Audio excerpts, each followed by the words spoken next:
Chapter 1255, Competitors. Guild Leader, what happened?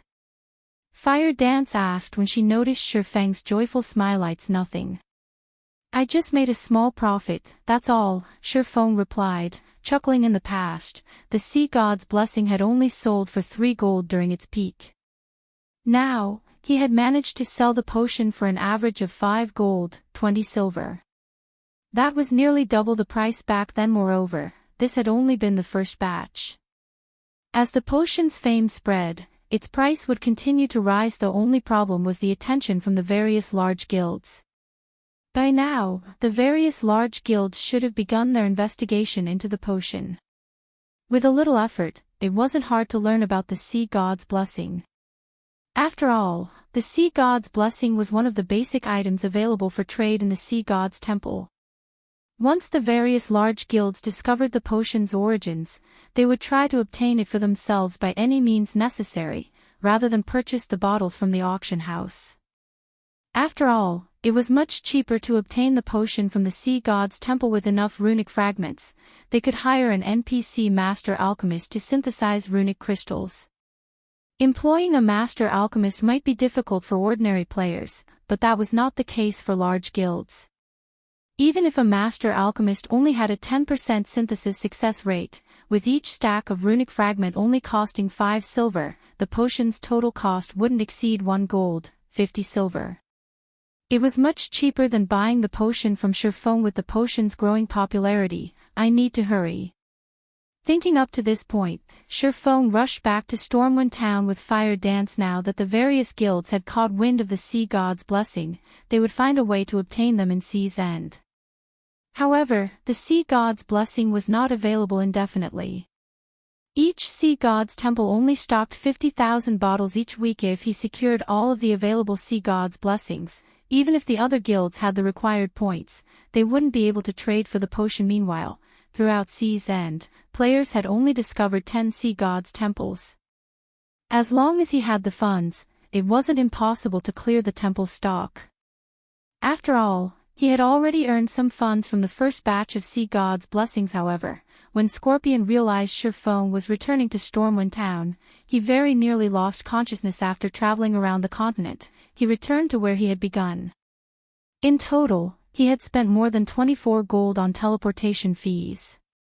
Scorpion wanted nothing more than to rip Shifeng apart with his own hands. Stormwind Town. When Shifeng returned to the grocery store, he discovered far more players in the business district. These players watched the grocery store like hawks, waiting for the NPCs to hang the wooden signboard that announced the purchasing of runic fragments. The shop really has become quite famous. I should be able to collect a lot of fragments.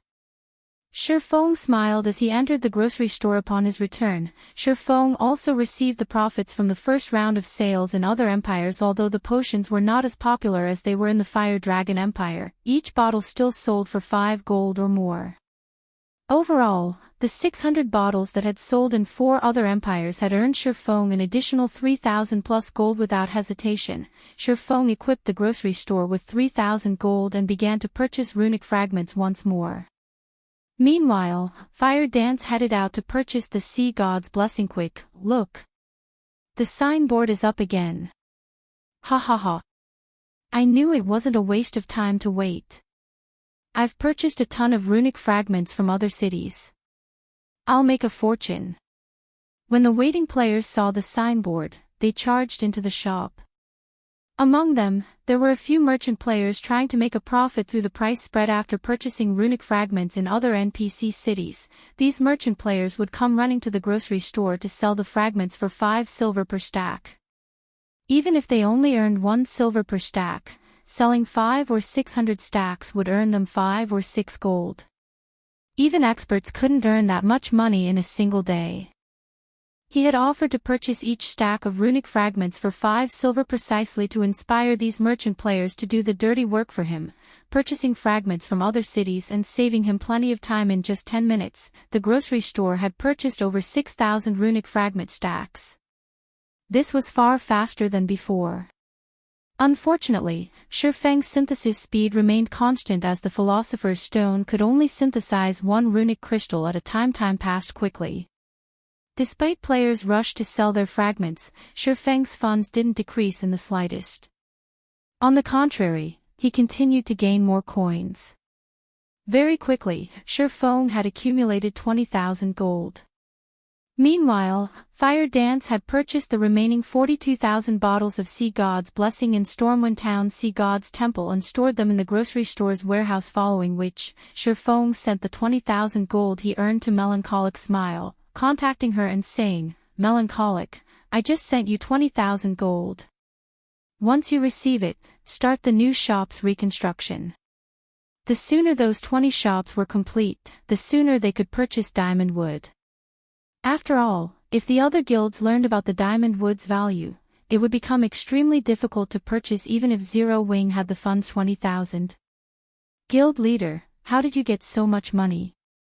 Melancholic Smile was momentarily dumbfounded. She had been managing both the Candlelight trading firm and Zero Wing's finances all this time, so she was very aware of their financial situation.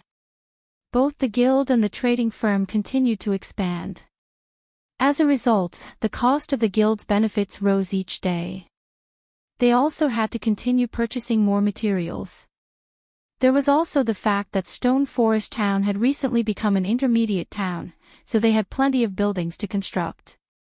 Practically all of the guild's funds had already been allocated.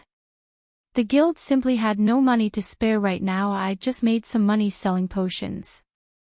I'll send the money for the diamond wood a little later," Shifeng said, chuckling. His current earnings were only the tip of the iceberg. If he could monopolize the Sea God's Blessing before the other guilds gathered enough points to trade for it, he could easily make several times more than his current profits. It was for this reason that he had sent Fire Dance to visit the other Sea Gods' temples to exchange their points for Sea God's Blessing while Fire Dance visited the various Sea Gods' temples. Shifeng wandered throughout God's domain, selling the Sea God's Blessings. Although he could only carry 4,000 bottles with him at a time, the potions' prices continued to increase. Excluding the Fire Dragon Empire, the Sea God's Blessing's maximum price had risen from 5 gold, 20 silver to 5 gold, 60 silver. The potion was far more popular than Shifeng had expected. However, by the time Shifeng was on his 4th visit to the various empires, the potion's popularity had calmed, the maximum price decreasing to roughly 5 gold. While Shifeng had expected the drop, he was surprised to see others selling the Sea God's Blessing in the various auction houses. He hadn't expected competition this early. Moreover, their starting prices were even lower than his, only 1 gold, 30 silver. Their sales volume was also quite significant. It was also because of this that the potion's prices had fallen so much. Guild leader, the Sea God's Temple I'm in only has a little over half its stock remaining. There are less than 20,000 bottles left. The previous temple I visited had already traded a few thousand bottles as well, Fire Dance reported. Should I purchase what's left of this temple's stock? Chapter 1256, Tyrant vs. Lunatic. I've really underestimated them this time. Shifeng smiled bitterly as he shook his head. He had worried about the various empires' guilds, yet he had completely forgotten about the various naval powers in Sea's End. The Sea God's Blessing cost a considerable number of Sea God's Temple points. Regardless of how powerful the empire's guilds were, it was impossible for them to afford so many Sea God's Blessings in 30 hours or so. After all, an NPC Master Alchemist synthesis success rate was very low. It could take anywhere from 10 to a few dozen attempts to succeed once. Factoring in the time it required to synthesize fragments, any guild would need a miracle to purchase a few hundred bottles within 30 hours, even with half a dozen NPC Master Alchemists. Even if the Empire's powers worked together, it was impossible for them to obtain more than 10,000 bottles. After all, there were only so many NPC Master Alchemists available. The only people capable of obtaining so many Sea God's Temple points were the local superpowers. For Sea's End superpowers, it was not difficult to obtain the temple points. They could obtain the points either through quests or trading items such as runic crystals. Not only could one obtain runic crystals through synthesis, but they could also obtain them by killing boss-grade sea monsters in Sea's End. Guild leader, should we continue to purchase the potion? Fire Dance asked as she watched Shifeng on the screen. They had rushed to purchase the Sea God's blessing in the first place to avoid competition, limiting others' access to the potion. Now that the Sea God's temple she was in had already traded over 30,000 bottles, this would impact their ability to sell the potion for a high price, of course. Why wouldn't we? At worst, we'll earn a little less profit, Shifeng said, chuckling. Although competition would decrease the price, they could still earn coins at a frightening rate. Moreover, he had the Philosopher's Stone to synthesize runic fragments. Even if the potion sold at its minimum price, he would still make a profit. Furthermore, he had already met his initial goal. The Sea God's blessing's price had surpassed his expectations. After repeated sales, he had over 60,000 gold on hand.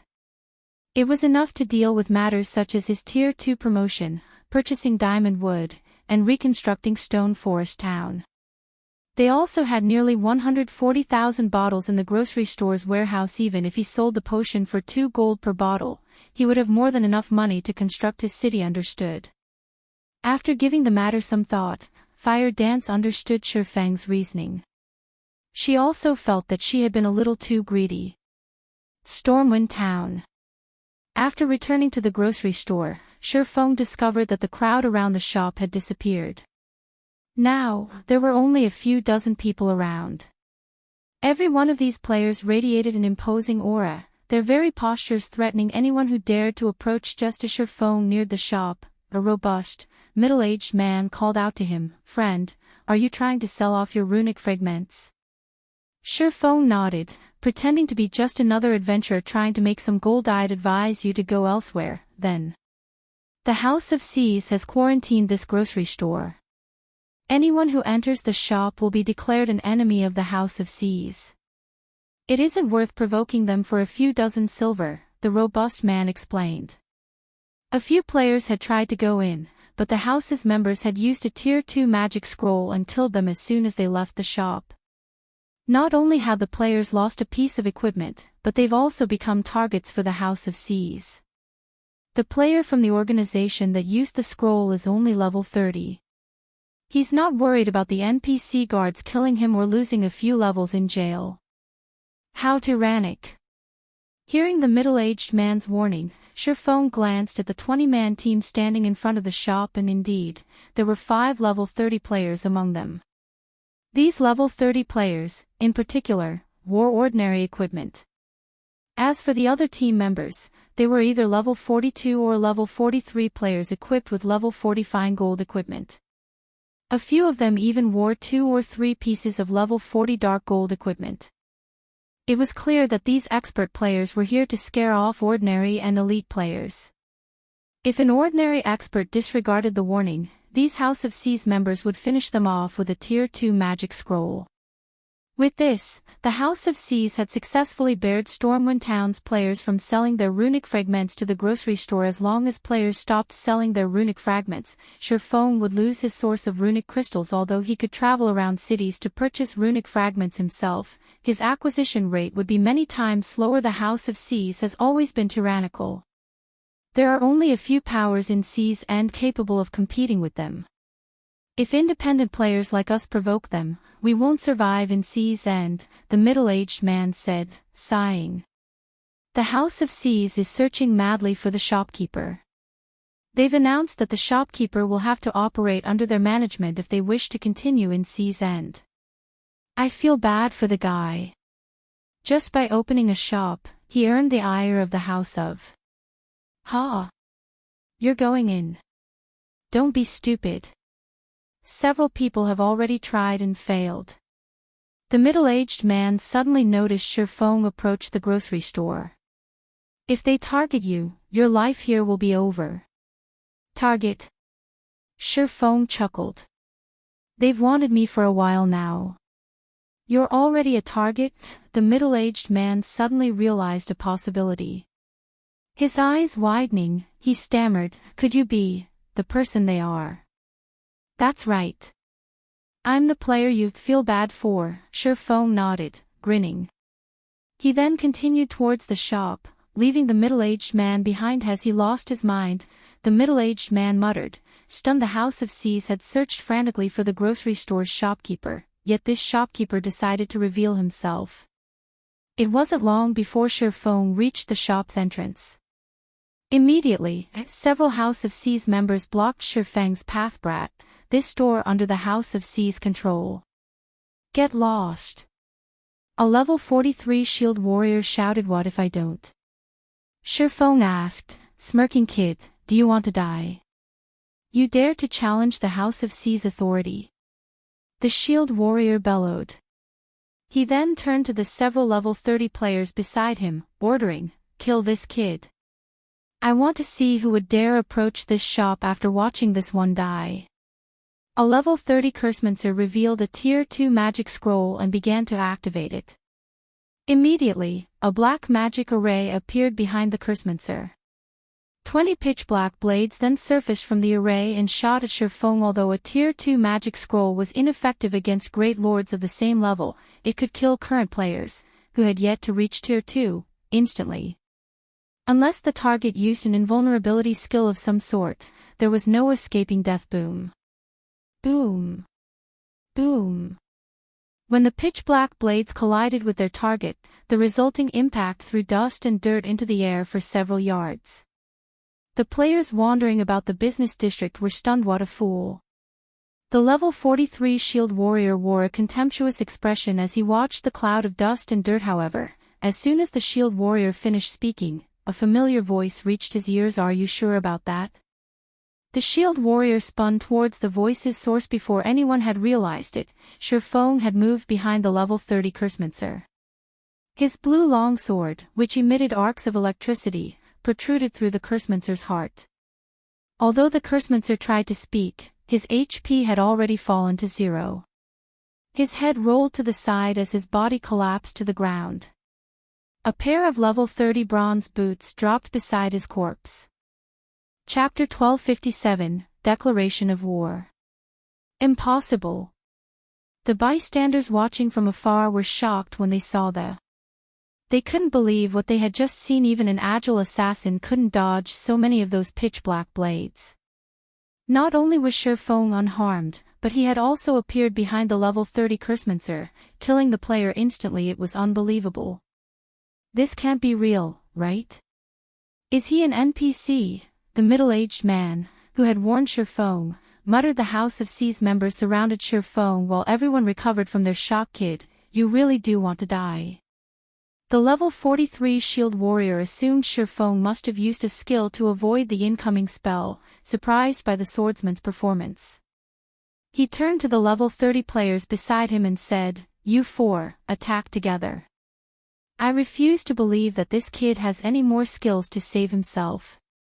The 4 level 30s promptly took tier 2 magic scrolls from their bags and activated them. 2 of the 4 tier 2 spells were single target spells, the others were AoEs.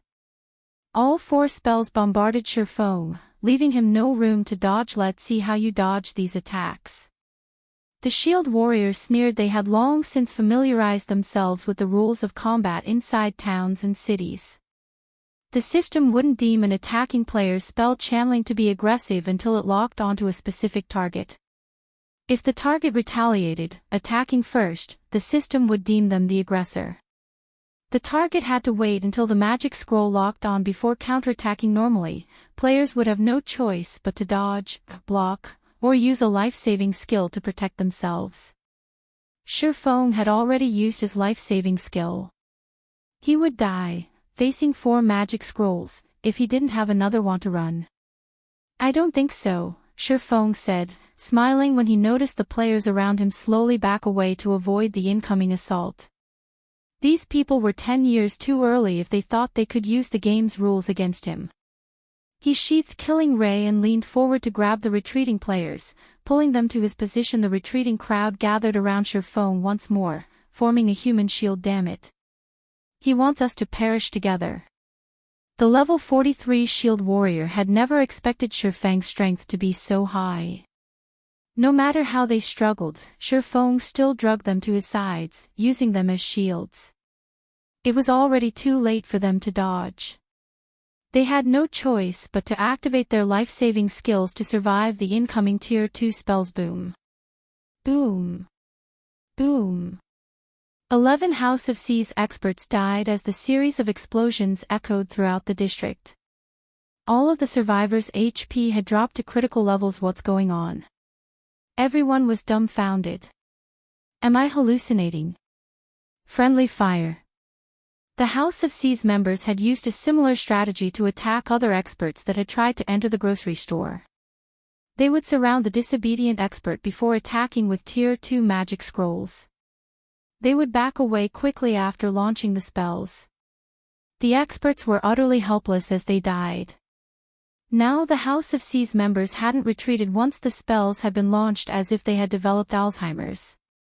On the contrary, they had moved closer to the target. Meanwhile, Shurfong had moved over a dozen yards away from his original position. He looked like a spectator, quietly observing the commotion. The Nightwalker's cape's effects really are impressive. As expected of a fragmented legendary item. Shurfong gazed at the battered House of Seas members with satisfaction. The increase to his physique, reaction speed, and starting speed had felt pleasant as he moved. Who are you? Why are you trying to go against the House of Seas? The level 43 shield warrior had lost his previous arrogant demeanor. All that was left was solemnity and fear. With a threatening tone, he asked, "Are you not afraid of the House of Seas hunting you down?" As an expert, he knew full well what had happened even if the spectators didn't. Shurfong had actually managed to grab every one of them as they attempted to retreat, and drug them back to him. He had swiftly retreated a dozen yards away afterward. He had never even heard of this level of skill or reaction speed. He even wondered if it were something players could achieve. You're asking for my identity even after searching for me for so long. Shurfong laughed. He had no intention of hiding his ownership of the grocery store. If someone used their brain, they'd know only a player would purchase runic fragments in bulk at a high price. It would hurt his development in Stormwind Town if he did not respond properly now that the House of Seas had come all the way to cause trouble. So, you're the shopkeeper. Realization dawned on the shield warrior. That makes things easier. Our guild leader has stated that your shop may continue to purchase runic fragments in bulk. However, you must hand over 80% of your profits. Don't even think about running a shop in Seas End in the future otherwise. Our House of Seas will hunt you to the ends of God's domain. The fear on the shield warrior's face faded when he spoke of the guild leader's command, reverting to the prideful, confident expression he had before. It was as if the guild leader's command was a system rule, and no player could challenge it. None of the Seas End players present doubted the validity of those boastful words, no matter how laughable they seemed. The House of Seas was one of Seas End's overlords. It was the #1 ranking overlord. Even the mighty Freedom Alliance, not to mention the other powers at the Seas End, had to show respect to the House of Seas. The House of Seas also possessed a shop in all 12 major cities in Seas End. It was obvious just how powerful the guild was. The House of Seas could easily stop the players in Seas End from entering a particular shop if it wanted to. The players in Stormwind Town proved this point. How was a shop going to buy or sell items if it didn't have any players visiting it? In other words, the shop was useless. Ha ha ha. Interesting. This is too interesting. Scorpion, who had been watching since the beginning, was ecstatic when he heard the shield warrior's words. The frustration from spending so much money on teleportation fees instantly vanished. Not only will you become the Sacred Temple's target, but you'll also be the House of Seas' target. I want to see how you're going to survive on your own strength in the future. The House of Seas' strength wasn't comparable to that of a super first-rate guild, but it was still a veteran first-rate guild. The House of Seas' current strength was extraordinary because it had focused its development in Seas End and had the support of major corporations. Identical Summer had sought cooperation with the House of Seas for this same reason. If the House of Seas wanted to deal with Shurfong, the Sacred Temple would have a much easier time assassinating him. If he couldn't run a shop in any town or city in Seas End, he would have to explore and do quests to procure weapons, equipment, and other resources. They would have plenty of chances to strike. The House of Seas really is ruthless to ask for 80% of the profits. Scorpion was curious about how Sherfone was going to respond. In his opinion, Sherfone would most likely give up on the shop altogether. At least he could avoid provoking the House of Seas that way. The likelihood of agreeing to the House Seas demands was very low. It would be no different than working for the House of Seas for free if he gave them 80% of his profits. Is this all your guild leader has to say? Sherfone asked. That's right. You need to give a reply today. Otherwise, we'll take your silence as a refusal to our invitation, and a declaration to make the House of Seas your enemy, the shield warrior said proudly. You want a reply today? Sherfone smiled. All right, then. Go back and tell Tyrant Serpent that if he wants to play, I'll play with him until the end. Chapter 1258, Disturbance at Sea. Although Sherfang's tone had been casual, the entire business district had fallen silent when they heard his words. The spectating players stared at Sherfone with dumbfounded expressions on their faces. A lunatic. He's a lunatic. He actually dares to challenge the House of Seas by himself. Does he know what he just said? The bystanders started excitedly chatting about the situation. The House of Seas was one of Seas End's overlords. Only a handful of powers in Seas End were bold enough to provoke the organization, yet now, a lone player had declared war against this overlord. This was the first time such an incident had occurred in Seas End. Normally, the most they had heard was certain expert players killing an elite or expert member. Even so, such incidents became hot topics, independent players revering the player in question. Now that someone had openly declared war on the House of Seas, the various spectators commended him, even if it were just a boastful declaration. It was enough to shock players throughout Seas End. Meanwhile, news of this matter quickly spread to Seas End's official forums. Mysterious expert openly declares war on the House of Seas. The instant this post published, it sent waves throughout Seas End. Does this guy want to die? Or does he plan to delete his account and start a new one? After receiving such a challenge, the House of Seas will never live this down if they don't kill that player back to level 0. I heard that the House of Seas is trying to take 80% of that player's profits. Anybody in their position would retaliate. He's still a fool.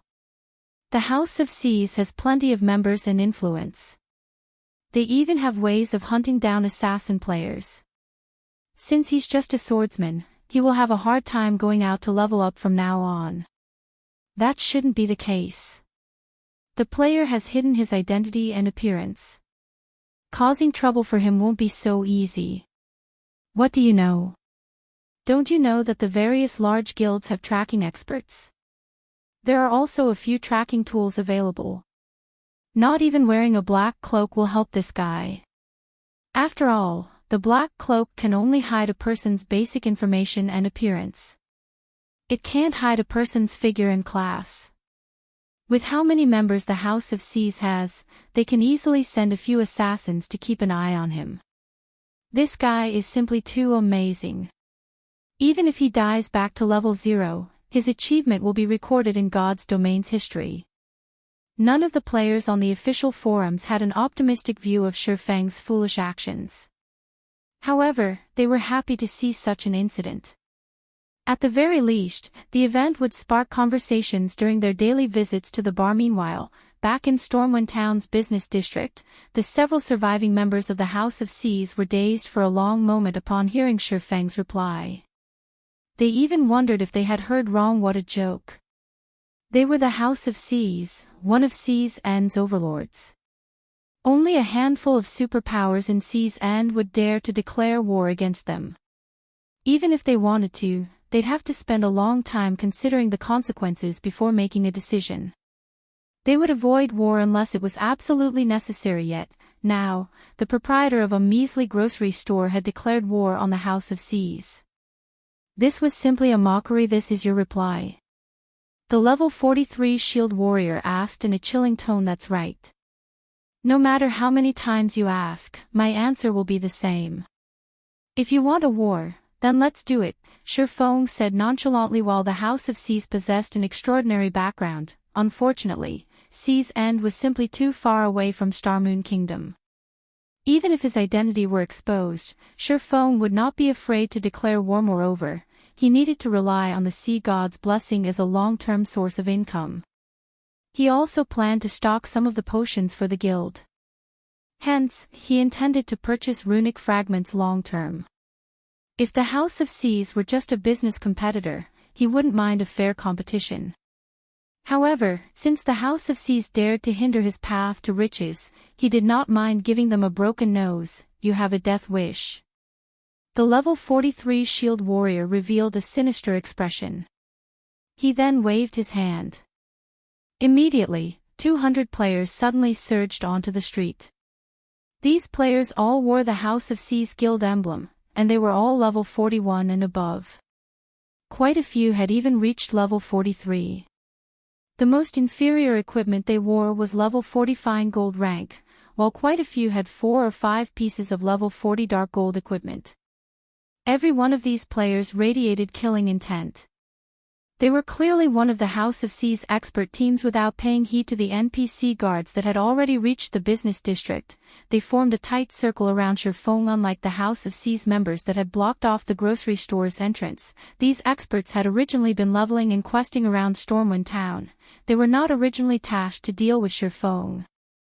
Only, after Shurfeng's declaration of war, they had no choice but to take action. Meanwhile, Scorpion, who watched from afar, was overjoyed. Ha ha ha.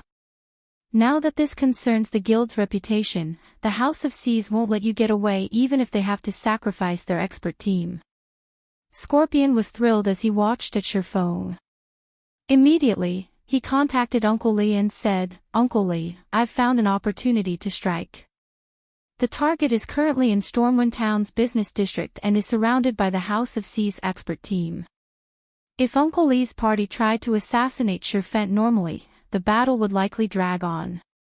If the fight drug on for too long and the NPC guards arrived, killing Shurfeng would become even more difficult. Moreover, they wouldn't be able to escape, perishing alongside Shurfeng. Although they might have achieved their objective, their side would similarly suffer heavy losses. This was not a trade they were willing to make. After all, they were at least peak experts, not ordinary experts. Even if they had to die, at the very least, they had to make it worth it, trading one life for another rather than an entire party for one unknown player. Now, with the House of Seas members serving as a shield, not only would they distract the NPC guards, but they could also help expose Shurfeng's weakness, giving Uncle Lee and the others an opportunity to strike a fatal blow. No need to tell me. I've already seen the video on the forums.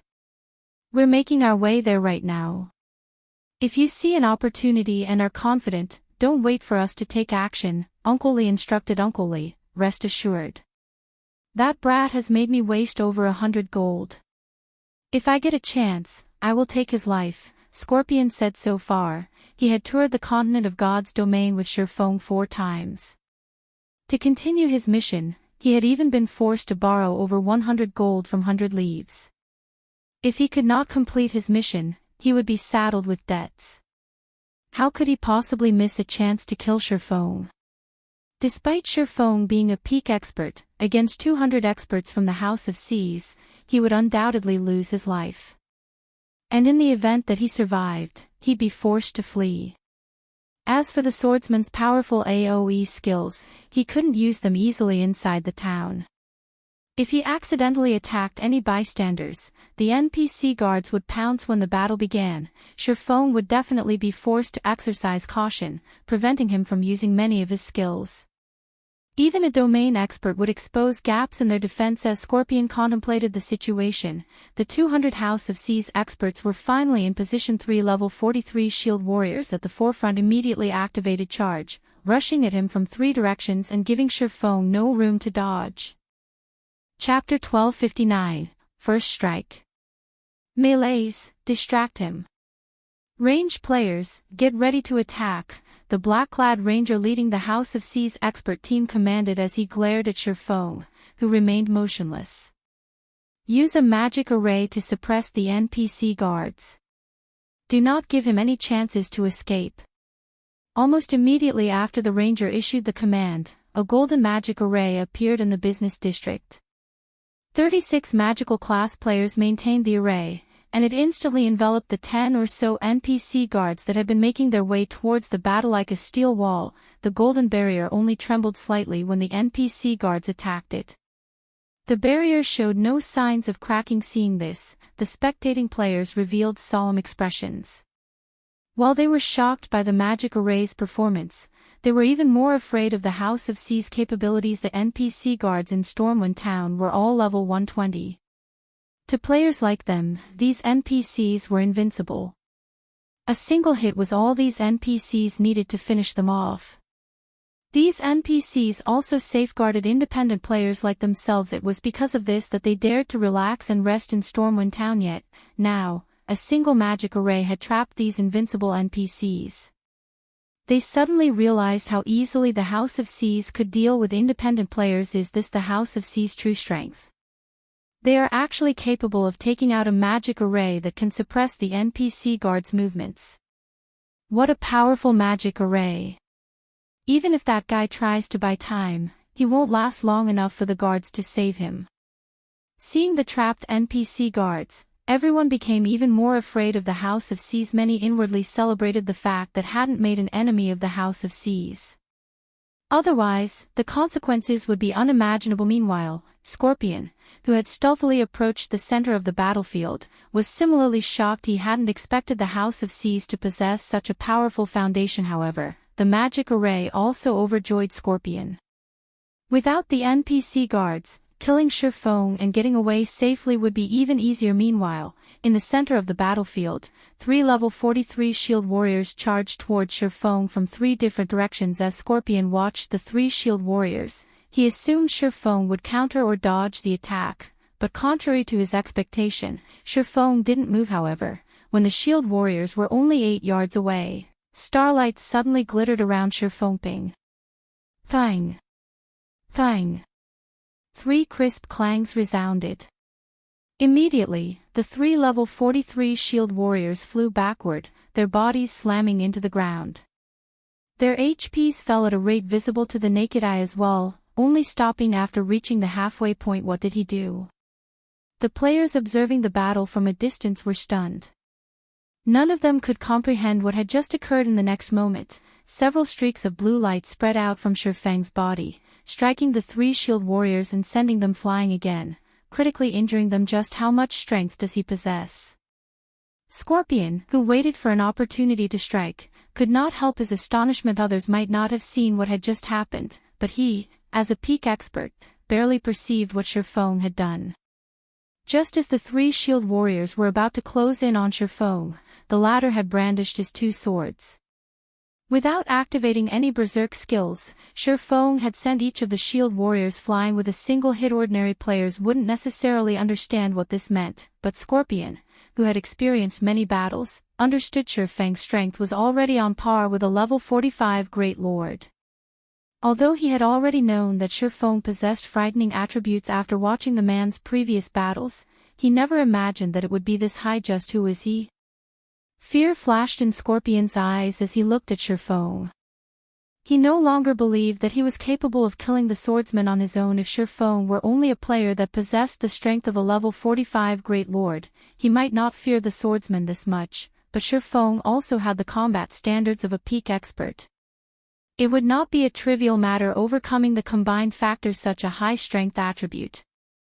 The black-clad ranger leading the House of C's team was also surprised. This was the first time he had encountered a swordsman capable of sending a shield warrior flying. After repelling the first attack, Shifeng did not hurry to launch a counterattack.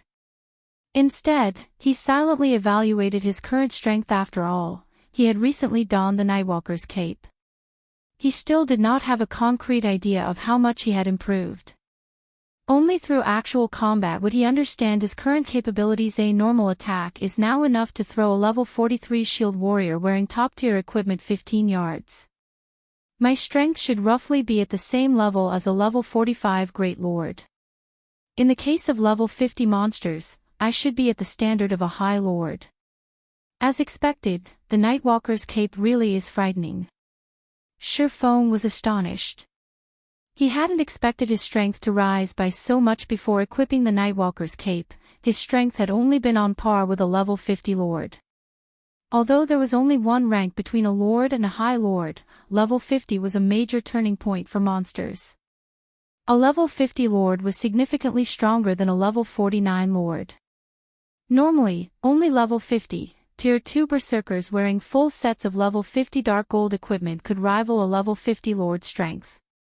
The only reason he achieved a similar result was the Heavenly Dragon's breath and the numerous epic weapons and equipment he possessed. Hence, it was truly inconceivable that he possessed the strength of a level 50 high lord without activating a berserk skill. Fragmented legendary items are truly amazing. Just by equipping two, I have grown so much stronger. It really makes one wonder how terrifying those fellows with a legendary item and numerous fragmented legendary items were. Shifeng sighed ruefully as this thought ran through his mind. If his strength is so high, he must have activated a berserk skill. But why don't I see any signs of one? The black-clad ranger was confused as he stared at Shifeng. However, he quickly shook the thought from his mind. Forget it. Even if he has ridiculously high strength, at the end of the day, he is still only one player. He can't fend off our attacks too many times. The second MT group, advance. Coordinate your movements with the first group to pin him down. Activate all of your life-saving skills and berserk skills. Healers, focus everything you have on them. Range players, start attacking. I want to see just how long he can last. Immediately, 3 Guardian Knights stepped forward. Joining the 3 Shield Warriors, all 6 MTs activated their berserk skills and life-saving skills as they executed a joint attack from multiple directions simultaneously. The dozens of ranged players standing in the distance launched their attacks, blotting out the sky with spells and arrows. Now that I've completed my initial evaluation, it's about time to this battle. Shifeng glanced at the 6 MTs, whose HPs exceeded 50,000, as he activated Heavenly Dragon's power. Immediately, his strength rose by 150%, HP by 500%, and defense by 300%. He then took a step forward and vanished. Where did he go? The black-clad ranger looked around. However, despite his efforts, he failed to find any traces of Shifeng. The rest of the players wore similarly blank expressions as they wondered how a living, breathing human had disappeared without a trace. As the crowd searched for Shifeng, the 6 MTs suddenly collapsed, numerous bloody roses blooming across their bodies. How? The black-clad ranger was flabbergasted when he saw Shifeng reappear and the MTs collapse. His mind failed to process what had just happened. Just what did he do? Chapter 1260, Key to the Abyss. While everyone struggled with their confusion, Shifeng advanced and dashed for the attacking ranged players. Don't stop attacking him. Absolutely do not let him approach. The black-clad ranger shouted. He then retrieved the longbow from his back and pulled it into a full moon, firing a series of 5 arrows at Shifeng. The other ranged players continued to fire various spells and arrows. Although they had clustered their attacks, Shifeng continued forward while executing Sword's Orbit to defend himself. Not only had he avoided every attack, but he had also swiftly arrived before a group of magical class players. Suddenly, a blue flash escaped Shifeng's right hand. 2 elementalists, each with nearly 20,000 HP, collapsed instantly, following which, Shifeng took another step forward and appeared before a Cursemancer. He struck again in such a way, the House of C's member fell, one after another. Not even one lasted a brief moment against Shifeng. The swordsman dodged or blocked every attack against him. Despite the enemy's control skills, due to the aura of space, they failed to slow Shifeng down. At this point, the House of C's looked like a joke. Despite watching one ally collapse after another, the House of C's members were utterly helpless. How can this be possible? The level 43 Shield Warrior, who led the initial 20-man team, was stunned. He had expected Shifeng to die, yet against a single player, the House of C's experts were powerless. The Shield Warrior even wondered if Shifeng was, in fact, a player compared to the House of C's members. The surrounding spectators were truly dumbfounded, their eyes nearly falling from their sockets. The House of C's was one of C's overlords. Not only did the guild have plenty of experts, but many of these experts were ridiculously strong. Any one of them could easily slaughter the crowd, yet, in front of Shifeng, these experts were little more than balloons. With a single poke from Shifeng's blades, these experts popped. Sure enough, it is too much to ask the House of Seas to defeat him. Scorpion could not help but sigh and shake his head as he watched the House of Seas members die. The gap in attributes between both sides was simply too vast. One needed more than numbers to bridge this gap. Shifeng fought like a humanoid great lord. Moreover, he was a great lord that had reached the void realm. With his sharp senses, Shifeng could easily predict the movements of those around him and counter in time. In contrast, none of the players surrounding Shifeng could cope with his attacks in this battle. The House of Seas members basically faced a great lord of the same level that could prevent them from blocking, dodging, or parrying. All they could do was throw their lives away among those present, who could possibly receive a direct attack from a great lord of the same level and live to tell the tale. Furthermore, Shifeng had activated his berserk skill. Scorpion was relieved that he hadn't joined the fray earlier. Otherwise, he really would have pointlessly thrown his life away as well. In a short moment, the House of Seas expert team had lost over 30 members. Against Shifeng's relentless momentum, some of the House of Seas members had lost their courage, losing strength as they slumped to the ground, paralyzed. The difference between their strength and their opponents had taught them the meaning of despair. How can such a player exist? The black-clad ranger wore an ugly expression. His was an expert team from the House of Seas. Even against a Grand Lord, they would not end up in such a miserable state. Moreover, their guild's prestige was on the line. If they allowed Shifeng to have his way today, the House of Seas' influence in Seas End would plummet. The ranger even regretted coming to Stormwind Town. Had he gone elsewhere, he wouldn't have been dragged into this mess. With things as they are now, I can't hold anything back. As the black-clad ranger watched Shifeng massacre his allies, he reluctantly took an ancient, gray scroll from his bag. He then unfurled it and began to chant the activation incantation. This magic scroll contained a Tier 3 curse, which he had saved for an important quest in the future. The curse was called Heaven's Punishment Blade. It was even capable of severely injuring mythic monsters. Even with invulnerability, the curse could not be avoided. The curse also deal physical and magical damage. Die. The ranger shouted as he activated Heaven's Punishment Blade. Immediately, a pitch-black magic array formed above Shifeng. A massive, pitch-black sword gradually emerged, exuding a peerless aura. Heaven's Punishment Blade. Shifeng's expression darkened when he saw the pitch-black sword in the sky. The Heaven's Punishment Blade was a famous spell in God's domain because it could penetrate invulnerability. It was a super-rare scroll specifically used to kill abyssal guards. As the name suggested, abyssal guards defended the abyss passages. If outsiders opened a passage to the abyss and tried to enter, they would encounter the abyssal guards. Not only were the abyssal guards extremely strong, but when their HP fell to a critical level, they also became invulnerable. If one could not remove their invulnerability, they wouldn't have any hope of defeating these monsters. Hence, Heaven's Punishment Blade had become the key to the abyss. The curse was the equivalent of an entry ticket to the abyss. The abyss had a harsh environment and very few resources. However, while the abyss lacked most resources, 2 items could be found in abundance. The first was the 7 Luminaries crystal.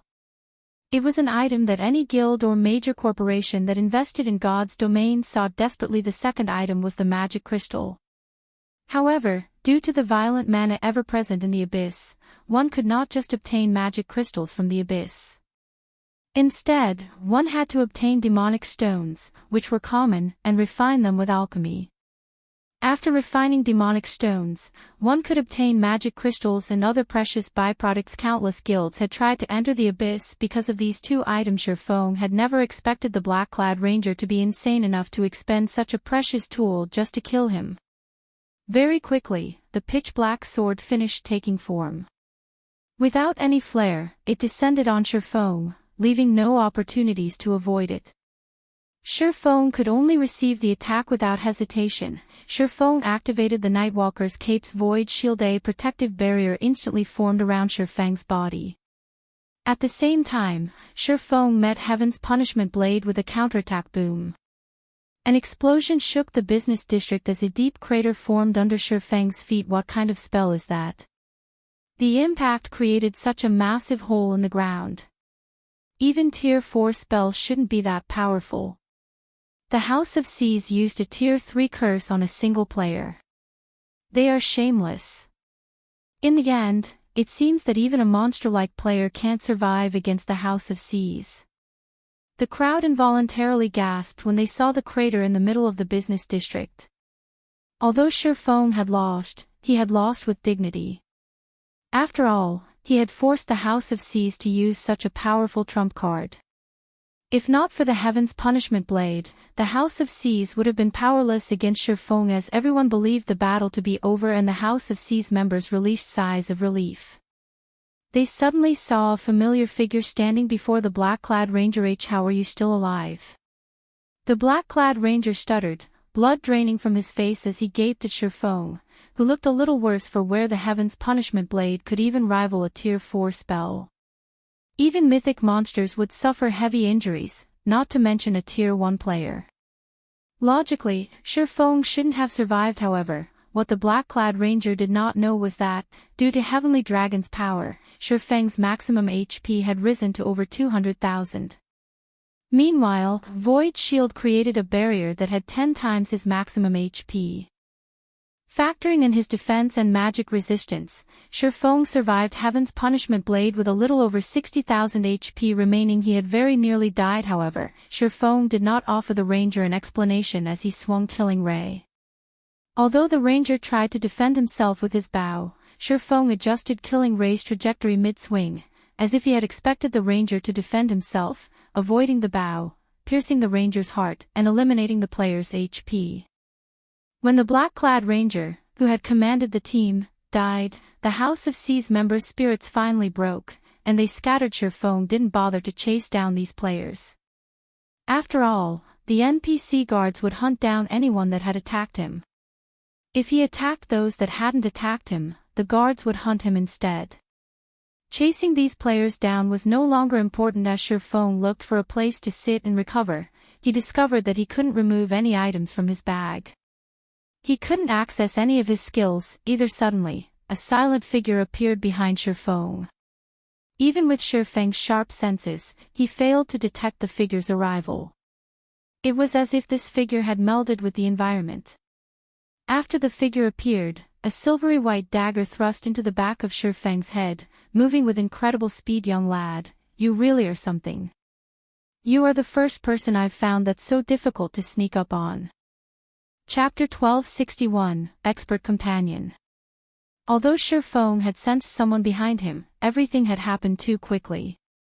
He couldn't use any of his skills or tools, and it was too late to turn around and defend himself. Instinctively, Feng bent his knees and leaped forward in an attempt to avoid the swiftly approaching dagger. However, no matter how hard Feng tried to avoid it, the weapon tracked his movements. In the end, he could only watch as the dagger closed in. Why is a domain realm expert here? After attempting to dodge, Feng realized that his attacker was an extraordinary expert. The discovery shocked him. If his opponent were merely a void realm expert like himself, even without his skills, he could avoid the sneak attack. However, his opponent could predict his movements and force him into a corner. It wasn't the dagger itself that was so fast. Rather, it was his enemy's reaction speed. Feng had encountered a similar situation against Ouroboros's Soaring Snake. Due to his innate talent, Soaring Snake's reaction speed was far beyond ordinary people. Meanwhile, Feng's current attacker was twice as fast as Soaring Snake. Based on Feng's understanding, only mysterious domain realm experts had such fast reaction speed. When the silver dagger struck, Feng's vision darkened as he fell into a fainted state. This move was none other than the assassin class's ambush skill.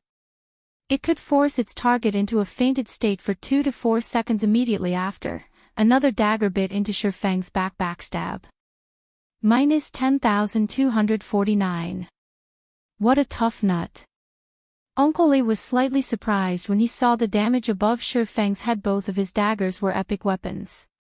He had already activated his berserk skill as well. Even against a shield warrior or guardian knight with high defense, his backstab could easily deal over -20,000 damage, yet this attack had dealt a little over -10,000 damage to the swordsman before him. A short distance away, 5 cloaked players watched the fight. No matter how many times I see Uncle Lee's Vanishing Cloud or Agile Thunder God, they both feel so awe-inspiring, the cloaked ranger named Hungry Ghost said, sighing ruefully. That's to be expected. They are Uncle Lee's trademark moves. They might not seem special, but even domain realm experts can't sense Uncle Lee's presence when he uses Stealth and Vanishing Cloud. As for Agile Thunder God, the secret technique is exclusive to Uncle Lee. With that technique, he can launch instinctive attacks without having to process his enemy's actions on a conscious level, resulting in an inhuman reaction speed. How else do you think Uncle Lee became the guild's #1 assassination expert? A petite elementalist explained as she excitedly watched Uncle Lee work. Countless experts dreamed of grasping Agile Thunder God. Unfortunately, even now, Uncle Lee was the only player throughout the sacred temple that had learned the technique.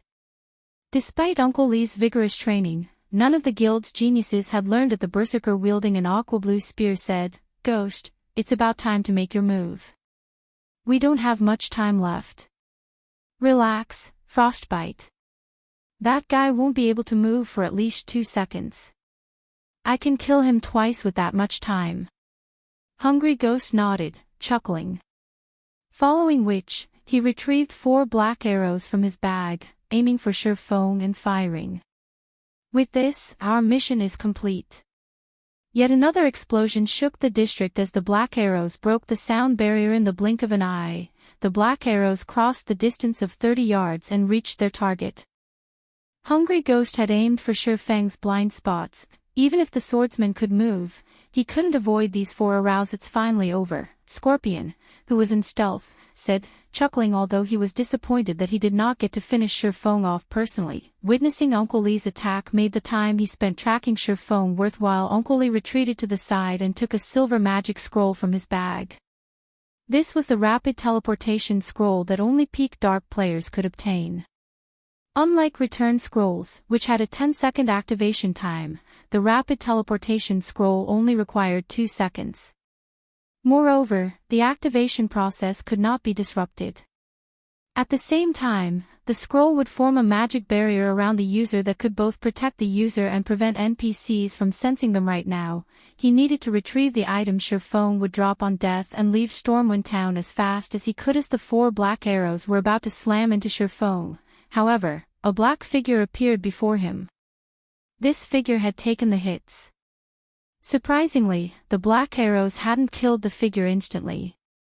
Instead, they vanished upon coming into contact with them. This black figure was none other than the cloaked Fire Dance. Even before Sherfong had picked a fight with the House of Seas, he had asked Fire Dance to return to Stormwind Town. He had instructed her to watch from stealth as he tested the Nightwalker's cape's effects. Moreover, he didn't want others to know that anyone else was related to the grocery store unless absolutely necessary only. He hadn't been expected to be ambushed by a domain realm expert. What? He has an assassin companion. Scorpion, who was in stealth, could not help his surprise. While the black arrows were frightening, assassins possessed wind steps and vanish. Both skills provided momentary invulnerability. No matter what kind of attacks they faced, they would not receive any damage during the invulnerability period. The assassin had used those 2 exact skills to protect Sherfong from the black arrows. Damn that Scorpion. What has he been doing all this time? Hungry Ghost cursed. Didn't he say the target has been alone? Now that this assassin had disrupted their plans, it would become significantly harder to assassinate Sherfong in the future. Uncle Lee, who stood a short distance away from Sherfong, remained extremely calm despite the unexpected development. Without hesitation, he dashed forward, his daggers ready to end Sherfong. Although they had to change their plan, it did not change the fact that Sherfong was still in a fainted state and unable to move. Even without the black arrows, he had other means of taking Sherfang's life. After all, Sherfong only had around a quarter of his HP remaining. The black arrows were only overkill. Meanwhile, Hungry Ghost and the others regained their composure and assaulted Sherfong from all directions. Although Sherfong now had an assassin protector, the assassin class specialized in single targets, against so many attackers at once. She couldn't protect the swordsman however. As Uncle Lee and his teammate were about to reach Shifeng, 5 more figures appeared around him. Why does he have so many companions? Hungry Ghost and the others were stunned. 6 players now surrounded Shifeng, a full party.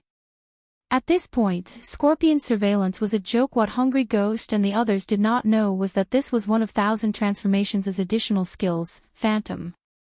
It allowed Fire Dance to create 5 copies of herself. However, Fire Dance had not activated Phantom to shock her opponents. She used the skill to cope with so many enemies. Phantom allowed her to switch places with any of her doppelgangers without a cooldown. Even without moving, Fire Dance could protect her guild leader from any direction.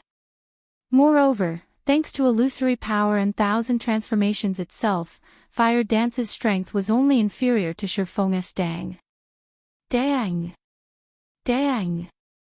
Following which, Fire Dance easily blocked the incoming arrows and spells. Against Uncle Lee's lightning quick assassinate, Fire Dance countered with her fragmented legendary short sword Bang. On her own, Fire Dance should not be capable of blocking Uncle Lee's assassinate, which he empowered with Agile Thunder God.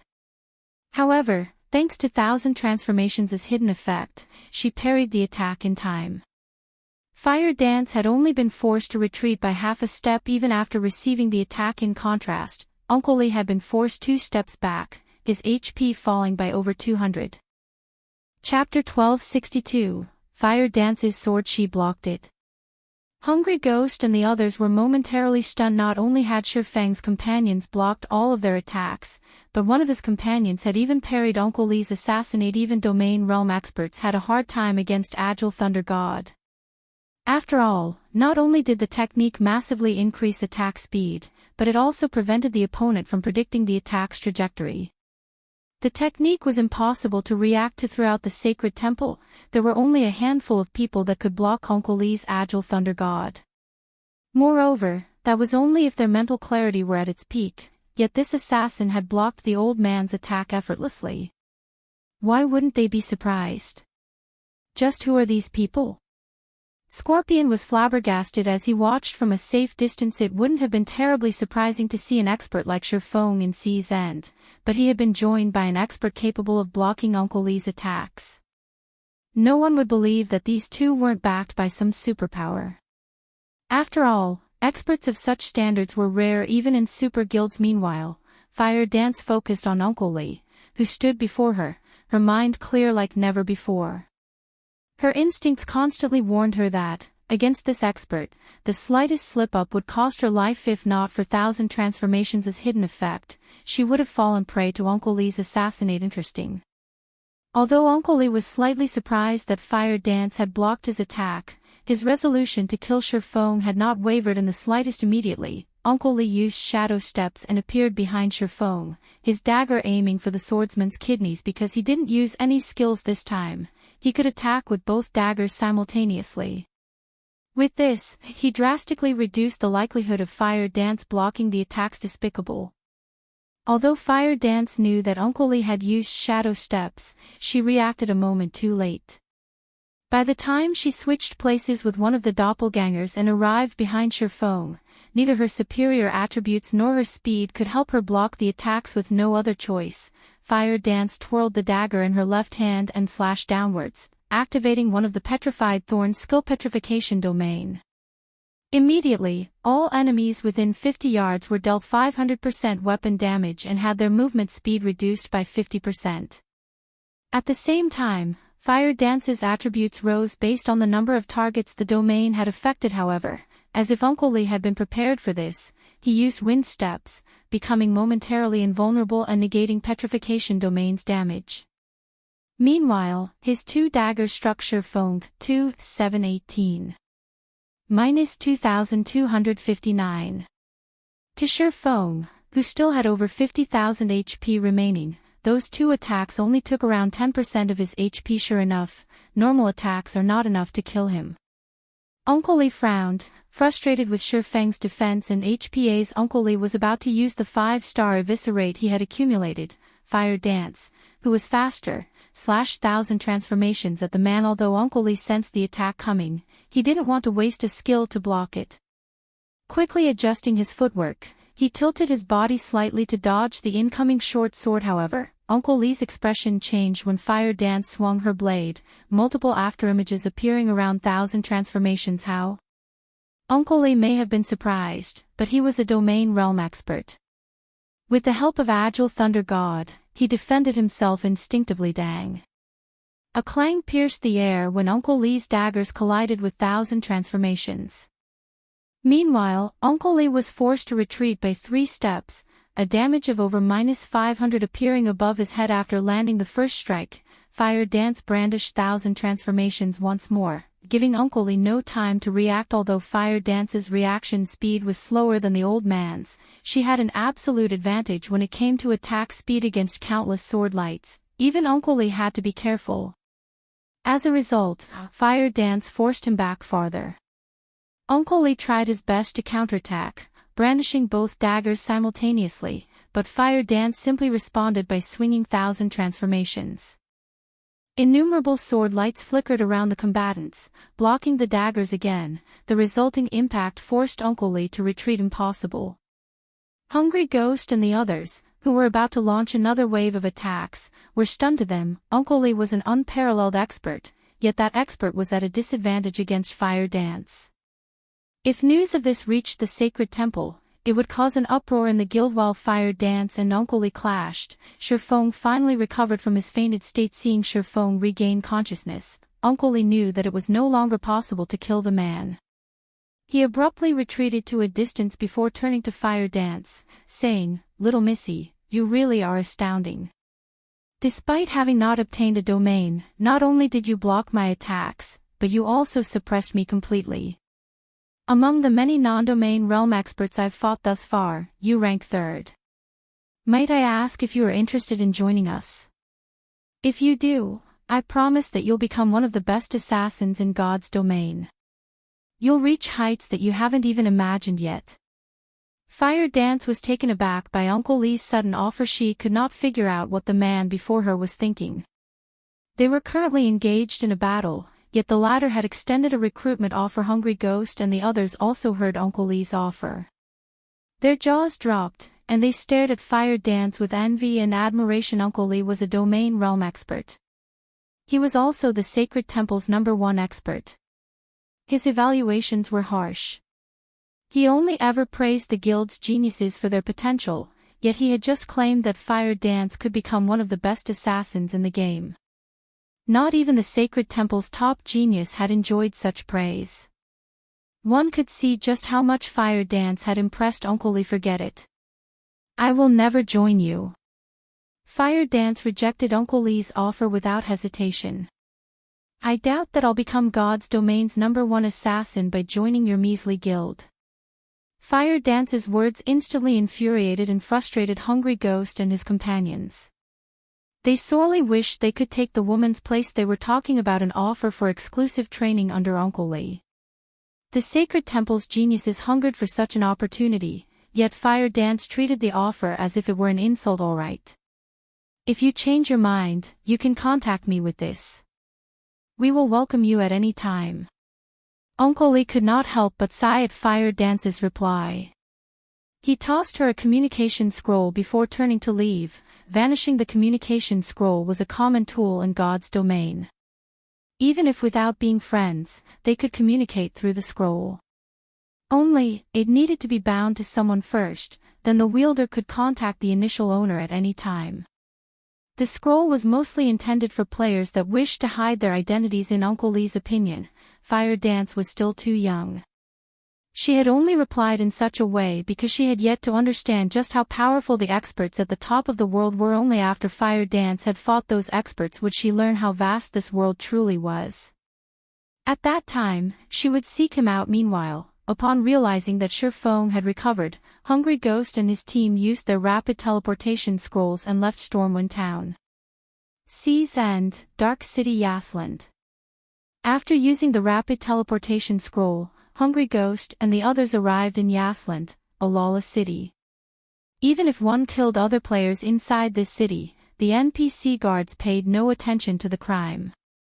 The only reason these NPC patrols existed was to defend the city itself from those who sought to harm it. Uncle Lee, the target is stronger than we expected. Moreover, he has companions following him in secret. Should we ask for the Punishment Legion's help during our next attempt? We'll have a greater chance of eliminating the target, Hungry Ghost asked Uncle Lee, who had just teleported into the city. The Punishment Legion was the Sacred Temple's Assassination Legion. The Legion had specifically been formed to deal with other superpowers' key figures. Although the Legion's members were weaker than their party members individually, they had the advantage of numbers. They also had gear that gave them an advantage against other players. No need. We're giving up on this mission, Uncle Lee said, shaking his head. As for the guild leader and 100 Leaves, I'll explain the situation to them personally. You guys can go level up and upgrade your gear for now. Chapter 1263, Becoming Famous at Sea.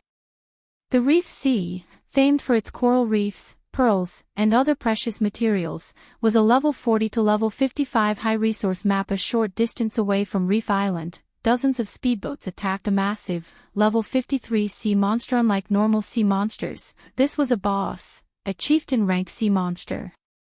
It was also one of Reef Sea's overlords right now. This overlord had very little HP remaining. Its HP is at 20%. Advanced speedboats, back away. Let the bronze speedboats tank it. 100 Leaves commanded through the team chat. After the Freedom Alliance redistributed the leveling maps, the 8th Fleet's members traveled to the Reef Sea and Echo Canyon to level. The first thing they needed to do was kill the map's field bosses. The first reason was to guarantee their ship's safety when exploring these maps, allowing their members easy access to towns and leveling spots. The second reason was to obtain the weapons and equipment these bosses dropped. Each map had a limited number of field bosses. Once these bosses were killed, they could take anywhere from 1 to 3 days to respawn. Each time players killed these bosses, they dropped fewer top-tier weapons and equipment when they respawned. Hence, when the area's major powers discovered a field boss, they swarmed to kill it immediately. This was also why conflict was so common in leveling maps. As independent players passed, they watched the 8th Fleet with shock and envy. The Freedom Alliance's 8th Fleet is so strong. They're actually challenging a 9-claw squid so soon after arriving. Even the Freedom Alliance's 2nd Fleet never dared to challenge this boss. Haven't you heard? There's been a huge shift in the Freedom Alliance's ranks. The 8th Fleet currently ranks the 2nd strongest. As for the 2nd Fleet, it's ranked 10th. We really got lucky this time. If they kill the 9-claw squid, it'll be easier to get to Reef Island. The passing players chatted as they watched the battle. Not only was the 9-claw squid one of Reef Sea's overlords, but it was also Reef Island's gatekeeper. Reef Island was a valuable location due to its ancient ruins. One could obtain plenty of treasures and top-tier items in those ruins. However, players had to get past the 9-claw squid before they could reach Reef Island. Some time later, the 9-claw squid shrieked as its body slammed into the water. A large number of items then dropped around its body. The spectators drooled when they saw the loot. As this was the first time the 9-claw squid had been killed, it had dropped plenty of items. They could count at least 50 in total. Moreover, every item was top tier. If put up for auction, the items would easily sell for large sums. Of course, the 8th Fleet had also paid a considerable price for these items. In total, they had lost 3 advanced speedboats and 11 ordinary speedboats. The fleet's bronze speedboats also received varying amounts of damage. The repairs would be costly. Repairing ships was far more expensive than repairing weapons and equipment. Even an ordinary speedboat with half of its durability would cost around 2 or 3 gold to repair. Advanced speedboats could cost anywhere from 10 to 20 gold. Needless to say, bronze speedboats were even more expensive. Moreover, advanced shipwright someone collect the loot. Everyone else, rest up. We'll dock on Reef Island soon, 100 Leaves instructed.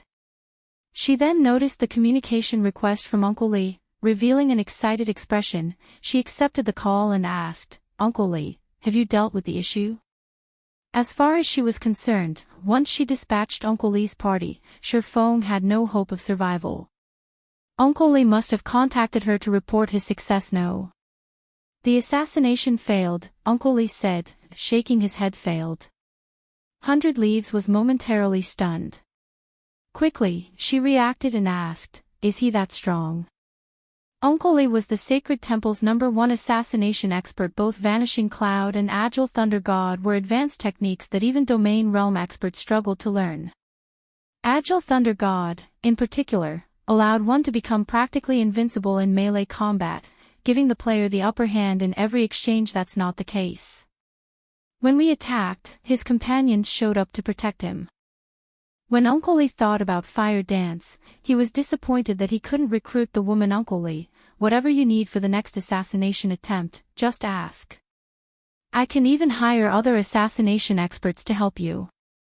After hearing about Shifeng's companions, 100 Leaves had a rough guess as to what had happened. Usually, assassination attempts were carefully planned. An unexpected factor would significantly decrease the chances of success. Unfortunately, now that the first attempt had failed, Shifeng would be on guard, making it even more difficult to kill the swordsman. "Ivy already discussed this with the guild leader, and we have agreed to give up this mission for the moment," Uncle Lee said. "Give up? Why?" 100 Leaves demanded. "The target and his companions are all extremely powerful. I believe that they are supported by some superpower. Although we still don't know which superpower is moving in secret, our Sacred Temple has other matters to attend to. We don't have enough energy to fight another superpower," Uncle Lee said seriously. "My guild leader had decided to ignore them temporarily. We'll decide what to do after we take control of the Freedom Alliance." The guild leader said that. Although 100 Leaves was hesitant, she had to obey the guild leader. "I understand. I'll make sure to secure the first fleet position in the next siege battle." "Ah, right. Also, the target has declared war on the House of Seas. Don't poke your nose into this matter. Let them wear each other down," Uncle Lee warned her before disconnecting the call. "He declared war on the House of Seas. Why? Has he lost his mind?"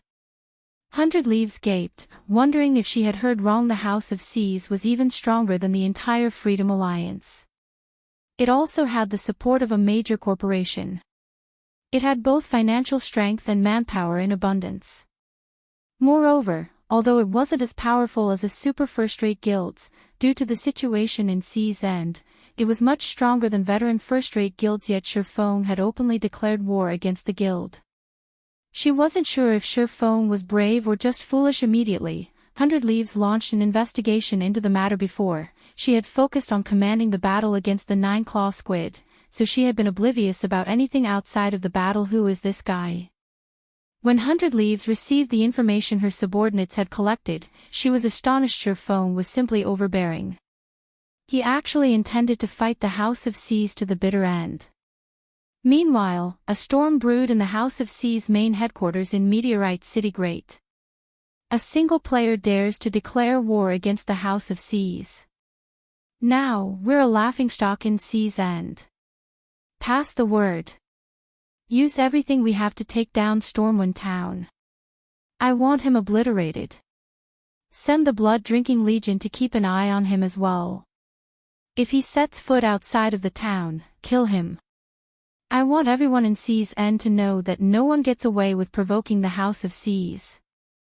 Tyrant Serpent, the House of Seas guild leader, laughed in anger after watching the declaration of war video on the official forums. "Since he wants to sell the Sea God's blessing, I'll give him a chance. From now on, sell our Sea God's blessings in our shops. Sell them at 1 gold per bottle. Didn't he recently purchase a large stock? I want to see just how much money he can afford to lose." Chapter 1264, #1 at Sea. Inside the House of Seas meeting room. Tyrant Serpent's orders shocked the guild's upper echelons in the room. This was the first time they had seen their guild leaders so enraged, angry enough to make rash decisions. "Guild leader, isn't that a little too far? We're already spending 1 gold for each sea god's blessing we obtain. If we sell the potion for 1 gold, won't we be working for nothing? Moreover, our stock is limited. If we don't sell enough potions, that player will continue to make a profit, yet if we sell too many, we might not have enough for our members. It could hurt our exploration of Death's Waterfall. The House of Seas had stumbled upon the secret land, Death's Waterfall, by coincidence. The area's resources were beyond abundant. It was even home to quite a few ancient ruins. The small corner of Death's Waterfall they had explored thus far had already boosted the guild's strength significantly. Among their initial harvest, they had obtained over a dozen bronze speedboats. They had also obtained a mysterious iron speedboat. There was even less need to mention the number of top-tier weapons and equipment they had found. The areas of Death's Waterfall they had explored thus far were only the tip of the iceberg. The farther they ventured, the more frightening the treasures they encountered. However, the secret land's environment was severe. If players did not possess sufficiently high magic resistance, survival was out of the question. Hence, the House of Seas had purchased the Sea God's blessing in bulk. Fortunately, the House of Seas had met an NPC Grandmaster Alchemist, which allowed them to synthesize runic crystals at a much higher success rate. However, while the cost of synthesizing the runic crystals had decreased significantly, it still wasn't cheap to explore Death's Waterfall. The House of Seas invested tons of coins and resources each day. Moreover, the guild increased its investments by the day. The more players they could send into the secret land, the faster they could explore the area. Naturally, they would send as many players as they could. This was also why their guild was in short supply of coins. However, after seeing the popularity of the Sea God's blessing in the various empires, they had found a solution to their money problem. They could sell some of their stock to fund the exploration. But selling the Sea God's blessing at cost would gain them nothing. Don't worry. Previously, we only purchased runic fragments for 6 silver per stack to prevent others from synthesizing runic crystals. If we purchase the fragments in bulk for 4 silver per stack, that brat won't have any hope against us, Tyrant Serpent said, chuckling. You just need to focus on finding an opportunity to kill that player. Hearing this, realization dawned on the upper echelons. After all was said and done, Stormwind Town was only a town. The teleportation fees to get there weren't cheap. Meanwhile, the House of Seas had shops in all of the 12 major NPC cities as well as numerous NPC towns in Sea's End. If players only planned to sell a small number of fragments, they could earn far more by selling them for 4 silver per stack rather than traveling to Stormwind Town to sell them for 5 silver per stack. By doing this, not only could they hinder Shurfeng's financial progress, but they could also lower their cost of obtaining the Sea God's blessing, killing 2 birds with 1 stone. They doubted that Shurfeng had the assistance of a Grandmaster Alchemist. If this competition persisted long-term, Shurfeng would eventually fail to make any money with the Sea God's blessing, suffering losses. Instead, guild leader is the best. If that brat had agreed to cooperate from the very beginning, he could have kept 20% of his profits. Now, he'll be kicked out of the competition and hunted endlessly. Following which, the House of Seas upper echelons left to fulfill Tyrant Serpent's orders. As the House of Seas had discussed Shurfeng's situation, players also discussed the matter on Sea's End's official forum. Someone had long since uploaded Shurfeng's declaration video against the House of Seas. No one had ever expected this outcome. Despite the House of Seas sending hundreds of experts at Shurfeng, the guild suffered a miserable defeat, its experts either dying or running away with their tails between their legs. Shurfeng's battle video had also mesmerized many independent players. Whether it was his positioning, dodges, or attacks, compared to the other expert battle videos they had seen, this video was worlds apart. In prior battle videos, they had seen experts take on 20 opponents at most. Moreover, those crowds usually consisted of ordinary players with poor equipment and low levels. The higher quality videos usually only recorded a single expert taking on 3 or 4 elite players.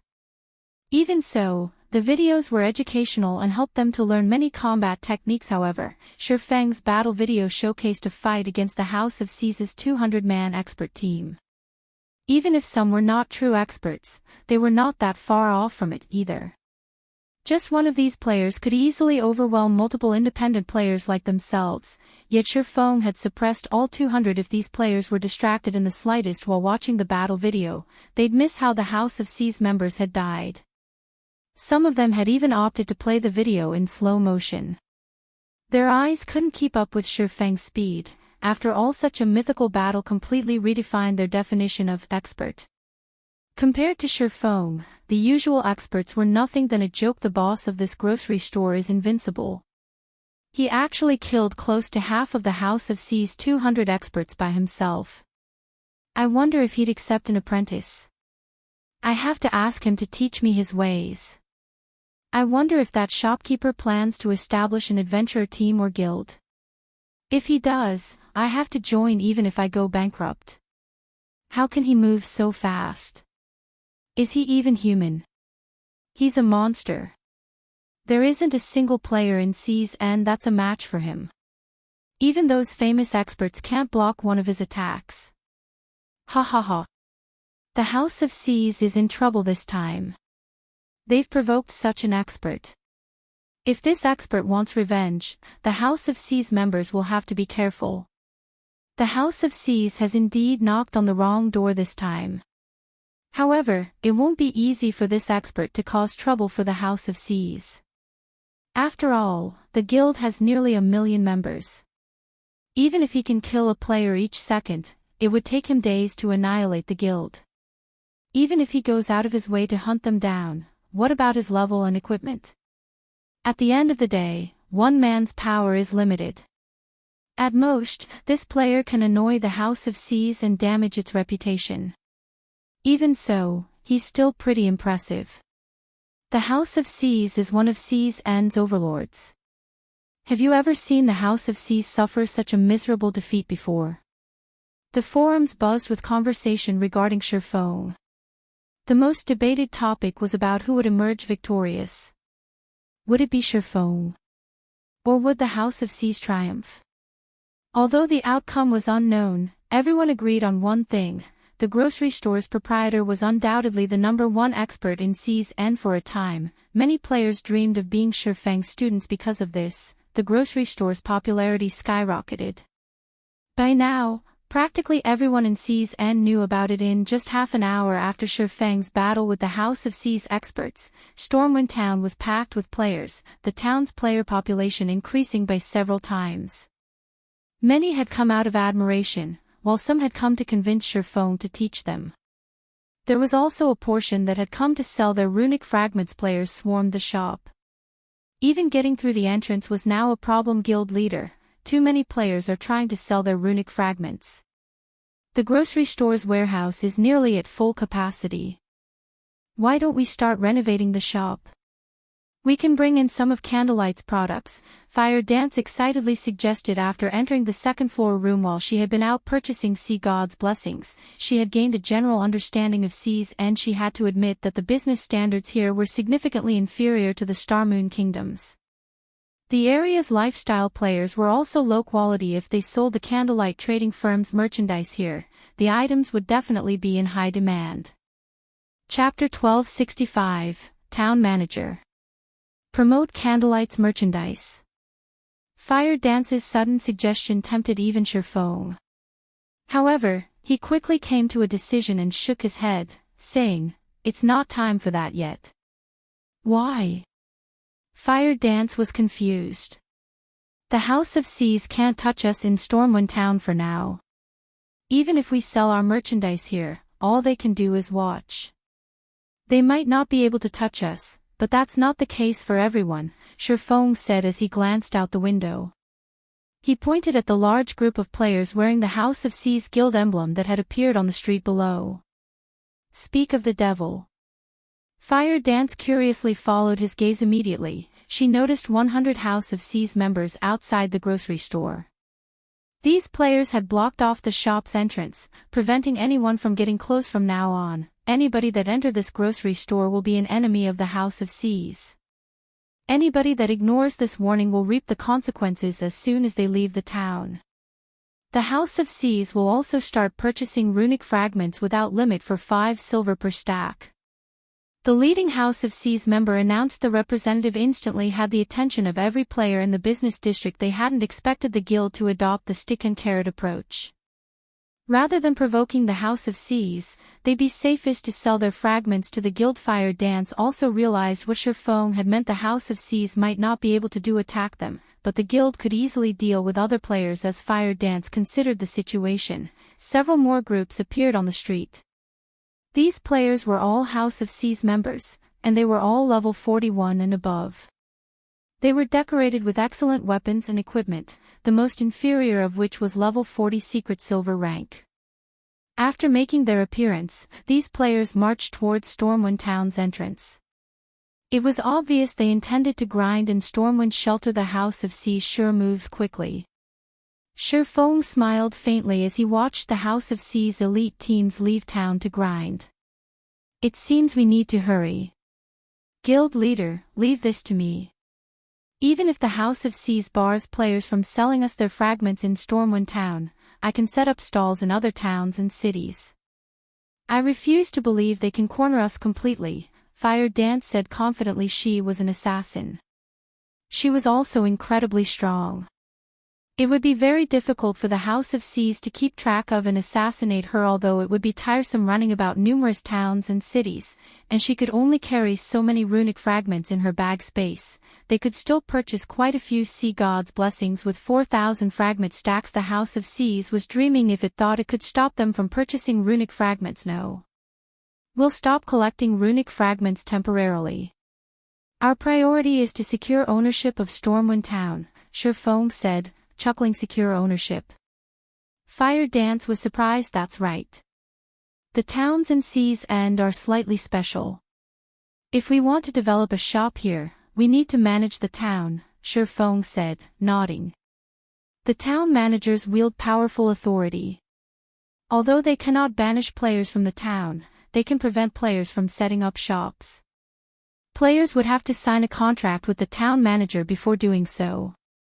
This is why there are so few shops in Seas End and why the business development here is so poor currently. Stormwind Town isn't under any player's control. If we want to establish a shop, we need to take control of Stormwind Town quickly.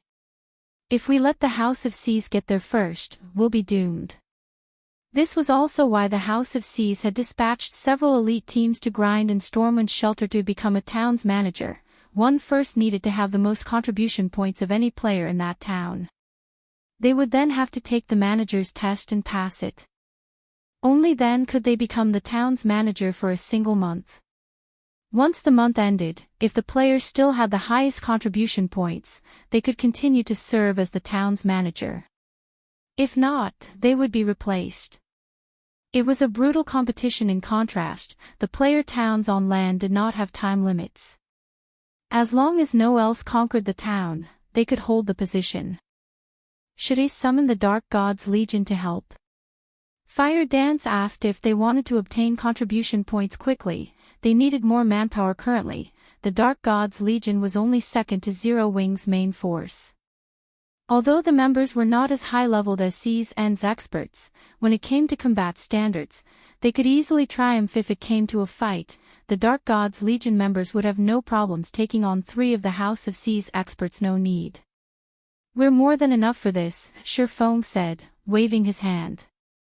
While having the Dark God's Legion wasn't a bad idea, this problem couldn't be resolved with more manpower.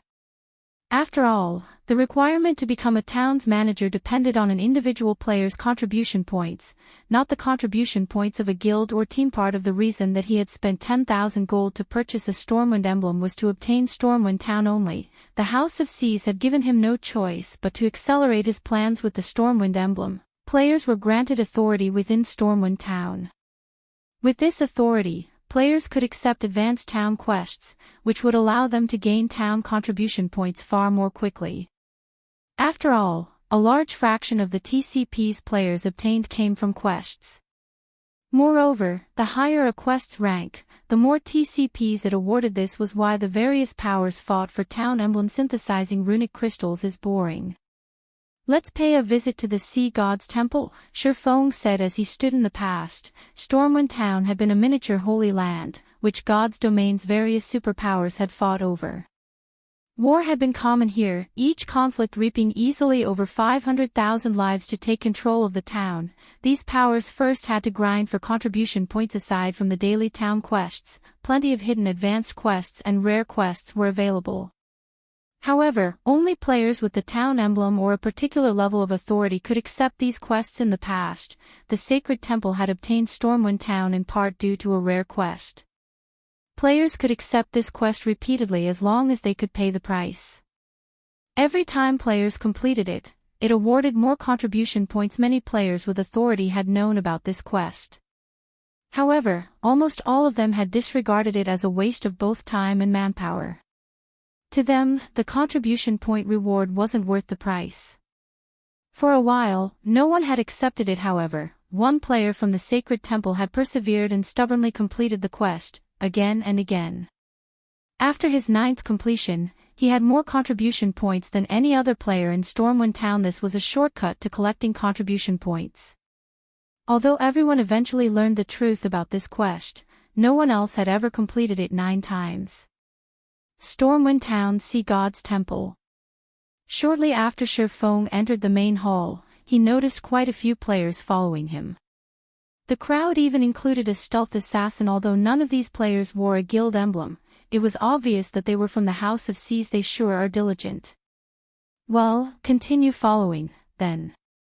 That is, if you can. Shurfeng simply smiled as he noticed the House of Seas members.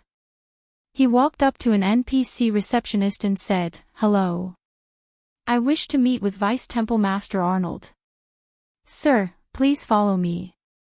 Upon seeing the Stormwind emblem on Shurfeng's chest, the NPC receptionist nodded before leading Shurfeng to the 2nd floor.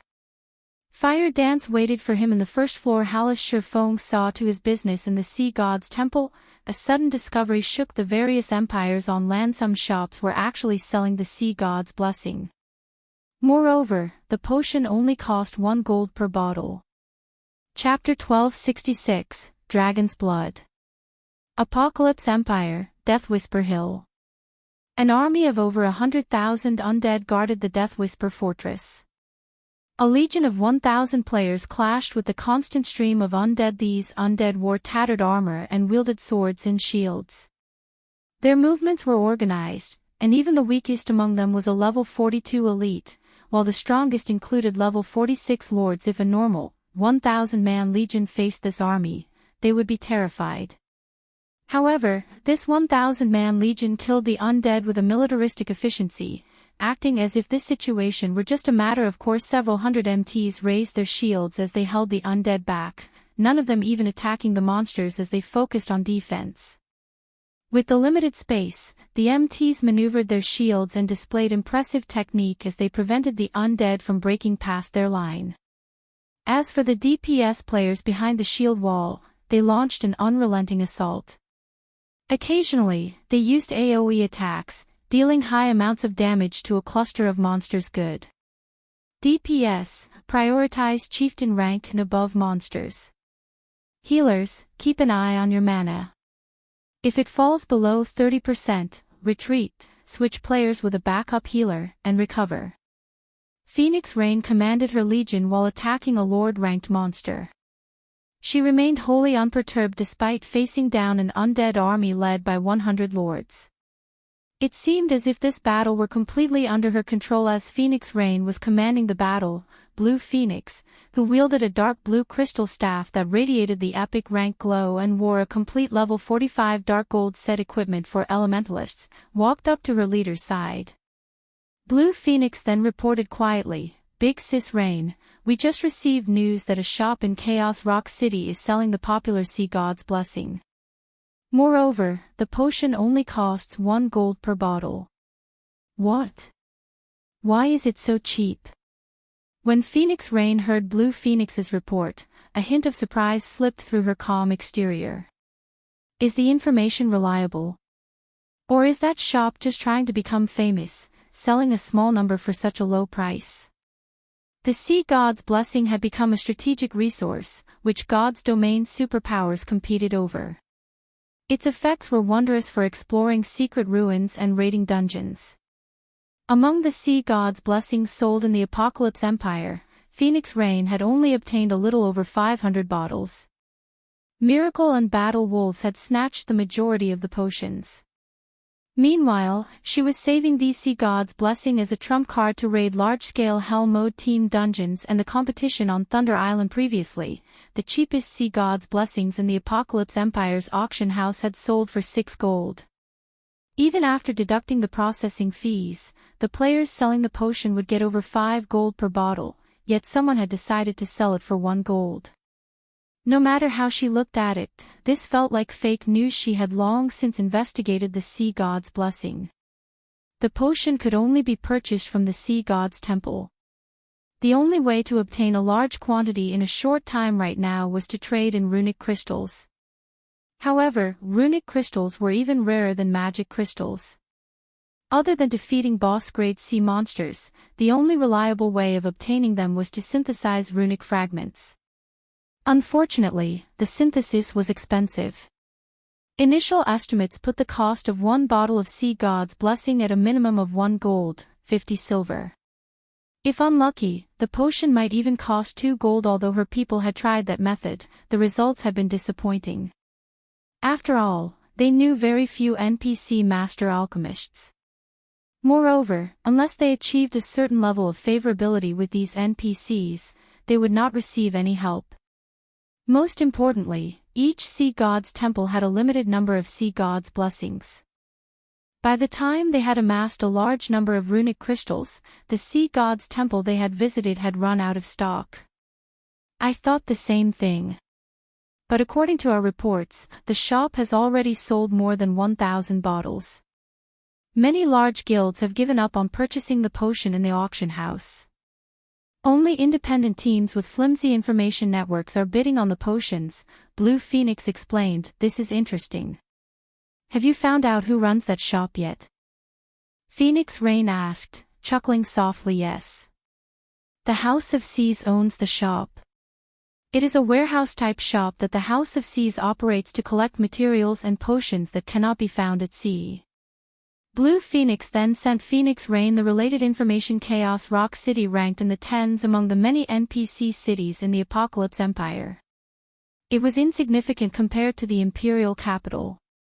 With enough money early in the game, anyone could obtain land in the NPC cities ranked beyond 10th place.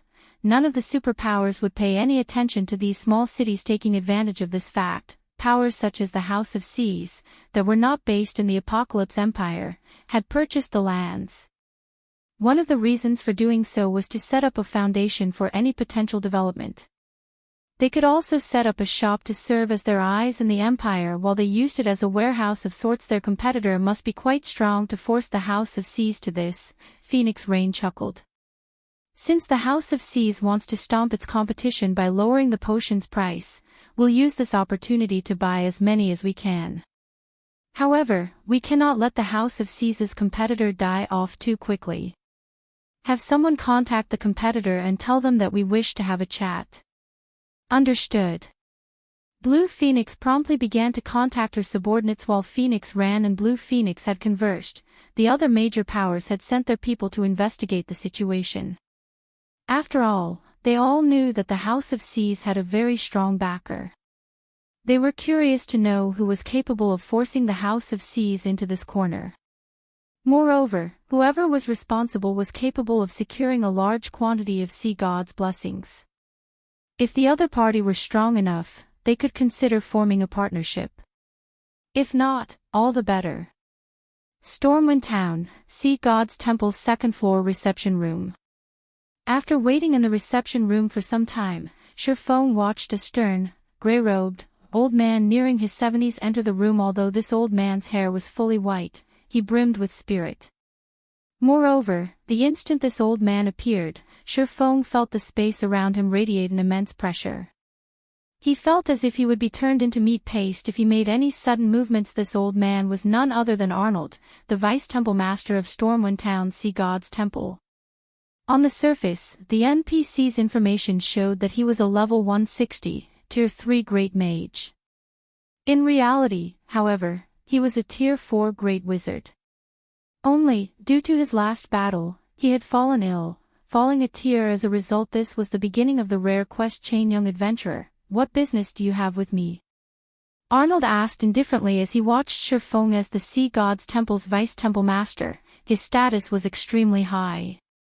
If not for Shifeng's Stormwind emblem, he would not be worth this NPC's time. Arnold's cold greeting didn't particularly surprise Shifeng. Smiling, he answered, Lord Arnold, I've heard that, to protect this town in the past, you fought a desperate battle against an abyssal monster. In the end, you used a curse to kill the monster. However, you suffered a backlash as a result. I have an advanced healing potion with me. I hope that it can be of some help to your injuries. Saying so, Shifeng took an advanced healing potion from his bag. Thank you, young adventurer, Arnold said, his tone no longer cold and indifferent. He then shook his head and said, however, you are better off saving this advanced healing potion for yourself. I know full well what kind of wound I suffer. It is not that easy to treat. Even the water of life cannot help me. May I know what may help you recover, Lord Arnold? Shifeng asked. Young adventurer, I do not wish to belittle your strength, but curing my wounds is too difficult. If you really wish to help me, you must first collect a drop of dragon's blood, Arnold said, chuckling. He then turned and left the reception room. System, rare hidden quest, Heroes Past, triggered. Do you wish to accept? Shifeng accepted the quest without hesitation. Sure enough, the quest is the same as it was in the past. Shifeng released a sigh of relief.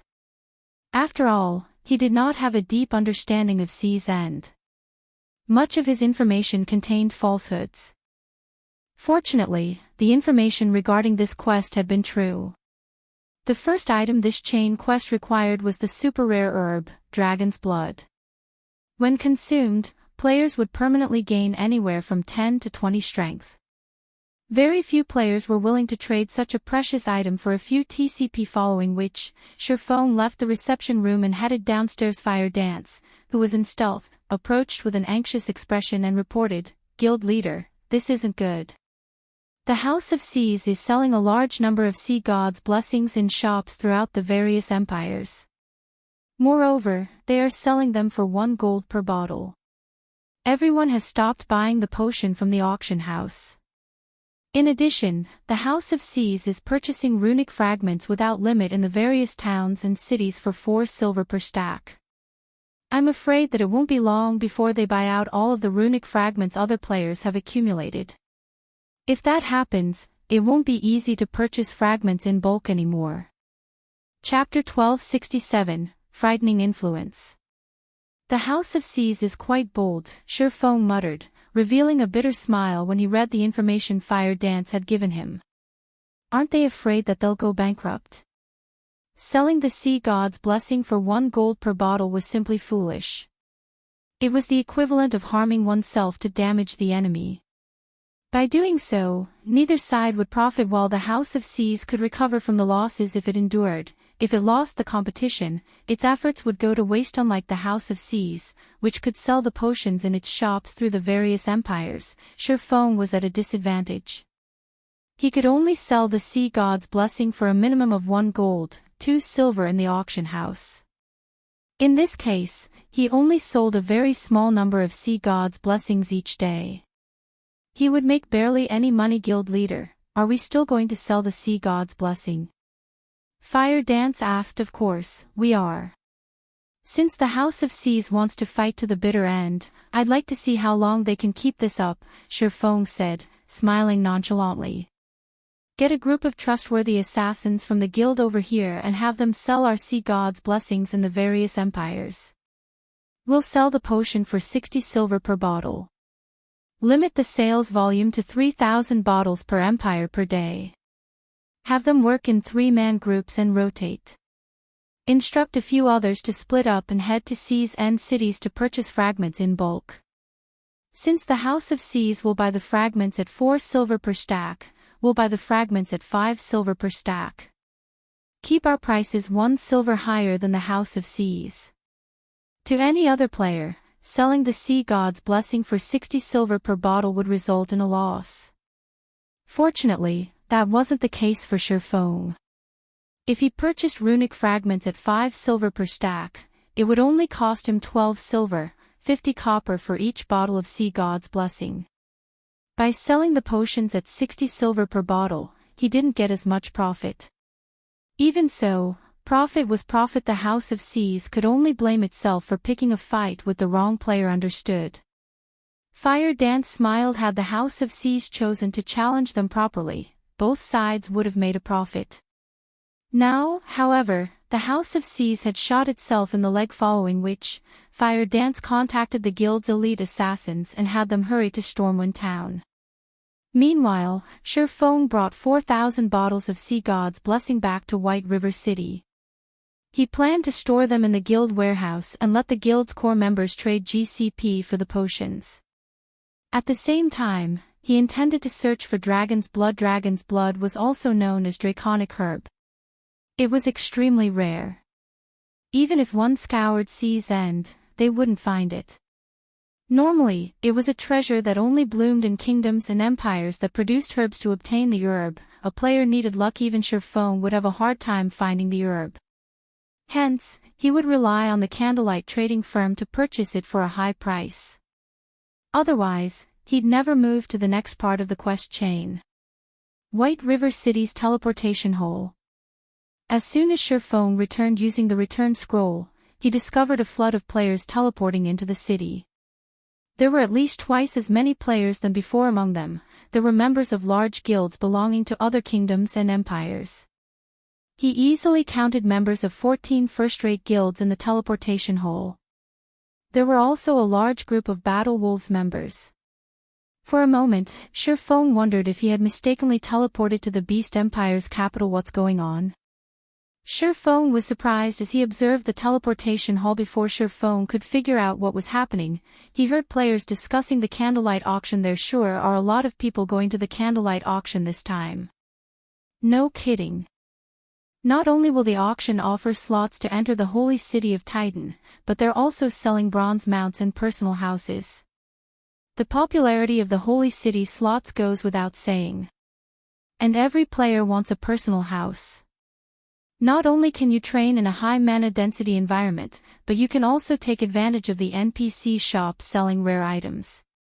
It'd be so convenient to travel to and from Stone Forest Town and the nearby leveling maps. That's right. Aside from large guilds, plenty of famous adventurer teams have come to participate in the auction. I have heard that they are all here to get one of Stone Forest Town's personal houses. It's a pity that the starting bid for the houses is 300 gold.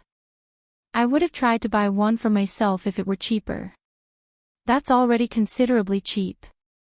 Stone Forest Town is the #1 player town throughout Starmoon Kingdom and the neighboring kingdoms. Practically every player in the teleportation hall chatted about the candlelight auction and Stone Forest Town. When they talked about Stone Forest Town, they wore yearning expressions. Has Stone Forest Town become so popular? Sherfong was slightly surprised. While he acknowledged that Stone Forest Town was a valuable location, he hadn't thought that it would attract so many players from other kingdoms and empires. After all, Stone Forest Town's location was gradually growing less profitable. By the time mainstream players were over level 50, the town would lose its competitive edge. The only advantage the town would have at that time would be its mana density and the NPC shop's rare items. White River City, Candlelight Trading Firm. Players crowded the 7-story tall building's entrance. Originally, only players with 10 gold or more could enter the shop. However, due to the high number of participants, the trading firm had been forced to raise the requirement to 100 gold. Even then, the designated auction venue, which could accommodate 10,000 people, was full to the brim. Even the VIP rooms were not enough.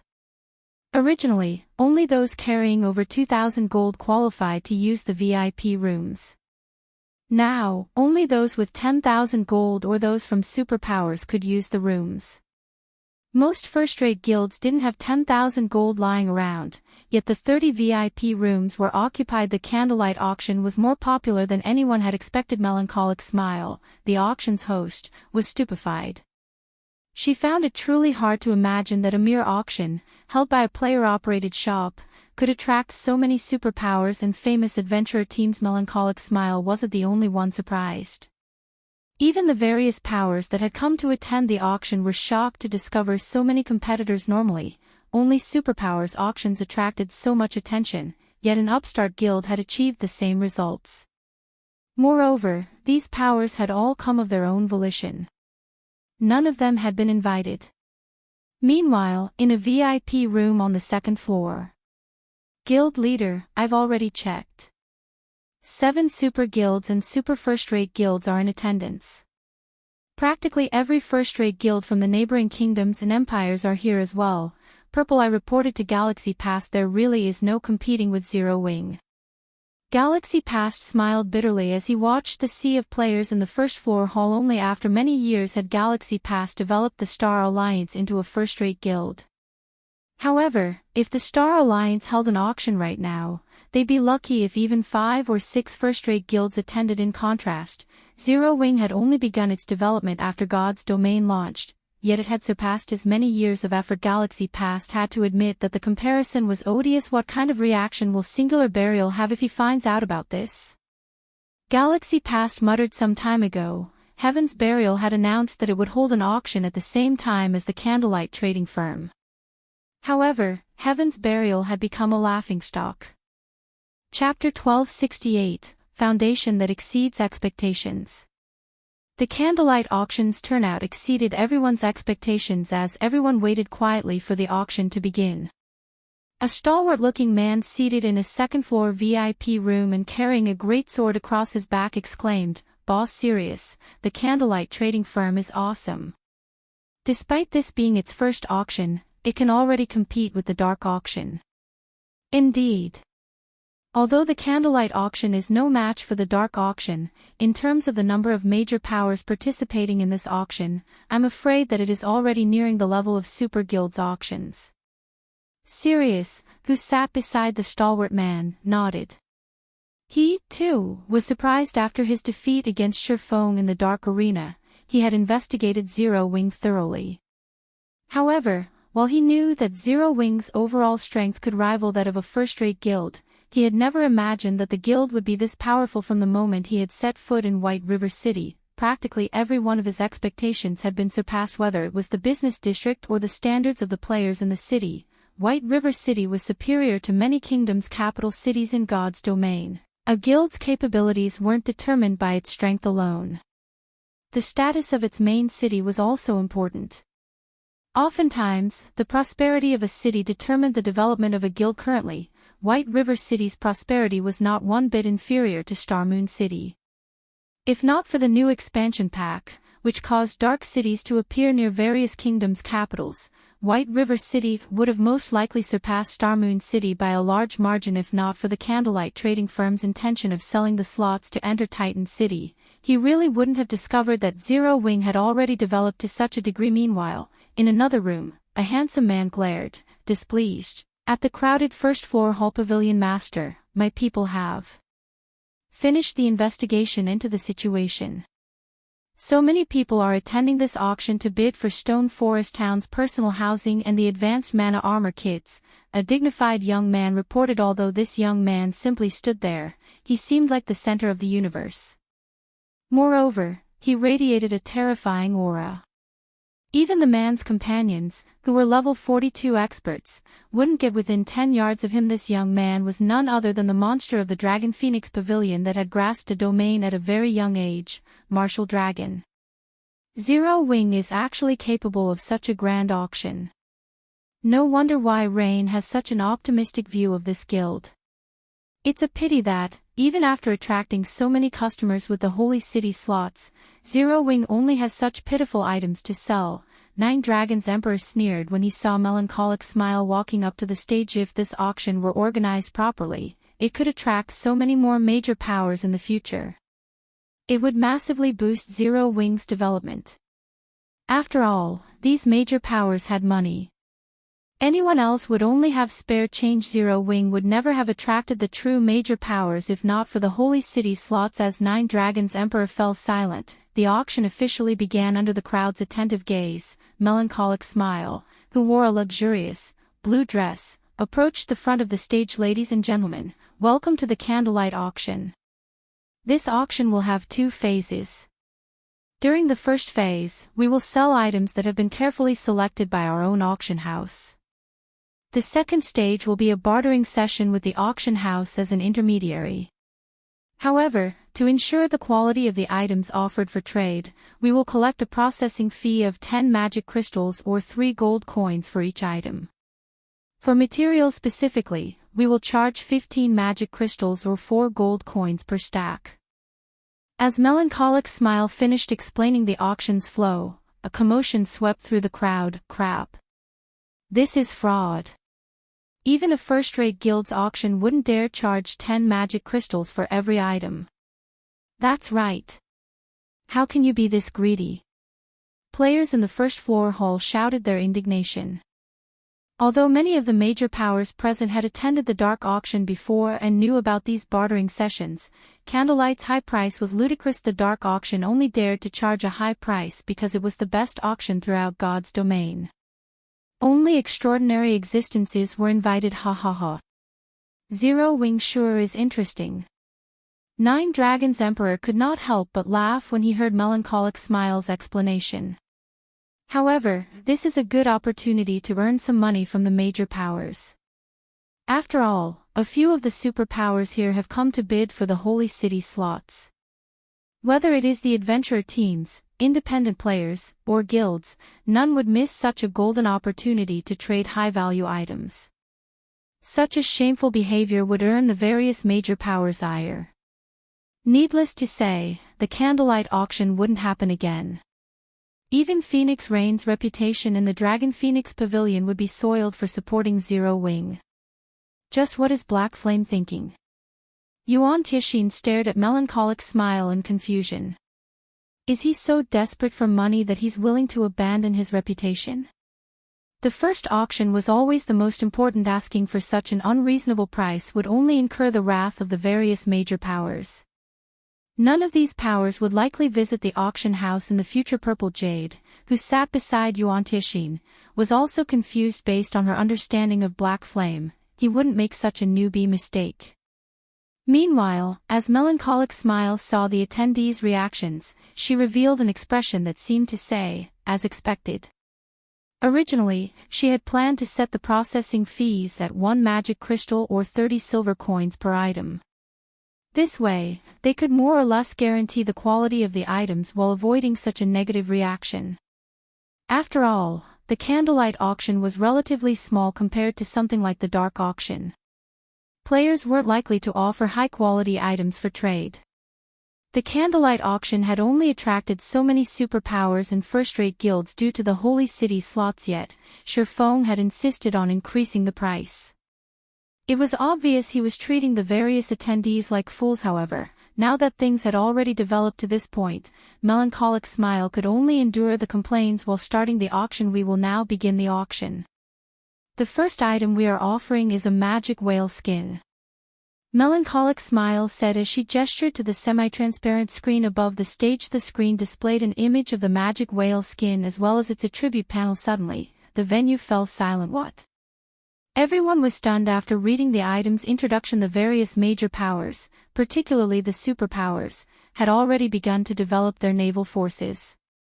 Hence, they understood just how important ships were and were madly investing manpower and resources into obtaining high-ranking ships. These major powers wanted to upgrade their high-ranking ships to ease the fights against sea monsters. These organizations were even purchasing bronze-rank strengthening items at astronomical prices.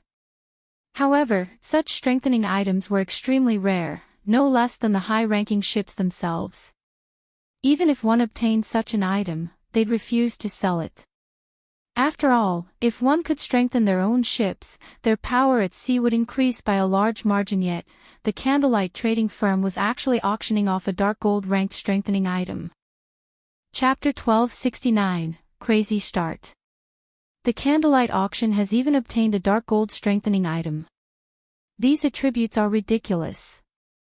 I've heard that bronze strengthening items can only increase a ship's durability by 2 points, yet the magic whale skin can increase a ship's defense by 10% and durability by 10 points.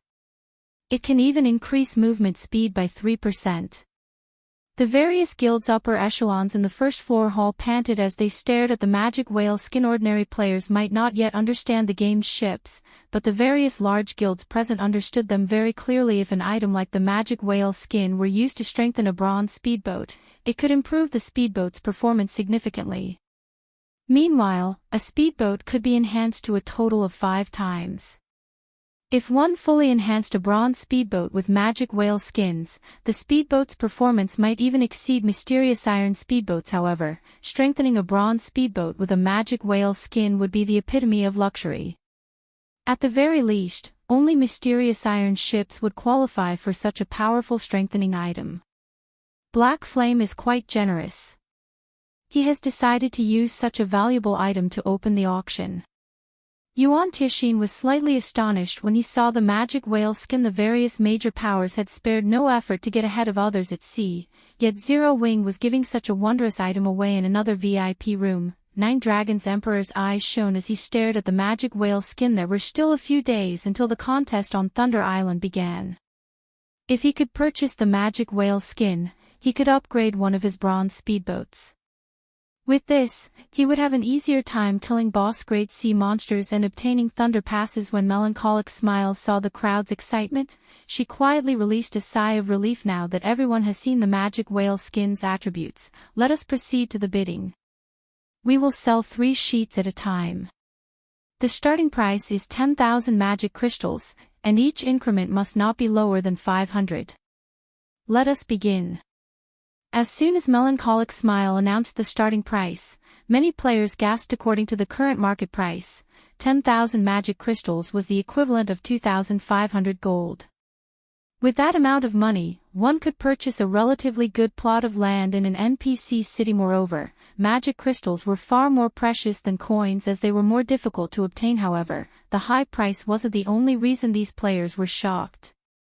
What surprised them more was Candlelight's ability to offer 3 magic whale skin sheets at a time. After all, a single sheet could not qualitatively transform a ship. However, 3 sheets could. What a ruthless price. Sirius chuckled as he shook his head. It seems Candlelight is going to take our money today. The competition at sea grew more intense with each passing day. If his guild could increase a high-ranking ship's performance by a rank, it would raise the guild's naval strength to new heights. While Sirius sighed, the price of the magic whale skins rose rapidly. 10,500 crystals. 11,000 crystals. 12,000 crystals. In just 10 seconds, the price had soared to 15,000 magic crystals. One could purchase epic equipment with that kind of money. Big Sis Rain, what should we do? We have already lent our magic crystals to Zero Wing. We have less than 5,000 crystals on hand, Blue Phoenix asked anxiously as she watched the price of the magic whale skin continuously increase. She also felt that Zero Wing was too insincere. Rather than offering such a valuable item to them, Zero Wing had chosen to auction it. Phoenix Rain could only reveal a bitter smile in response. She had been racking her mind to figure out a way to increase her fleet's strength. She had even led a team of experts to the Death Whisper Fortress personally to obtain ship-strengthening items. Only after many sacrifices had she gotten her hands on a mysterious iron-strengthening item. On the other hand, without anybody noticing, Zero Wing had dark gold strengthening items immediately. Phoenix Rain called up her friends list and contacted Shifeng team leader Yifeng. I wish to use the magic crystals I lent you to purchase the magic whale skins that are currently on auction. Will that be possible? Phoenix Rain asked. Of course. That won't be a problem. I'll notify the auctioneer right away. However, your maximum limit will be the 250,000 magic crystals you lend our guild. I can't make the decision if the price is higher than that, Shifeng said earnestly. One of the reasons that he had generously offered the magic whale skins for auction was to show everyone Zero Wing's foundations. In any case, he had 8 sheets in total. He only needed 5 to strengthen the Hurricane sailboat. Using the remaining 3 on speedboats or common small sailboats would be a waste. It would be more beneficial to sell them. The second reason was to pay back his debt. After all, he had yet to return the 250,000 magic crystals he had borrowed from Phoenix Rain. If he tried to offer her the top-tier dark gold weapons or equipment that he had obtained from the Dark Arena, it was unlikely that Phoenix Rain would be interested. Only something like the magic whale skin, which could increase one's naval strength, would garner Phoenix Rain's attention. Hearing Sherfong saying so, Phoenix Rain relaxed. There were still 5 days until the debt was due. Zero Wing could easily reject her request. 20,000 crystals. Phoenix Rain instantly placed a frightening bid as expected of the players in the VIP rooms. They can afford to place such insane bids casually. Both independent players and guilds in the first floor hall were astonished by Phoenix Rain's bid. Even first-rate guilds were fortunate if they had a stockpile of 60,000 magic crystals. After all, there were too few sources. Moreover, their daily consumption was considerably high. It was impossible to stockpile so many. Spending 20,000 magic crystals just to strengthen a single ship was simply too much of a luxury. Only super first-rate guilds and super guilds were capable of such a thing. 21,000 crystals. Nine Dragons Emperor frowned as he placed a new bid. The Holy City slots were his main goal. Hence, he hadn't prepared many magic crystals. He currently had 24,000 crystals on hand. After all, a small guild like Zero Wing should not be capable of offering anything worth his while now. However, it was too late for him to send his subordinates to collect more magic crystals. It seems the other powers haven't come prepared. Yuan Tixin chuckled. Following which, he shouted, 30,000 crystals. The secret pavilion had prepared plenty of coins and magic crystals for the candlelight auction. After all, the secret pavilion had done business with Zero Wing many times before, so they knew that Zero Wing possessed strong foundations and had many items that could even tempt the secret pavilion. However, Yuan Tixin had never expected to find such an opportunity. 31,000 crystals. Phoenix Rain placed a new bid, but she didn't raise it by much. While the magic whale skin was valuable, its price was already high. Any higher and one could afford a bronze speedboat. 35,000 crystals. Yuan Tixin said without hesitation. 36,000 crystals. Phoenix Rain frowned as she glanced at Yuan Tixin's room a short distance away. This was the highest she was willing to go. Although she had plenty of magic crystals, she could not waste them. The other audience members were stupefied. The cost of 3 magic whale skins could already rival half of a first-rate guild's magic crystals. It seems that they have reached their limit. Yuan Tixin smiled. 40,000 crystals.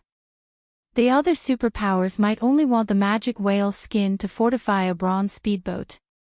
However, the secret pavilion was in possession of a mysterious iron speedboat. 3 magic whale skins could almost put their ship on par with a secret silver speedboat. A secret silver speedboat.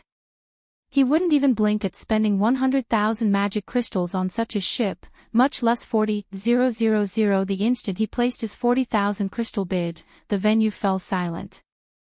After melancholic smile knocked the gavel 3 times and confirmed the sale, a gasp echoed throughout the auction house. The major powers that had scolded the Candlelight trading firm for fraud had run out of comments. The first auction item had sold for 40,000 magic crystals.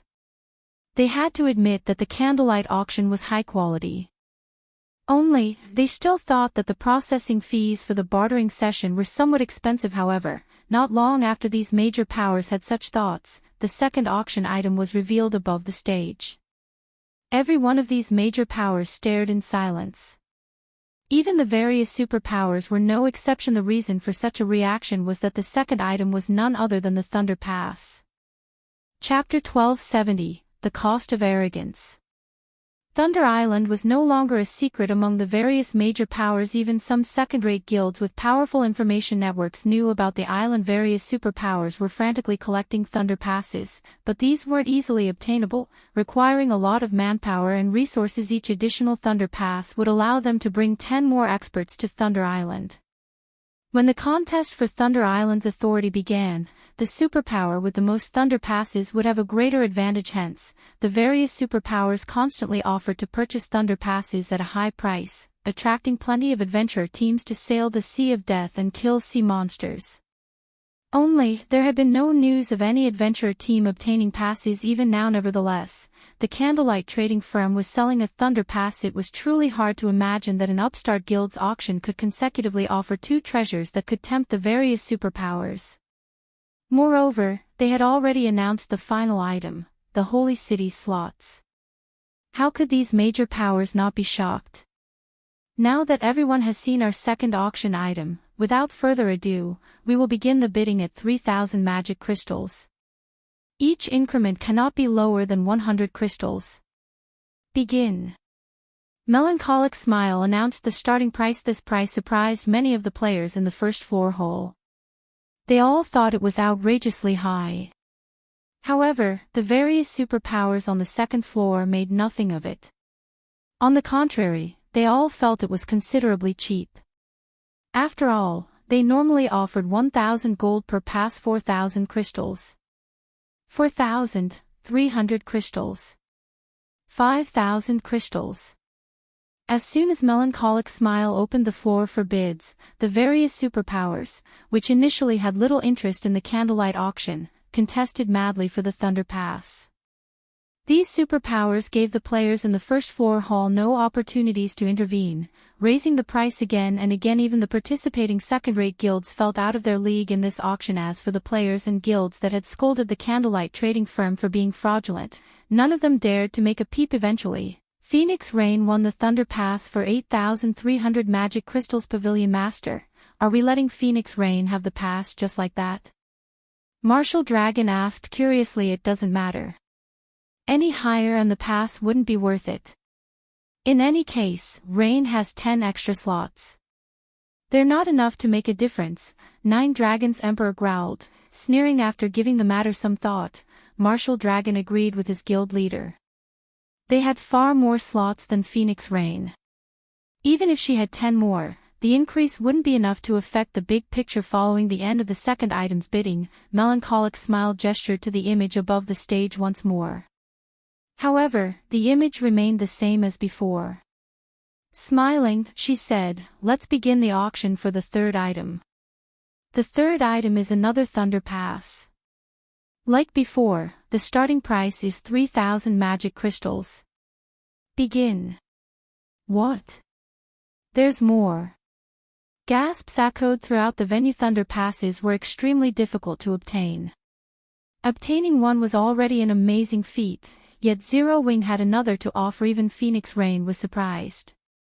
Of course, she was also elated. Although it was only one more entry pass, there was a huge difference between 10 and 20. Fortunately, among the superpowers present, she had the most magic crystals to spend. As soon as the auction began, the Thunder Pass's price instantly rose to 8,000 magic crystals. Unlike before, the various superpowers paid more attention to the Thunder Pass this time. They, too, realized what kind of consequences they would suffer if another power had 20 additional slots. The competition for the second Thunder Pass intensified. Eventually, however, Phoenix Rain obtained the second Thunder Pass for 15,400 magic crystals. Although the price was astoundingly high, Phoenix Rain felt that the money had been well spent. Just when everyone believed that the competition for the Thunder Passes had ended, Melancholic Smile pointed at the Thunder Passes image once again. This is insane. Just how many Thunder Passes do they have? The players in the auction venue involuntarily shuddered. This was especially true for the various superpowers in the second floor VIP rooms. They could tolerate a single power obtaining 1 or 2 passes as it wouldn't significantly impact the outcome. However, if the Candlelight trading firm sold too many Thunder passes, the balance would change, affecting the contest. Contrary to everyone's expectations, Melancholic Smile did not immediately start the next round of bids. Instead, she took 3 Thunder passes from her bag, stupefying everyone present. How do they have so many passes? Nine Dragons Emperor shook as he stared at the 3 Thunder passes in Melancholic Smile's hand. He found it truly unbelievable that Zero Wing had obtained so many passes. Despite the scarcity of thunder passes in the Sea of Death, Zero Wing had 5. The Dragon Pavilion Master previously had only 60 slots more than Phoenix Rain. He could ignore losing the 2 thunder passes, as he still had a considerable advantage over Phoenix Rain. Even then, however, if Phoenix Rain won these 3 thunder passes as well, the difference between their teams would be negligible. This won't do. I must obtain these passes. 9 Dragons Emperor commanded, notify Bell and have him send all our magic crystals immediately. Pavilion Master, I've already notified him. However, it will take at least 10 minutes before they arrive. Martial Dragon reported 10 minutes. Damn it. Why so long? Regret and anger filled 9 Dragons Emperor's eyes as he stared at the 3 thunder passes. Notify Zero Wing's auctioneer. Tell her that we request a delay. Had the candlelight trading firm stated beforehand that such items would be sold, he never would have been caught off guard. In reality, 9 Dragons Emperor wasn't the only person to react that way. Even guilds such as Pantheon, Miracle, King's Return, Battle Wolves, and Sacred Temple were caught flat-footed. After all, nobody would have imagined that there would be such frightening items offered at the candlelight auction. They had prepared only the lands required to purchase the Holy City slots almost at the same time. The representatives of the various superpowers all reported back to the upper echelons of their respective guilds, having their guilds send magic crystals over. Aside from this, they also contacted the candlelight trading firm asking for a delay in the auctioning of the thunder passes or permission to use other items as collateral. This scene stunned the various major powers and adventurer teams present. After all, asking for a delay in the auctioning of an item was a relatively humiliating thing to do, as this would show that one had insufficient funds. Despite that, the various superpowers of God's domain were actually willing to cast away their reputation. It was truly inconceivable. Guild leader, are we going to delay the auction of the thunder passes? Melancholic Smile asked after contacting Sherphone. Currently, 5 superpowers had requested a delay, something not commonly seen. If it were any other first-rate guild holding this auction right now, they would definitely acquiesce without hesitation. We can delay the auction, but tell them that they need to compensate us for the time lost. Every minute's delay will cost them 300 gold. They are welcome to delay the auction for as long as they want, Sherphone replied nonchalantly. Guild leader, this, Melancholic Smile's heart skipped a beat when she heard his answer. Don't worry about it. Just tell them as is, Sherphone said, chuckling. There were only a few days left until the contest over Thunder Island. At this point, practically all boss-grade sea monsters that could be killed had already been killed once before. Even if one killed the boss-grade sea monsters that respawned, the likelihood of a thunder pass dropping would be very low. After all, only a limited number of thunder passes could drop during each contest cycle. The only reason he had managed to obtain so many thunder passes was the king-class sea monster he had killed. If he did not make a killing off these superpowers now, he would be doing that king-class sea monster a disservice. Melancholic Smile fell speechless at Sherfang's words. Her guild leader was a little too good at earning money. However, since it was a command from her guild leader, Melancholic Smile had no choice but to repeat Sherfang's words to the 5 superpowers. Chapter 1271, Frantic Struggle. Pavilion Master, Candlelight is clearly trying to extort us. Martial Dragon's expression darkened when he heard Melancholic Smile's reply. They would have to pay 3,000 gold if they wanted to delay the auction of the thunder passes for 10 minutes. Such a sum was enough to purchase a considerably good plot of land in an ordinary NPC city. Although 3,000 gold was nothing to the Heavenly Dragon Pavilion, they would be fools to accept this offer at this moment.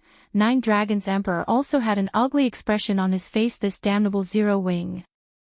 9 Dragons Emperor pounded his fist on the armrest of his chair. In a chilling tone, he said, let them have it. Isn't it just 3,000 gold? I'll have Phoenix Rain and Zero Wing pay it back 100-fold in the future.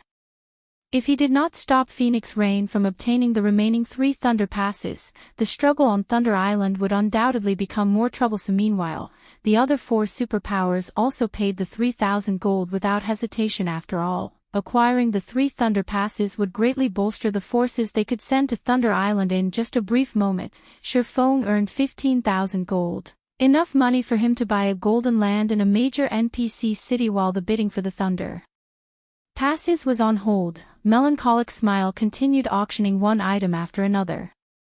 Meanwhile, every one of these items was highly contested by the players in the first floor hall. Some of these items were on commission from other players, while some were dark gold weapons and equipment from Zero Wing's warehouse. The fine gold rank magic light set equipment that was auctioned managed to garner the attention of those on the second floor. The various major powers knew full well how difficult it was to obtain such high-level set equipment. Despite all their efforts in challenging level 50+ monsters, they had yet to get even a piece of level 50 fine gold equipment, much less fine gold set equipment. In the end, the Secret Pavilion bought the Magic Light set equipment for 4,000 gold. Meanwhile, each one of the 100 advanced mana armor kits offered sold for roughly 150 gold. After the auction of the advanced mana armor kits came to an end, the sale of the bronze engineering locomotives began. Nowadays, the various major powers and gods domain were frantically collecting high-ranking mounts as well as equipping their elite members with common mounts. They all understood that the era of mounts had already arrived. If they did not quickly equip their guild members with mounts, they would end up trailing the other guilds before long. After all, once players had mounts, they could save up on plenty of travel time. High-ranking mounts even possessed combat capabilities. Now that the Candlelight trading firm was selling bronze mounts, the various major powers naturally wouldn't let this opportunity get away. I believe everyone has seen the bronze engineering locomotives attributes already. The starting price will be 150 gold, and each increment must not be lower than 10 gold. Begin. The moment Melancholic Smile announced the start of the auction, whether it was the various large guilds or adventurer teams, they all began placing bids fervently. 160 gold. 170 gold. 180 gold. In the blink of an eye, the price of the bronze engineering locomotive reached 350 gold. Just as everyone believed that the price of the mount would stop at 400 gold, a new bid came from one of the second-floor rooms. 600 gold. Yuan Tixin declared it's just a bronze mount, yet the guy in that room is actually offering 600 gold. He might as well use the money to buy a top-tier dark gold weapon. Everyone was astonished by Yuan Tixin's bid. While they understood that bronze mounts were extremely rare, they were definitely unwilling to spend 600 gold to obtain one. Uncle Yuan, we could have gotten the mount for just 500 gold. Why did you offer 600? Purple Jade asked curiously. After the price reached 400 gold, the representatives of first-rate guilds no longer showed much interest.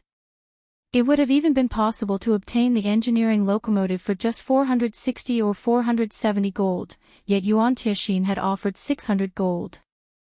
Even if the secret pavilion was rich, they should not be wasting their money in such a way. This is an order from the guild leader. He has tasked us with purchasing every engineering locomotive that comes up. If I only bid 500 gold this time, other people will still harbor some hope of purchasing it later on. If I offer 600 gold at once, they will give up on trying for the mounts that come up later on in the auction, Yuan Tixin explained, chuckling. What? Didn't we already obtain plenty of engineering locomotives from Zero Wing before? Moreover, many of our experts frequently raid ancient ruins to collect high-ranking mounts. We shouldn't be lacking in bronze mounts, right? Purple Jade asked, confused. It is precisely because we have obtained so many engineering locomotives from Zero Wing that we have even more reason to purchase every one of them that appears today, Yuan Tixin replied, smiling. Originally, I also thought that there was nothing special about the bronze engineering locomotives. Their base attributes are even weaker than those of other bronze mounts. However, when 50 engineering locomotives are gathered within a certain range, they will gain a buff called Mechanical Heart. The buff increases the mount's movement speed by 15% and both the rider's and mount's defense by 20%. This buff will greatly assist teams in both travel and battle. They actually have such an effect. Purple Jade was shocked. She immediately understood why the guild leader wanted to purchase all of the bronze engineering locomotives. Large guilds often conducted team operations. If they could fully equip a 50-man team with bronze engineering locomotives, the team's efficiency would increase considerably, following which, the secret pavilion instantly purchased every bronze engineering locomotive that went up on auction. Although some first-rate guilds tried to compete for the mount, the secret pavilion shut them down with a significantly higher bid. None of them got any chance whatsoever. In the end, the secret pavilion purchased all 10 mounts that were offered. Consequently, people also started recognizing the standard of the candlelight auction. At the same time, the atmosphere in the auction venue grew increasingly heated. When Melancholic Smile revealed the 3 Thunder Passes before everyone once again, the entire hall went into an uproar. The reason for such a reaction was everyone's desire to see the various superpowers going all out in bidding for the passes. Let us begin bidding for the next auction item. The starting price for these 3 Thunder Passes will be 10,000 magic crystals. Each increment may not be lower than 1,000 crystals. Begin. As soon as Melancholic Smile finished speaking, the struggle between the various superpowers present began. Only before the crowd on the first floor could enjoy the pleasure of watching this auction, they heard a bid that made even the various first-rate guilds present shudder involuntarily. 50,000 crystals. 9 Dragons Emperor shouted, with the bid rising to 50,000 crystals right off the bat. The first-rate guilds present that were entertaining thoughts of competing for the Thunder Passes were immediately disqualified. Meanwhile, everyone present was also shocked by 9 Dragons Emperor's wealth. Just to obtain 3 entry passes, 9 Dragons Emperor had bid the equivalent of a first-rate guild's entire stockpile of magic crystals. 53,000 crystals. 55,000 crystals.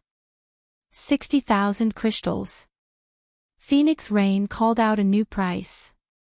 Now, just one Thunder Pass cost 20,000 magic crystals. Have these superpowers lost their minds? The players on the first floor hall were stupefied. Melancholic Smile was also shocked.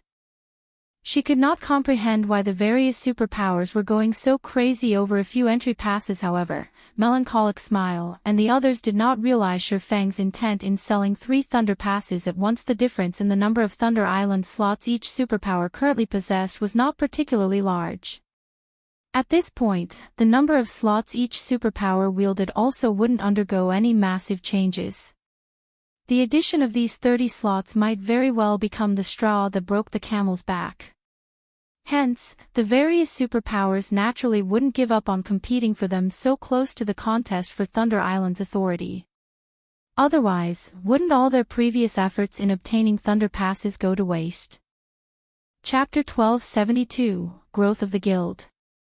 Just as everyone was feeling shocked at the wealth of the various superpowers, a new bid appeared once again. 70,000 crystals. Are magic crystals rocks?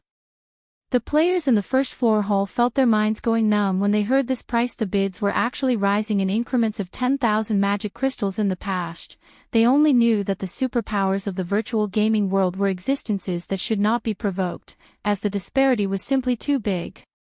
Now, however, it would seem that the gap between both sides was far larger than they imagined it to be. 80,000 crystals. Sirius shouted without hesitation. Too much profit was at stake on Thunder Island. At this crucial moment, the battle wolves naturally could not afford to fall behind. Hence, the guild had mailed 300,000 magic crystals to Sirius in order to obtain the last 3 Thunder Passes. In reality, though, obtaining the additional 30 slots was only secondary to the Battle Wolves Guild.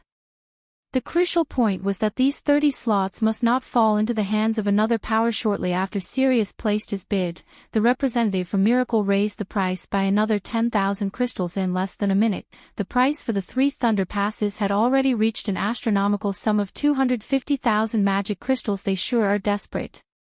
Shifang was greatly surprised when he heard this figure. Although he had long since known that the Thunder Passes would fetch a high price, he had never imagined that they would be this valuable.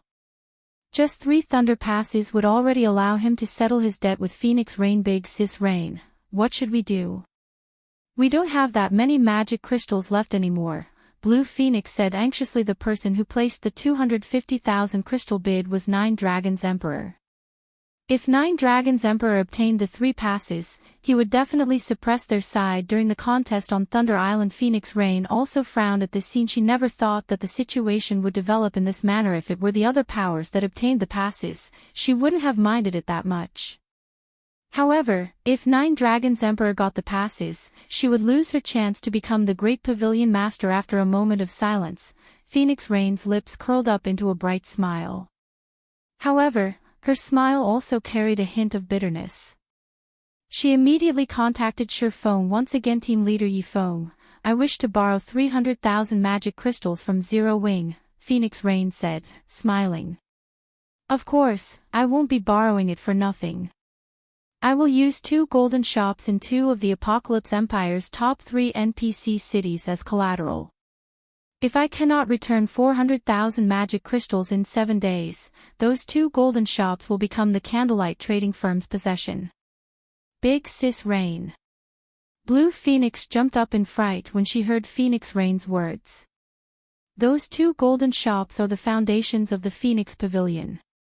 Although the Apocalypse Empire was very large with a high player population, it had only 8 NPC cities that had a player population of over 5 million. Meanwhile, the 2 golden shops Phoenix Rain mentioned were located in 2 of the 7 other major NPC cities. Aside from the imperial capital currently, the value of these 2 golden shops was not one bit inferior to the Candlelight trading firm in White River City. How could they possibly use such important assets as collateral? I understand what I'm doing, Phoenix Rain said determinedly. Hearing this response, Blue Phoenix fell speechless. With the Phoenix Pavilion's current state, how could they possibly collect 400,000 magic crystals in just 7 days? As expected of the Demon Queen, the actions she takes are truly flawless. Shifeng was inwardly surprised by Phoenix Rain's offer. Although using the 2 golden shops as collateral might seem greatly disadvantageous to Phoenix Rain, in reality, that wasn't entirely the case. After all, whether Phoenix Rain managed to repay her debt or not, she would not make a loss if she succeeded in redeeming her debt. She could simply retrieve her shops. Even if she failed, the shops would become the Candlelight trading firm's possessions, not Zero Wing's. There was a huge difference between the shops falling into the Candlelight trading firm's hands and Zero Wing's. After all, Phoenix Rain owned 20% of the Candlelight trading firm's shares. If the Candlelight trading firm grew stronger through the addition of those 2 shops, the profits Phoenix Rain received from her shares would increase as well. Moreover, if converted to coins, 300,000 magic crystals would be equivalent to 75,000 gold, a sum that already exceeded the startup costs of those 2 shops. While this might seem like a risky deal for Phoenix Rain, in reality, the loss she would make would be minimal. Team leader Yifeng, what is your decision? Phoenix Rain asked, smiling. When Shifeng looked at Phoenix Rain in the screen, he suddenly felt as if he was the one borrowing money from her. From beginning to end, it was as if the initiative in this trade was in her hands, not his. All right, you have a deal. However, the magic crystals will be left with the Candlelight trading firm for now. Once the auction is over, I'll hand over the remainder to you. Shifeng nodded. Phoenix Rain's conditions were indeed difficult to refuse. If the Candlelight trading firm could branch out to 2 cities with populations rivaling that of White River City, the potential profits were simply frightening, particularly now that the various large guilds were placing more focus towards exploring ancient ruins. He had even more need for the golden shops of the Apocalypse Empire's major NPC cities, to sell the lunar potion, following which, Shifeng and Phoenix Rain signed a contract through the system. When Blue Phoenix watched Phoenix Rain signing the contract, she suddenly realized an extremely important matter. Despite its extreme importance, her mind had in fact automatically forgotten about this matter every time it occurred, treating it as if it was only natural before coming into contact with Zero Wing. The latter had been only a small guild that received help from them secretly.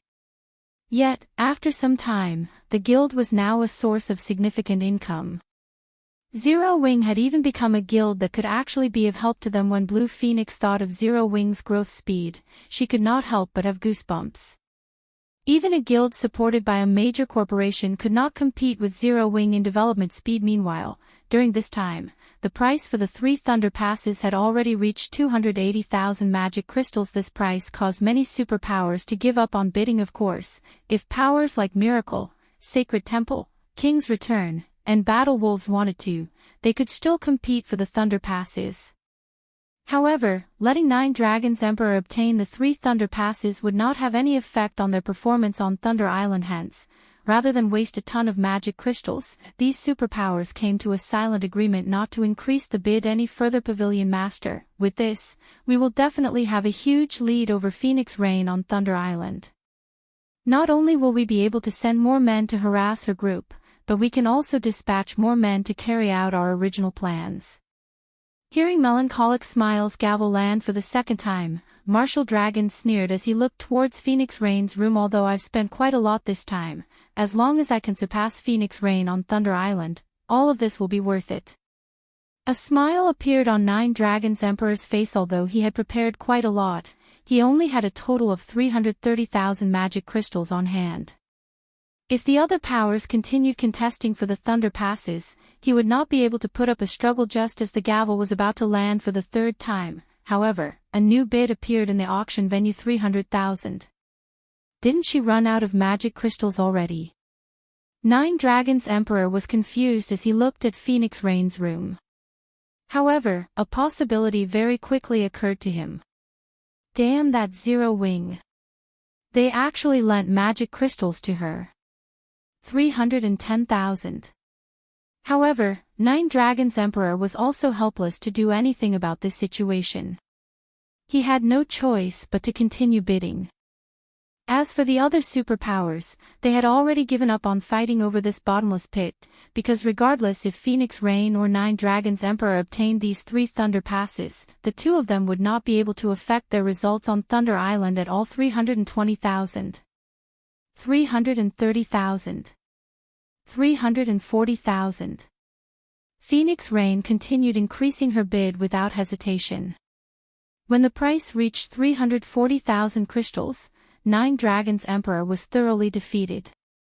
He could only watch as the gavel and Melancholic Smiles' hand landed one time after another.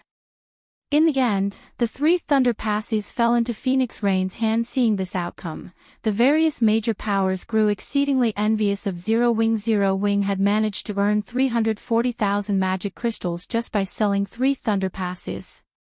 This was practically even more profitable than robbing a bank. After the auction for the Thunder Passes came to an end, the remaining items that came up did not garner much interest from the various superpowers.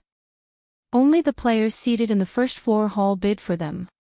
Although the prices of the items were not particularly high, the quantity was much higher. Time passed quickly. As one item after another sold for a high price, one of the highly anticipated finale items finally appeared before everyone: the personal houses of Stone Forest Town. Chapter 1273, Enviable Zero Wing. The moment the image of Stone Forest Town's personal houses appeared, the players in the first floor hall grew restless. Apart from the Holy City slots, these players had come to the candlelight auction to see Stone Forest Town's personal housing. The various major powers might ignore the personal houses, but to independent players, these houses were extremely important. If I can get a house, I can easily travel to Stone Forest Town's battle arena. I can definitely surpass those other experts. Using the houses in Stone Forest Town as a training ground isn't a bad idea either. Many independent experts and adventurer teams' eyes shone with excitement when they saw the personal houses introduction. Stone Forest Town had undergone a qualitative transformation since the last war. Not only was the town's mana density much higher, but the number of wandering merchant NPCs visiting the town continued to increase. Most importantly, more expert players had been attracted to the town every day. Stone Forest Town hosted hundreds of duels between experts, and anyone was free to watch. One could also participate in the battle arenas tournaments, fighting for the chance to learn the rumored combat techniques and enjoy more benefits in the establishment. However, traveling to and from Stone Forest Town was somewhat inconvenient as the town didn't have any teleportation arrays for public use. If they could purchase a personal house, traveling to and from Stone Forest Town would be a lot easier now that everyone has seen the personal houses. The starting price is 300 gold per unit, and each increment must not be lower than 10 gold. Begin. As Melancholic Smile finished speaking, the first floor's players shouted one bid after another. 310 gold. 320 gold. 500 gold. The price's rise was simply staggering. With 500 gold, one could purchase a considerably good house in an NPC town. However, it was obvious that the price had yet to reach its limit. Only after the price reached 610 gold did it finally stop. After watching the first house sell, the various major powers grew envious. Constructing a house in a player town was extremely cheap, with the cheapest only costing 20 gold and the pricey houses costing up to 100 gold. However, the more expensive a house was, the more space it occupied.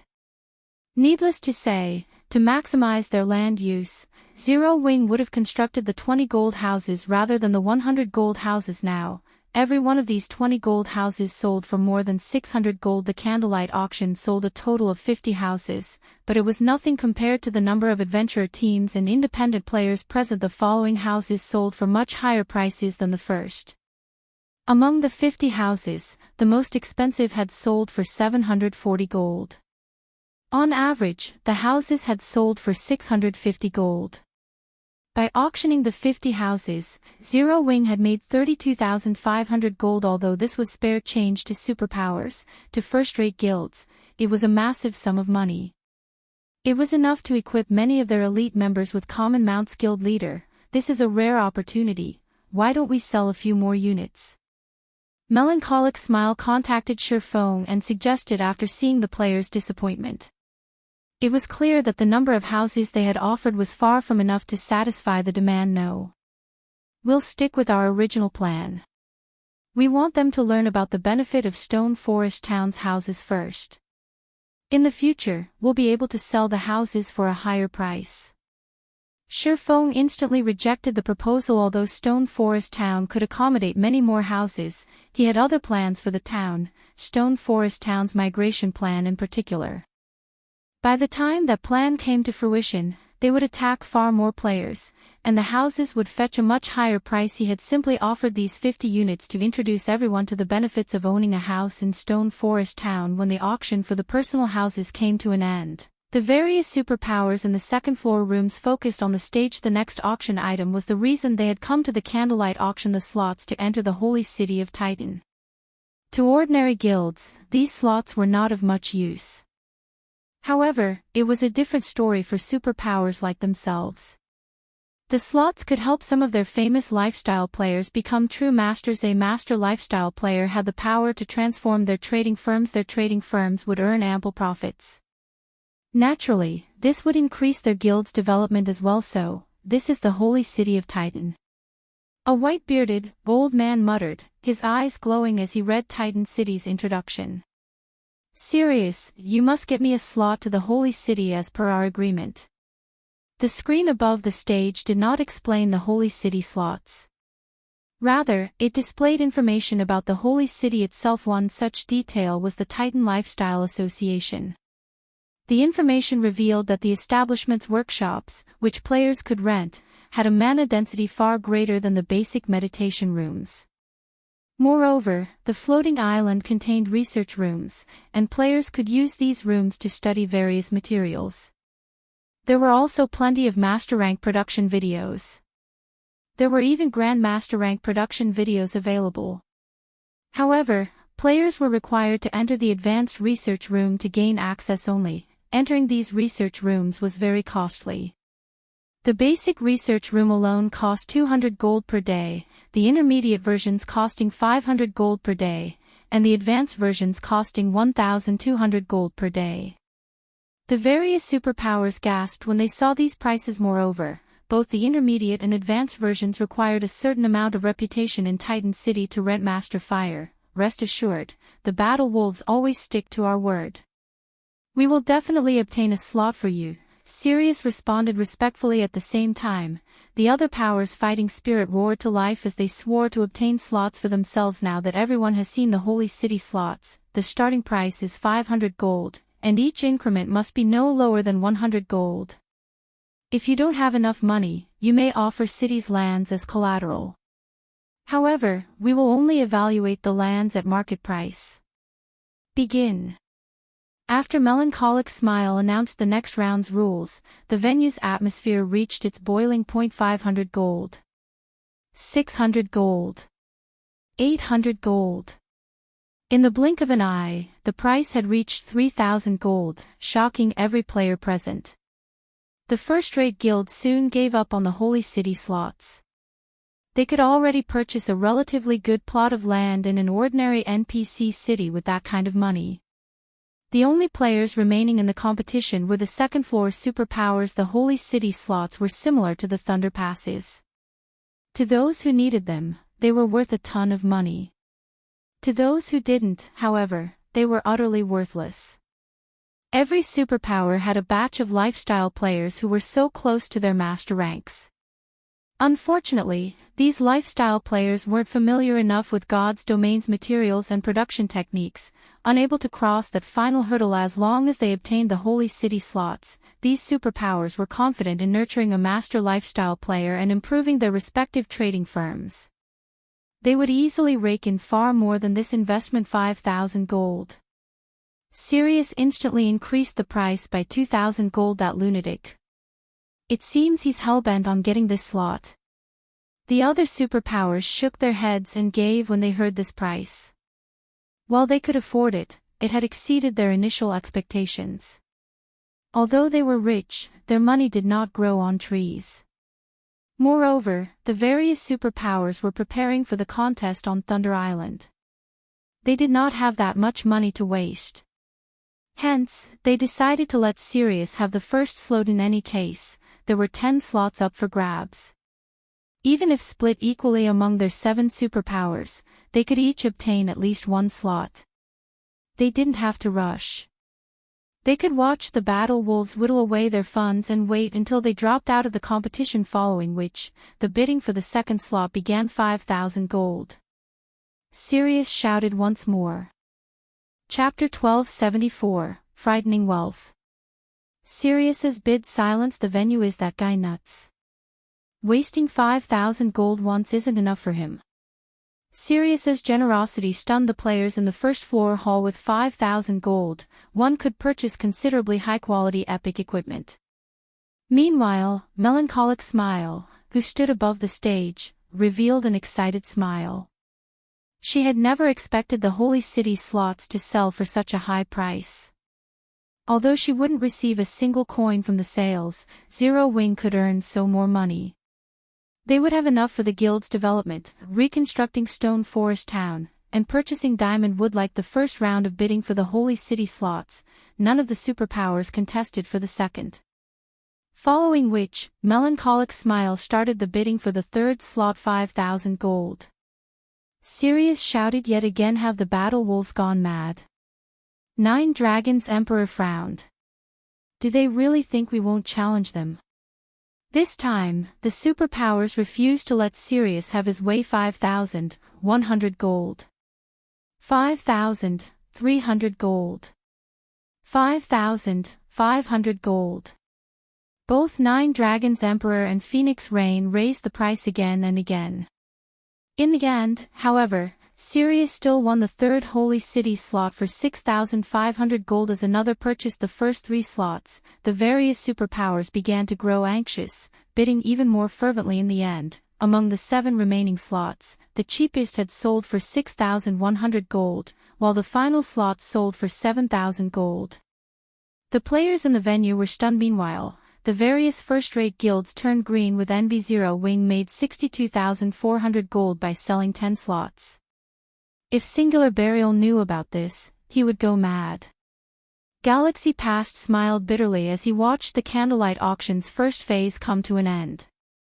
I'm afraid that it won't be long before Zero Wing becomes Star Moon Kingdom's overlord. It seems we'll still have to shift the Star Alliance's development to other kingdoms. A guild's strength was reflected not only in its expert and elite players, but also in its financial prowess. Although Zero Wing had been acknowledged the #1 guild in Star Moon Kingdom, it had far fewer elite players than first-rate guilds. Zero Wing was only superior regarding tools of war and peak experts. In terms of management and deterrence force, wasn't in the same league. The guild's range of influence, in particular, couldn't compare to Blackwater's. For example, after Blackwater's withdrawal from Starmoon Kingdom, Heaven's Burial and the kingdom's second-rate guilds had rushed to take control of the abandoned territory. Even the Star Alliance had gotten in on the action in hopes of replacing Zero Wing as the kingdom's overlord. The Dark Guilds in Starmoon Kingdom had also harbored such thoughts, as they frequently killed Zero Wing's members, and the players heading into Stone Forest Town. Zero Wing had always walked the path of the elite and as a result, lacked manpower. However, now that the guild had obtained so much funding during the Candlelight auction, it wouldn't be long before the guild could recruit a large number of high-quality elite members, compensating for its flaws. If any guild wanted to challenge Zero Wing's Starmoon Kingdom, they had to think twice. After all, with so much money, Zero Wing would not fear a battle of attrition. Once the auction's first phase ended, the second phase quickly began. Fortunately, no one had anything more to say about Zero Wing's processing fees, obediently retrieving their prepared treasures and putting them up for trade. Due to the 10 magic crystal or 3 gold processing fees, only items worth at least 10 gold were accepted for trade. This guaranteed the item's quality and made it easy for players to find what they wanted. Even the various major powers on the second floor found quite a few items they needed. As the event died down, everyone's final evaluation of the Candlelight auction was quite high. The Candlelight auction could definitely stand on the same stage as Superpowers auctions. Shurfeng similarly browsed the trade list in the hopes of finding the Draconic Herb. Players from numerous countries had attended the Candlelight auction. Among those present, many were either major powers representatives or independent experts.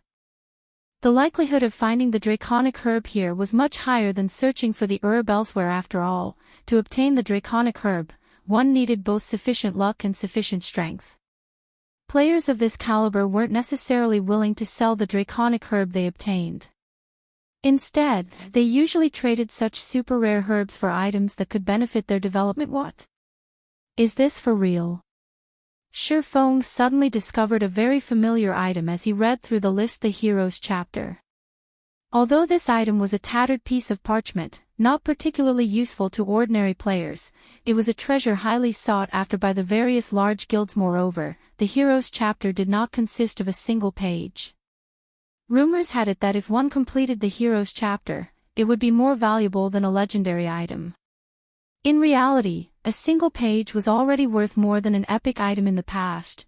One page easily sold for 15,000 gold. The Heroes chapter had only one purpose: to summon a hero to defend a town or city. The summoned hero functioned like guardian NPCs in an NPC city. In the past, Shurfeng had obtained a page and summoned a hero to defend Shadow's main city. Shurfeng had never imagined that the Heroes chapter would show up in the Candlelight auction. The owner sure knows how to drive a hard bargain.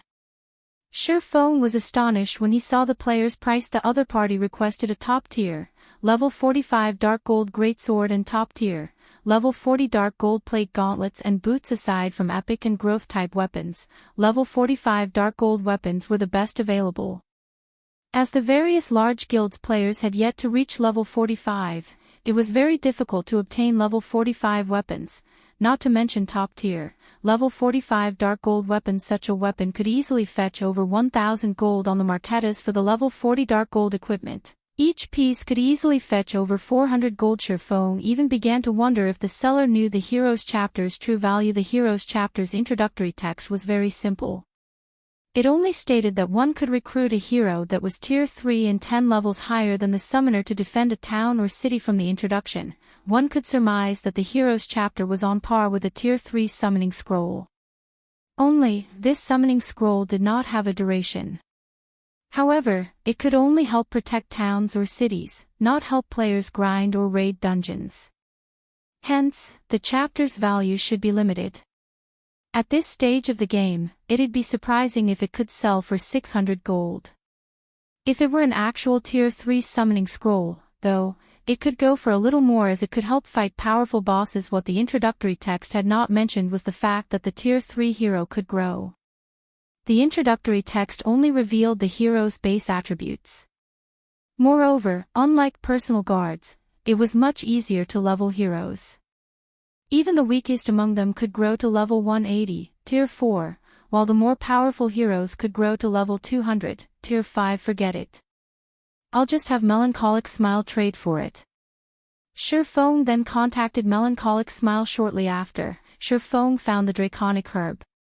Similarly, the other party had asked for the high price of a piece of level 45 top-tier dark gold equipment. Fortunately, this wasn't an issue for Shurfeng. There was plenty of level 45 dark gold equipment in Zero Wing's guild warehouse. Time passed quickly. Soon, the auction's second phase ended as well. Although each player had not put up many items for trade, a lot of players had attended. Shurfeng earned over 2,000 gold and 150,000 magic crystals during the second phase only. As Phoenix Rain had borrowed quite a bit, he hadn't earned as much as he would have liked. After the auction ended, news of Candlelight Auction's wealth spread to the various major powers. Damn it! How could this have happened? Singular Burial, in the distant Starmoon City, felt himself aged by several years when he read the report. He hadn't thought that the Candlelight Auction would be such a huge success. Starmoon City's auction was a joke in comparison. Moreover, now that Zero Wing had earned a fortune, Heaven's Burial's development was at risk. Following which, Singular Burial contacted Flame Blood and asked, "Blood, how are things going on your side?" Guild leader, I've tried my best to lure the small guilds and adventurer teams over. Although some of them have started to wise up and grow suspicious, things on Abandoned Wave's side are developing smoothly. I don't believe it will be long before Heaven's Burial owns Starmoon Kingdom, Flame Blood said excitedly. Notify Abandoned Wave that Zero Wing has secured a lot of funding. If we don't hurry, the guild will be even more difficult to deal with in the future, Singular Burial commanded sternly. Also, think of a way to help Abandoned Wave hasten his progress. I don't care if you're exposed in the process. Understood. Hearing Singular Burial saying so, Flame Blood could not help his surprise. Just how far has Zero Wing developed to make the guild leader so nervous? Meanwhile, Shurfeng had stealthily reached White River City's City Hall. Sir, how may I be of service to you today? The female receptionist asked as she approached Shurfeng. I'd like to construct a city, Shurfeng responded. Chapter 1275, Building a City. In a VIP reception room on the City Hall's second floor. A middle-aged man in exquisite clothing slowly opened the door and entered the room. A high-ranking identification skill would tell someone that this butler-like man was actually a level 180, tier 3 NPC named Jarvis. Lord Protector, I hear that you'd like to build a city. May I see your city building order? Jarvis asked here. Shurfeng took out a tattered parchment. This is indeed a city building order that the royal family gave out over a century ago. May I know where you wish to construct your city to give you an accurate estimate, my lord?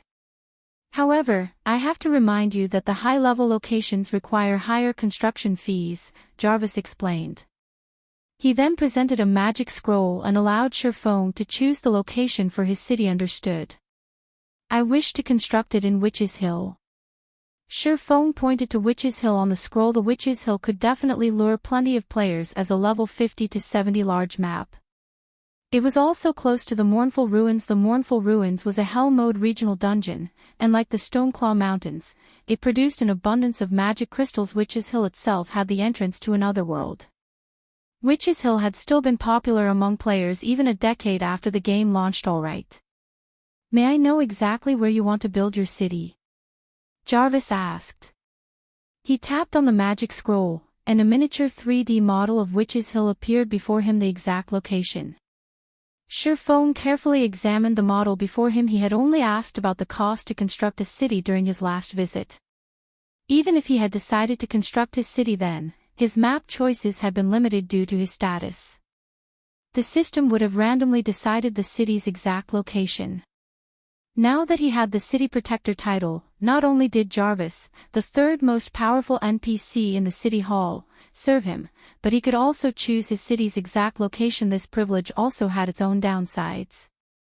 The construction fees would fluctuate depending on the terrain of the location he chose. If the system decided the location, however, ease of construction was generally prioritized over surrounding scenery. I'll pick this location. Feng pointed to the top of a mountain that was near a large waterfall. Sightseeing players would enjoy the wonderful scenery, and the terrain made the city difficult to attack. The only inconvenience one would face was ascending and descending the mountain. Level 50 players and above, however, generally had their own mounts, so traveling the distance would not be a problem. Lord Protector, you've chosen a location with complicated terrain. The manpower and resources required will cost at least 60% more to build here. It will also take longer to construct. Are you sure you wish to build here? Jarvis asked Emchem. Build it there. Feng nodded. He would save a lot of money by building the city on a flat plain, but it would be a lot harder to defend as enemies could attack from all sides. He couldn't afford to be stingy. All right. I'll calculate the total cost. Please wait a moment. After Jarvis confirmed that there were no issues, he calculated the construction costs. A short moment later, he handed Feng a list and said, initial estimates put the price at 152,000 gold. We will charge additional fees if the city is attacked. You'll also need to pay an additional 30,000 gold registration fee. As a second-generation city, a monthly 30,000 gold management fee will also be required. Do you wish to dispatch additional guards? You can ensure the city's security after it's constructed. You may hire guards to defend your city for up to 21 days. Every group of 100 Tier 1 guards will cost 100 gold per 3 days, while each group of 10 Tier 2 guards will cost 100 gold per 3 days. Sure enough, building a city is quite expensive. Feng was astonished as he read the quote. He had only received a general price during his previous visit.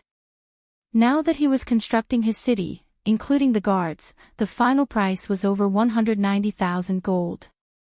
This excluded the fees that he would incur when monsters attacked the city.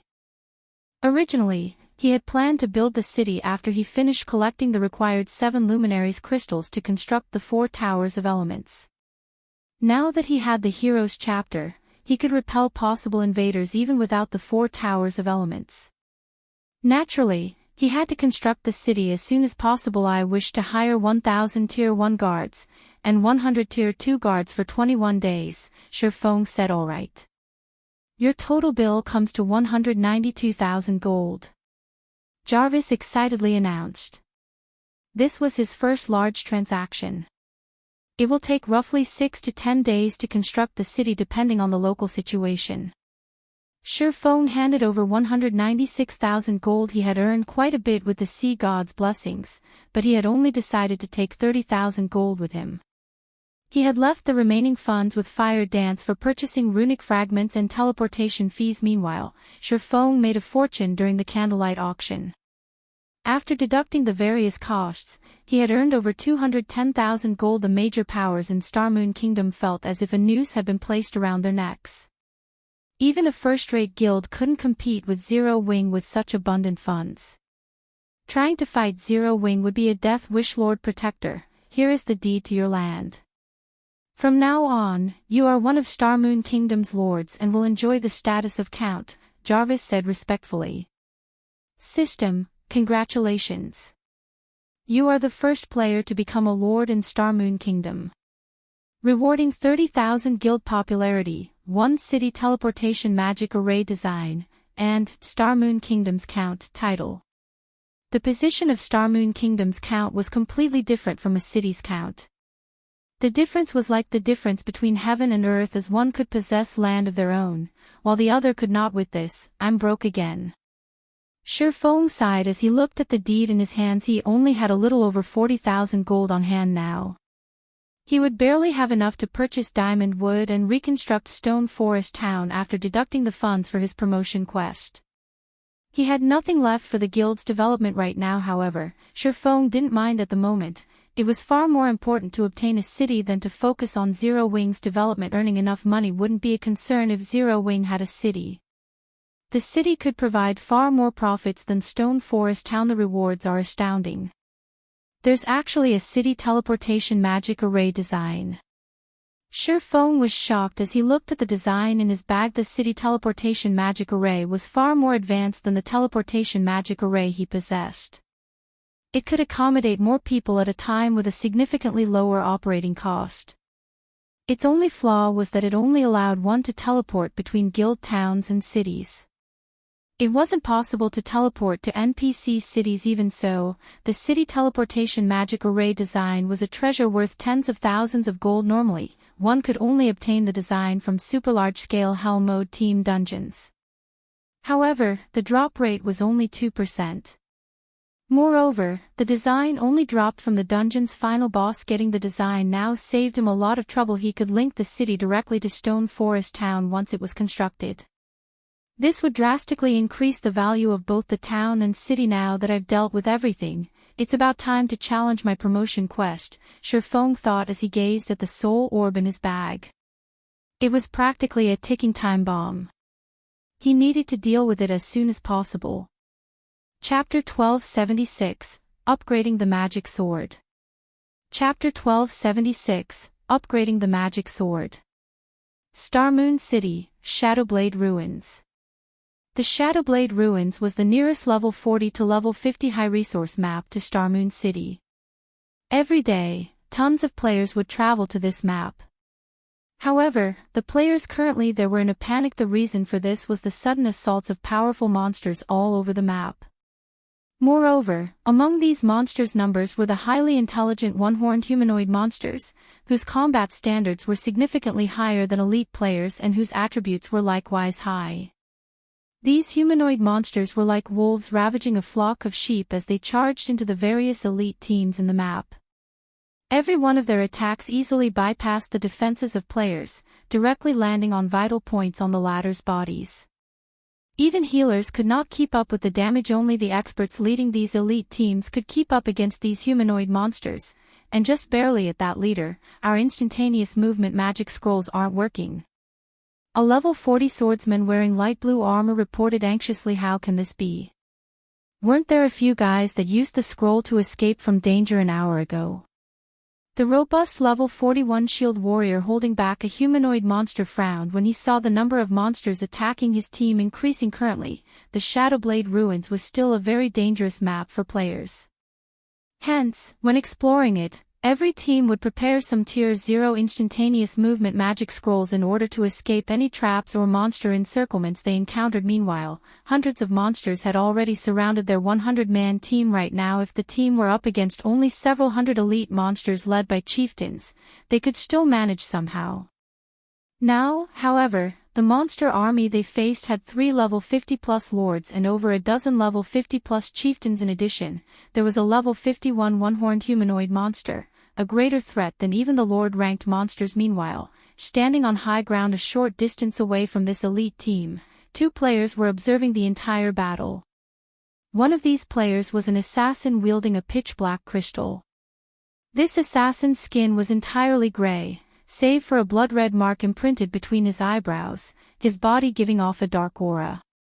If Feng were present, he would definitely recognize this assassin to be Abandoned Wave, Blackwater Guild's ex-guild leader. Meanwhile, the cloaked cleric with a white jade staff, who was standing beside Abandoned Wave, was Flame Blood. These evil beasts sure are terrifying.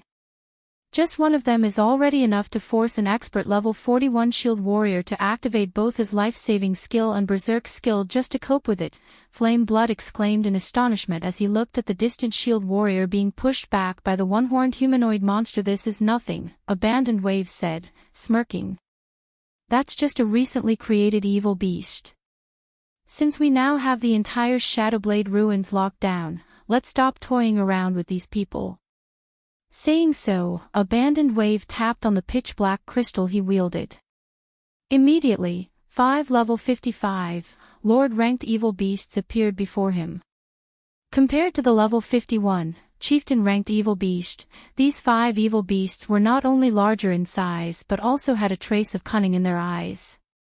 It was clear that these Lord-ranked evil beasts were much more intelligent. So strong. Flame Blood shuddered involuntarily as he looked at the 5 Lord-ranked evil beasts. He was one of the peak experts of Heaven's Burial, and his senses were telling him very clearly that just one of these evil beasts could kill him in 2 or 3 moves. Meanwhile, 5 such monsters in total were present. If such a force charged into a group of elite players, the consequences would be unimaginable. Get rid of them all. Abandoned Wave commanded as he pointed towards the 100-man elite team ahead. In the blink of an eye, all 5 evil beasts disappeared before Abandoned Wave as they charged at the elite team currently locked in bitter combat. When the 5 evil beasts entered the battlefield, the leading level 41 shield warrior gasped.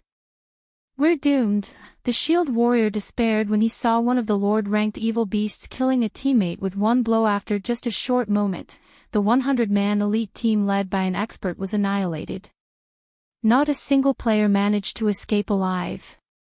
Abandoned Wave walked over to the battlefield and began a ritual. Suddenly, the corpses of these elite players started transforming into monsters one after another.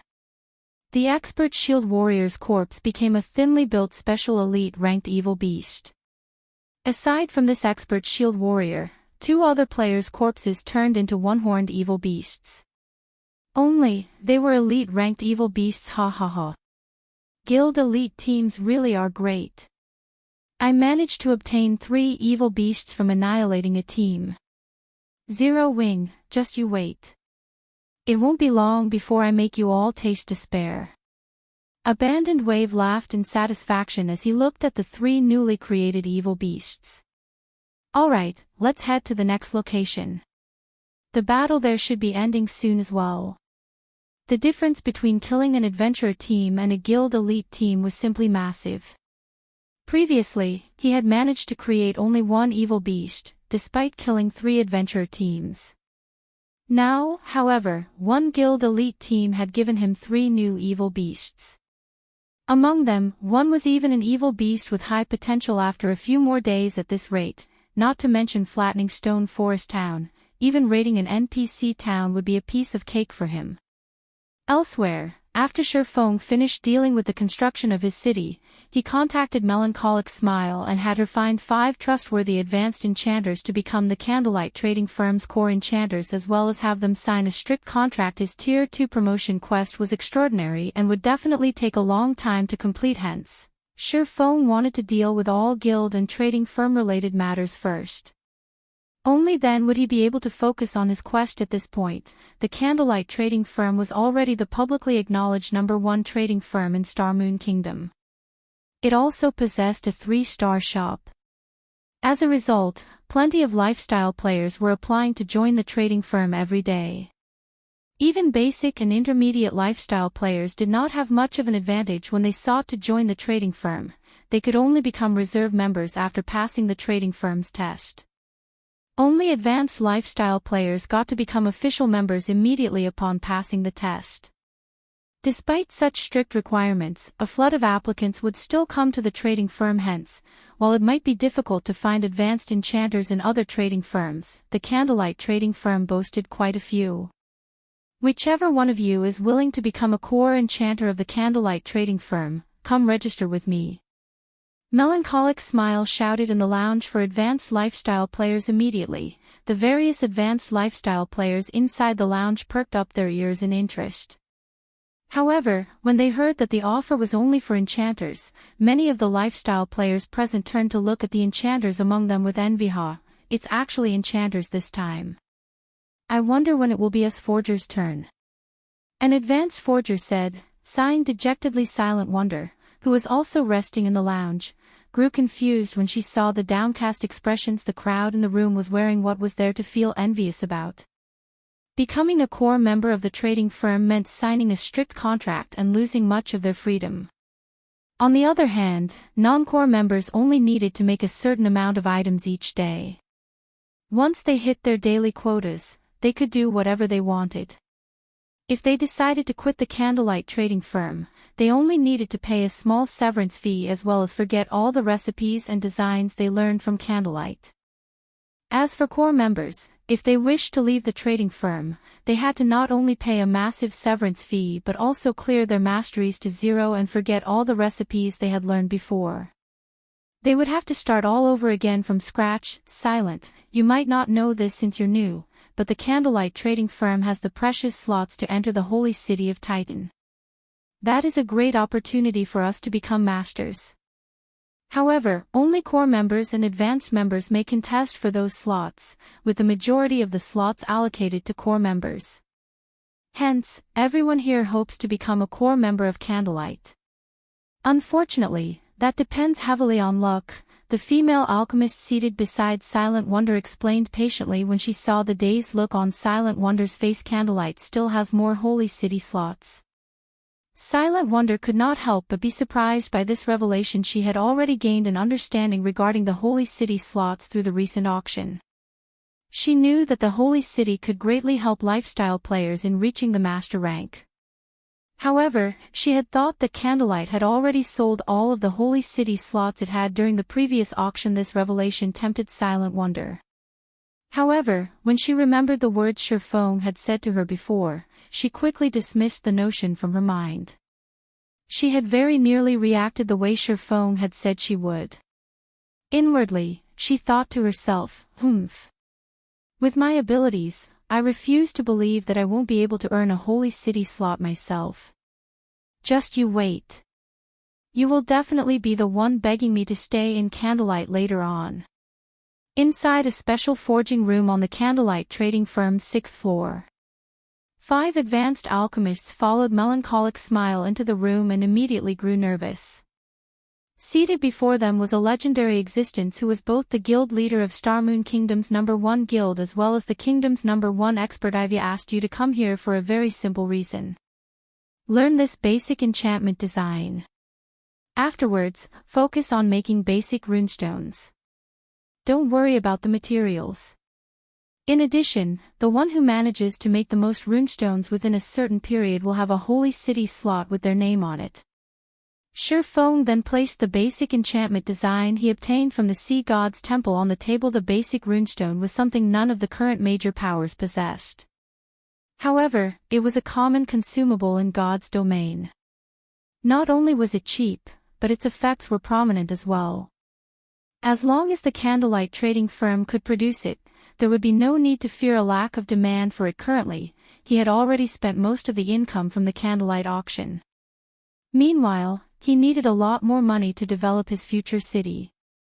Hence, he needed to plan for the future right away. Now that the Candlelight trading firm had obtained the 20 shops from the secret pavilion as well as the 2 golden shops mortgaged by Phoenix Rain, he definitely had a good opportunity to sell the basic runestones and increase Candlelight's fame in God's domain. Upon hearing Shifeng's words, the 5 advanced enchanters immediately grew excited at the opportunity to learn the design for such a precious item as well as the chance to visit Titan City.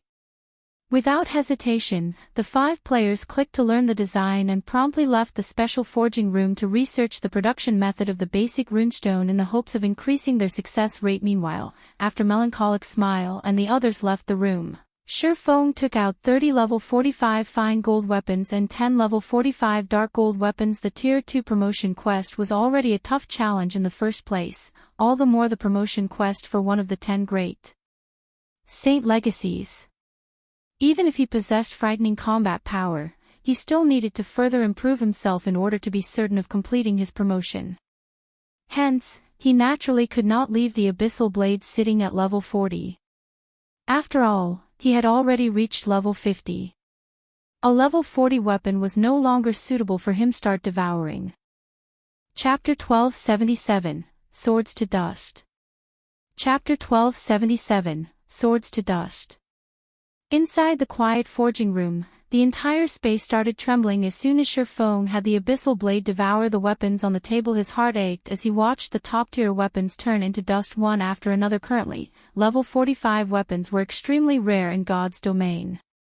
With many expert players only at level 41 or level 42, level 45 weapons were worth a lot of money. A level 45 fine gold weapon could easily sell for over 400 gold at the moment, just slightly cheaper than a level 40 dark gold weapon.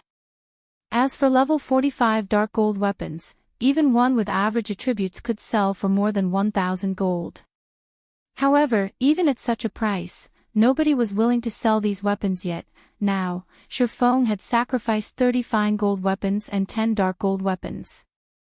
Their total value easily exceeded 20,000 gold. Even the upper echelons of super guilds would not dare to carry out such an extravagant upgrade. They would definitely choose to do so only after mainstream players had passed level 45. However, Shifeng could not care less right now. His Tier 2 promotion was of utmost importance. Just challenging the promotion quest once would already cost him 188 mana stones and 10,000 gold. With the funds Zero Wing currently had, he could not afford to fail. When the Abyssal Blade was done devouring the essence of the weapons, Shifeng felt an unprecedented pressure descend on him, preventing him from moving at all. Meanwhile, the space around the newly transformed Abyssal Blade also began to crack, as if the surrounding space couldn't support the Abyssal Blade's existence. Roar. A dragon's roar resounded throughout the room. Immediately, the space inside the room disappeared into the void as darkness enveloped Shifeng's surroundings. Shortly after, streams of pitch-black smoke started flowing out from the dark void and into the Abyssal Blade. Then, as if the black dragon carved onto the hilt of the sword had gained life, the carving actually climbed up the blade, leaving blood-red runes in its wake. Once the entire blade of the sword was covered in runes, the miniature black dragon returned to its original position at the hilt and stopped moving. Although the surrounding space had also calmed down, the Abyssal Blade, which was hovering before Shifeng, had an extraordinarily evil presence. The entire sword emitted a faint, black fog. The runes shone with a bloody radiance as well, lending the weapon an extra hint of eeriness. The Abyssal Blade really is getting increasingly dangerous. If I'm not absolutely confident, I definitely must not upgrade it to level 50. When Shifeng held the hovering Abyssal Blade, he could distinctly feel it pulsating as if he gripped a living creature. He could not help but shudder at this sensation. Level 50 was a major turning point. Although he was unsure if a backlash would occur if he upgraded the Abyssal Blade to level 50, he still needed to be extra careful about it. Otherwise, he might lose his life without even knowing how he died at that time. Meanwhile, after being upgraded to level 45, the Abyssal Blade received a significant improvement to its various basic attributes. Upon seeing the magic weapon's attributes, Shifeng felt even more confident in tackling his promotion quest. Abyssal Blade, one-handed sword, magic weapon. Attack power plus 1510. All attributes plus 105. Attack speed plus 22. Ignore levels plus 15.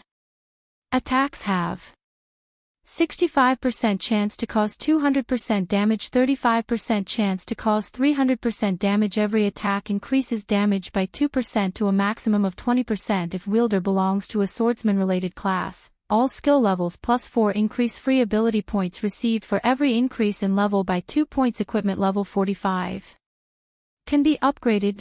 Devour 50 level 50 fine gold weapons and 20 level 50 dark gold weapons to upgrade to level 45. Equipment Tier 1.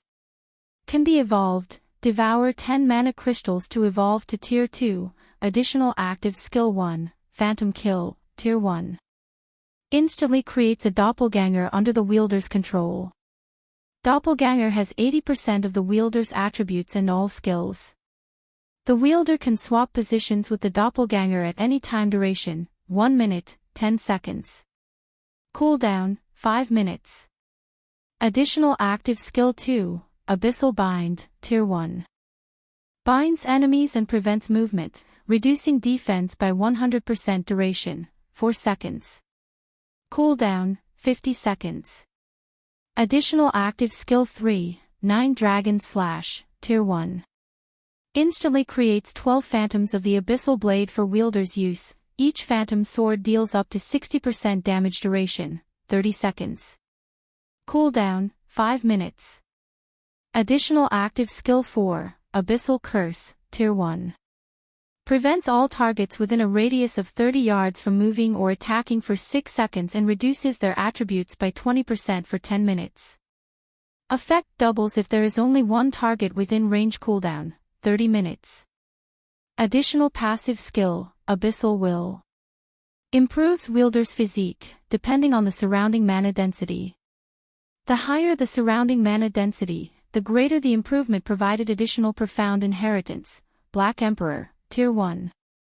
When activated, every critical hit will accumulate 1 stack of Death Aura. Each stack can be used to increase all attributes by 2% and attack speed and movement speed by 1% for 10 seconds, or to reduce the cooldown of a skill by 3 seconds. Maximum of 33 stacks of Death Aura. Duration, 10 minutes. Cooldown, 10 hours. The famed Smith Ollises personally created the Abyssal Blade using the Black Dragon King's fangs as material. It is one of 36 famed swords, ranking 31st. However, the Black Dragon King himself has cursed this sword. Beyond the immense strength the blade offers, the wielder must face a backlash after a certain amount of time. However, after Jack had remodeled the Abyssal Blade with a star crystal, the strength of the backlash has been reduced greatly. If the wielder is unable to suppress the backlash, the wielder will receive the Black Dragon King's curse, permanently reducing all attributes by 50%. Unable to be dropped, unable to be traded, unable to be destroyed. Its basic attributes sure have increased significantly. Just its attack power can already rival that of an epic two-handed weapon. Its heavy weight is also amazing. Shurfong was inwardly astonished as he casually swung the Abyssal Blade a few times compared to a lightweight one-handed sword like Killing Ray. Shurfong personally preferred one-handed swords that were heavy in his previous battles. Due to his constantly rising level, he had gradually relied more on Killing Ray, which dealt more damage. As a result, he had mostly kept the Abyssal Blade, which had a higher compatibility with him, on reserve. Now that the Abyssal Blade had risen to level 45, he could now use it as his main weapon again, following which, Shurfong went to his warehouse and stored some items that he would not need for the promotion quest, clearing out the clutter in his bag. At the same time, he also retrieved some magic scrolls and necessary potions from the guild warehouse. After that, he hurried to the library. On his way to the library, Shurfong suddenly received a call from Aqua Rose guild leader. Quickly take a look at the official forums. Something big has happened over at Starmoon City. Aqua Rose said urgently. Just a while ago, the Shadowblade ruins got sealed, and none of the players that entered the map managed to escape. They can't even be contacted. Many guilds have already sent out their own teams to investigate this incident. Moreover, aside from the Shadowblade ruins, a few level 30+ high-resource maps were also sealed. A field map was sealed.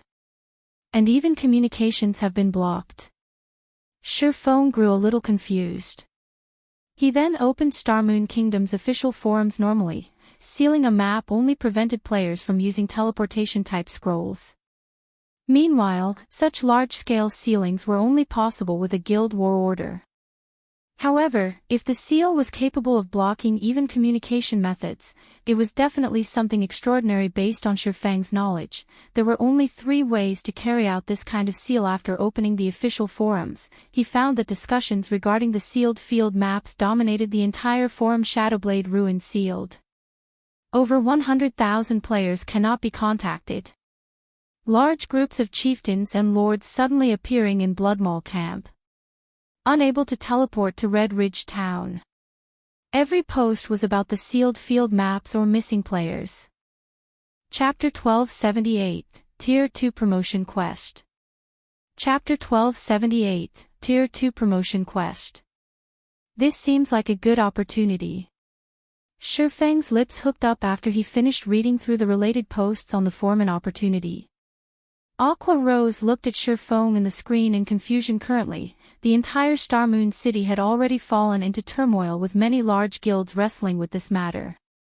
After all, nobody was sure whether this weird phenomenon would spread to the surrounding areas. If it did, Stone Forest Town might even get dragged into the mess. That's right. This is a good opportunity, an opportunity to upgrade White River City, Shurfong said. Smiling. NPC cities did not remain static. They could similarly be upgraded. However, this depended on the population and standard of the players residing in the city. Starmoon Kingdom had only so many players. Meanwhile, Starmoon City was generally a player's first choice when choosing a city to develop themselves in. Hence, despite White River City's various advantages, it just barely surpassed Starmoon City to become the most populous NPC city in the kingdom. As for the other NPC cities within the kingdom, the player population there would mostly remain constant for the foreseeable future. It would be very difficult to attract players from other cities and countries to migrate to White River City. After all, everyone had long since familiarized themselves with the towns and cities they started in. Now that a problem had occurred at Starmoon City, if this problem continued festering, many players would no doubt consider developing elsewhere. If they could lure these players to White River City, they might be able to upgrade White River City. Upgrading an NPC city brought with it many benefits. One such example was the flying transportation feature, which enabled players to gain additional leveling spots. In White River City's case, the additional leveling spot was the Eclipse Gate. Not only did the Eclipse Gate have plenty of advanced and military quests, but the leveling speed and resources available there were also extraordinary. Moreover, the Eclipse Gate was a level 40 to level 70 leveling spot. If White River City could activate the flying transportation feature, the leveling speed of Zero Wings members would undoubtedly increase. They could also start collecting the energy essence required to nurture their guild mounts. Upgrade the city. Aqua Rose could not help but grow excited. She understood, more or less, the ramifications of upgrading NPC cities. If they could upgrade White River City, not only would it allow Zero Wings members to accelerate their leveling speed, but it would also lure more players from other cities to develop in White River City. This situation would greatly benefit both the guilds and trading firms. Development immediately announced to the public that we are recruiting members. Also, during this time, discount all daily consumable items sold at White River City's Candlelight Trading Firm by 20%. Shurfeng instructed regeneration and mana recovery potions were a must for all players that wanted to level up in the fields. Certain magic scrolls were also necessary, as these items could save one's life during a crucial moment. However, purchasing these consumable items was a large expenditure. Normally, offering discounts on such items would have minimal effect in luring players to White River City. Now, however, it would definitely yield excellent results. After all, it was now extremely dangerous to go out and level up at Starmoon City. After considering safety, as well as the reduced cost of consumables, players of Starmoon City would naturally choose to develop in White River City. A 20% discount. Guild leader, isn't this a little too much? Aqua Rose frowned. Basic consumable items were originally fiercely competitive and had a small profit margin. If they sold them at a discounted price now, they would only break even. Relax. We'll earn it back sooner or later, Shurfeng laughed. He understood Aqua Rose's worries. However, she did not know what kind of effects would accrue with White River City's upgrade. Compared to the benefits they could gain when White River City was upgraded, a small loss like this was not worth mentioning whatsoever. Understood. I'll get it done right away. Aqua Rose could not help but sigh. Most likely, only Shurfeng would be crazy enough to use his own guild's money to spur the upgrade of a city. Following which, many posts relating to Zero Wings recruitment appeared on Starmoon Kingdom's official forums.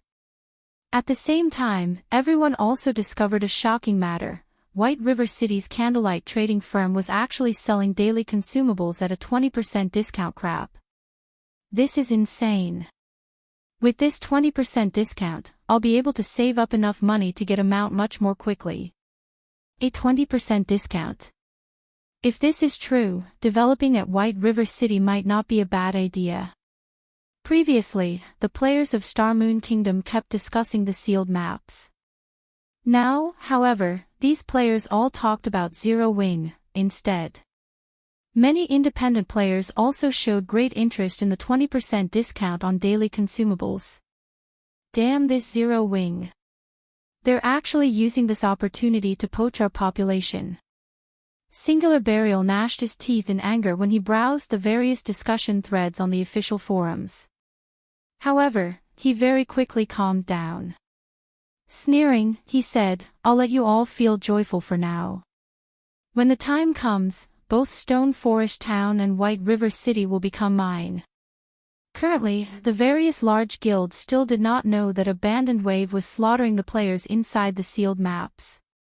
Meanwhile, the evil beasts and monsters under Abandoned Wave's command were also growing at a rapid pace. As long as they managed to wipe out the players inside these maps and were further trained for a certain period, Stone Forest Town would eventually change ownership. Guild leader, are we just going to let them continue poaching the players here? Daybreak Fog asked. Of course not. Chuckling, Singular Burial said, since everyone feels that Starmoon City is in chaos, we can't let White River City remain peaceful either. Immediately notify all the Dark Guilds. Tell them to stop killing players around Stone Forest Town and shift to White River City, instead. They can kill however many players they want. Just make sure to make a mess over at White River City. I want to see just how long Zero Wing can continue poaching players. Understood. Daybreak Fog then bowed and left the room. White River City's library. As soon as Shurfong stepped into the Starmoon Hall, he immediately felt as if he had stepped into a muddy swamp, his movements becoming extremely sluggish. Come. Charlone's gaze shifted from her book to Shurfong. Smiling, she said, it seems you've made quite a lot of preparations. Have you decided to challenge your promotion? Emisham. Shurfong then took out 188 mana stones and 10,000 gold from his bag. Seeing this, Charlone waved her hand. By the time Shurfong reacted, the mana stones and the bag of 10,000 gold in his hands had already disappeared, reappearing in Charlone's hands. Instead, meanwhile, the sound of a system notification also entered Shurfang's ears. System, congratulations, you have accepted the Blade Saint class's Tier 2 promotion quest. Alright, since you've already decided to take the challenge, I'll tell you some of the risks, Charlone said as she jiggled the bag of money in her hand a few times. Smiling, she continued, your promotion is somewhat special. If you fail, it won't be as simple as dying once. You also won't be able to challenge it again for another 20 days. Most importantly, I can only send you there. I cannot guarantee whether you can return or not. Charlone's words rendered Shurfong speechless. Something like this should have been explained before he accepted the quest, yet Charlone actually did so only now, after he had accepted. I am helpless about this as well. After all, the location you are heading to is the former residence of a god. Due to the disturbance caused by the magic arrays there, return scrolls also cannot be used. This could also be considered a very normal situation. Charlone rolled her eyes at Shurfong when she noticed the ugly look on his face. She then smiled and continued, right, I forgot to ask which place you wish to go. You have 3 options, each of which has its own difficulties, Hell, Azura, and God. Which one do you plan on choosing? Upon hearing Charlone's words, Shurfong was momentarily stunned. From what he remembered of the past, the difficulty options for promotion quests for Tier 2 and above were only normal, hard, and Hell modes. There were no Azura and God modes. This was the same even for peak classes. As long as one was an expert player, they had a high chance of clearing a normal mode Tier 2 promotion quest as long as they had made sufficient preparations. However, even expert players would have trouble clearing hard mode. Needless to say, Hell mode was even more difficult. Shurfong had never heard of anyone in Starmoon Kingdom successfully conquering a Hell mode Tier 2 promotion. Moreover, this was only in the case of ordinary classes. The promotion quests for hidden classes were far more challenging, yet, now, even the lowest grade was Hell mode. Chapter 1279, Selecting Difficulty. Chapter 1279, Selecting Difficulty. Sure enough, the Blade Saint class's promotion quest is quite extraordinary. Shurfong pondered his options. He had attempted his Hell mode Tier 2 promotion in the past. After all, he had been one of Shadow's top-class experts. He had been very confident in his abilities back then. Moreover, to increase his chances of success, he had spent a lot of time collecting top-tier equipment. By the time he had challenged his Tier 2 promotion, even his most inferior piece of equipment had been level 50 fine gold rank.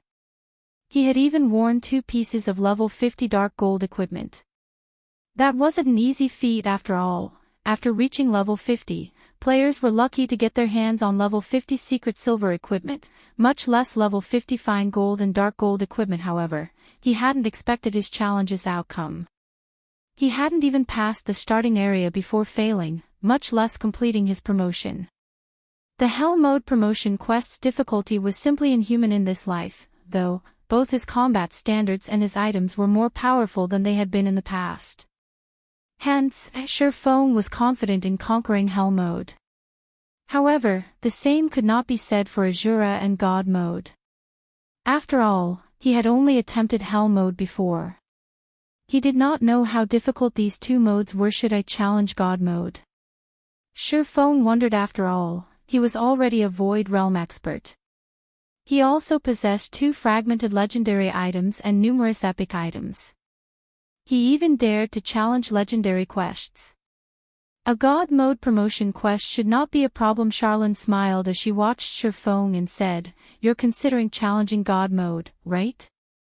Shurfeng nodded. "Lady Charlene, may I know what my chances are of clearing God Mode?" Shurfeng tried asking. He was utterly unfamiliar with the God Mode difficulty, but that wasn't the case for an NPC like Charlene. She might be able to offer clues that would help him prepare for what was to come. "You really are brave. You dare ask if you have a chance of passing it?" Charlene cast him an admiring look. Slowly, she said, "If you ask me, with your current power, you will die. It won't matter how many times you try.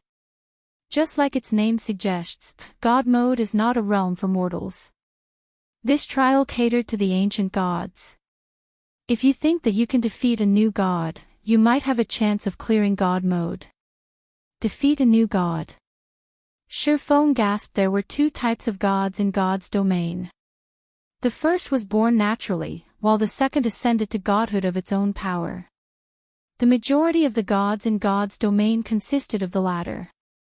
As for natural-born gods, they did not start out at tier 6, they had to ascend from tier 0. Only, they would not encounter a bottleneck in their growth. Even if they did nothing but breathe, they would reach tier 6 eventually. Moreover, even at tier 0, natural-born gods had extraordinary combat power. In terms of life rating, natural-born gods were even superior to dragons. Not even a domain realm expert could stand against such an immensely powerful being, even if both had the same level, tier, and attributes. Fighting any tier 6 god required at least a full party of tier 6 players. Then, what about Azura Mode?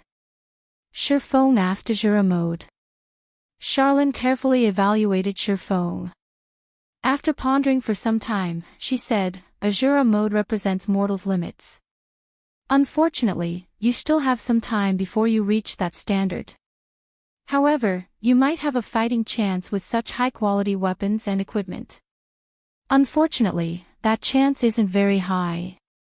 I'd say that you die 9 out of 10 attempts. In my opinion, you're better off challenging Hell Mode. The trials the ancient gods left behind are outstanding. Passing even the easiest trial is already an impressive feat, so 10%. Shurfeng smiled bitterly. He was 100% confident in clearing the Hell Mode promotional quest. Otherwise, he wouldn't have challenged his promotion quest so soon. However, he never imagined that there would be such a massive gap between Hell Mode and the other two. Consider this carefully. You know that the more difficult your quest is, the more severe the punishments for failure will be, Charlene somberly reminded Shurfeng. I've decided. I want to challenge Azura Mode. After weighing his options for some time, Shurfeng gave his answer. Developing in God's domain was akin to sailing against the current. If one were not moving forward, they would drift backward. He had already reached his limit. If he wished to improve, he needed to take risks. Challenging Hell Mode wasn't a risk, it wouldn't help him. But he couldn't choose God Mode either, as that was beyond a challenge. By choosing God Mode, he'd just be asking for a beating. If he cleared Azura Mode, he would be handsomely rewarded. The rewards would certainly boost his development. This was why so many expert players were adamant about challenging hard mode and risking failure. Some experts had even gone as far as to delay their progress, challenging Hell Mode until they passed it. Otherwise, they would have a more difficult path after their promotion. Fine. Don't regret your decision. Charlene sighed.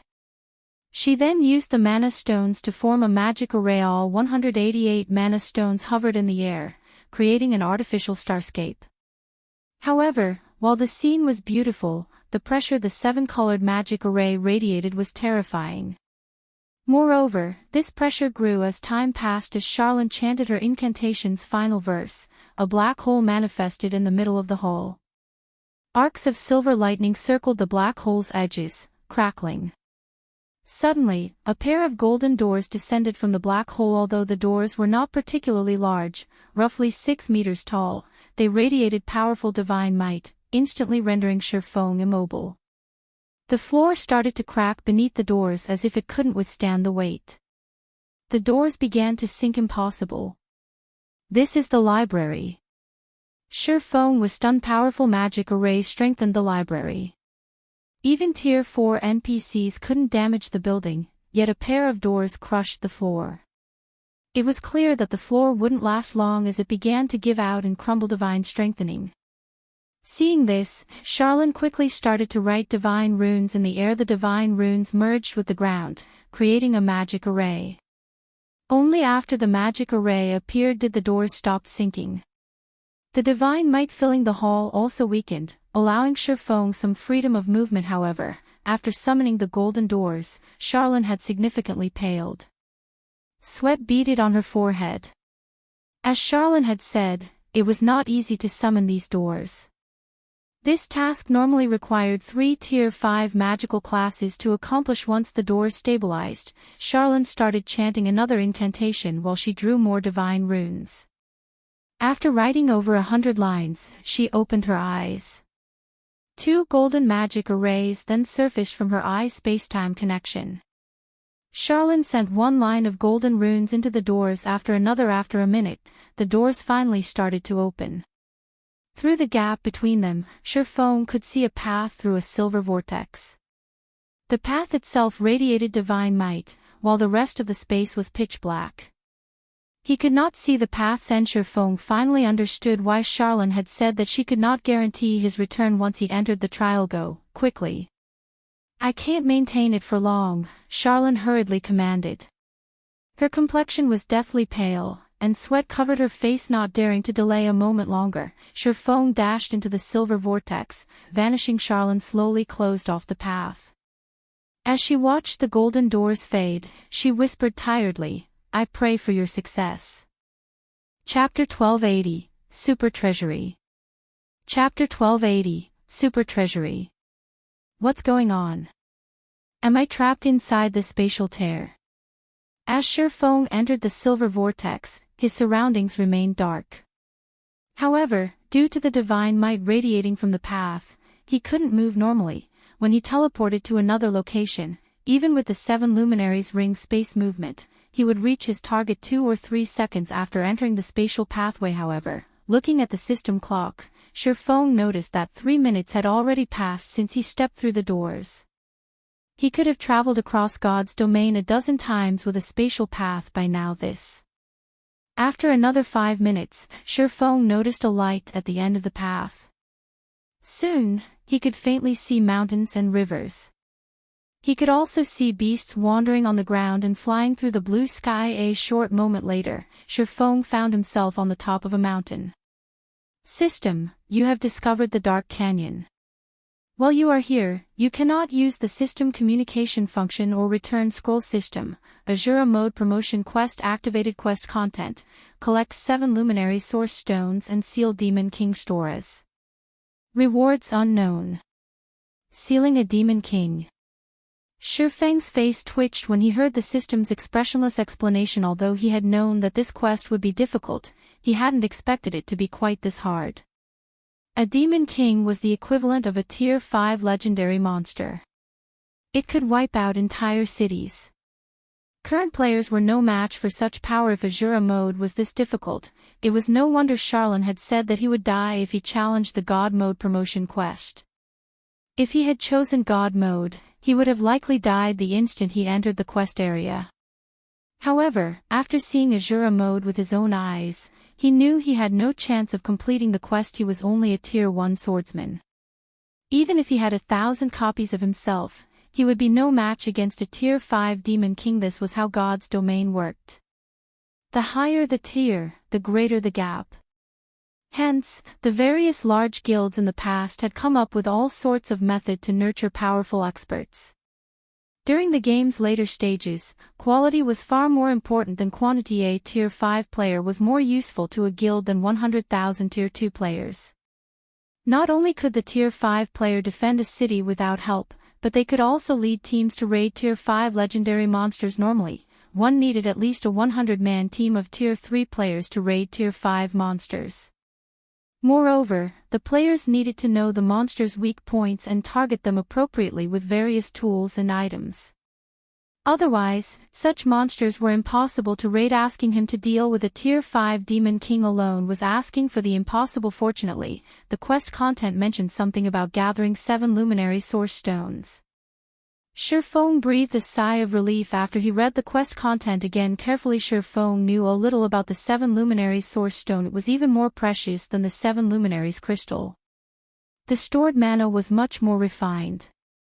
However, unlike the 7 luminaries crystal, which contained every type of elemental mana, the 7 luminaries source stone was limited to one type. As a result, its usage was limited. It could only be used for special situations such as powering up certain sealing magic arrays. Since I've confirmed the quest contents, next up will be the search for the 7 luminary source stone. Shurfeng gazed down at the massive canyon below him. The canyon was poorly illuminated. However, he could hear faint roaring and sounds of battle. A tall tower had been erected in the canyon center. This tower reached into the clouds, and it was several times taller than the mountain he currently stood on. A large number of flying monsters circled the tower. 9-headed vulture, demonic beast, high lord. Level 60. HP 30,000/30,000,000. With so many 9-headed vultures circling the tower, it was impossible to approach the building from above. Since flying isn't possible, I'll have to head down the mountain and investigate the canyon. Shurfeng then activated Wind Rider and rapidly descended the mountain. The mountain path leading to the peak was very narrow. There were also plenty of powerful demonic beasts lying in wait, hoping to ambush unsuspecting prey. Seeing this, Shurfeng sighed in relief. Fortunately, he hadn't chosen to walk down the mountain path. Otherwise, he would have fallen into these demonic beasts' trap and died. After Shurfeng dove into the canyon's depths, silence and darkness wrapped around him. Although he hadn't seen it from the mountaintop, the darkness hid a large courtyard, in the heart of which stood the tower. From above, Shurfeng spotted all kinds of high-tiered demonic beasts roaming the courtyard.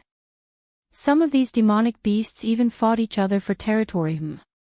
As soon as Shurfeng entered the massive courtyard shrouded in darkness, he felt his body grow heavy. At the same time, Wind Rider's effect was forcefully removed, and he plummeted. The gravity acting on his body grew stronger as he neared the ground. Fortunately, Shurfeng had the ring of gravity. Activating gravity liberation, he freed himself from the pole. The speed of his fall also decreased. In the end, he landed on the courtyard's stone tiles safely without attracting the surrounding monsters' attention. System, you have discovered the Moonlight Courtyard. The Moonlight Courtyard. Shurfeng was stunned when he heard the system notification. So, this is where the rumored Moonlight Courtyard is located. The moon god had built this courtyard. The moon god loved gardening, as well as alchemical and magic array research. For example, the moon drip magic array was one of the moon god's creations. It could break any curse in the world. Meanwhile, the moon god had frequently used the moonlight courtyard to conduct research. Sure enough, Charlene did not trick me. I should be able to find a few god crystals. A hint of excitement flashed in Shurfeng's eyes as he read the system notification. As the moon god's favored research location, there were bound to be many items the moon god had left behind. Regardless of how powerful these items were, they would contain divine power if the moon god had used them frequently, and could be used in place of god crystals. In any case, he needed the god crystals to feed to the soul orb. If he came across a powerful treasure, he would reluctantly absorb it with the soul orb, following which, Shifeng stealthily moved through the courtyard. There were plenty of powerful monsters in the courtyard, and even the weakest among them was a level 60 chieftain. To avoid trouble, Shifeng activated Omniscient Eyes to deal with his visibility problem and an invisibility potion to remain undetected. With his current strength, Shifeng had no problems against a level 60+ chieftain in a one-on-one fight. However, as soon as the battle began, the commotion would attract the attention of nearby monsters. If that happened, only death would await him. As for using instantaneous movement magic scrolls and skills like space movement, Shifeng had already tested them and found that he had access to none of them. In addition, this area barred flight. If he were surrounded, he would die.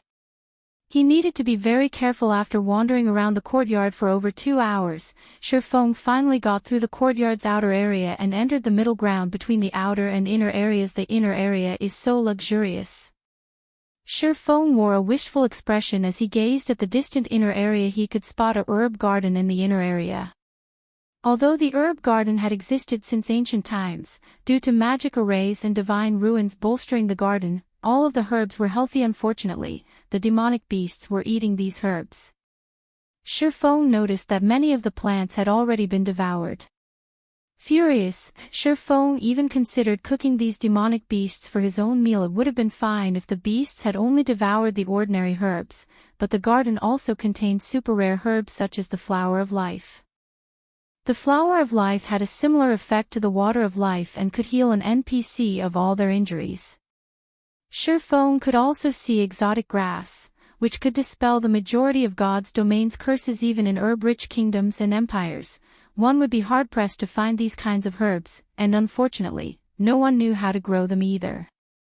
Yet, these extraordinarily precious herbs were nothing but food for the area's demonic beasts. It was no wonder why the demonic beasts here were so fat. Moonlight fruit.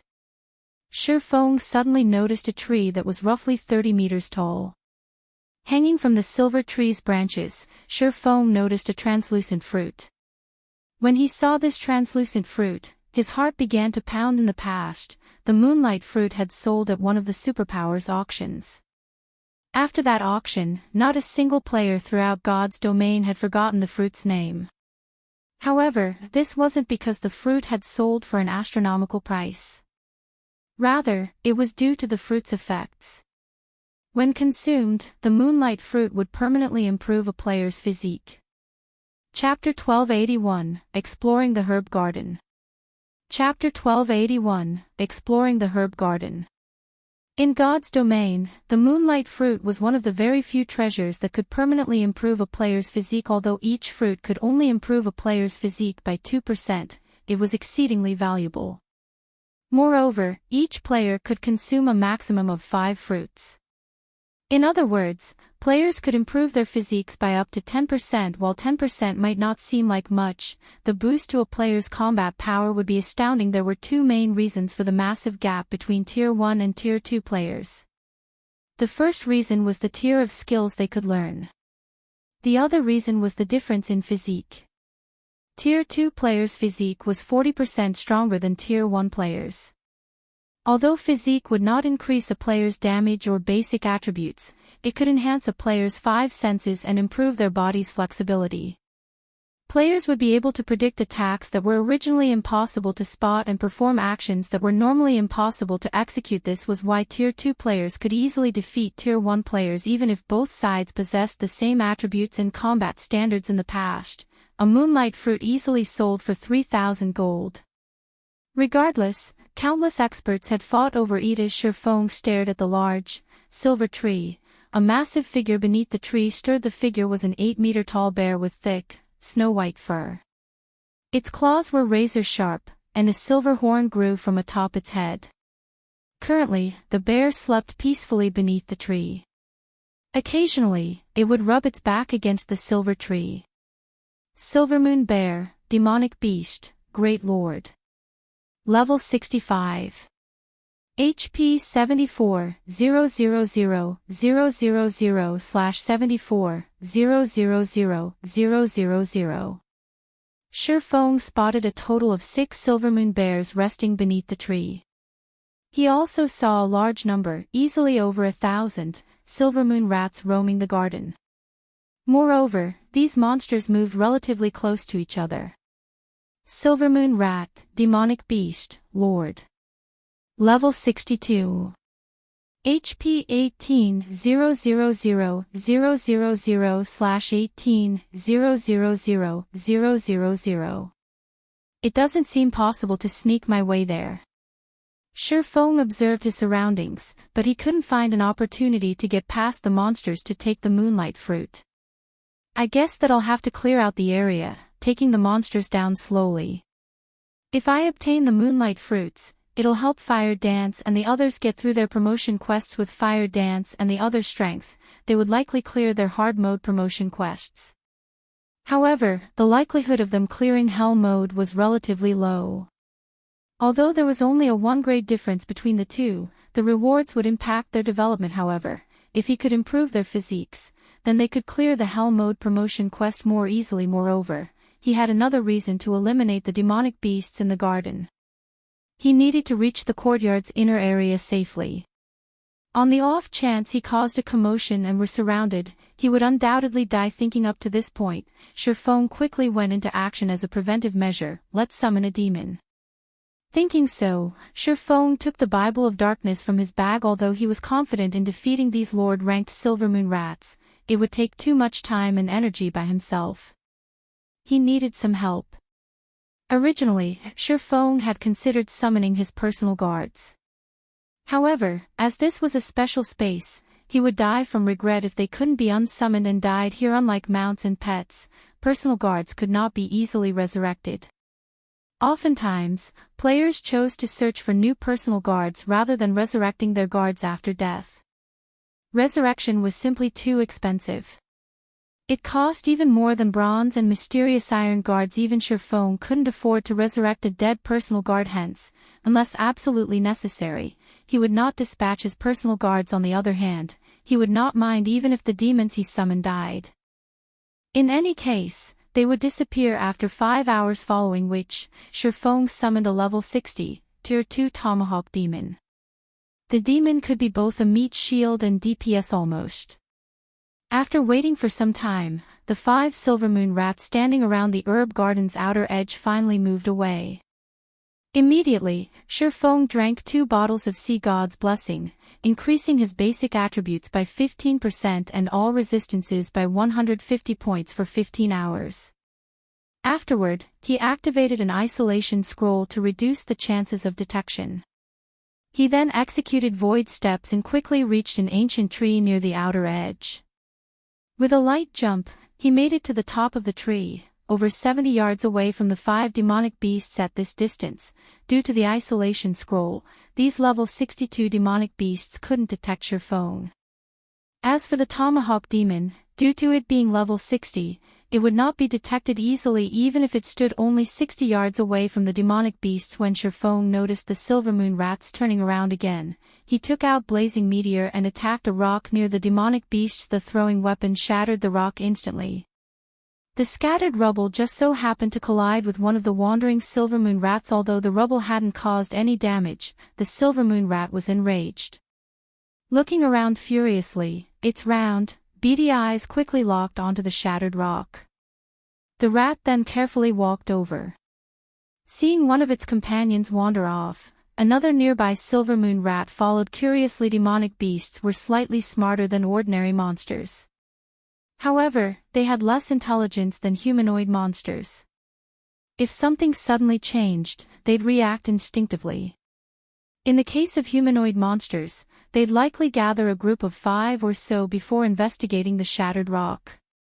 Shifeng simply took advantage of this very quickly. The 2 silvermoon rats arrived beside the shattered rock. As soon as they did, however, they sensed the Tomahawk Demon standing in the nearby tree. Sensing outsiders, the 2 silvermoon rats charged towards the Tomahawk Demon without hesitation. The other 3 silvermoon rats were over 15 yards away, and they did not react at all as they continued their mindless wandering. They did not even notice that two of their companions had left them good. Shifeng released a sigh of relief. He had only found this advantageous terrain after observing the herb garden for a long time. If he accidentally attracted all 5 silvermoon rats, he would be finished. However, despite seeing the 2 demonic beasts inch closer, Shifeng did not have the tomahawk demon attack them. Instead, he had the demon retreat. There were too many silvermoon rats throughout the herb garden. Many among them wandered randomly. If he fought inside the herb garden, the battle would easily attract the other rats. After luring the 2 rats roughly 50 yards away from the herb garden, Shifeng controlled the tomahawk demon to use the tier 2 skill Flying Death Axe. Immediately, the tomahawk demon threw the massive battle axe in its hands, the weapon transforming into a streak of black light as it flew towards the 2 silvermoon rats. 61,845. -62,078. The attack ripped an ear-piercing screech from the silvermoon rats. Their screeching could be heard clearly from 50 yards away. In a panic, Shifeng turned his gaze back to the herb garden. Immediately, he noticed another silvermoon rat charging out of the herb garden. Shifeng suddenly felt a brewing headache. However, after another moment, no other rats charged out of the herb garden that was close. This chain reaction is dangerous. Fortunately, none of the other silvermoon rats were alerted. Sighing, Shifeng shifted his gaze back to the approaching silvermoon rat. He decided to lure the 3 demonic beasts further away from the herb garden. Only after they were 100 yards away from the herb garden did Shifeng allow the tomahawk demon to fight the demonic beasts again. Although the tomahawk demon only had 13 million HP, which was less than what the silvermoon rats possessed, in terms of combat techniques, the tomahawk demon was stronger than the demonic beasts. If the tomahawk demon focused on defense, it would take a long time for the 3 silvermoon rats to kill it. After the tomahawk demon stabilized its aggro, Shifeng used Skywell Sword to seal the area, followed by Firestorm. The raging inferno immediately caused the 3 rats to screech in pain, their HPs falling by around 90,000 every second. Occasionally, they would even receive a frightening damage of around -180,000. By the time Firestorm ended, the silvermoon rats had each lost over 700,000 HP. The tomahawk demon used the tier 2 skill Demon's Voice, forcing every enemy to focus on the tomahawk demon. At the same time, the tomahawk demon's defense and attack speed increased by 40% for 30 seconds with the tomahawk demon as an MT. Shifeng activated Phantom Kill, 9 Dragon Slash, and the Ice Blue Devil Flame and launched a rampant assault. Both Shifeng and his doppelganger dealt around -4,000 damage with their normal attacks, while their skills dealt anywhere from -10,000 to -20,000 damage. When the tomahawk demon was close to death, Shifeng immediately switched to the Aura of Water and used Life Bloom on it, healing it back to full HP. After fighting for nearly 20 minutes, the 3 silvermoon rats collapsed. However, aside from gaining some skill proficiency, Shifeng did not receive any EXP from the demonic beasts.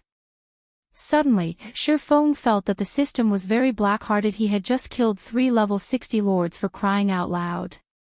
In the outside world, it would take a party of level 60 players to take down such a monster, yet the 3 lords' deaths hadn't yielded any EXP or equipment.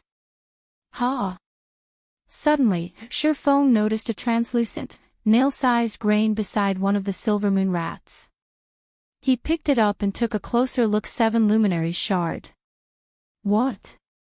These monsters drop 7 luminary shards?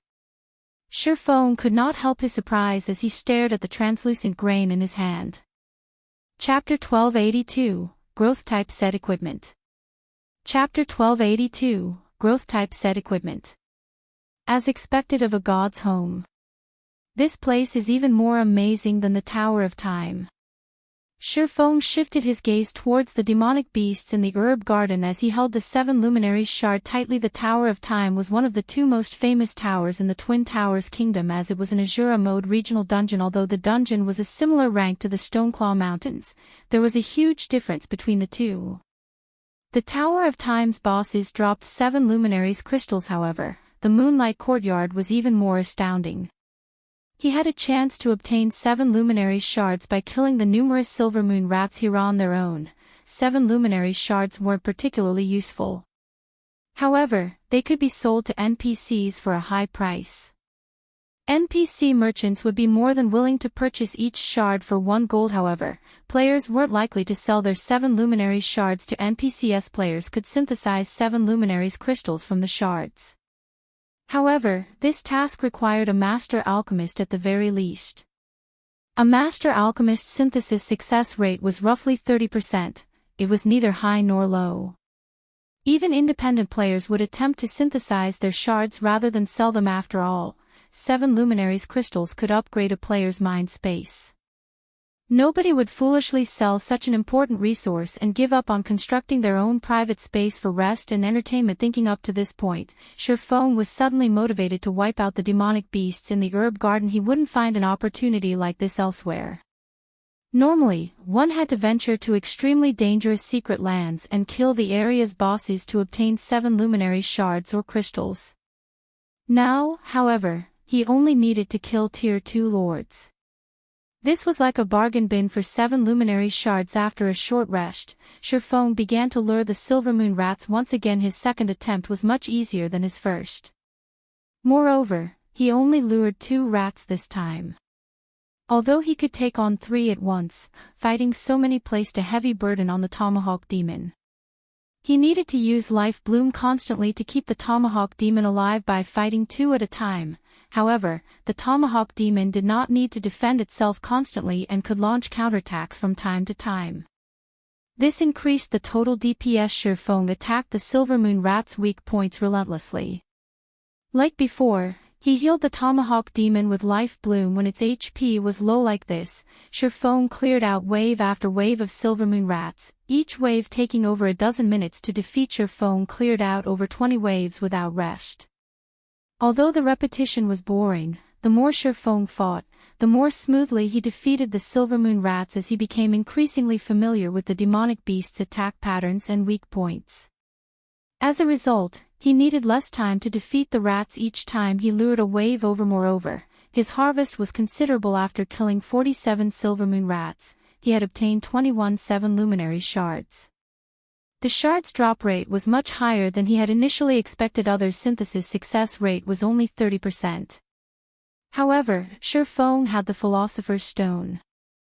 As long as he collected 57 luminary shards, he could synthesize a 7 luminaries crystal with a 100% success rate. If he continued to grind the demonic beasts here, he might collect all of the 7 luminaries crystals he needed to construct the 4 towers of elements. Why is combat here so taxing on stamina? After killing another wave of Silver Moon Rats, Sherfone felt a little tired. In God's domain, when a player's stamina had decreased to a certain point, they would start feeling tired, affecting their combat power. If they continued to consume stamina, their combat power would continuously decrease. By the time players exhausted their stamina, they would not be able to move a single finger. Hence, when players fought in the fields, they would take breaks after fighting for a certain time. One of the reasons for doing so was to maintain their strength. Another reason was to avoid having insufficient stamina should they encounter anything unexpected. Sherfone had considered this before he had started fighting. Hence, he had been using the basic Tyrant title. Not only did the title provide him with 30 fortitude, but it also increased his maximum stamina by 20%, yet even after fighting around 24 battles, his stamina had fallen to a critical level. He hadn't expected his stamina consumption to be this high. IVE only killed 47 Silver Moon Rats after such a long time. This promotion quest is extraordinarily difficult. After consuming a drop of life essence, Sherfone turned to the distant Silver Moon Rats, a bitter smile appearing on his face. It seems I've miscalculated. Fortunately, the promotion quest doesn't have a time limit. It would take a long time just to clear a path to the courtyard's inner area, not to mention killing every demonic beast here. Thinking about time, Sherfone glanced at the system clock displaying the time in the real world. He felt that it should be about time to log out and rest. After all, he had been playing for quite some time. This would not benefit his real body. What's going on here? Feng couldn't help his surprise when he saw the time after some quick calculations. It should be around 7:30 in the morning yet. The system clock told him that it wasn't even 6 a.m. In the real world this can't be right. I remember entering this place at roughly 5 in the morning. I've been grinding the rats for 5 hours now, so 2.5 hours should have passed in the real world. Even if my calculations are slightly off, it should still be past 7 o'clock, Feng muttered in confusion, following which, Feng looked at the system clock displaying the in-game time. As he thought, he had been grinding for over 5 hours. Could the flow of time here be different from God's domain? Feng suddenly thought of a possibility. In fact, this wasn't something new in the game, although rare. When one entered certain secret lands, the flow of time was different, following which, Feng started comparing the time flow in the Dark Canyon and the real world. The moment he did, however, he was shocked. Time in the Dark Canyon flowed 10 times faster than in the real world. Feng was stunned. After all, he had only ever heard about a 1 to 10 time dilation in the past. He had never experienced it before. The greatest time dilation he had experienced was a 1 to 6 ratio. 1 hour in the real world had been 6 hours in the game. On the continent of God's domain, the time dilation was only double that in the real world. Now, however, he experienced a 1 to 10 time dilation. Feng finally understood why. After coming here, the system prevented access to the communication system and returned scrolls. Contacting the outside world while experiencing such a high time dilation would be an impressive feat. This is wonderful. I won't have to worry about spending too much time in here. Feng was ecstatic. However, although he was not in a hurry, he couldn't spend too much time on his promotion quest. After all, the contest on Thunder Island was rapidly approaching. He needed to prepare. He also needed to search for sufficiently powerful mysterious flames to extend the time he had left before he became a puppet. After Feng rested, he grinded the Silvermoon rats once again with the life essence of stamina recovery. His stamina consumption rate decreased to 1/3 of its original. He could now fight for much longer. While he fought the Silvermoon rats, Feng summoned his second tier 2 demon, Hidden Thorn Demon. This type of demon was similar to an assassin. It possessed explosive power and control capabilities. This made killing the Silvermoon rats much easier for Feng. Now, he could defeat 2 Silvermoon rats in 8 minutes. As Feng grinded Silvermoon rats, he also discovered that, aside from dropping 7 luminary shards, the Silvermoon rats dropped equipment, though at a very low probability. However, the low drop rate was justified as the demonic beasts dropped growth-type set equipment for level 50 to level 60 players. The set equipment could be upgraded from bronze to dark gold rank. These items were far more valuable than ordinary level 60 dark gold set equipment. The Silvermoon rats dropped 2 variants of growth-type set equipment. One was the Magic Moon set equipment, meant for magical classes, while the other was the Shadow Moon set equipment for physical classes. Both were 7-piece sets. After grinding for over a dozen hours, Feng had only obtained 3 set pieces, 2 for the Magic Moon set and 1 piece of the Shadow Moon set. Meanwhile, he had collected 91 7 luminary shards. As Feng was about to enter the herb garden and lure more monsters, every one of the Silvermoon rats in the garden started to tremble. Shortly after these Silvermoon rats started trembling, the mana in the herb garden was pulled to a single point. Immediately, Feng turned to the epicenter of this phenomenon and evolution. Feng's jaw dropped in astonishment. A Silvermoon rat, significantly larger than its counterparts, stood in the center of this phenomenon. The Silvermoon rat's eyes had turned blood red, and all of its fur stood on end. The Silvermoon rat's body also released a faint red glow, making it extremely eye-catching. Chapter 1283, Bloodline Evolution. Chapter 1283, Bloodline Evolution. The glowing Silvermoon rat screeched in agony. The other Silvermoon rats stared at the evolving rat as if it were a king as they trembled and distanced themselves. They were deeply afraid of angering their king and dying under its claws. In fact, over a dozen rat corpses surrounded the evolving Silvermoon rat. Impossible. It's undergoing a bloodline evolution. Feng had a bad feeling about this. Like players, monsters could reach higher tiers. Only, in the case of monsters, the upgrade was known as Evolution. God's domain's field bosses didn't come from nowhere. Instead, when a field boss was killed, the land it had governed would be left without a ruler. In such a situation, the region's monsters would engage in an intense battle, constantly evolving.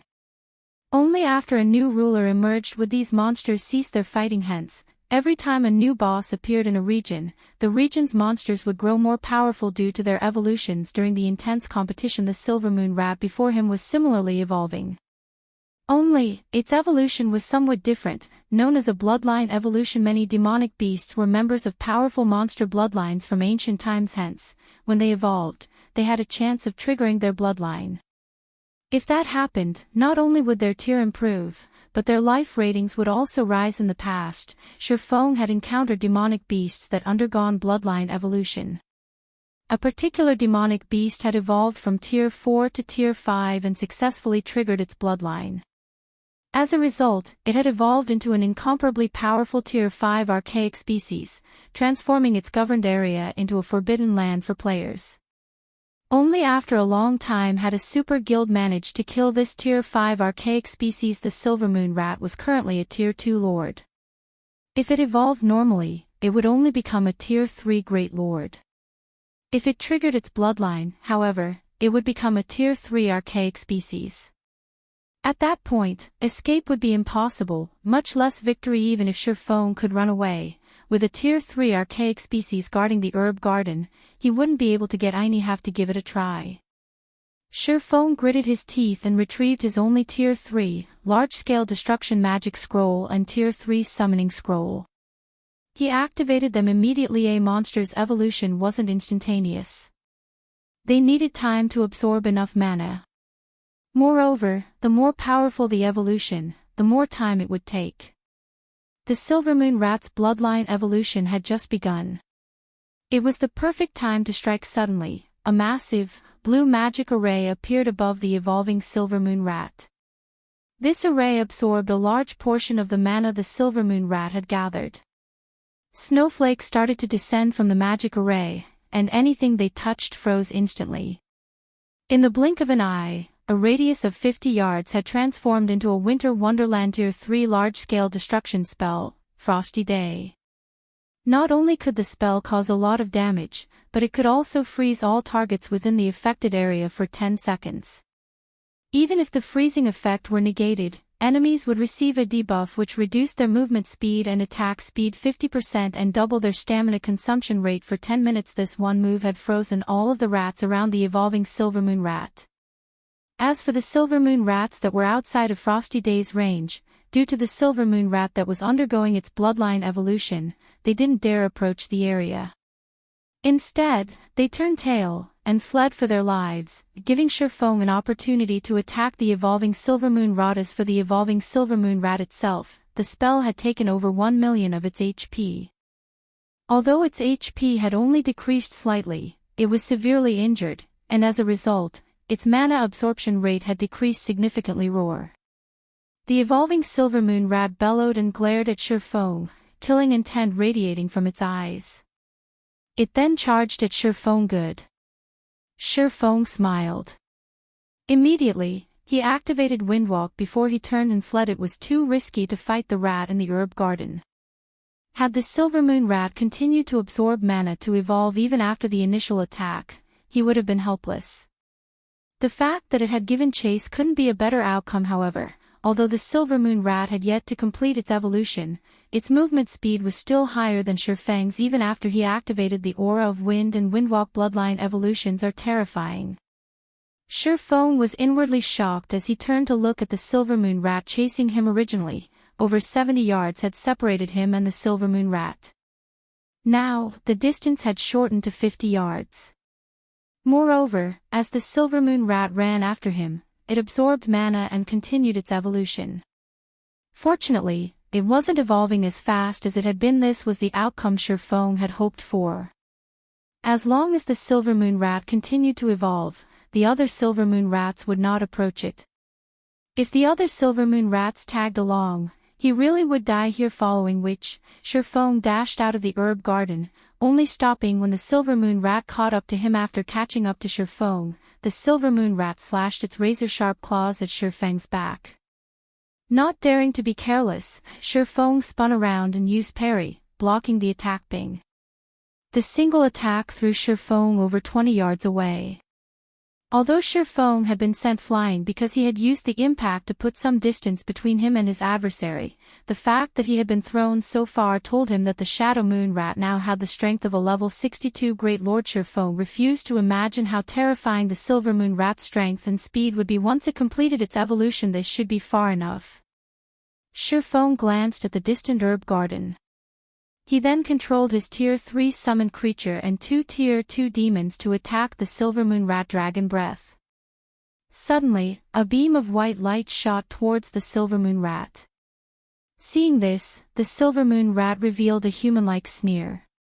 It turned sharply, dodging Dragon Breath. Its intellect has improved by so much. Shifeng frowned. Although a bloodline evolution would improve a demonic beast's intellect, he hadn't expected this level of intelligence from the Silver Moon Rat. The Silver Moon Rat's combat standards already rivaled that of an elite player as the Silver Moon Rat gleefully charged at Shifeng. The 2 Tier 2 demons had circled to its sides, and each launched an attack at its blind spots. Arrogance flashed in the Silver Moon Rat's beady eyes. It then backflipped, dodging the demon's attacks. The outcome didn't particularly surprise Shifeng as he maintained a calm expression. Meanwhile, the Silver Moon Rat, which was still in the midst its backflip, discovered an 8-meter-tall, level 65, Tier 3 Shadow Lion behind it. The Shadow Lion brandished its claws at the rat. Boom. The lion slapped the Silver Moon Rat to the ground, the impact ripping an agonized screech from the demonic beast. Its HP decreased by over 700,000. This move was none other than the Shadow Lion's Tier 3 skill, Shadow Assault. This move was similar to the combination of the Assassin class's Shadow Steps and Ambush. Moreover, it was an AoE attack, so it was impossible to dodge at a close range by using Dragon Breath. Shifeng had determined the Silver Moon Rat's combat standards. After determining its combat standards, he used the 2 demons to launch a feint, leaving room for the Silver Moon Rat to dodge.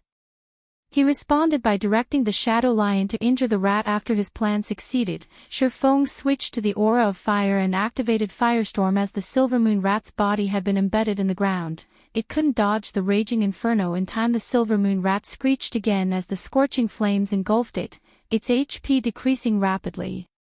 Suddenly, its blood-red eyes turned pitch black. Despite the raging inferno, the surrounding temperature dropped. Roar. The Silver Moon Rat suddenly released a deafening roar. It began to transform. Not only did it grow larger, but its dark gray fur had also turned silvery white. Its single tail split into 3, and it now had 4 front legs rather than 2. A pitch-black horn protruded from its forehead. This is insane. It's forcing its evolution. Shifeng frowned.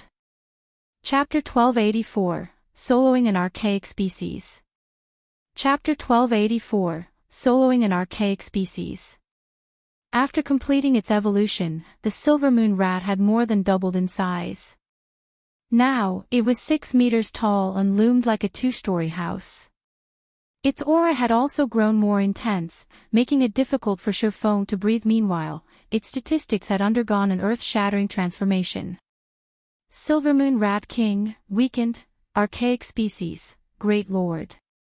Level 64. HP 90,000/90,000,000. As Shifeng stared at the information, the Silver Moon Rat King vanished in the blink of an eye. The Rat King appeared before Shifeng, its 4 front paws transforming into streaks of light as they slashed at Shifeng so fast. Shifeng believed that in terms of speed, no player was his match in God's domain. However, compared to the Silver Moon Rat King, he was slow. Not to mention, the Rat King attacked with 4 limbs. Even if he could move faster, he couldn't dodge all 4 attacks. Defensive blade. Thang. Thang. Thang. Over a dozen streaks of light slashed at Shifeng again and again.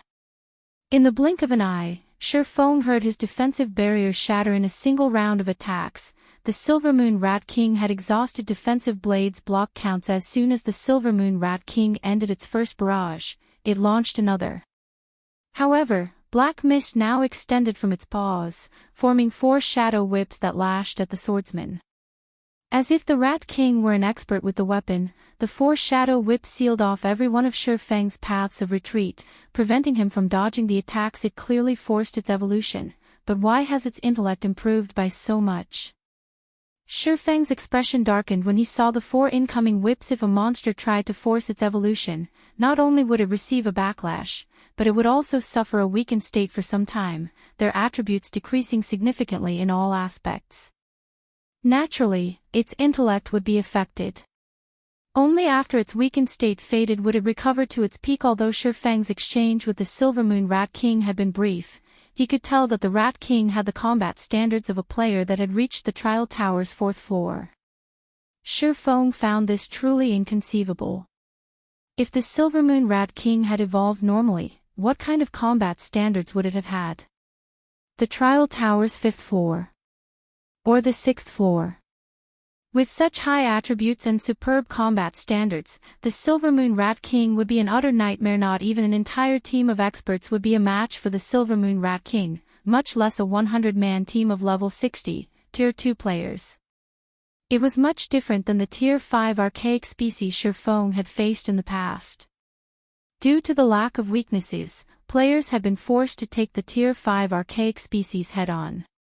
In the end, the Tier 5 archaic species had only died after a super guild had dispatched a team led by a Tier 6 god-ranked player against the Silver Moon Rat King's skill attack. Feng activated Divine Steps without hesitation immediately. 10 doppelgangers appeared around him the instant the shadow whips descended. Feng switched places with one of the distant doppelgangers. In the end, the 4 shadow whips passed through Feng's doppelganger unhindered and struck the ground, slicing the packed dirt apart as if it were a cake.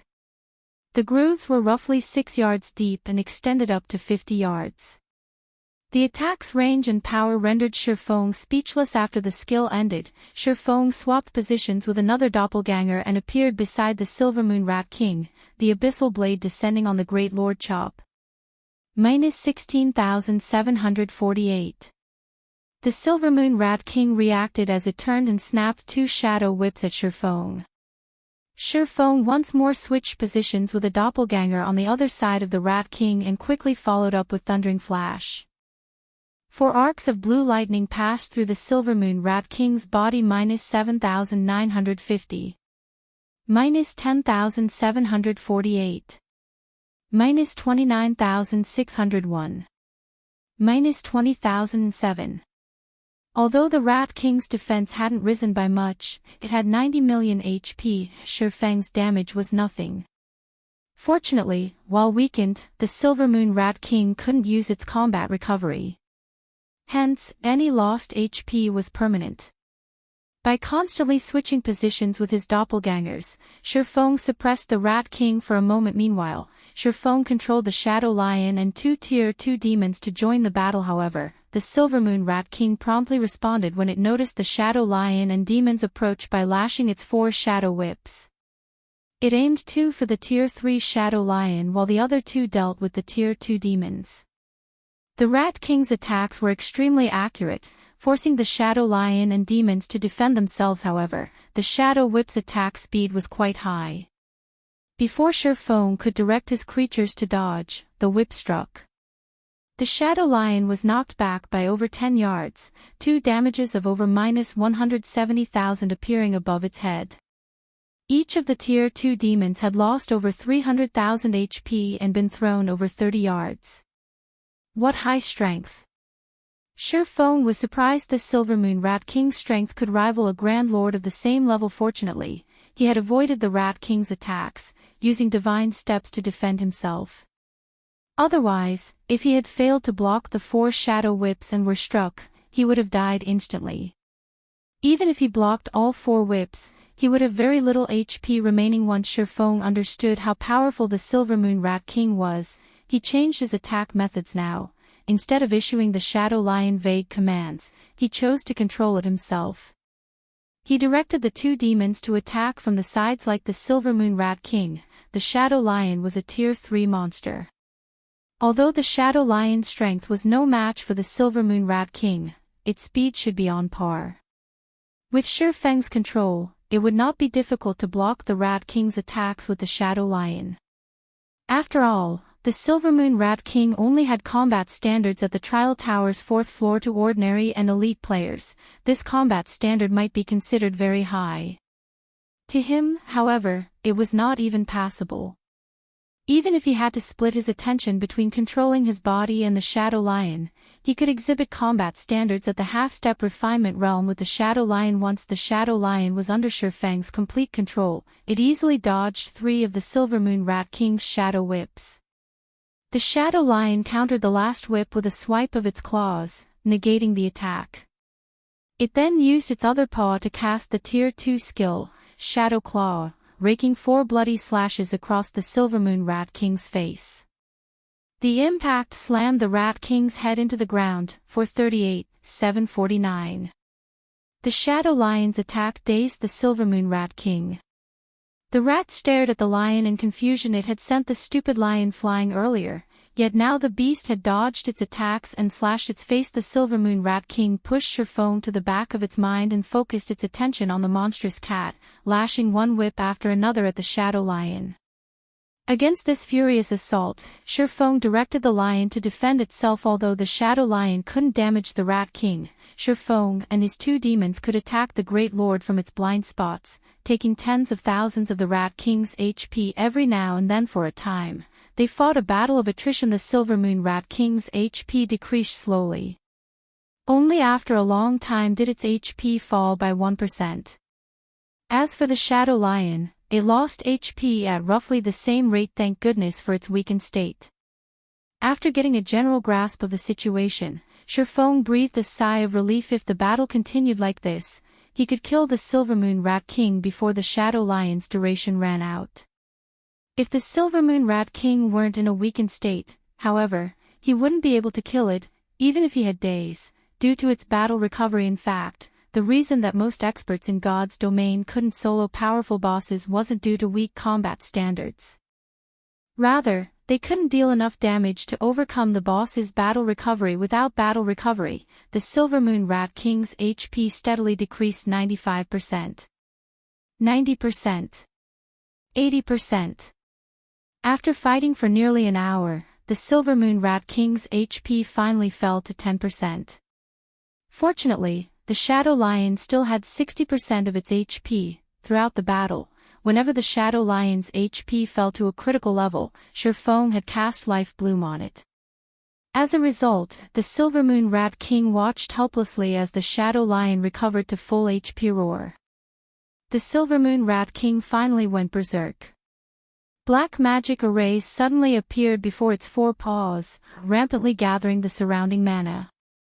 The Rat King then slammed its paws on the ground, and streaks of black light shot from the ground in a 100-yard radius. When the Tier 2 Tomahawk Demon accidentally stumbled into one of the streaks of light, it instantly lost over 600,000 HP. As the seconds ticked by, more streaks of light broke through the dirt. As this attack continued, even Shifeng had no choice but to use Defensive Blade and Absolute Defense to defend himself. By the time these streaks of black light finally stopped, the 2 Tier 2 demons had less than 30% of their HP remaining. As for the Shadow Lion, it only had 40% HP remaining. As expected, an archaic species won't go down so easily after all. Even in a weakened state, this skill is more than enough to annihilate an expert team multiple times. Shifeng was greatly shocked as he stared at the exhausted Silver Moon Rat King. If the Rat King were at its peak, only death would await him. There was no other outcome. After all, despite the Rat King's current weakened state, Shifeng hadn't found a single weakness. If he wanted to defeat it, he had to face it head-on. If the Rat King were at its peak, he wouldn't have any hope of victory without several Tier 3 tanks or summoning scrolls and an intermediate magic array to suppress the demonic beast. The Silver Moon Rat King was exhausted after using such a powerful skill. It couldn't even move a muscle. Seeing this, Shifeng activated Heavenly Dragon's power, Phantom Kill, and 9 dragon slash and started a merciless assault. If he waited for the Silver Moon Rat King to recover and use that powerful AoE skill again, he would die. 9%. 7%.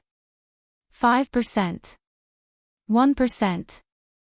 When the Silver Moon Rat King only had around 100,000 HP remaining, Shifeng activated Divine Providence and Flame Burst in the blink of an eye. The Silver Moon Rat King's HP hit rock bottom, its body collapsing to the ground. Success, finally.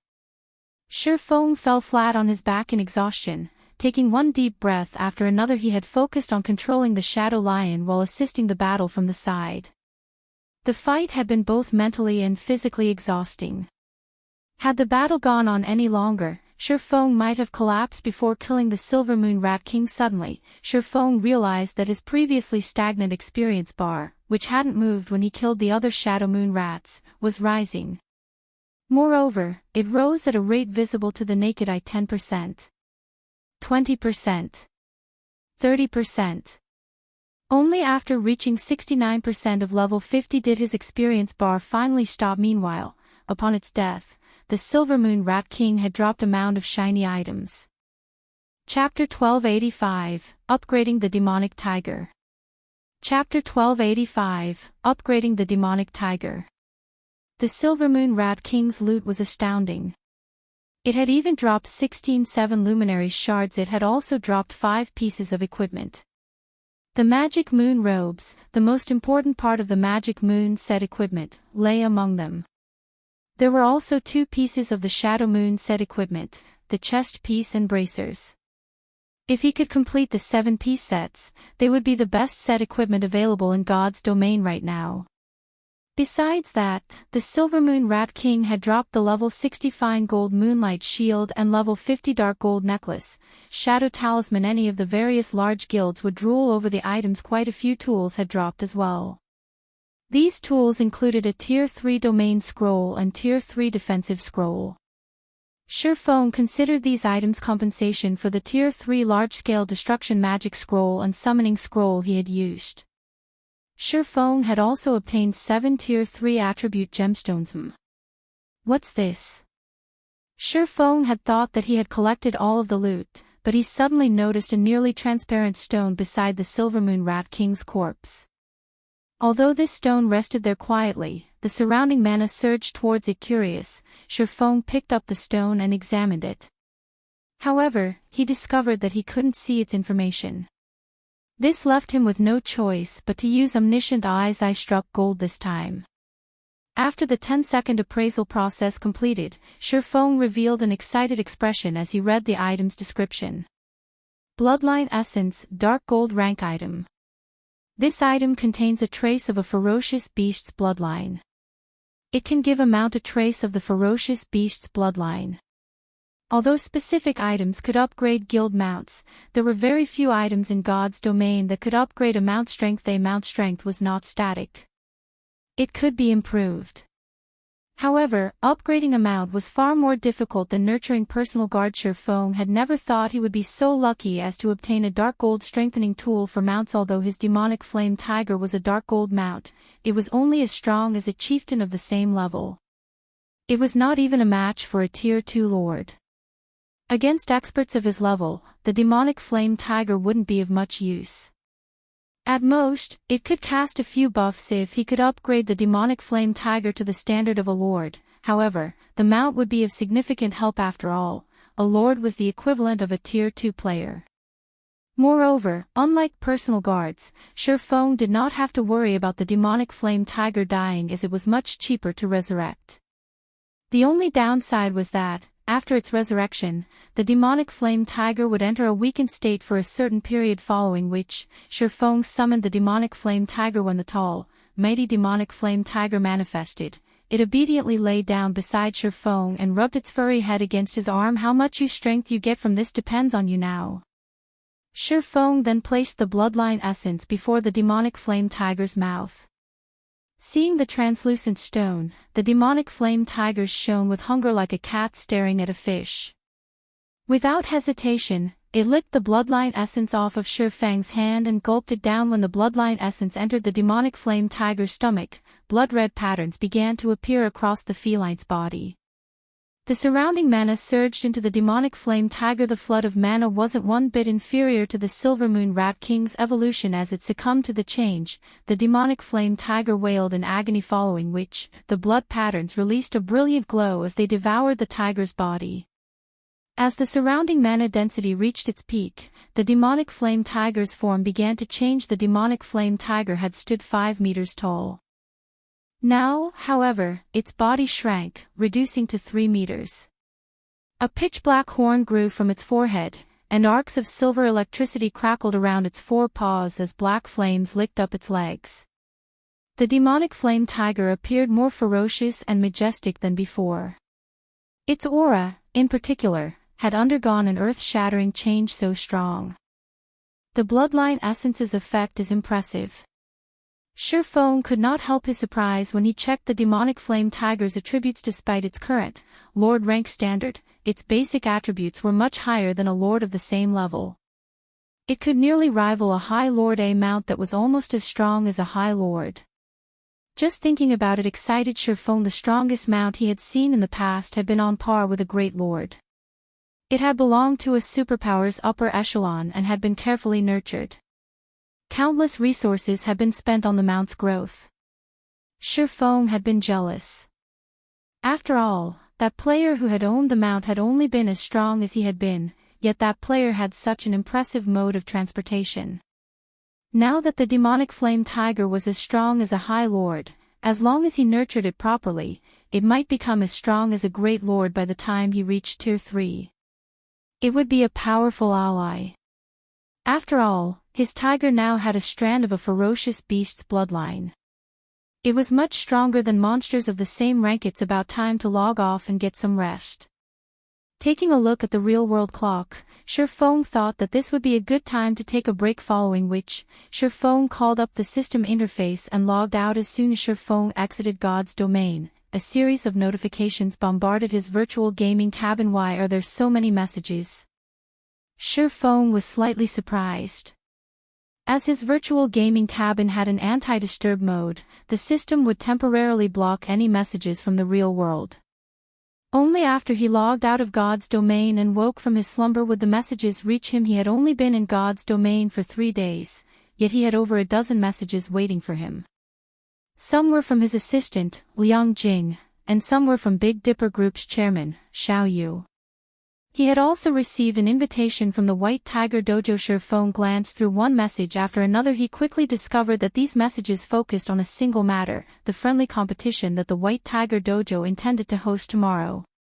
Xiao Yu's messages inquired about the participants' conditions, while Liang Jing's messages talked about the White Tiger Dojo's friendly competition. The White Tiger Dojo has splurged on the event. Shi Feng was slightly astonished as he read the competition's announcement. Not only had the various dojos and training centers in Jinhai City been invited to the competition, but the White Tiger Dojo had also involved 5 other nearby cities. Anybody could apply to join the competition. The participants weren't limited to the invited dojos and training centers. As long as one passed the qualifiers, they could take part. As a result, this competition was even more ambitious than Jinhai City's annual fighting competition. In addition, the White Tiger Dojo had changed the competition's rewards now. Anyone who placed within the top 5 would receive prize money. First place would receive 5 million credits, even 5th place would receive 500,000 credits. To the various dojos and training centers, this prize money was negligible. Rather, these organizations had their sights set on the Green God Company's invitation card. To the majority of the participants, however, the reward money was considerable. According to Liang Jing's report, there were already more than 10,000 applicants. While Shi Feng was stretched, Xiao Yu called him anxious. Chapter 1286, Competition Preparations. Chapter 1286, Competition Preparations. Big Dipper Tower's 51st floor, Chairman's office. Currently, 2 people sat in a large office by the French windows. Upon closer inspection, one would discover that these 2 people looked somewhat similar. Only, their auras were different. One radiated the energy that was unique to a martial artist, while the other's aura spoke of a high societal position. These two were none other than the Big Dipper Group's Shao Brothers' big brother. I've looked it up already. To attract enough attention, the White Tiger Dojo has dispatched 3 experts from its main branch to participate in the competition. Are you sure we won't have any issues? Xiao Yan asked worriedly. The White Tiger Dojo was a titan in the fighting industry. The main branch's talents were all rising stars. Take Enchanting, who had defeated Qin Wu, for example. Despite being one of the White Tiger Dojo's advanced disciples, he didn't even qualify for the main branch's nurturing. It was clear how impressive the main branch's experts were. Moreover, the competition had an age restriction that barred those over 20, cutting out organizations such as the Big Dipper Dojo. He wouldn't have been worried if the age restriction had been set to 25. After all, Shi Feng would be able to participate if that were the case. Moreover, they had Fire Dance, who had defeated Enchanting in a single move.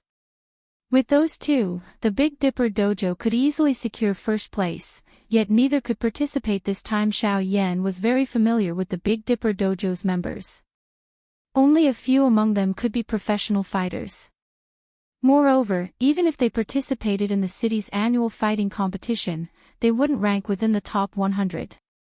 How could these members possibly contend with the White Tiger Dojo's elites? To put it crudely, even in a 3-on-1 fight, their opponent would win in 3 moves or less. If they signed their members up for the competition, it wouldn't be a matter of winning or losing. It would be a matter of how badly they were humiliated.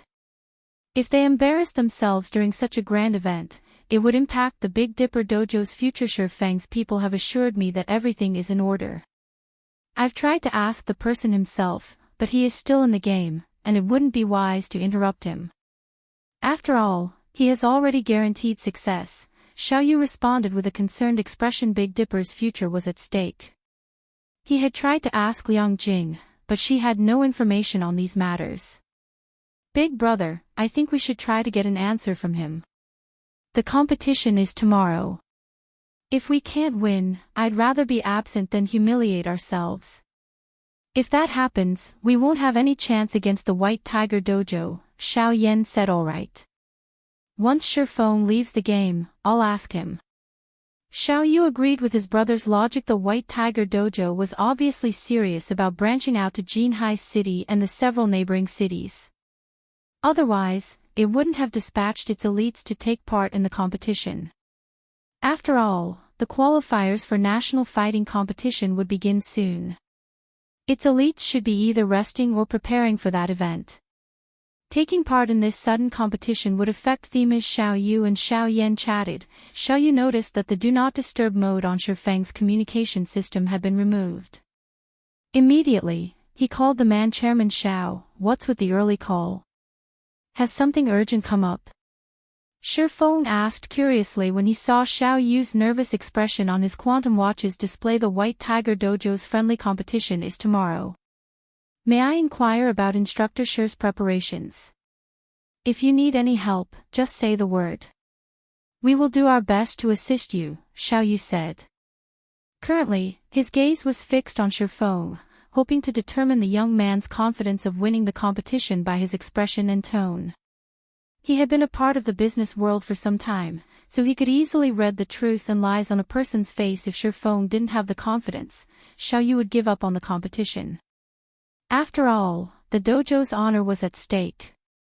If others learned that the White Tiger Dojo's disciples defeated theirs in a single move, the Big Dipper Dojo would go of business. After giving the matter some thought, Shi Feng replied, "Thank you for your concern, Chairman Xiao. Since you've offered, I could use your help with something." The answer disappointed Xiao Yu. However, after considering the matter, he found it to be reasonable. After all, just how long had the Big Dipper Dojo been in operation? Even if they invested a ton of resources in their members, they wouldn't see the results for a long time. How could a few days of training possibly transform their members? Can you think of a way to obtain a few more bottles of S-rank nutrient fluid? I'm willing to purchase them for a high price, Shi Feng asked, somewhat embarrassed. He had already troubled Xiao Yu for 10 bottles. However, he had given all 10 to Shadow Sword and Turtledove. He had nothing left for Fire Dance, Cola, Yi Wumian, Flying Shadow, or the other core members. The guild's main force members were nearly ready to challenge their Tier 2 promotion. However, challenging their Hell Mode promotion quests would be very difficult unless they improved their combat standards. If he could get his hands on more S-rank nutrient fluids, he could help the others grow stronger. This, Xiaoyu was speechless. Obtaining the previous 10 bottles had taken a lot of effort, yet Shifeng wanted more. Shifeng was practically treating the S-rank nutrient fluid as if it were water. Instructor Shi, I've already used my connections to obtain the previous bottles. I cannot get any more. I see. After giving the matter some thought, Shifeng understood. If that were the case, he had no choice but to look for other methods to help his companions grow stronger. Then, Chairman Xiao, I still have matters I need to deal with. I'll speak with you later. Wait, although Xiaoyu still had something to say, Shifeng had already disconnected the call. Big brother, how was it? Xiao Yan asked. I don't know, Xiaoyu said, smiling bitterly. Shifeng is quite mysterious. If not for him being Ruoshi's classmate, I might even suspect him to be an old man that has lived through countless trials and tribulations. Despite his hundreds of weak points, I can't seem to find a way to strike. What? Even you couldn't see through him? Xiao Yan asked in shock. Xiaoyu had experienced countless battles in the business world while developing the Big Dipper Group. Many knew him to be a sly old fox. His ability to see through a facade was top class, yet he couldn't see through Shifeng. How could this not be shocking? Forget it. We'll participate in the competition tomorrow. If we don't, the White Tiger Dojo will have an excuse to slander our names. We just need to avoid losing too badly. In any case, we can redeem ourselves during the city's annual competition, Xiaoyu said after giving the matter some thought. The city competition. Xiao Yan nodded in agreement. There was no doubt that the White Tiger Dojo would win in the friendly competition. However, it was a different story for the city's annual competition, as they would have the assistance of a great expert like Shifeng. Meanwhile, back in the Greenwater Villa, Shifeng's basic training, he logged back into God's domain. It would take a lot of effort to clear the Silver Moon rats from the herb garden. The sooner he completed this task, the better. He couldn't predict when the other Silver Moon rats would evolve compared to his prior grind. Shifeng had an easier time killing the demonic beasts with the help of the Lord-ranked demonic flame tiger. Now, not only did he and his summoned demons receive the tiger's buffs, but the demonic flame tiger's own combat power was even greater than the Tier 2 demons. Fortunately, the Dark Canyon's monsters did not respawn after grinding away half a day. Shifeng finally cleared out the Silver Moon rats. Although the grind was boring, he had collected a total of 714 luminary shards. If he used the Philosopher's Stone, he could synthesize 14 luminaries crystals. He was now much closer to his goal of obtaining 40 units of 7 luminaries crystal. He also had 5 unique pieces of the Magic Moon set equipment. He had 4 duplicates as well. As for the Shadow Moon set equipment, he had collected 6 unique pieces with 2 duplicates. He only needed the belt now. As Shifeng set his sights on the Silver Moon bears, several figures flew down from the distant tower. As these several figures grew closer to the herb garden, the demonic beasts in the moonlight courtyard panicked. Even the great Lord-ranked Silver Moon bears covered their heads with their paws and shuddered in fear, not even daring to glance at the distant figures. This is insane. Why are magic light dragonlings here? Shifeng was astonished when he saw the 3 massive figures fly over him. Chapter 1287, Dark Shaman King. Chapter 1287, Dark Shaman King. The magic light dragonlings were pitch black and shrouded in a layer of black mist. Their skin sparkled faintly from time to time, resembling the night sky. The dragonling's wingspan stretched over 20 meters, and a single flap was enough to create a strong gust of wind, the whistle echoing throughout the courtyard. Seeing the magic light dragonlings rapidly approach the garden, Shifeng turned and fled. The magic light dragonlings were bona fide dragons. Although they were infants and only at the Tier 3 standard, they were much stronger than an archaic species of the same tier. And 3 of these level 65 magic light dragonlings were flying towards him. If they discovered him, his fate would be sealed. Fortunately, the dragonlings were quite far away, so Shifeng had more than enough time to get out of the herb garden. Shifeng wasn't the only one trying to leave the herb garden. The silver moon bears lazing around the moonlight fruit did not dare linger either. It wasn't long before the 3 magic light dragonlings landed in the center of the herb garden. As soon as they landed, 3 figures jumped off of their backs. Among them, 2 were level 70, tier 3 demons wearing exquisite armor, and 1 was a black-robed elder wielding a crimson staff. Although this black-robed elder did not exude any kind of aura, Shifeng, who watched from a distance, did not even dare to move a single muscle, deeply afraid of attracting this elder's attention. This elderly man was far more terrifying than the magic light dragonlings. Shifeng had heard this man's name before. Dark Wizard Raymond was a legendary tier 5 Grand Wizard. He had been a marshal that commanded the Apocalypse Empire's Mage Corps. However, to pursue the essence of magic, he had betrayed the human race and dealt a severe blow to the Empire. Now, he was a wanted man in God's domain. In Shifeng's previous life, Raymond had been the final boss of the Dark Shaman King expansion pack. Back then, the various superpowers had suffered countless casualties to exterminate the Dark Wizard Raymond. In the end, it had taken 2 super guilds working together to take him down. Shifeng had never expected his promotion quest to lead him to such a terrifying boss. It was no wonder why the magic light dragonlings were treated like mounts. Only a legendary Grand Wizard like Raymond could accomplish such a feat. This promotion quest really is deadly. Shifeng was at a loss for words as he quietly watched Raymond. If he were discovered, he would die here. There was no way for he could escape a tier 5 Grand Wizard if Raymond guarded the herb garden. Shifeng's promotion quest was as good as over. After Raymond dismounted, he began to collect herbs in silence. Meanwhile, the 2 tier 3 demons stood guard. Seeing this, Shifeng breathed a sigh of relief. Raymond was also a Grandmaster alchemist. He had most likely come to the garden to collect herbs for his research. As Raymond harvested the plants, Shifeng hid in a bush and remained motionless. A tier 5 NPC's perception was incredibly powerful. Even though he was 500 yards away from Raymond, there was no guarantee that the NPC wouldn't detect his movements. He could only wait until Raymond left the herb garden. Time passed quickly. After harvesting herbs for nearly 10 minutes, Raymond finally stood and prepared to leave. Suddenly, however, Raymond retrieved a fist-sized, 7-colored rock from his bag and started chanting an incantation. What? The 7 luminary source stone is in Raymond's hands. When Shifeng saw the 7-colored rock, he suddenly felt as the system had conned him. His quest was to seal a demon king. Normally, this would be impossible for him at this stage of the game. Hence, the system had given him a hint to use the 7 luminary source stone to suppress the demon king before sealing it. Yet, now, it was revealed that Raymond possessed the 7 luminary source stone, and the Grand Wizard was most likely stronger than a tier 5 demon king. As Shifeng agonized over how he would obtain the 7 luminary source stone, a magic barrier formed around the herb garden.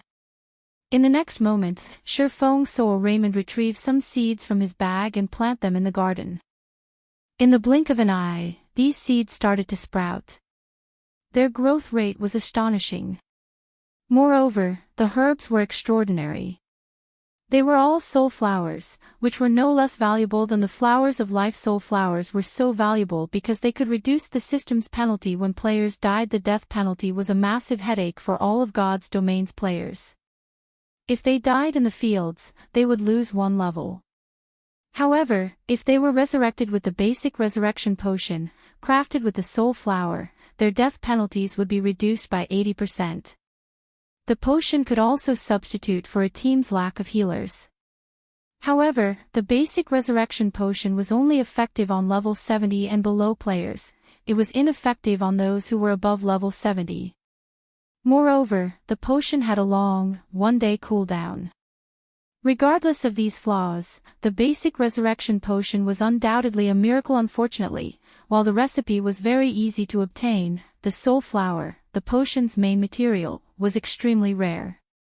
Normally, the various large guilds kept the resurrection potions they crafted for their own use. Very few were willing to sell the potion. If any did show up in the auction house, even if they were only basic rank, they could easily sell for 500 gold a piece. Aside from being used in resurrection potions, the soul flower was one of the materials required to resurrect NPCs. If players wished to resurrect their personal guards, they needed 4 things: soul flower, flower of life, water of life, and 3,000 gold. Because of this, players were rarely willing to resurrect bronze and mysterious iron personal guards. The soul flower, flower of life, and water of life were all extremely rare. They were impossible to obtain even if one had the money. This was also the reason why Shifeng avoided summoning his personal guards if he could help it. Shifeng hadn't expected Raymond to have soul flower seeds.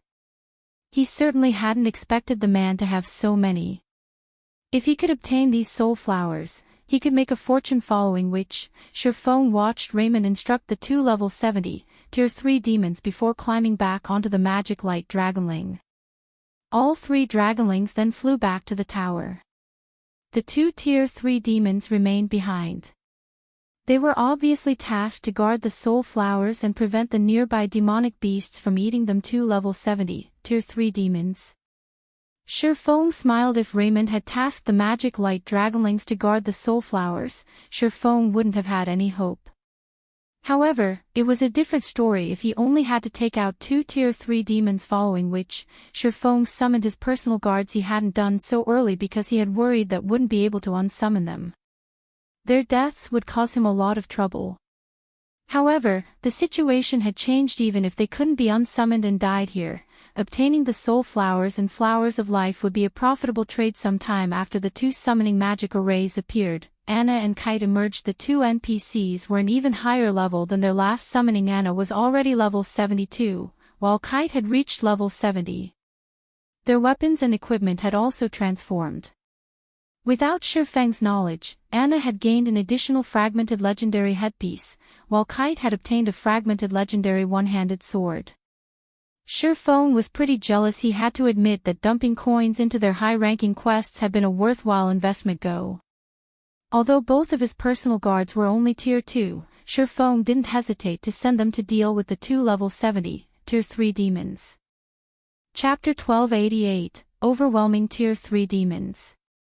Chapter 1288, Overwhelming Tier 3 Demons. After hearing Shifeng's command, both Anna and Kite set their sights on the demonic hunters guarding the herb garden. Demonic hunter, dark creature, demon. Level 70. HP 35,000,000/35,000,000. Compared to monsters, demons had less HP. In return, though, their intellect was much higher. In addition, they had many skills at their disposal. If given the choice, players would rather fight dumb monsters than demons of the same tier. The instant Anna and Kite set foot into the herb garden, they attracted the demonic hunter's attention. Intruders, you dare set trespass into Lord Raymond's territory. You shall pay with your lives. The 2 demonic hunters bellowed as they promptly retrieved the greatswords from their backs. They both charged at Anna, the summoner. Not only were the demonic hunters faster than the Silvermoon Rat King, but their combat standards were also higher. Moreover, they knew how to coordinate as each of them activated demonic charge from 2 different directions, their movement speed increasing instantly. When the 2 demonic hunters were only 30 yards away, Anna slammed the butt of her staff on the ground and pointed a finger towards the sky. As she did so, she finished chanting her incantation's final verse. Suddenly, a massive, golden magic array appeared before her. Silver magic arrays also appeared around Anna, one after another, surrounding the summoner. When the 2 demonic hunters were only 15 yards away, a golden giant emerged from the golden magic array. The golden giant served as a gatekeeper as it stood in the demon hunter's path. This move was the tier 2 curse Anna had learnt, Song of Summoning. It allowed her to summon a tier 3 golden giant to aid her. Tier 2 rock guardians also appeared from the silver magic arrays around Anna.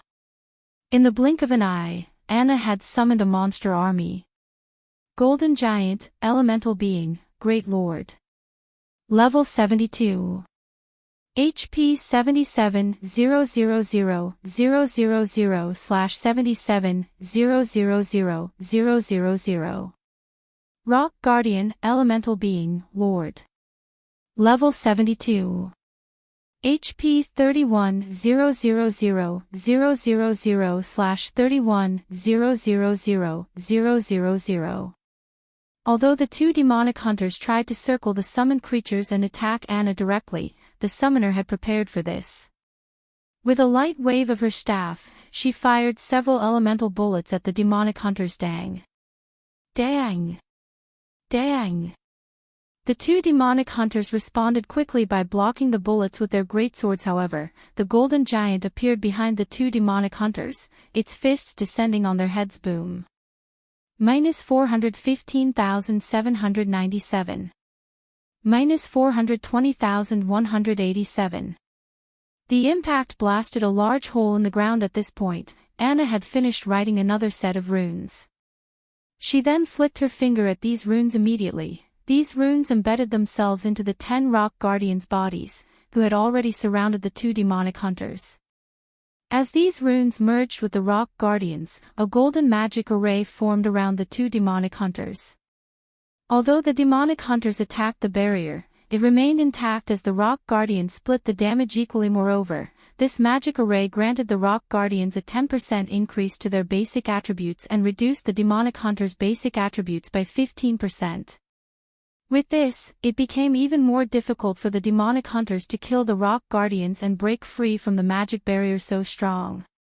Feng was quite impressed. Although he had long since known that an epic personal guard had extraordinary potential, he never imagined that Anna would grow to the point of being capable of suppressing two Tier 3 demons all by herself. If a player of the same tier fought Anna, she would overwhelm them until their death. Not to mention, Anna still had her epic ranked legacy skill, Angel Summoning. Whether in a one-on-one fight or a group fight, Anna had no weaknesses. Suddenly, the Sword Master Kite charged into the magic array and slashed his fragmented legendary sword at one of the demonic hunters. The targeted demonic hunter responded quickly, slashing its greatsword horizontally and easily deflecting this attack. However, the instant the demonic hunter blocked the attack, it was forced to retreat by half a step.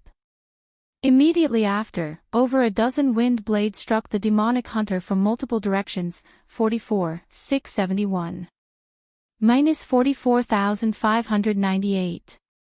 -45,102.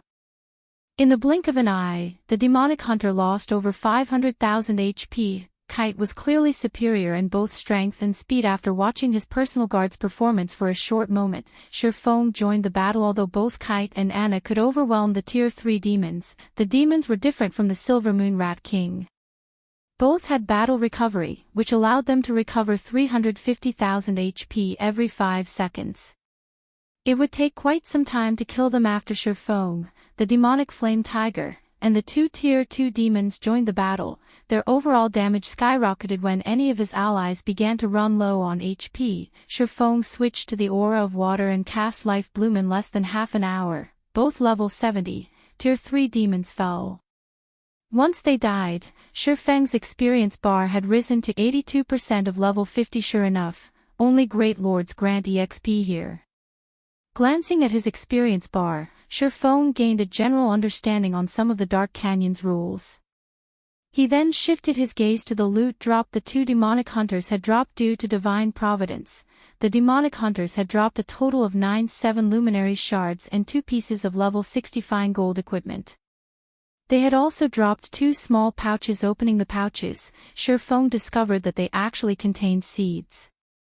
The 2 pouches combined contained a total of 27 seeds. The monsters here drop seeds.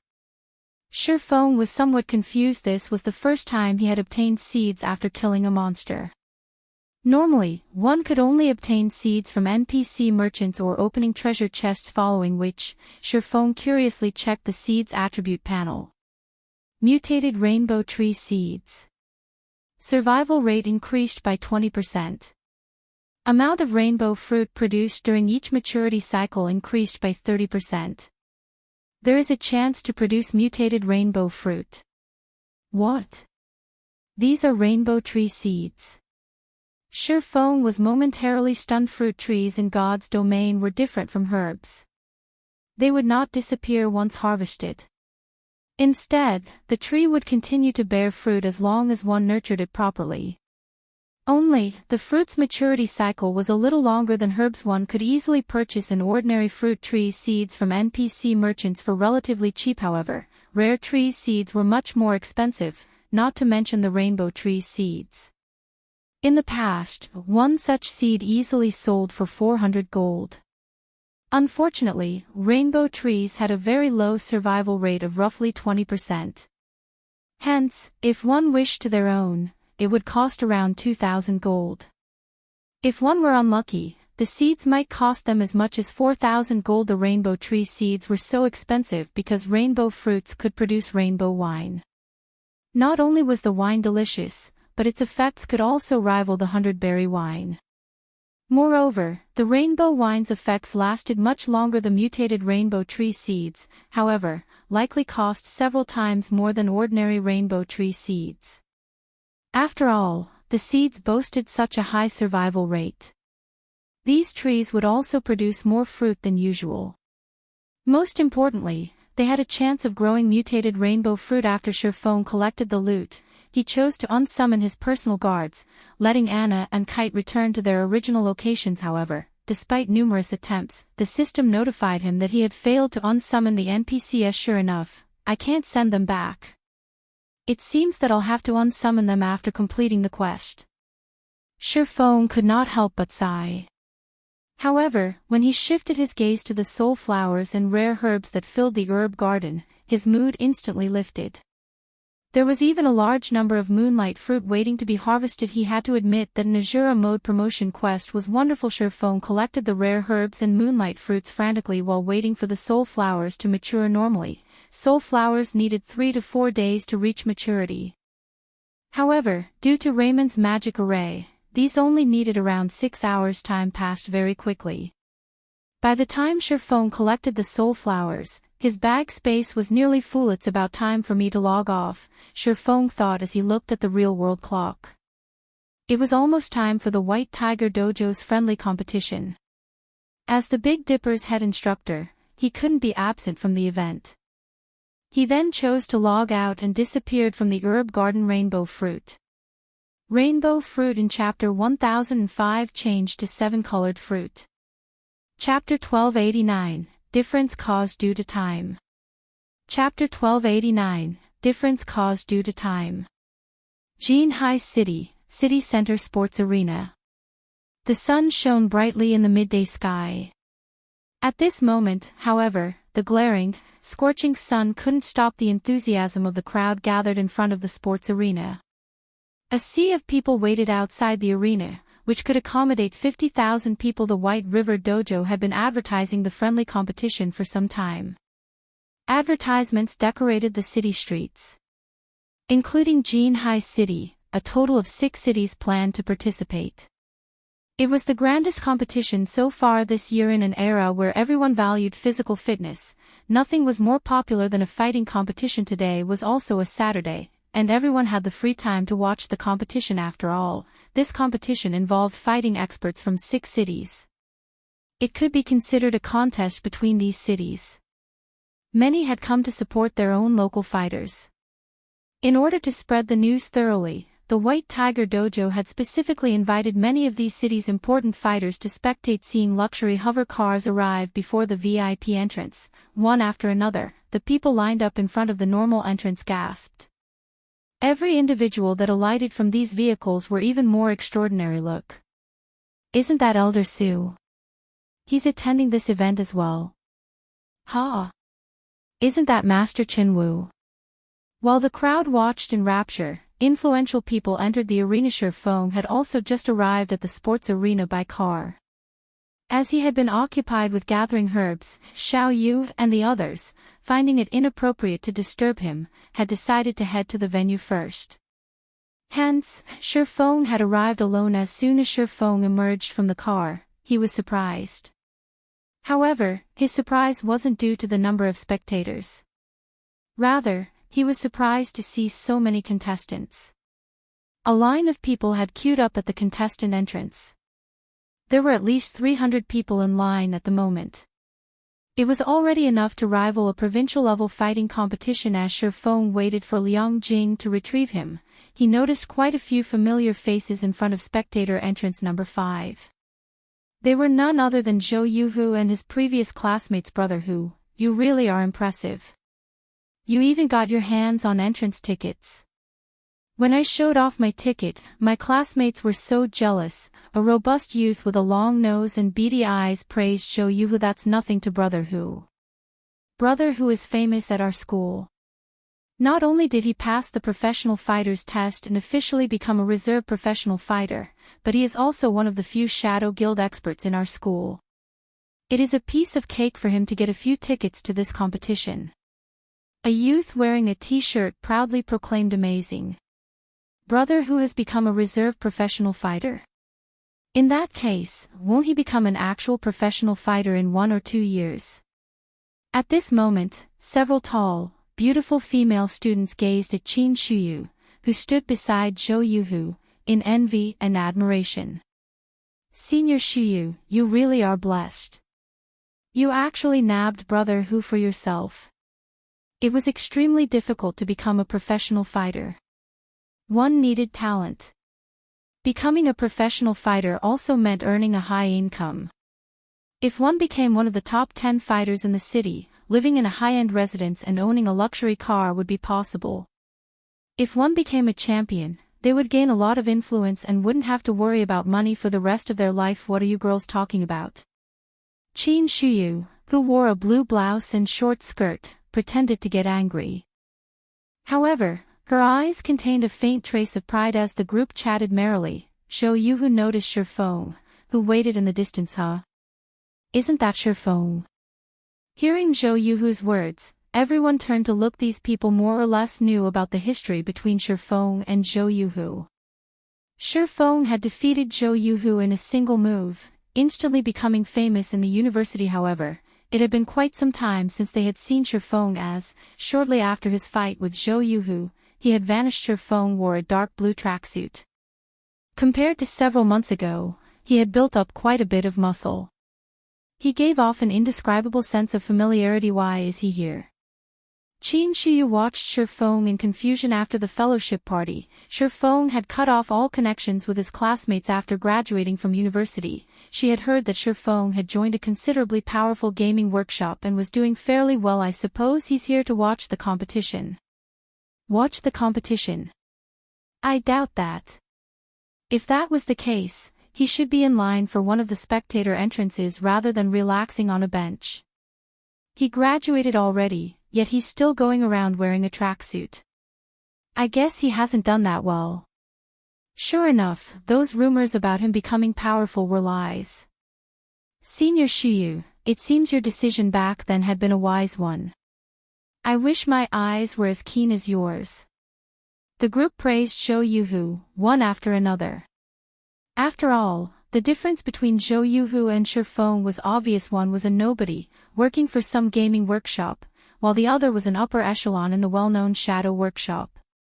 Moreover, not only was Zhou Yuhu the envy of white-collar workers, but he was also a reserve professional fighter. As long as he could pass the city's qualifiers within 3 years, he would officially become a professional fighter. Every dojo and training center in the city would offer high pay to recruit him. Senior Shuyu, why don't we invite him to join us? We have an extra ticket. Letting it go to waste would be a pity. That's right. There are people willing to buy back row tickets for 1,500 credits. It would be a loss to hold on to it. In any case, he must want one. We can sell it to him for 1,200 credits. Consider it doing him a favor. Zhou Yuhu and Qin Shuyu agreed with the suggestion. Obtaining these tickets hadn't been cheap. Even back row tickets cost 500 credits through official channels. Originally, they had bought just enough tickets, but one of their party wasn't able to attend due to some urgent matter. If they did nothing with the ticket, they would have thrown away 500 credits. By selling it to Shifeng, they could earn a quick buck and ridicule their old classmate. Alright, then. In any case, holding on to it would be a waste. Since we are old classmates, and we haven't seen him for some time, we can use this opportunity to catch up. Qin Shuyu nodded. However, after taking a few steps forward, Qin Shuyu noticed a gorgeous beauty with 4 black-clad bodyguards in tow approach Shifeng gracefully. This woman, wearing an exquisite business suit, even made Qin Shuyu feel ugly. She was none other than Liang Jing, head instructor. Sure, you finally decided to show up. Let's hurry inside. Chairman Shao and the others are already waiting anxiously for you. Had you been any later, they would have fetched your gaming cabin with you inside, Liang Jing grumbled when she saw Shifeng's leisurely behavior. Aren't I here now? Shifeng chuckled. Let's go. Hearing Shifeng's words, Liang Jing led him through the VIP entrance. Although the several security guards at the entrance wanted to verify their identities, when they saw Liang Jing produce a gold-plated VIP invitation card, they halted their steps and stood aside respectfully. Crap, who are those people? They have a gold invitation card. I thought the White Tiger Dojo had only given out 20 of those. As Shifeng and Liang Jing entered the building, the security guard stated after them in surprise if the 20 golden invitation cards were split evenly among the 6 cities invited, each city would only get 3 or 4 cards. Only those whom the White Tiger Dojo valued would receive one. Meanwhile, Shou Yuhu and the others, who waited in front of the spectators' entrance, were dumbfounded, their eyes nearly falling out of their sockets. Chapter 1290, Display of Strength. Chapter 1290, Display of Strength. How is this possible? Doesn't he work for a gaming workshop? Qin Shuyu stared at Shifeng incredulously as the latter entered the VIP entrance. She couldn't believe her eyes. Every person she had watched go in through that entrance was an influential fighter in Jinhai City, yet Shifeng boldly walked through the doors. Moreover, even the security guards had treated him with respect. How was he not doing well after graduating? He had risen to an entirely different level, so the rumors were true. Her companions' jaws had dropped as they stared at the VIP entrance. When they thought about how they had planned to sell Shifeng a back row ticket, they realized the idea was laughable. Fortunately, they had not actually tried to sell him the ticket. Otherwise, they would have humiliated themselves. Senior Shuyu, aren't you very familiar with Senior Shifeng? I'm very interested in gaming. If there is an opportunity, would you introduce us? A petite girl with big, round eyes and cherry-red lips asked Qin Shuyu with anticipation. Emichim. If there is an opportunity, I'll introduce you, Qin Shuyu muttered, wearing an indescribably awkward expression. Meanwhile, in the sports arena's VIP hall, upper echelons from the various dojos and training centers, as well as influential figures from the various cities, had gathered, chatting merrily. Only, despite the sounds of laughter that filled the hall, an intense hostility snapped between them when 3 of the White Tiger Dojo's people entered. Practically every upper echelon shifted their gazes to the newcomers. Among these 3, the one leading the group was a middle-aged man in his mid-30s. The man gave off a peaceful aura. Of the 2 men beside him, one was Gan Xingting, the representative instructor for Jinhai City's White Tiger Dojo, while the other was Xie Chiwen, White Tiger Dojo's rising star. What? Jiang Tianyuan is here. Seeing as Jiang Tianyuan is attending, this competition must be quite important to the White Tiger Dojo. When the crowd saw the middle-aged man, Jiang Tianyuan, they spoke in hushed whispers. In the fighting world, Jiang Tianyuan had been a superstar in the past. He had participated in multiple international competitions and had placed quite well. During his youth, he had been practically unrivaled among his peers within the country. The White Tiger Dojo had raised him to the position of advanced instructor at a very young age. He had even become a hall master, managing over a dozen branches. Jiang Tianyuan was definitely one of the White Tiger Dojo's core upper echelons. Even the dojo's head hall master treated him with respect. The fact that such an important figure had set foot in a backwater city like Jinhai City proved that the White Tiger Dojo intended to do anything possible to win this competition. The minor dojos and training centers clearly had no chance of winning. Chiwen, are the arrangements for the competition complete? Jiang Tianyuan asked quietly after he greeted the various VIPs hall master. Everything is complete.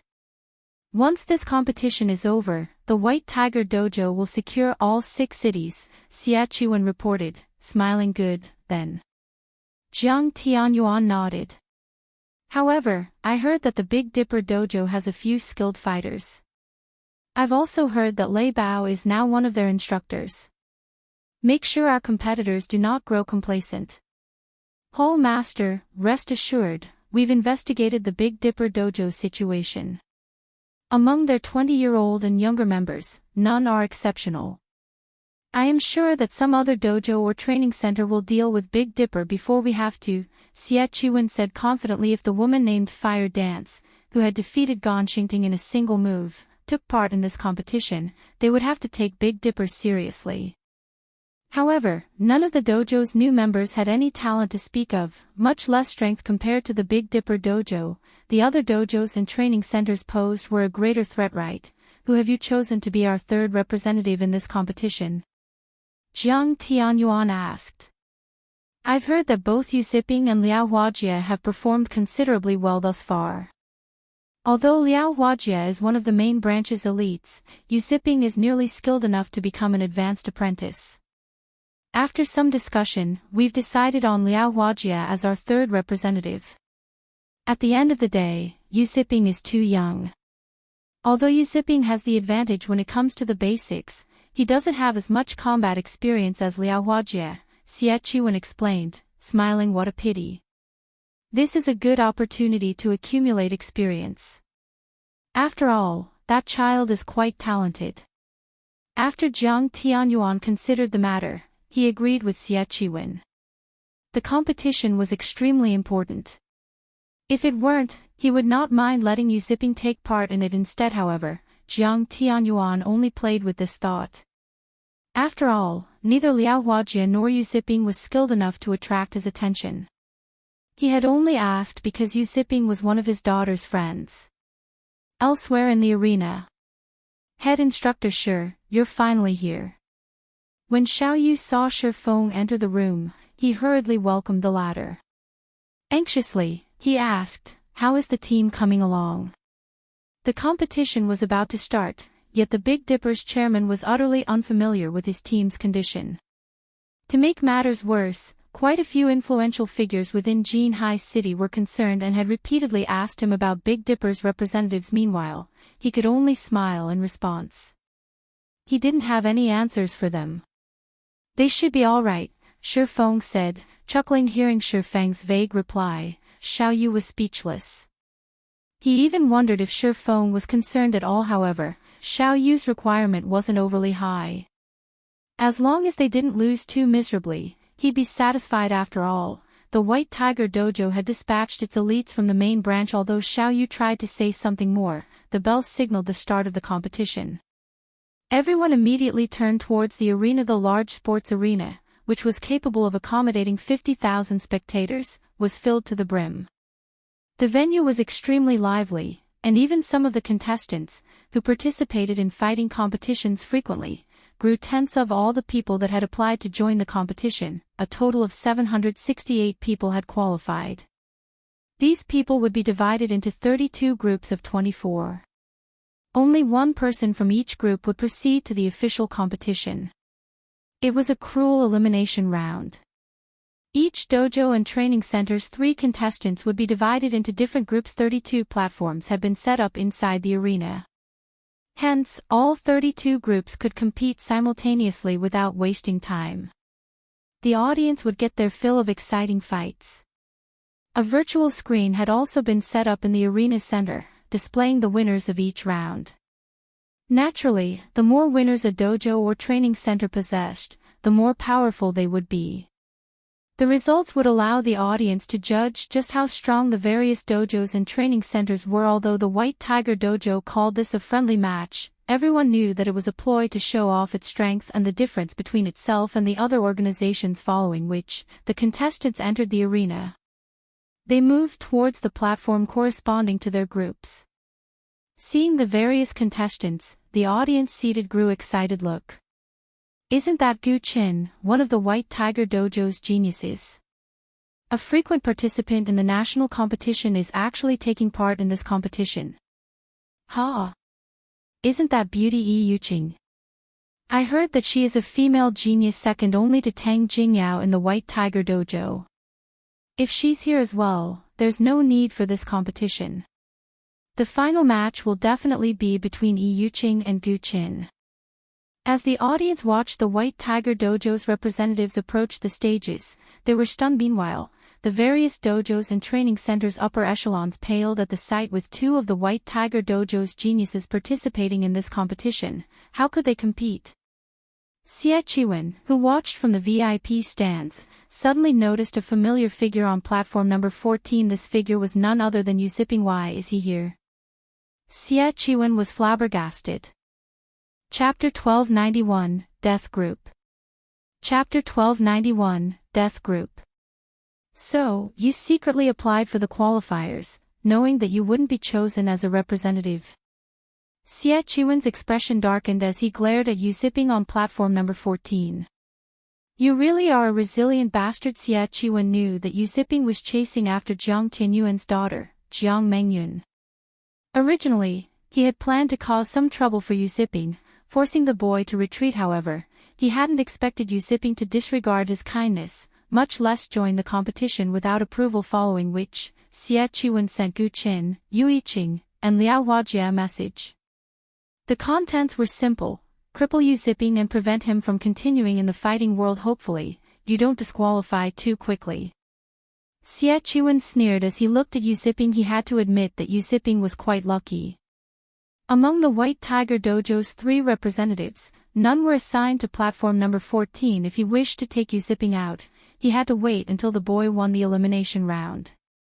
As long as Yu Ziping won in the elimination round, he would be easy to deal with. Although this was only a friendly competition, injuries were common in any fighting competition. For an elite like Gu Qin, accidentally crippling Yu Ziping in a fight would be a piece of cake. Even if Yu Ziping could recover, a mere disciple with no background wouldn't be able to afford the treatment. Suddenly, Xingting approached Xie Chiwen, respectfully handing his superior a folder. Boss, here's the detailed report on the dojos and training centers representatives that you asked for. Good job. Xie Chiwen nodded, casually browsing through the information. He was responsible for handling the occupation of the 6 cities. This was the first important task the White Tiger Dojo had assigned him. Naturally, his performance had to be flawless. Although he didn't expect anyone from the 6 cities to defeat his dojo's representatives, he had Xingting investigate any noteworthy opponents among the 6 cities. There were only 3 noteworthy opponents: the Martial Heaven Dojo, White Cloud Dojo, and Big Dipper Dojo. Among the 3, the Martial Heaven Dojo and White Cloud Dojo deserved the most attention. After all, these 2 were considerably famous in the past. Only, their fame had fallen considerably since then. However, they were still capable of nurturing national fighters once every few years. The martial arts master, Lei Bao, was the only reason the Big Dipper Dojo was considered a worthy foe. They also had Fire Dance, who was suspected of being a martial arts master as well. With these 2 masters, the Big Dipper Dojo might have some hidden trump cards. As Xie Chiwen read through the files, however, he noticed a familiar name: Yu Ziping. Moreover, Yu Ziping was representing the Big Dipper Dojo. Seeing this, Xie Chiwen was momentarily stunned. He was utterly dumbfounded by Yu Ziping's foolishness. Had Yu Ziping joined the competition as an individual, the youth would retain his identity as a White Tiger Dojo intermediate disciple. If that were the case, he couldn't do anything too drastic against the youth. After all, Jiang Tianyuan was watching. However, the situation had changed. By representing another organization, Yu Ziping had severed all ties with the White Tiger Dojo. Even if he crippled the boy, Jiang Tianyuan wouldn't interfere. On the contrary, Jiang Tianyuan would be pleased. After all, no one tolerated a traitor. Since you're asking for a beating, I'll gladly give you one. Xie Chiwen sneered. However, something is off about this Big Dipper Dojo. Were they unable to find suitable candidates? They're actually willing to work with members from other dojos, although the information regarding Shadow Sword and Turtledove showed that both had participated in their own city's professional qualifiers. They had never passed the elimination rounds to become official professional fighters. This year was their last opportunity to surpass their status of reserve professional fighters even in weaker dojos. People like Shadow Sword and Turtledove were a dime a dozen. They were only slightly stronger than the Big Dipper dojo's new members. I have really overestimated them.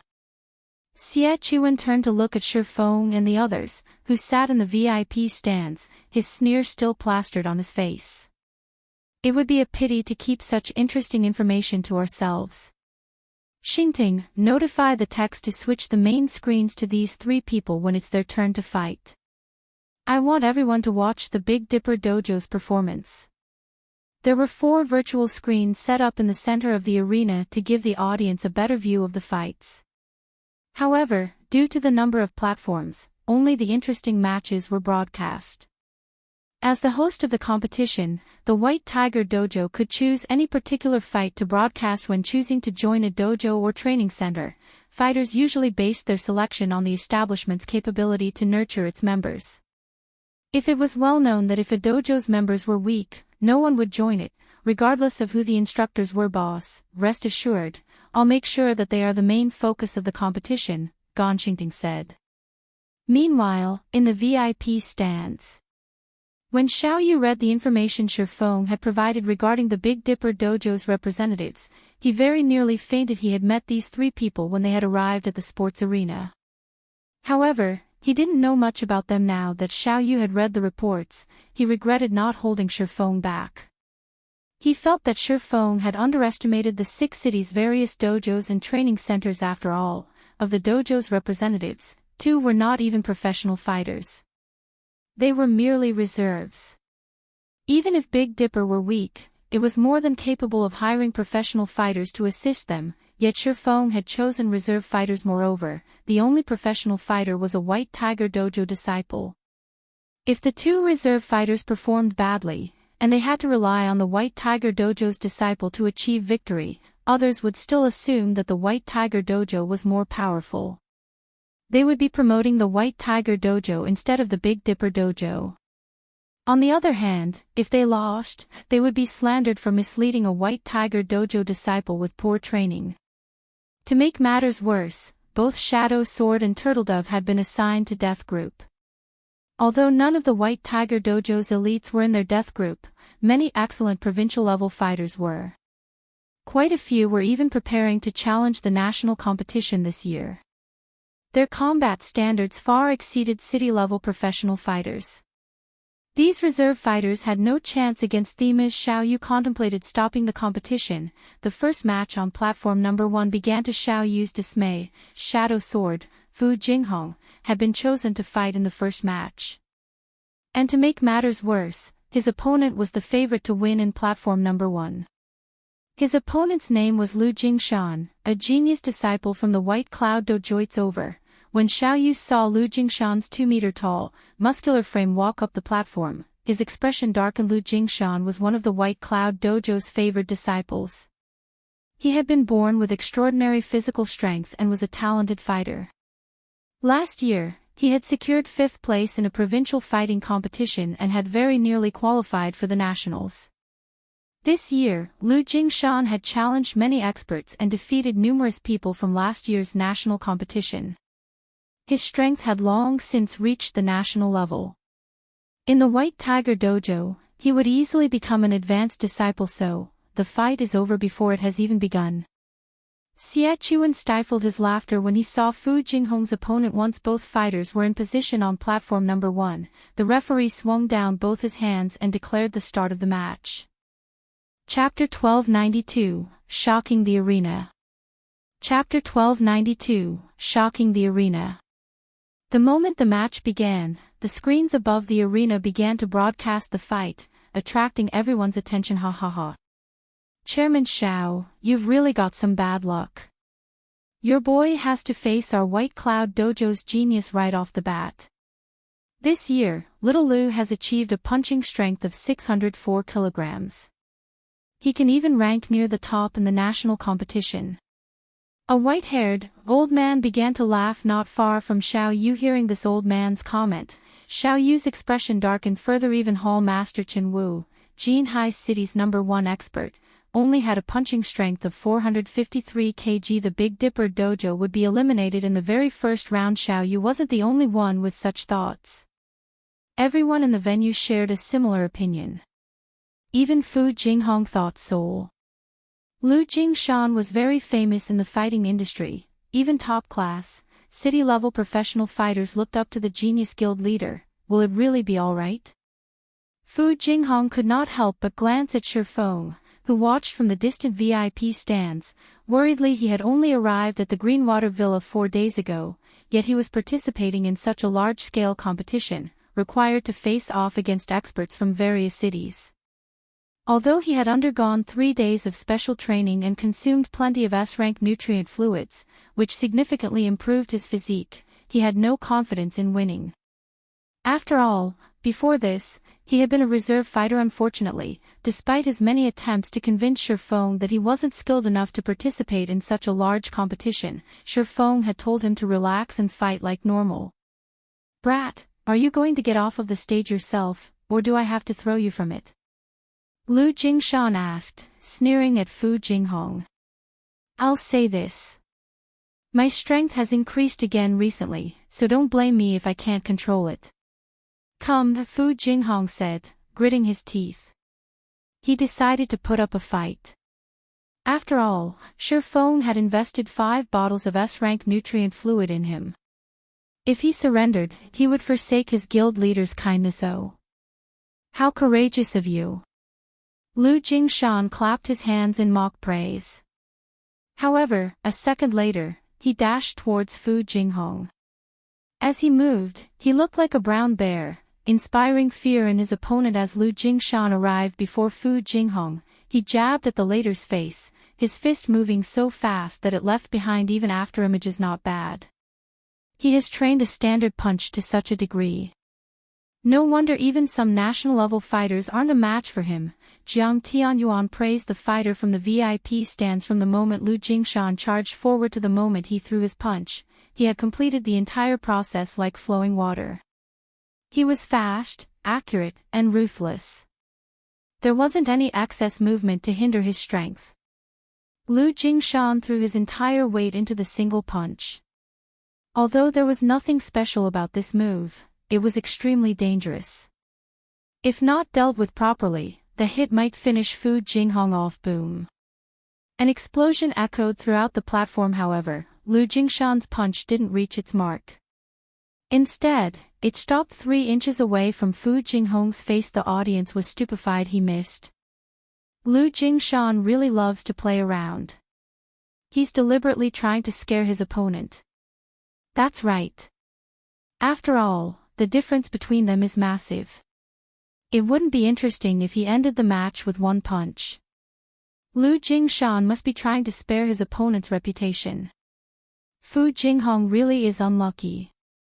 Not only will he be defeated, but Lu Jingshan will scare him in the process. He won't faint, right? If Lu Jingshan hits him accidentally, he might kill the boy. Some of the audience members, who were familiar with Lu Jingshan, chatted merrily as they watched. They could not help but pity Fu Jinghong. Meanwhile, in the VIP stands, Xiao Yu could no longer bear to watch the match. Instead, he glared at the smiling, white-haired elder hatefully. The White Cloud Dojo was clearly using the Big Dipper Dojo to gain more fame. Who would want to join the Big Dipper Dojo after this devastating fight? Suddenly, however, the white-haired elder was confused. He had assumed that the boy was a brute, all muscle and no brains, yet the boy had increased his dojo's fame, and yet, Lu Jingshan didn't look as gleeful as everyone had expected. Rather, he looked at Fu Jinghong with a serious expression. He was not as kind or playful as everyone thought. He had planned to finish off Fu Jinghong with 1 punch from the very beginning to shock his following opponents. After all, this was not your standard competition. He had to fight several matches in a row.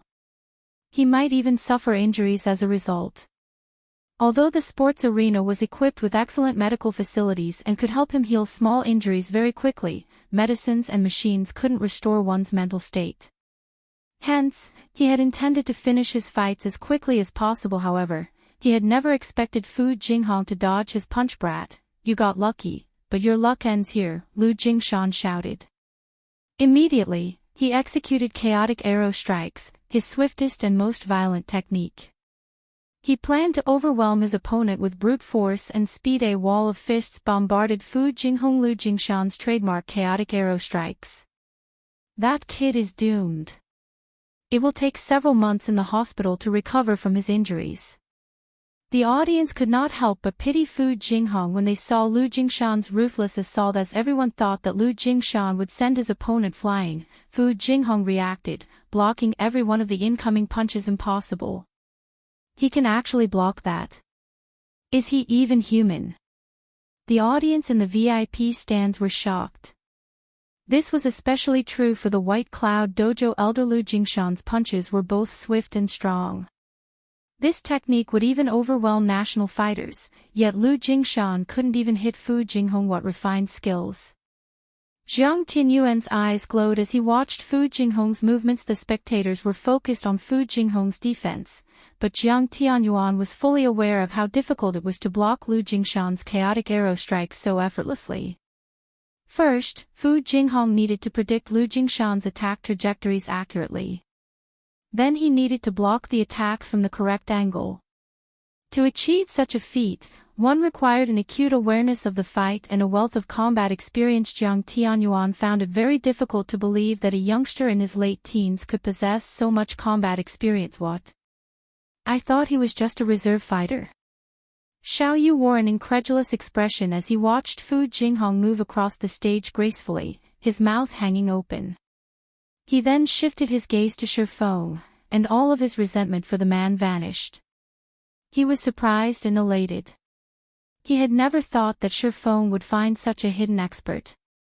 At the same time, his respect for Shi Feng grew. After the fight continued for another dozen seconds or so, Lu Jingshan gradually weakened while chaotic arrow strikes could overwhelm his opponent. The move taxed his stamina. I see that you have some hidden strength as well, brat. You nearly fooled me.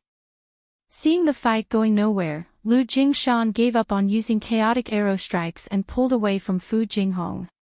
He tried to buy himself some time to recover his stamina with words. If dodging is the only thing you know how to do, you will never defeat me. However, before Lu Jingshan finished speaking, Fu Jinghong charged forward. He had no intention of giving Lu Jingshan time to rest. Seeing this, Lu Jingshan sneered at his opponent's foolishness.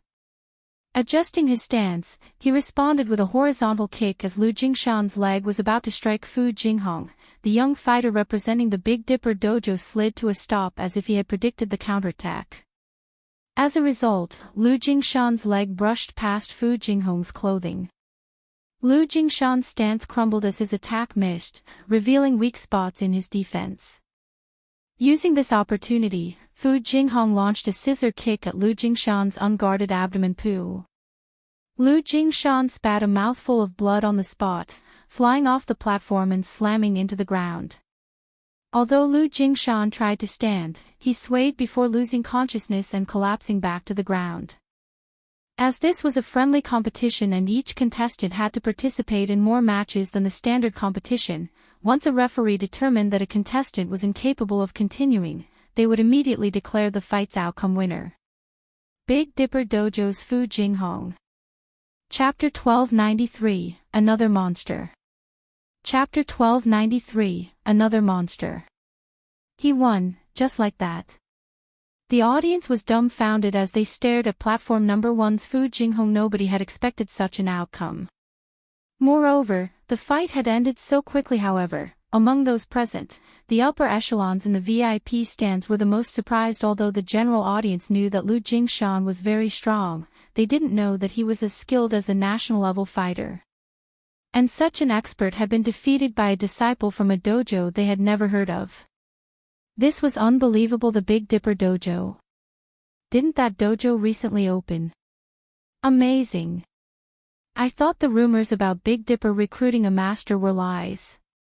It seems they are actually true. That guy defeated Lu Jingshan so easily. Doesn't this mean he already qualifies to join the national competition? After this competition is over, I have to apply for the Big Dipper Dojo. The majority of the audience found the unexpected outcome inconceivable. However, after considering the matter carefully, they realized how impressive the Big Dipper Dojo truly was. After all, none of them had ever heard of Fu Jinghong before. The Big Dipper Dojo must be impressive if it nurtured such an extraordinary fighter. The audience members aspiring to become professional fighters stared at the stage with bloodshot eyes.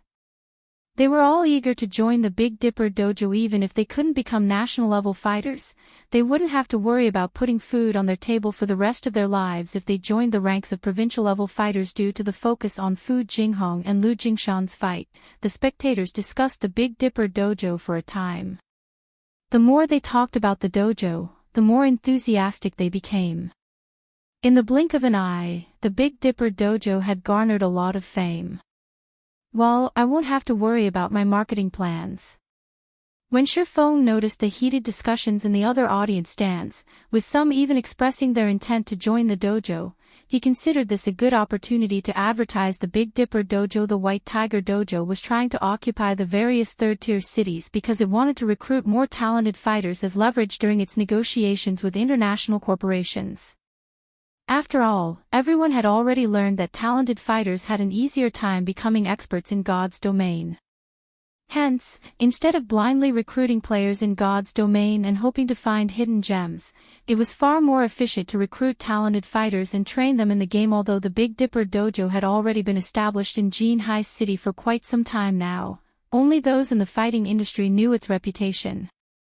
The general public didn't know much about the organization. If he could use this opportunity to gain some publicity for the dojo and lure more people into applying, this would allow Zero Wing to recruit talented fighters for internal nurturing. Although Zero Wing had already recruited plenty of talents, at the end of the day, the guild had too few. Zero Wing didn't even have enough experts to give first-rate guilds a run for their money, much less super first-rate guilds. Of course, the guild's lack of funding was the main reason for this. It couldn't afford to nurture a lot of players at once yet. However, Shifeng had no intentions of selling his God's domain resources for credits, as it was his monetary resource in God's domain. In the future, these resources would become even more valuable. Selling them now would be the epitome of foolishness. Hence, he was forced to recruit talented players slowly. I thought he was just some newcomer who couldn't even pass the city's qualifiers. Xie Qiwen was confused. Was there an error in the report?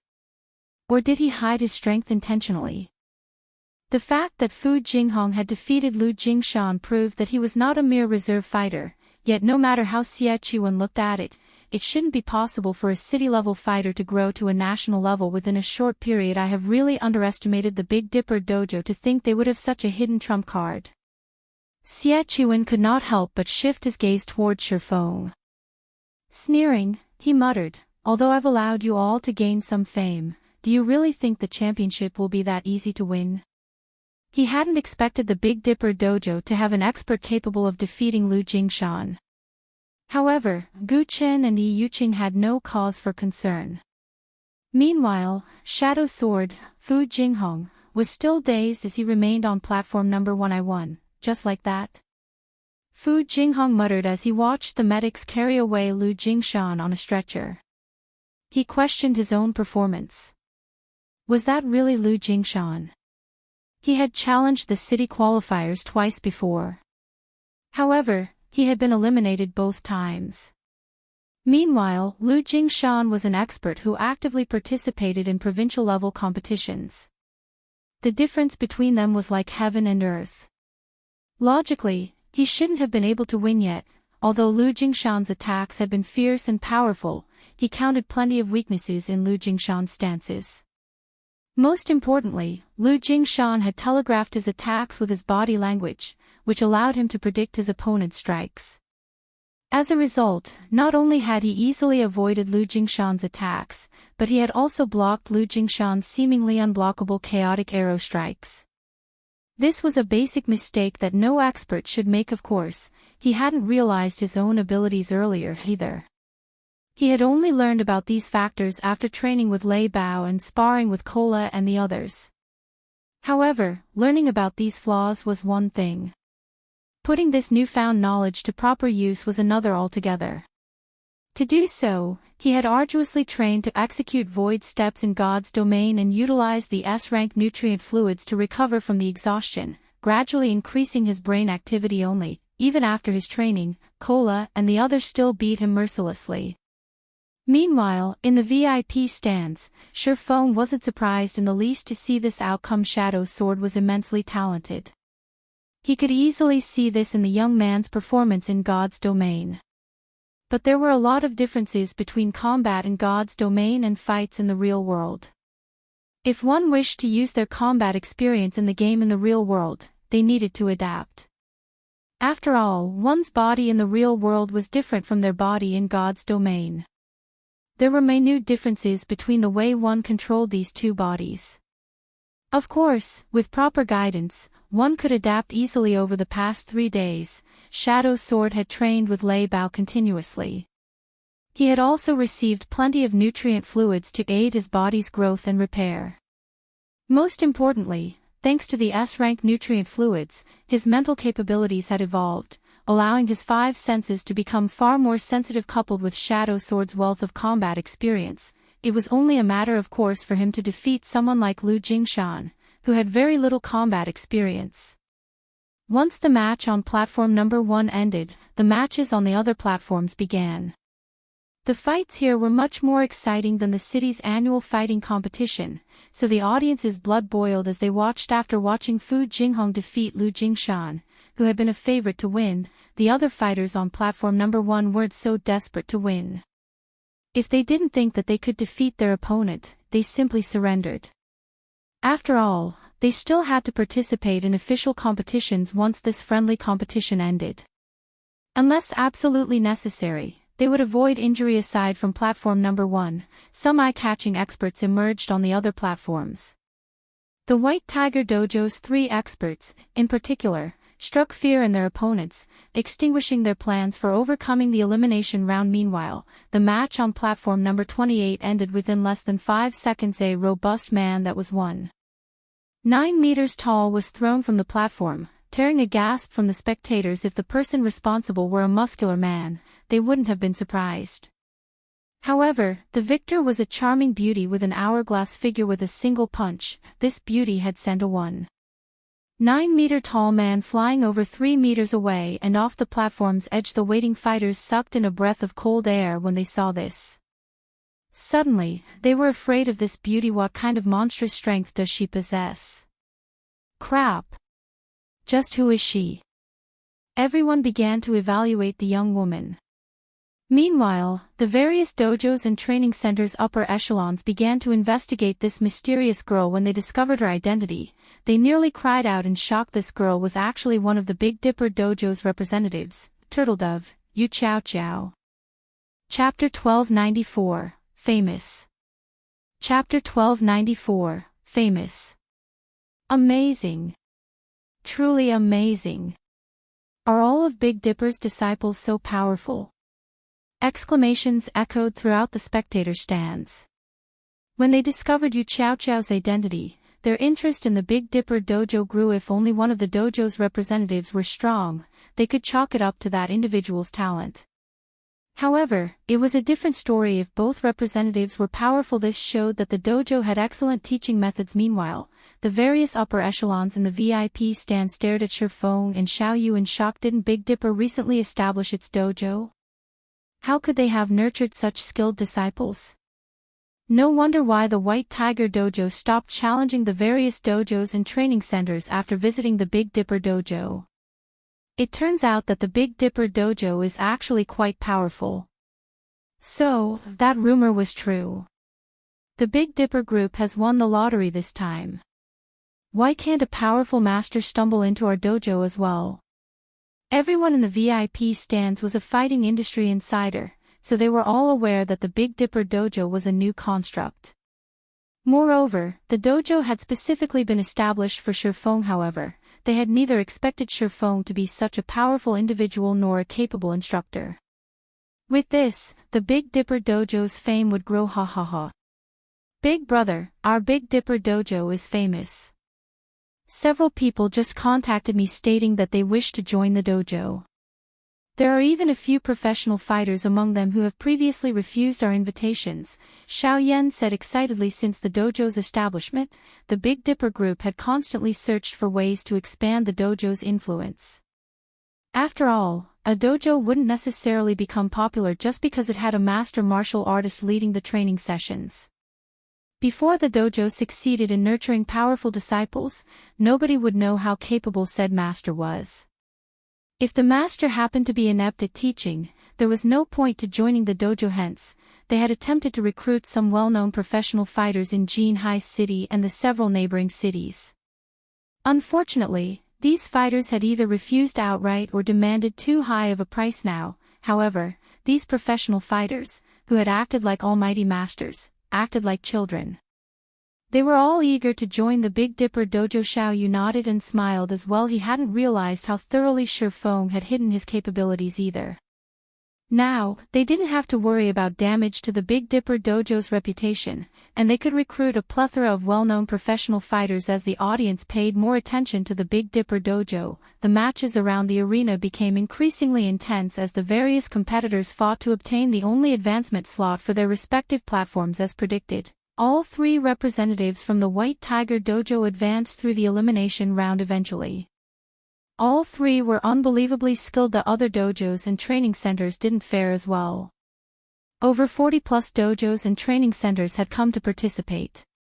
Even if the remaining slots were divided equally, not every establishment could earn a slot.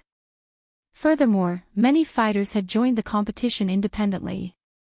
In the end, only the stronger dojos and training centers would advance. The White Tiger Dojo really is impressive as expected of one of the country's best dojos.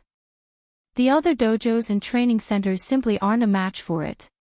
The Martial Heaven Dojo is also pretty strong. All three of its representatives advanced. As for the White Cloud Dojo, if Lu Jingshan hadn't lost, all of its representatives would have advanced as well. That Big Dipper Dojo is also quite skilled. All three of its representatives advanced to the next round, too. Moreover, I heard that the Big Dipper Dojo is relatively new. It can definitely rival the Martial Heaven Dojo and White Tiger Dojo. When the organizers displayed the list of fighters who had advanced above the stage, the audience discussed the various establishments. Among the many dojos and training centers, only the White Tiger Dojo, the Martial Heaven Dojo, and the Big Dipper Dojo would be represented by all three of their fighters in the next round. Hence, many people started comparing the three dojos. When Xie Qiwen heard the chatter, he paled. The spectators were comparing one of the country's best dojos to third-rate organizations. If news of this reached the main branch, the higher-ups would call his management capabilities into question. Damn it. Where did Big Dipper find so many experts? Xie Qiwen balled his fists as he glared at the distant Xiao Yu.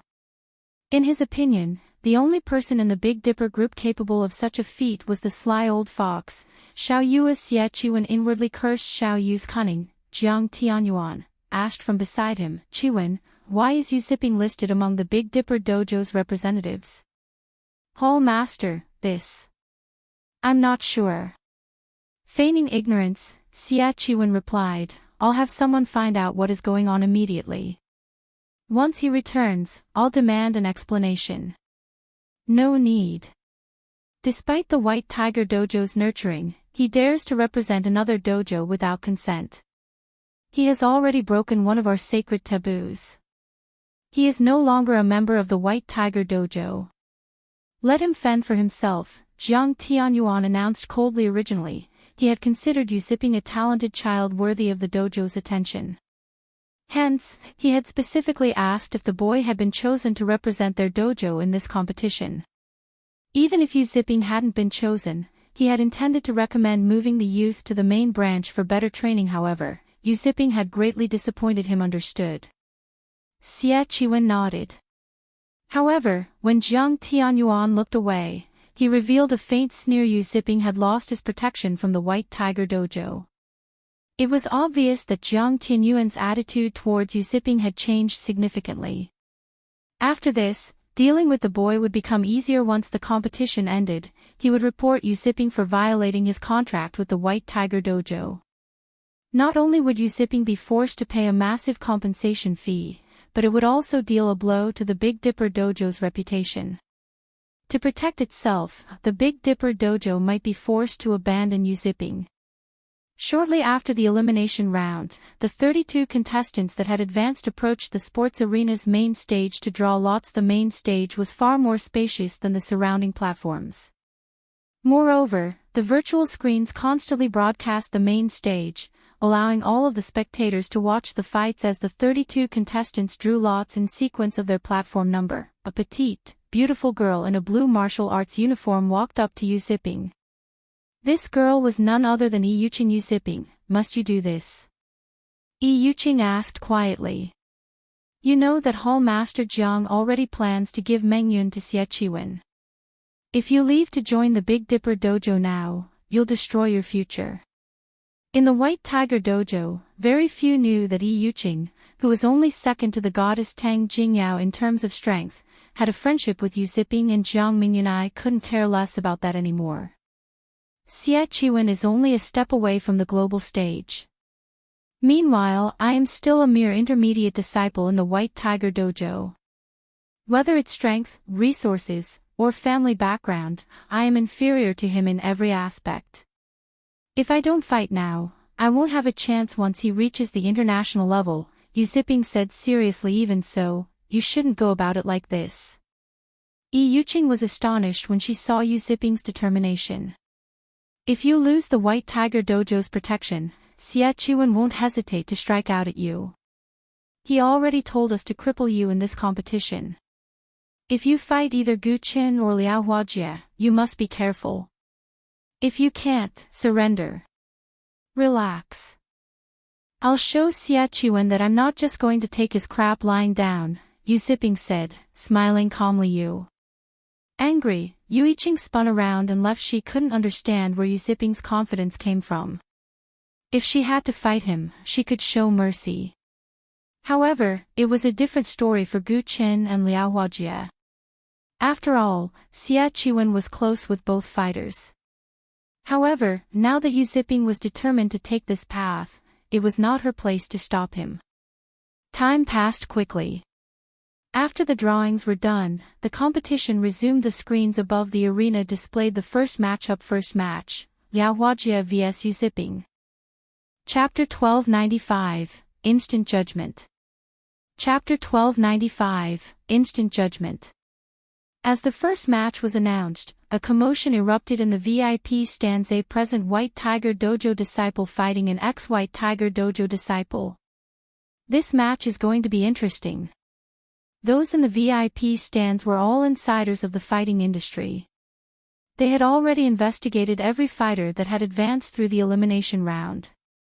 They were all aware of Yu Ziping's background. Yu Ziping had been a relatively talented disciple of the White Tiger Dojo. He had become an intermediate disciple despite being so young. If he continued to work hard for another year or two, he definitely could have become an advanced disciple. Becoming an advanced disciple in the White Tiger Dojo was basically a guarantee that one could qualify for the national fighting competitions. Yet, for some inconceivable reason, Yu Ziping had shown up as one of the Big Dipper Dojo's representatives. As the audience in the VIP stands discussed the matter quietly, Jiang Tianyuan wore a twisted expression. Yu Ziping's actions were a slap in the face for the White Tiger Dojo. The dojo would become a laughingstock. Hall Master, rest assured, Liao Huajie will teach the boy how wrong and foolish his decision was, Xie Qiwen said, smiling. He had waited for this day for a long time. Although Yu Ziping was slightly more skilled than Liao Huajie, the latter had far more combat experience. Liao Huajie could easily defeat Yu Ziping. With Yu Ziping's defeat, they would show everyone the White Tiger Dojo's strength while leaving a stain on the Big Dipper Dojo's reputation. He could even cripple Yu Ziping in the process. This was practically killing three birds with one stone. There was no possibility of Liao Huajie's defeat. He was very familiar with Yu Ziping's skills. The team would need another 1 or 2 years of arduous training to reach the national level. Meanwhile, Liao Huajia's strength was not as simple as everyone assumed. Below the main stage, the various fighters watched Liao Huajia and Yu Ziping on the main stage. They were very curious to see the outcome of this fight. Unlike everyone else, a flash of concern appeared in Yu Yiqing's eyes as she watched Yu Ziping stretch. She then quietly moved towards Shadow Sword and Turtledove, who also watched the match. Quietly, she said, "If you two are Yu Ziping's friends, you must stop this fight. Liao Huajia is not as simple as you think. He is one of our main branch's watchmen. If you don't stop Yu Ziping before the match starts, he will be in danger." A watchman. Shadow Sword and Turtledove turned to Yu Yiqing, their expressions turning serious when they heard this. "Are you telling the truth?" Yu Yiqing was a member of the White Tiger Dojo. Although they did not know what Yu Yiqing intended by warning them, they knew that watchmen should not be underestimated. Those who weren't familiar with the various dojos and training centers might not know what the term watchman implied. However, those who focused on breaking into the industry's inner circle were familiar with the word. To put it simply, a watchman determined if a disciple was worthy of focused nurturing. After all, a dojo or training center's resources were limited. It was not possible to provide tons of resources to every member. Hence, anyone who could defeat the designated watchman would receive the dojo's attention and vice versa. This maintained the quality of the establishment's best disciples. Watchmen were no weaker than those favored disciples. Rather, the opposite was true. On average, watchmen were stronger. Generally, watchmen were experts the establishment's upper echelons had chosen unanimously. Although watchmen were forced to hide their achievements during their service, once their term ended, they would receive their dojo's best training. Moreover, as compensation, they would have access to an abundance of resources during their service. As a result, many people aspired to become watchmen. Unfortunately, very few were ever chosen. Although not every dojo and training center had watchmen, it was normal for a peak dojo like the White Tiger Dojo. Why would I lie to you? Yu Yiqing rolled her eyes at Shadow Sword and Turtledove. She was one of the White Tiger Dojo's geniuses. She didn't need petty tricks to defeat her opponents. Although I'm not trying to brag, Liao Huajia is no weaker than I am. Yu Ziping stands no chance against him. Moreover, Liao Huajia is famed for his mercilessness during fights. He's as strong as you are. Turtledove asked as she evaluated Yu Yiqing. If I fought him, I'd have a 60-40 chance of winning, Yu Yiqing said after giving the matter some thought. Liao Huajia had been hiding his strength. Only the dojo's upper echelons knew his true skill.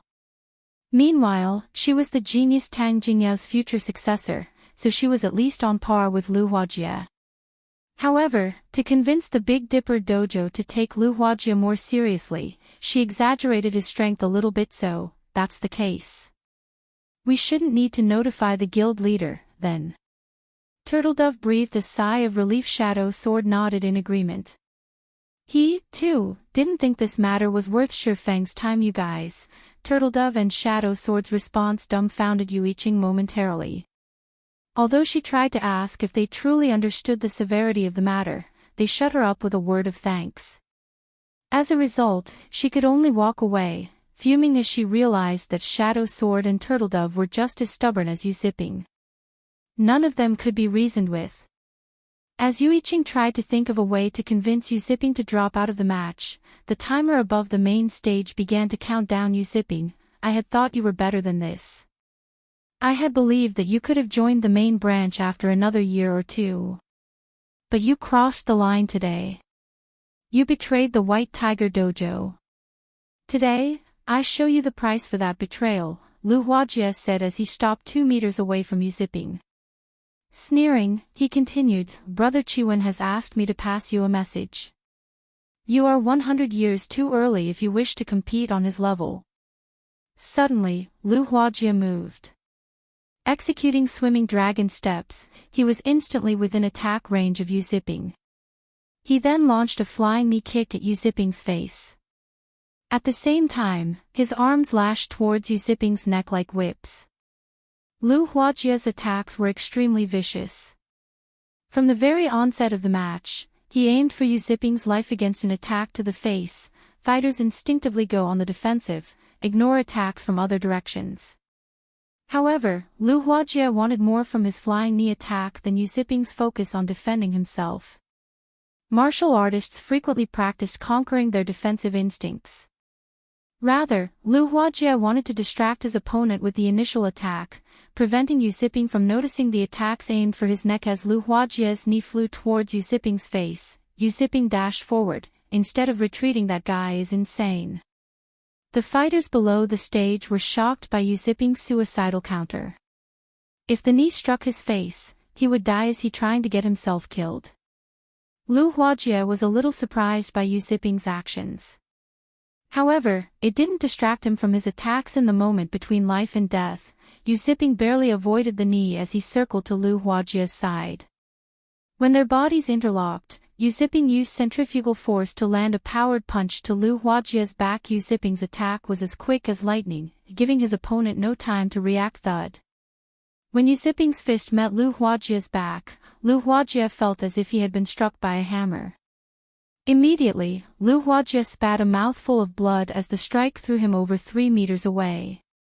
By the time he hit the ground, Lu Huajie had lost consciousness. The entire process was complete in the blink of an eye. What just happened? Practically everyone watching the fight was stunned. Just as they thought that Lu Huajie would win, Yu Ziping stood on the stage alone. The fight ended so quickly. Can somebody tell me what just happened? I didn't see anything. Many of the spectators stared in shock, confused about what had just happened. Chapter 1296, Competition with many hidden experts. The various dojos and training centers' upper echelons were even more shocked than the audience in the spectator stands, staring at the match's victor with wide eyes. However, nobody was more surprised than Xie Qiwen. What is going on? How is he so strong? He was extremely familiar with Lu Huajie's strength. Although Lu Huajie was slightly weaker than Gu Qin, the boy could still rank among the top of the main branch's advanced disciples. This was why the main branch had agreed to dispatch Lu Huajie for this friendly competition. Xie Qiwen wouldn't be able to defeat Lu Huajie so quickly, yet Yu Ziping had ended the match in the span of a breath. Yi Yuqing stared at Yu Ziping with a stupefied expression from below the stage. Impossible. How did he become so strong? Yi Yuqing thought back to what Yu Ziping had told her. Could he have hidden his strength all this time? Moreover, Yu Ziping wasn't the only one behaving strangely today. The other two Big Dipper representatives, Fu Jinghong and Yu Chaoqiao, had been extraordinarily calm despite learning that Lu Huajie was a watchman. They were both obviously confident of Yu Ziping's victory. However, this only further confused Yi Yuqing. If Yu Ziping had revealed such strength early on, the White Tiger Dojo would have offered him focus training.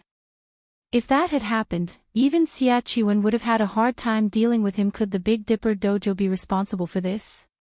Yi Yuqing considered the possibility, her voice shaking as she spoke aloud. She couldn't bring herself to believe it when the referee on the stage announced Yu Ziping's victory. Shrieks of excitement flooded the arena. So strong. Is this the Big Dipper Dojo's true strength? Is that guy a monster? I didn't see what had happened.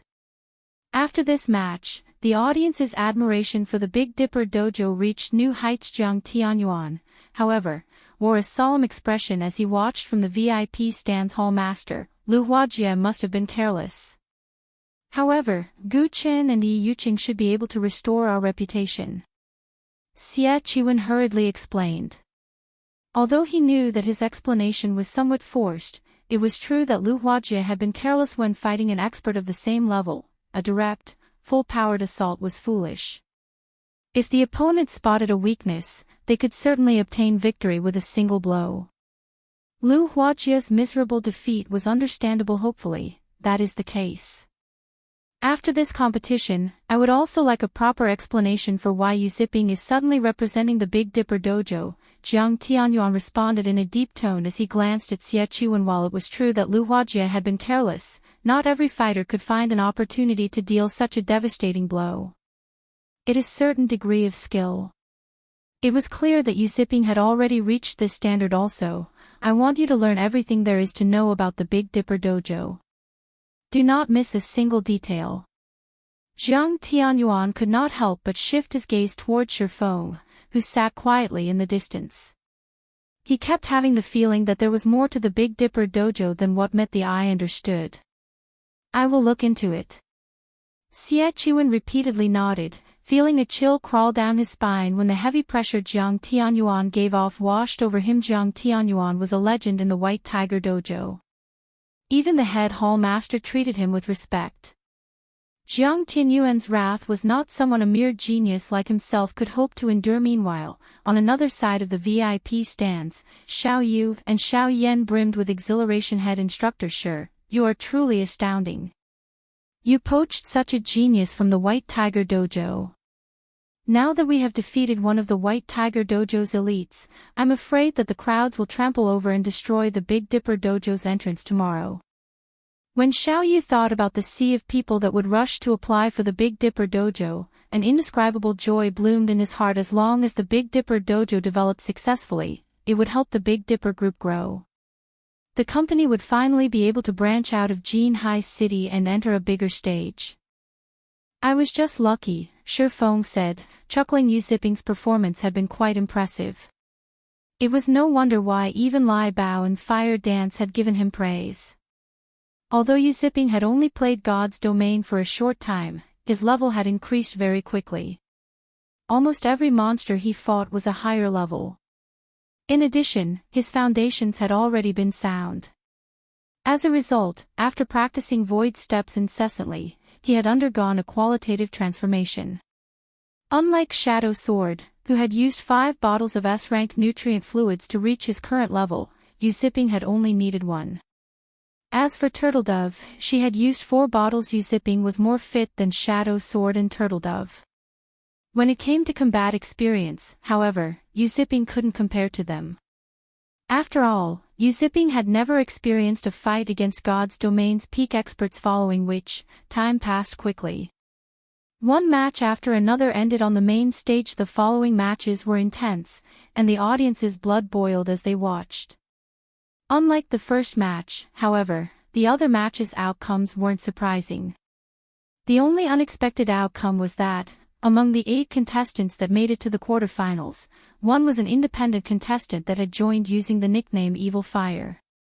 Despite not belonging to a dojo or training center, Evil Fire was frighteningly skilled. The strangest thing was that nobody had ever seen or heard of Evil Fire before. As a result, many dojos and training centers sent the contestant secret invitations, with some offering him astronomical incomes, yet Evil Fire refused every offer. Instead, he made a confusing counteroffer, stating that he would only join an establishment if they had a representative that could defeat him in God's Domain. During the quarterfinals' second match, Evil Fire faced Gu Qin. No one had expected the unknown Evil Fire to defeat Gu Qin, one of the White Tiger Dojo's geniuses and Xie Chuan's future successor, in less than 10 moves. During the final exchange, Evil Fire abandoned all caution as he landed a ruthless blow to Gu Chen's chest, knocking his opponent out instantly like a wild beast. As a result of his recklessness, though, Evil Fire had broken an arm. Evil Fire's combat method made every spectator shudder. If not for the high-quality medical care available, Evil Fire's fighting career might have ended with that final blow as that person trying to get himself killed. He's a savage. Xiao Yan frowned when he recalled Evil Fire's fight. It was very obvious that Evil Fire had deliberately sacrificed an arm to finish Gu Qin.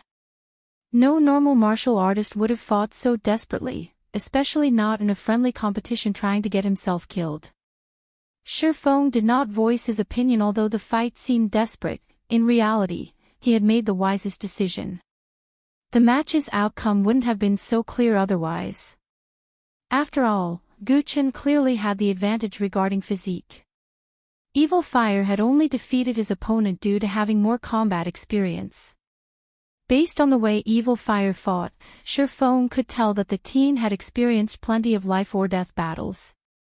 Otherwise, the teen wouldn't have been able to maintain his calm in such an intense fight. As everyone discussed Evil Fire's match, Xie Chuan wore a grim expression. He couldn't understand what was happening. This was simply a friendly competition between 6 third-tier cities, yet one unknown expert had shown up after another. Now, even Gu Qin had been defeated. How was this a city-level competition? This could practically be considered a national-level competition. Already during the third match, Shadow Sword defeated his opponent from the White Cloud Dojo, advancing to the semi-finals. The crowd cheered as the quarterfinals last match began. Yu Qiao Qiao vs. Yi Yuqing. Chapter 1297, Limit Removal. Chapter 1297, Limit Removal. Although Yu Qiao Qiao and Yi Yuqing had just approached the stage and were waiting for the match to start, the various upper echelons in the VIP stands were exceptionally excited. Nobody had expected that this friendly competition would reach this point. This should have been a stage for the White Tiger Dojo to display its overwhelming might. Now, however, just getting into the semi-finals was a problem. Meanwhile, Xia Chuan wore a twisted expression. He had never thought that Gu Qin would be so useless as to lose to some unknown fighter. With this, the White Tiger Dojo's reputation was soiled. Meanwhile, as the person responsible for handling this competition, he couldn't escape blame. Enchanting, contact Big Dipper immediately.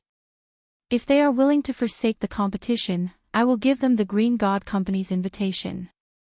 We can both still benefit. If they refuse and Yi Yuqing takes the championship, they'll get nothing. Xia Chuan quietly instructed Enchanting, who sat beside him. The current situation wasn't in his favor. Although Yi Yuqing was very strong, at the end of the day, she was no match for Gu Qin. Gu Qin had only lost to Evil Fire because he hadn't dared to go all out. It was difficult to guarantee that Yi Yuqing would not make the same mistake. Xia Chuan did not want to take this risk. In any case, the dojo's and training center's main goal in this competition was the Green God Company's invitation card. If the Big Dipper Dojo accepted his offer, not only would they do the White Tiger Dojo a favor, but they'd also receive the invitation card.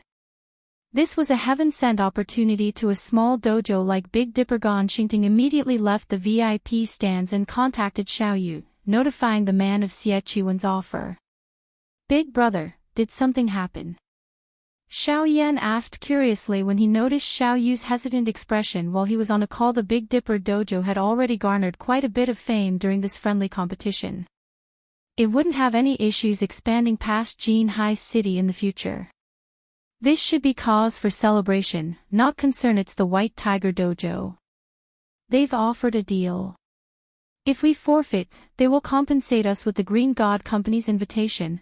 Xiaoyu explained. At the end of the day, the White Tiger Dojo was still one of the best dojos in the country. If Big Dipper won the championship, while it would indeed help to further its reputation, but it would also provoke the White Tiger Dojo.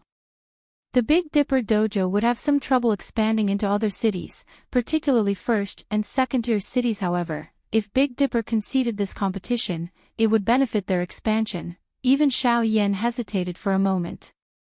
However, he shifted his gaze to Shifeng and said, Big brother, rather than deciding ourselves, why don't we let Shifeng make the decision?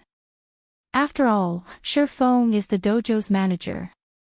The dojo's development should be left to him. I guess that's true. Xiao Yu smiled bitterly. After all, he wasn't responsible for the Big Dipper Dojo's management. Rather than having a headache over this matter, it was better to leave it to Shifeng. While Shifeng looked young and immature, his mind was anything but. The only reason the Big Dipper Dojo had come this far was Shifeng. If he decided on his own, and Shifeng disagreed, it would sour their working relationship. Following which, Xiaoyu passed Xia Chuan's message to Shifeng. Head instructor Shi, what do you think? Xiaoyu looked at Shifeng, curious as to what decision the youth would make. The White Tiger Dojo's favor wasn't easy to earn. If the Big Dipper Dojo tried to expand to first and second-tier cities, it would run into the White Tiger Dojo. Moreover, it was not a guarantee that they would win the championship. If they rejected this offer, they might lose the opportunity to obtain the Green God Company's invitation. The White Tiger Dojo's offer didn't particularly surprise Shifeng. Straightforwardly, he responded, Chairman Xiao, tell them that we can get the Green God Company's invitation by ourselves. We don't need their charity. The White Tiger Dojo was a frightening organization. As one of the best dojos in the country, it had branched dojos in practically every first and second-tier city. Feng understood Xiao Yu's thoughts. If he hadn't been reincarnated, he really would have been tempted to accept this offer as well. After all, getting in the good graces of a top dojo would make things easier when the Big Dipper dojo expanded into first and second-tier cities. Unfortunately, the future was in God's domain. The Big Dipper dojo had only recently established. If he wanted to recruit talented players and quickly increase the dojo's fame, this friendly competition was the best stepping stone available. He could not let this opportunity get away. If he waited a few more months, the other dojos and training centers would monopolize many talented players. He was in a race against time. Did he have enough to waste with the White Tiger dojo? If we do this, Xiao Yu was stupefied. He had never expected such a clear-cut response from Feng. This was the White Tiger dojo they were talking about. If they humiliated the White Tiger dojo today, the Big Dipper dojo would suffer from its wrath later. However, seeing Feng's determination and taking into account that the youth had full management rights for the Big Dipper dojo, Xiao Yu would not offer a differing opinion. He sighed as he had no choice but to relay the decision to Enchanting. What? They refused. Xie Chuan asked again, thinking he had heard wrong. They said that they will obtain the Green God Company's invitation by themselves. Enchanting had also thought he had heard wrong. However, Xiao Yu's answer had been definitive. Good. Excellent. At this moment, Xie Chuan's expression was as cold as ice. He had never thought that a little dojo would dare oppose him. Let's wait and see, then. Notify Yi Yuqing right away. The dojo's reputation is at risk now. If need be, have her remove her limiter. I'll cover the recovery expenses myself. Initially, Enchanting had been excited when he heard Xie Chuan's words. After all, he would finally get an opportunity to witness a limit removal, yet he began to worry as he responded, "But boss, if we expose that move here, we'll get in trouble with the main branch. I'll take responsibility for it. I want to show these no-name dojos and training centers that, no matter how much they try, their efforts are futile." Xie Chuan sneered as he glanced at Feng. On the main stage, both Yu Chao and Yi Yuqing eyed each other, carefully observing the other party's movements. As soon as the referee swung his hands down and announced the start of the match, both fighters dashed forward, invading into each other's attack range. Although Yi Yuqing's attack seemed soft and light, they were incredibly fierce. Every punch and palm strike sounded like an explosion, overwhelming the audience. Although Yi Yuqing was a girl, she had already achieved a 550 kilograms punch. Over a century ago, her punches would have qualified her for a boxing championship. She was fully capable of punching holes through concrete walls and crushing stones in her palm. She could even put an ordinary person's life at risk with one hit. Against Yi Yuqing's overwhelming attacks, any normal person would have retreated. However, Yu Chao did not. Instead, she launched her own barrage of attacks, her hands moving like whips as they clashed with Yi Yuqing's attacks. Her momentum was no slower than Yi Yuqing's. Moreover, every time she blocked an attack, a loud crash would echo throughout the venue. This scene stupefied the audience at the spectator stands. Both fighters exchanged blows constantly, attacking and defending non-stop. In the blink of an eye, Yu Chao and Yi Yuqing had exchanged numerous moves. The audience could not keep up with the two girls. This continued for over a dozen seconds without either side securing an advantage. It was obvious that neither side would have an easy victory. Seeing the fight going nowhere, Yi Yuqing backed away.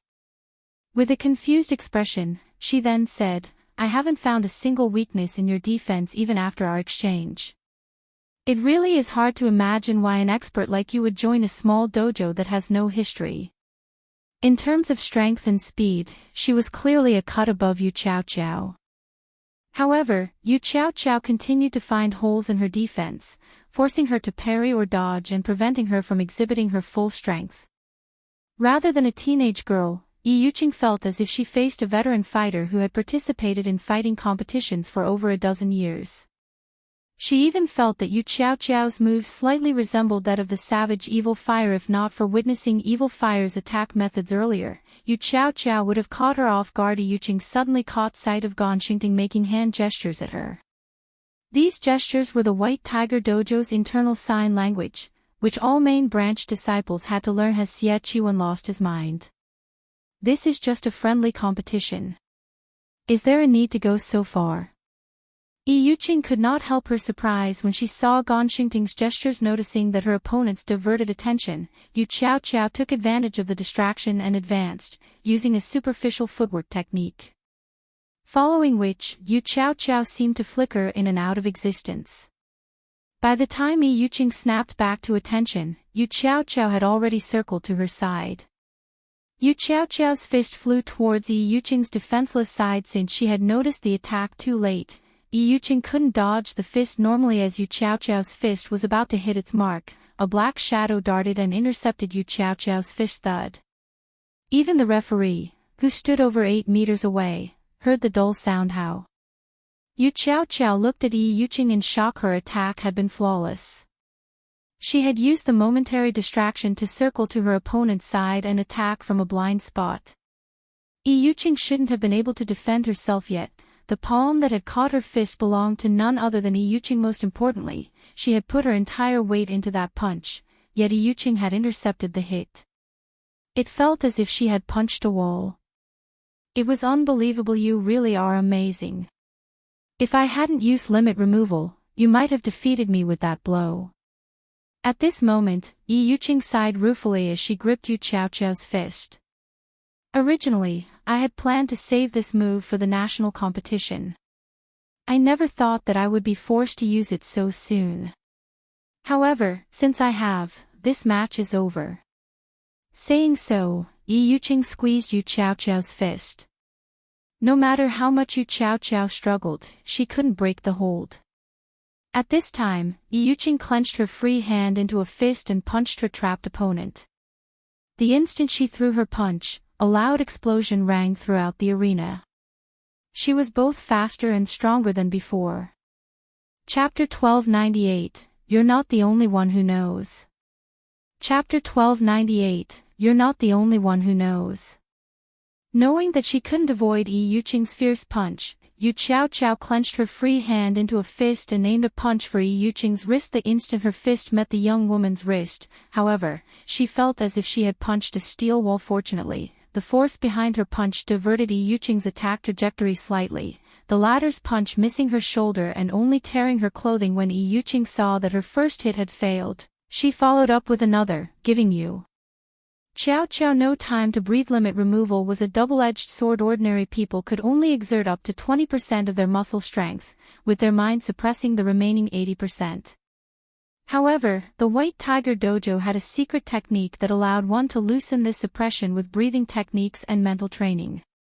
Although this technique only removed a small portion of the limiter, it increased one's strength, speed, and reaction speed tremendously. However, in return, one would damage their own muscles and weaken their internal organs. The limit removal technique was the equivalent of trading one's life force for strength temporarily.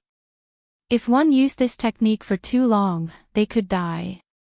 After all, humans' minds suppressed their strength to protect the body. Even though Yu Qing had trained constantly as a professional fighter, which made her much tougher than ordinary people, it was very risky to use limit removal. She wouldn't use it unless absolutely necessary. If not for Xie Qiwen's promise to pay for her recovery and the White Tiger Dojo's reputation being at risk, she wouldn't have even considered using the trump card. Yu Qing launched a series of rapid punches.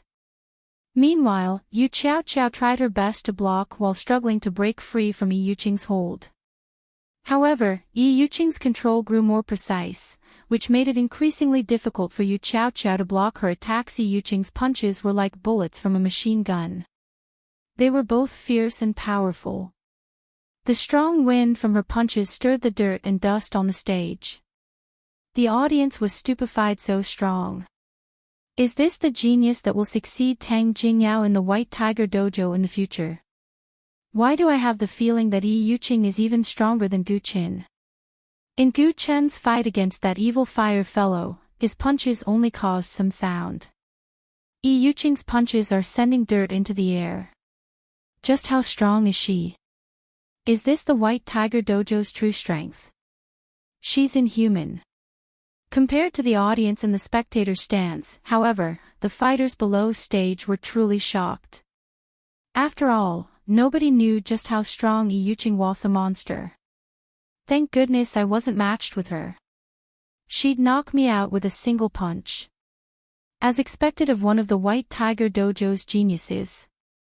She can contend with national fighters. It seems the White Tiger Dojo will be this competition's champion. The fighters below stage felt their skin grow cold as they watched Yuqing's violent display. Meanwhile, in the VIP stands, Jiang Tianyuan watched the battle in silence. Although he didn't express joy, he didn't seem dissatisfied either. Seeing this, Xie Chuan breathed a sigh of relief. Ha ha ha. Good. As expected of Tang Jingyao's future successor. Her limit removal's efficiency should be at around 30% or so. Although she is still slightly weaker than Gu Qin, only experts from the other top dojos should be any match for her now. Xie Chuan sneered as he watched Yu Qiaoqiao's defense crumble. One of the reasons that the White Tiger Dojo had become one of the best dojos in the country was this limit removal secret technique.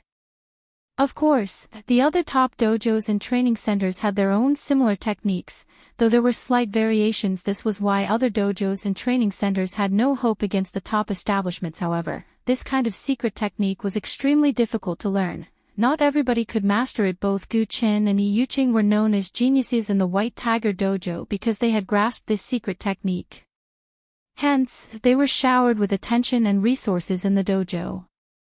Normally, the dojo only permitted the use of limit removal during national competitions as the technique took a toll on the user's body. After all, one would need a lot of time and resources to recover. However, Xie Chuan couldn't care less right now. He would rather get reprimanded and compensate Yuqing with S-rank nutrient fluids, dwindling his limited stockpile, than lose this friendly competition. Big Dipper, just you wait. I'll repay this debt sooner or later. Xie Chuan glared at Shi Feng and the others, plotting his revenge. Meanwhile, on Xiao Yu's side. We're finished. Yuqing has been hiding her strength all this time. With such strength, who could defeat her? Seeing Yuqing suppress her opponent, Xiao Yu began to have regrets. If he had tried to persuade Shi Feng, they might have obtained the Green God Company's invitation card. Now, however, they would lose everything. The other upper echelons were similarly stunned. Rumors indicated that Gu Qin was stronger than Yuqing. Now, however, it would seem that the opposite was true. If they compared their own disciples against this young woman, the difference between them would be like the difference between an adult and a child hiding her strength. Huh? When Shi Feng saw the veins popping on Yuqing's arms and forehead, he realized something. The White Tiger Dojo sure is willing to splurge. They're using limit removal in such a small competition. Aren't they afraid that it would affect their performance in the national competition? At present, very few in the fighting industry knew about limit removal. In 10 years, though, the move would be common. This was all due to God's domain. After all, God's domain had the technology to develop the human brain's potential. With a well-developed brain, it wasn't unusual for someone to be capable of removing their body's limiters. It was likely that no one fully understood the pros and cons of the limit removal technique yet. As for Yu Qiaoqiao, who was currently overwhelmed, Shi Feng wasn't worried. After all, limit removal wasn't unique to the White Tiger Dojo. Moreover, compared to the limit removal technique in Shi Feng's past, the present techniques were laughably crude. Meanwhile, on the stage, just as Yuqing's fist was about to strike Yu Qiaoqiao's shoulder, Yuqing's fist suddenly froze. What's going on?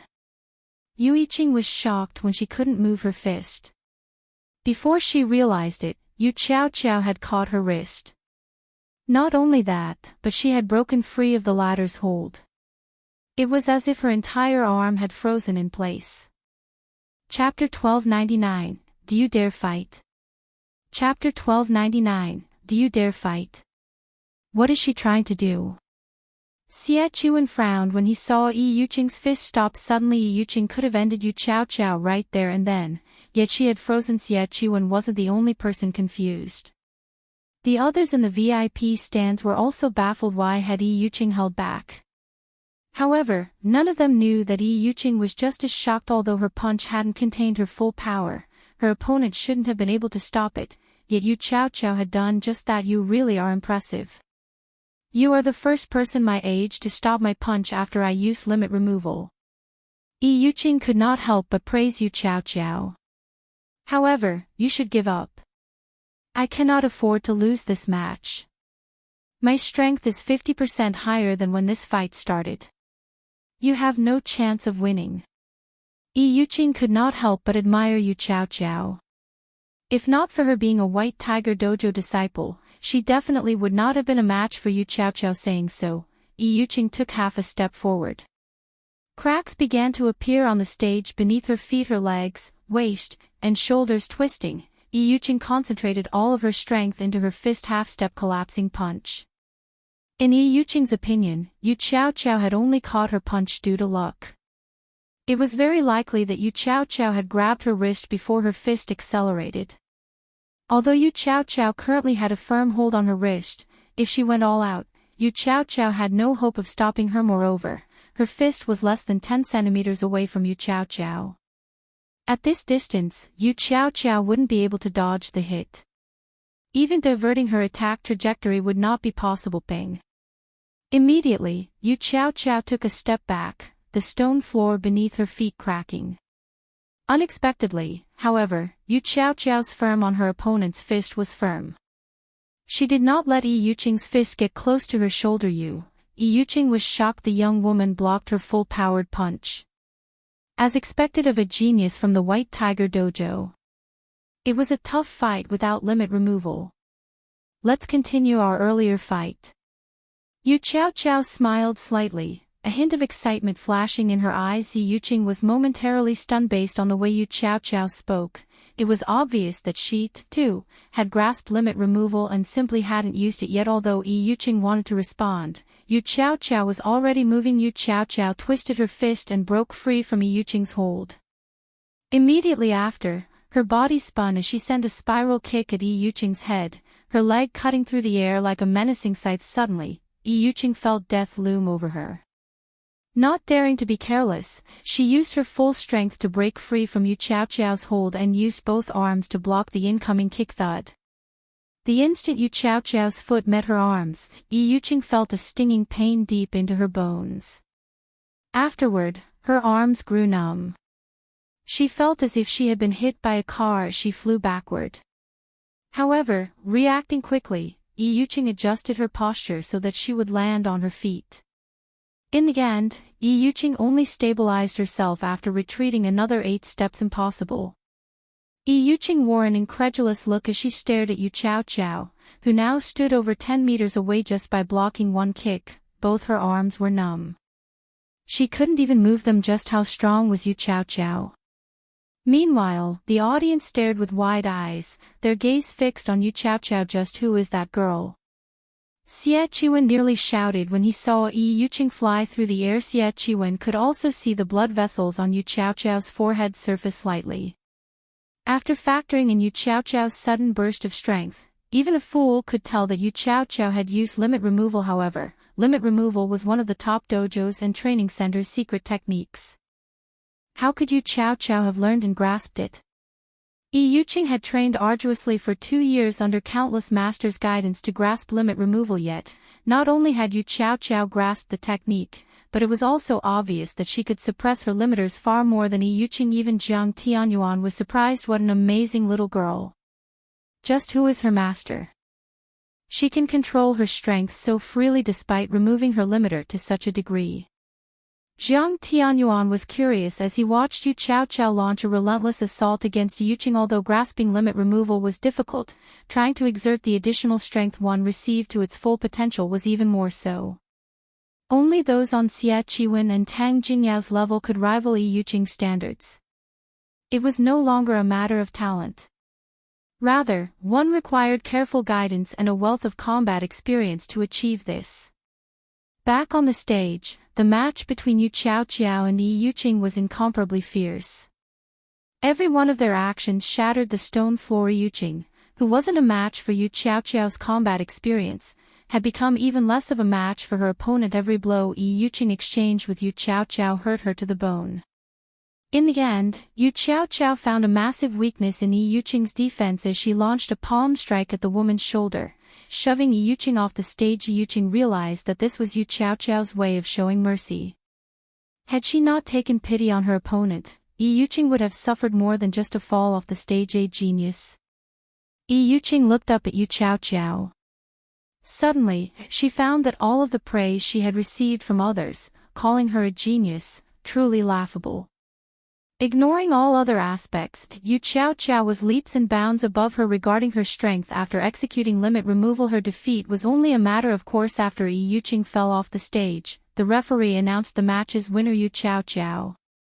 As the referee announced the outcome, the arena fell silent for a moment. Then, loud cheering filled the venue. This breathtaking match had truly surprised every spectator. The Big Dipper Dojo's name etched itself deeply into everyone's mind. After all, among the 4 people taking part in the semi-finals, 3 belonged to the Big Dipper Dojo. There were dozens of dojos and training centers from the 6 cities participating in this competition. Among them were the White Tiger Dojo and a large number of independent contestants.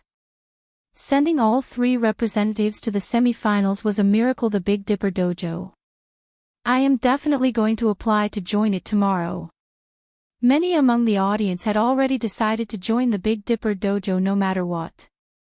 Even the contestants considered the option. Among those in the VIP stands, some celebrated while others worried. Xiao Yu was naturally ecstatic. With this, the Big Dipper Dojo's fame would spread throughout the 6 cities. Xie Qiwen, on the other hand, felt both rage and helplessness.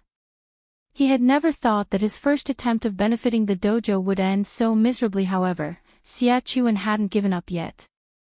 There was still the savage Evil Fire. It was still possible that Evil Fire could secure the championship. This would be much better than letting the Big Dipper Dojo know that the 4 semi-finalists had been decided. Due to this being a friendly match, as long as Yu Zipping defeated Evil Fire, the Big Dipper Dojo would win the competition. Everyone very much looked forward to the first match of the semi-finals between Yu Zipping and Evil Fire. It took roughly 20 minutes to repair the stage.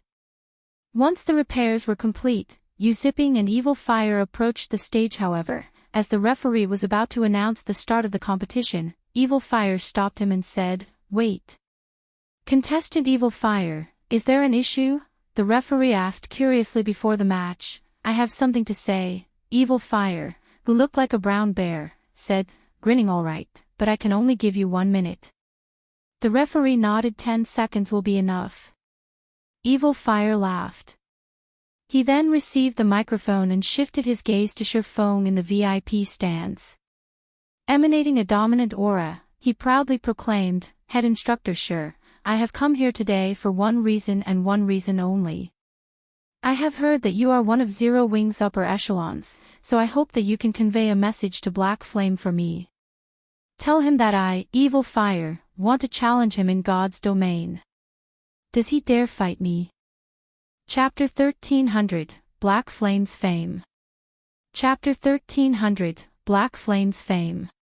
Evil Fire. This is interesting. As Shi Feng looked at Evil Fire, he tried to remember his past. He hadn't actually heard this name before, yet based on the skill Evil Fire displayed, Shi Feng concluded that the youth was extraordinary. Evil Fire should be someone powerful in God's domain. Otherwise, the youth wouldn't have here to challenge him so confidently. Evil Fire's words echoed throughout the sports arena. Meanwhile, everyone else in the venue had fallen silent. Everyone was stunned. Nobody could have imagined that Evil Fire's goal in this competition was to challenge someone. He hadn't even challenged someone in the real world, but someone in God's domain. What's going on? Crap, he's challenging someone to a fight in a game. Why can't he just do that in the game? Did he really have to do this here? What do you know? He is talking about Black Flame. Who is Black Flame? Is he someone amazing? You don't play God's domain, so you might not know, but Black Flame is the guild leader of Star Moon Kingdom's #1 guild. The secret pavilion even gave him the title Sword King. He is a mythical existence, and countless experts in God's domain want to challenge him. However, why would someone as important as Black Flame accept every challenge? Moreover, Black Flame's whereabouts are always a mystery. He's incredibly hard to find. I never thought that the Big Dipper dojo would be related to Zero Wing. This is going to be interesting. Since Evil Fire is so strong in the real world, I wonder how strong he is in God's domain. Ha ha ha. This is interesting. I am definitely going to watch the fight between Evil Fire and Black Flame. I doubt Black Flame will agree to it. After all, he is Zero Wing's guild leader. This is where Evil Fire is smart. Big Dipper's head instructor is one of Zero Wing's upper echelons, so Big Dipper and Zero Wing must have a close relationship. Meanwhile, Evil Fire put his strength on display for everyone to see. Now that he has challenged Black Flame in front of so many people, he'd be hard to ignore. If Black Flame refuses the fight, not only will this smear Zero Wing's reputation, but it might also affect Big Dipper's reputation. Although many among the audience had no idea who Black Flame was, those who did promptly explained. Very quickly, everyone became familiar with the name. At the same time, they grew curious about how strong this Black Flame was. After all, someone as strong as Evil Fire had issued this dramatic request. For some time, this unexpected announcement boosted Big Dipper and Zero Wing's fame for some time. This little bastard. He used my friendly competition to challenge someone in a game. Xie Chiwen glared at Evil Fire, rage burning in his eyes. He wanted nothing more than to murder the youth with his own hands. Had Evil Fire simply challenged Black Flame, he would not have minded it as much. The issue was that Evil Fire had defeated Gu Qin. Gu Qin was one of the White Tiger Dojo's geniuses, yet Evil Fire used the fame of his victory as a stepping stone to challenge Black Flame. This was a slap in the face for the White Tiger Dojo. Meanwhile, Shadow Sword and Turtledove, standing beside the main stage, were furious. This bastard overestimates himself. He dares to challenge the guild leader. Jinghong, make sure that you take care of him later. Turtledove's gaze burned with rage. If she didn't have to recuperate after using limit removal, she'd take care of the brat herself. Leave it to me. I'll make sure this kid spends several months in the hospital after the competition. Shadow Sword nodded seriously. In God's domain, challenging a guild's leader was the equivalent of declaring war on the entire guild. They could not let such an insult slide. Head instructor sure. 2 days. I'll give you all 2 days to prepare. When the time comes, I'll head to White River City's Divine Coliseum for the challenge. Hopefully, Black Flame doesn't chicken out. Evil Fire smiled at Shifeng. He then tossed the microphone back to the referee before turning and leaving the stage gallantly. After catching the microphone, the referee noticed Evil Fire leaving the stage. Hurriedly, he reminded contestant Evil Fire. If you step off of the stage, you will forfeit the match. I have already achieved my goal. Consider this match my loss. Evil Fire responded nonchalantly. Saying so, Evil Fire descended the steps. He paid no attention to the competition's outcome. Everyone was stunned. He surrendered. He's not going to continue. Crap. He's too cool. Doesn't he want the 5 million credits? Does he need to go this far?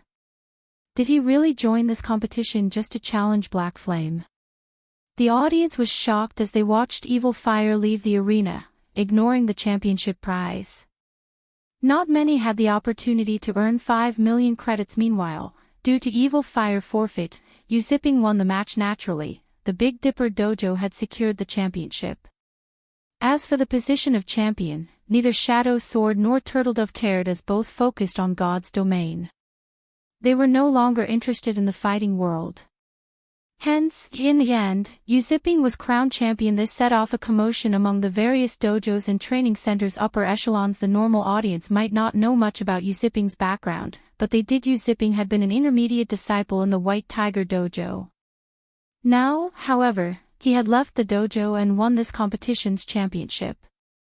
This would seriously wound the White Tiger Dojo's reputation. Xie Qiwen wore an ugly expression. Although he wanted to rage and kill Yuziping personally, he had a much larger problem to deal with. Jiang Tianyuan, who had been silent for some time now. Qiwen, I believe that you know what to do. I want an explanation for this.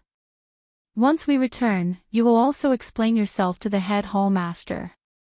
You are aware of the consequences if we're not satisfied with your explanation. Jiang Tianyuan glanced at Xie Qiwen. He then stood and walked away. Although he hadn't reprimanded Xie Qiwen with his words, his chilling tone stole the strength from Xie Qiwen's legs. Jiang Tianyuan's anger was reasonable after all. Yuziping's performance today had been shocking. The youth definitely qualified to join the main branch for concentrated training, yet such a talented fighter had represented the Big Dipper Dojo. Explained to the head hall master. Xie Qiwen suddenly felt faint compared to the White Tiger Dojo's head hall master. He was nothing. Although he was one of the dojo's geniuses, he was only a genius. He wasn't a powerhouse.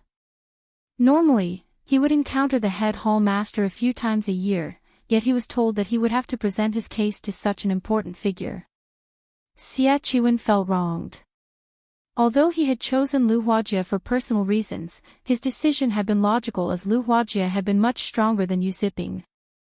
However, Yuziping had become so powerful, so much so that he had defeated Lu Huajie. How could he possibly know what was going on? As the competition ended, the audience gradually departed the arena. As they left, they discussed Evil Fire's challenge to Black Flame. Meanwhile, as Shifeng and the others prepared to leave the VIP stands, Enchanting stopped them. May I know what business Instructor Gon has with us? Xiao Yu asked, smiling. They had won the friendly match fair and square. Even the White Tiger Dojo couldn't find an excuse to cause them trouble. They also had tens of thousands of witnesses. If the White Tiger Dojo tried to do something here, it would only humiliate the dojo further. Chapter 1301, Competition. Chapter 1301, Competition. Seeing Enchanting block Shifeng's group, the various upper echelons stopped to watch, curious to see what the White Tiger Dojo intended to do. The White Tiger Dojo had hosted this friendly competition to spread its fame throughout the 6 cities, yet the Big Dipper Dojo had benefited. It would be a lie to say that the White Tiger Dojo was not furious. Ignoring the stares, Enchanting glanced at Shifeng before turning to Xiao Yu. Displeased, he said, Hall Master Jiang would like to invite Head Instructor Shi for tea. May I know if Head Instructor Shi is free? An invite from Hall Master Jiang. Everyone who heard this was momentarily stunned. Jiang Tianyuan stood at the peak of the fighting industry. He was practically a living legend. Jiang Tianyuan had also played a large part in lifting the White Tiger Dojo to its current status. Moreover, Jiang Tianyuan's disciples were all extraordinary. He also had influence in various other industries. Countless people dreamed of forming a connection with the man. Unfortunately, very few ever had the opportunity. And yet Jiang Tianyuan had sent an invitation. Moreover, by the looks of it, he only wished to speak with Shifeng, not the others from Big Dipper. This, I'm afraid you'll have to ask Head Instructor Shi himself. Xiao Yu frowned before turning to Shifeng. He wasn't afraid of the White Tiger Dojo as a business rival. However, he was afraid of the White Tiger Dojo using other methods to deal with them. One such example was poaching Shifeng. In fact, these situations were common. The Big Dipper Dojo's achievements were all thanks to Shifeng. Now that Jiang Tianyuan wanted to meet with the man, Xiao Yu felt threatened. If Jiang Tianyuan poached Shifeng, developing the Big Dipper Dojo and the Big Dipper Group further would be out of the question. The White Tiger Dojo possessed wealth and influence. Even if Shifeng became one of its branch hall masters, he would enjoy far more benefits than the Big Dipper Group could ever hope to offer. However, it also would not do to refuse Jiang Tianyuan. After all, Jiang Tianyuan had taken the initiative to invite Shifeng. If they refused to meet with him, Jiang Tianyuan would consider it disrespect. If that happened, even if Jiang Tianyuan didn't act personally, his followers would be more than enough to make the Big Dipper group suffer. Hence, Xiaoyu could only leave the decision to Shifeng lead the way. Shifeng responded calmly, and without hesitation they were bound to meet sooner or later. After all, if he wanted Yu Zipping to join Zero Wing, he would have to overcome the hurdle known as Jiang Tianyuan first, following which, Gan Xingting led Shifeng to the arena's top floor lounge. Big brother, what do we do?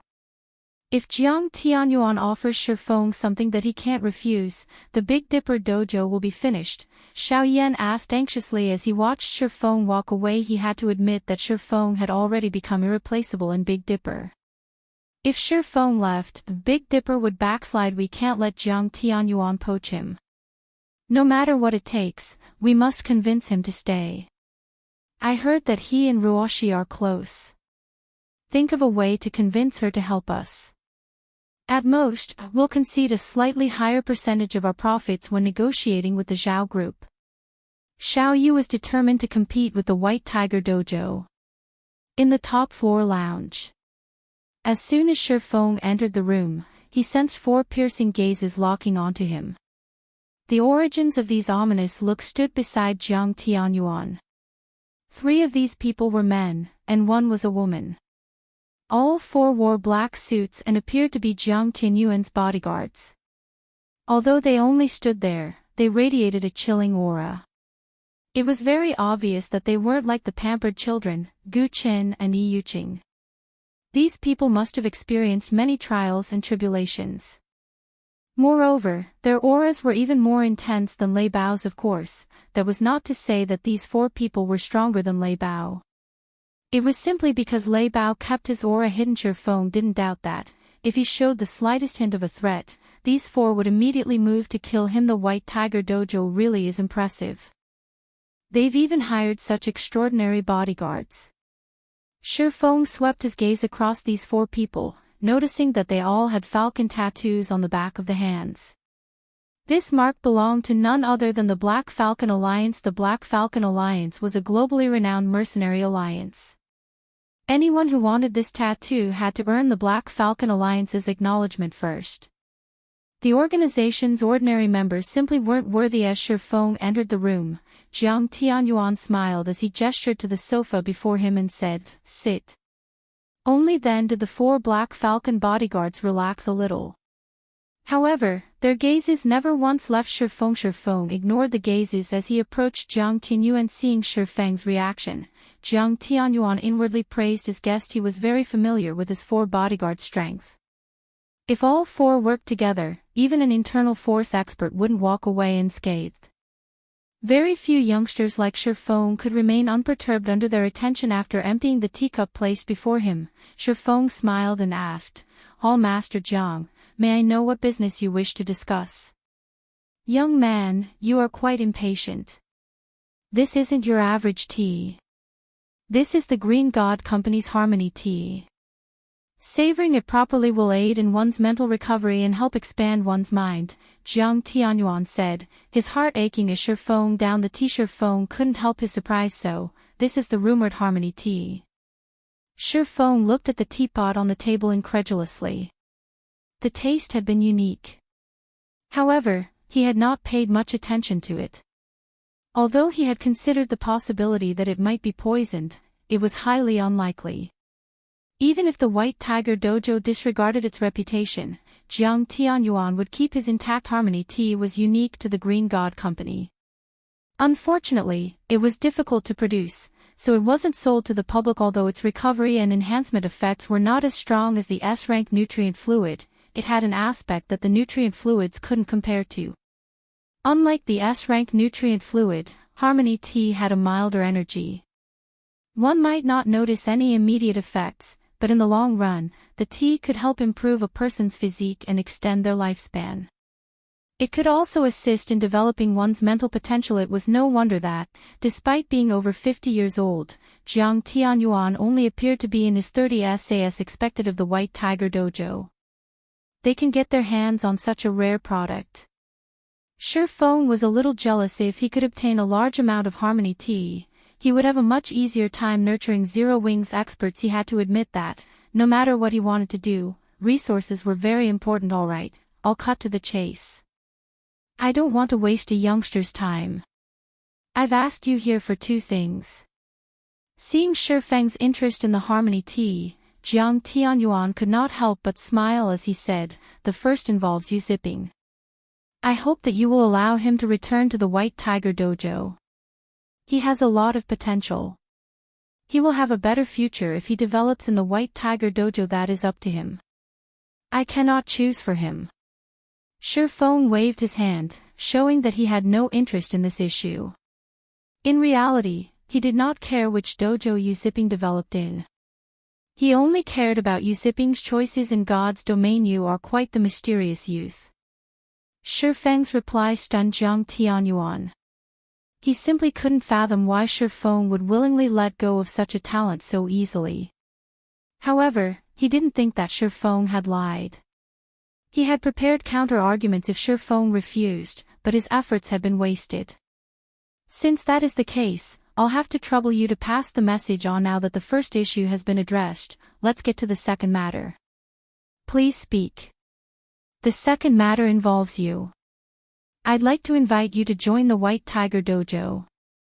Chapter 1302, Daylight Robbery. Join the White Tiger Dojo. Shi Feng was slightly surprised by the offer. While it was common for dojos and training centers to poach personnel from each other, the targets were normally disciples.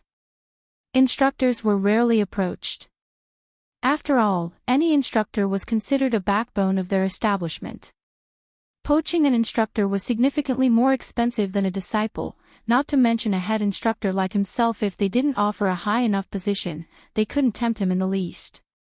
On the other hand, the White Tiger Dojo's upper echelons would never agree to offer him a position as high as head instructor. There were a limited number of head instructor positions available, and every head instructor was a part of the White Tiger Dojo's core. The influence they held was immense. Furthermore, he was only the head instructor of a recently established dojo. Trying to poach him by offering a head instructor position would be ludicrous. That's right.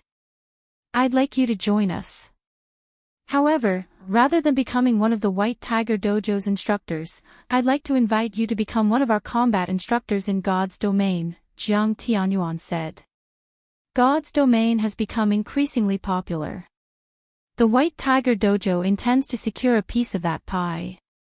However, at the end of the day, there are some differences between combat in God's domain and combat in the real world.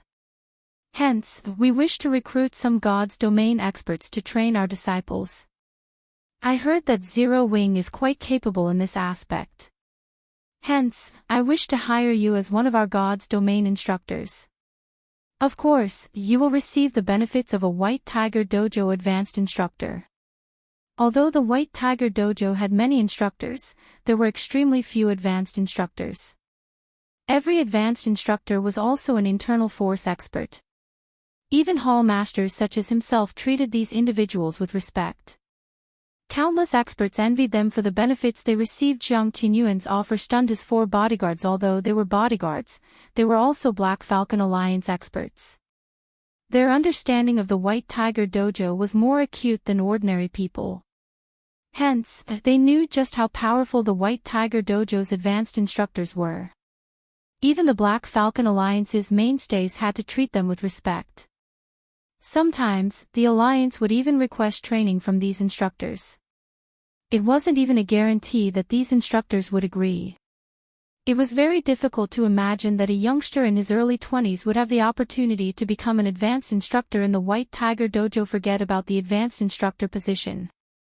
What other benefits can you offer? Shi Feng said, shaking his head. He wasn't particularly interested in becoming an advanced instructor in the White Tiger Dojo. While the fame and influence that came with the position were tempting, they were not particularly useful to him. Other benefits. Jiang Tianyuan gave Shi Feng an odd look. Curiously, he asked, "What do you have in mind?" The position was a good opportunity to gain some renown in the fighting industry. Countless people coveted the position, yet Shi Feng didn't seem interested. S-rank nutrient fluid or harmony tea, both are acceptable, Shifeng said after giving the matter some thought. As for the exact amount, that depends on how many players you'd like me to train. My price is roughly 20 people per bottle. I can guarantee that they will reach the trial tower's 5th floor within a short time. Both S-rank nutrient fluid and harmony tea would significantly help his guild's experts. They were far more practical than the position of advanced instructor. Moreover, Stone Forest Town had the battle arena. It was an excellent location to nurture experts. Including the fact that the White Tiger Dojo's disciples would start with sturdy foundations, it would not be difficult to train them to the 5th floor standard in a short time. Hearing Shifeng's words, the 4 bodyguards rolled their eyes. Each bottle of S-rank nutrient fluid sold for 1 million credits on the market, yet Shifeng wanted 1 bottle for training 20 experts. Even when the Black Falcon Alliance hired advanced instructors from the White Tiger Dojo to teach 300 of their elite members, it didn't pay 1 million credits per month.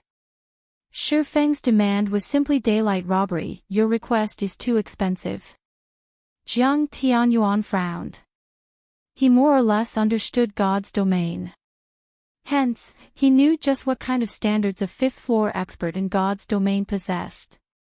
Furthermore, the White Tiger Dojo's disciples were already combat experts.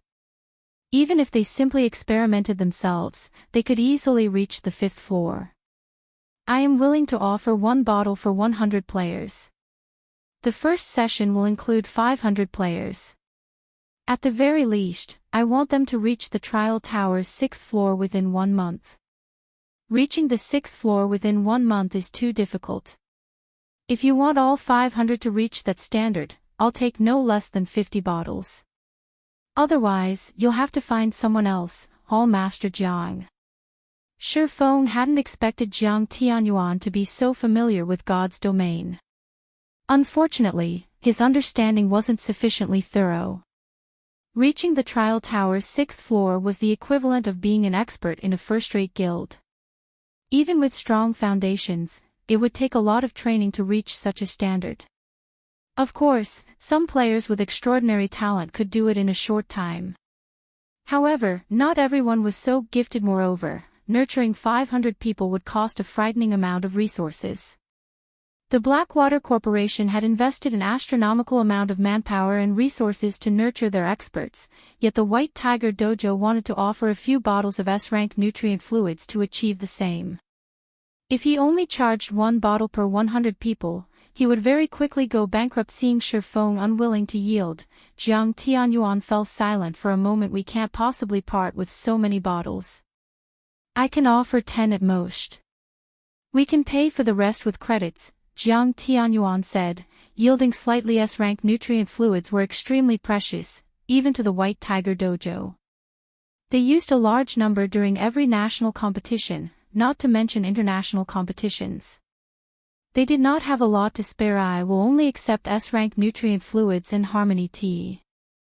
If Hall Master Jiang cannot make this decision at the moment, I can wait until you return and discuss it with your colleagues, Shifeng said resolutely. He had other ways to obtain credits.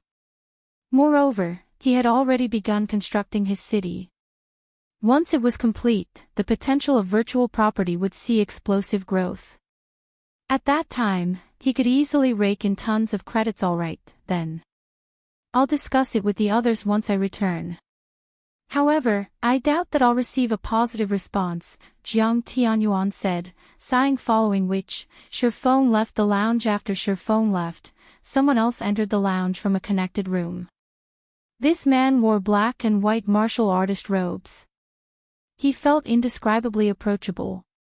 The instant he entered this room, it felt as if the world revolved around him. Hall Master, this kid simply doesn't know how to appreciate a favor.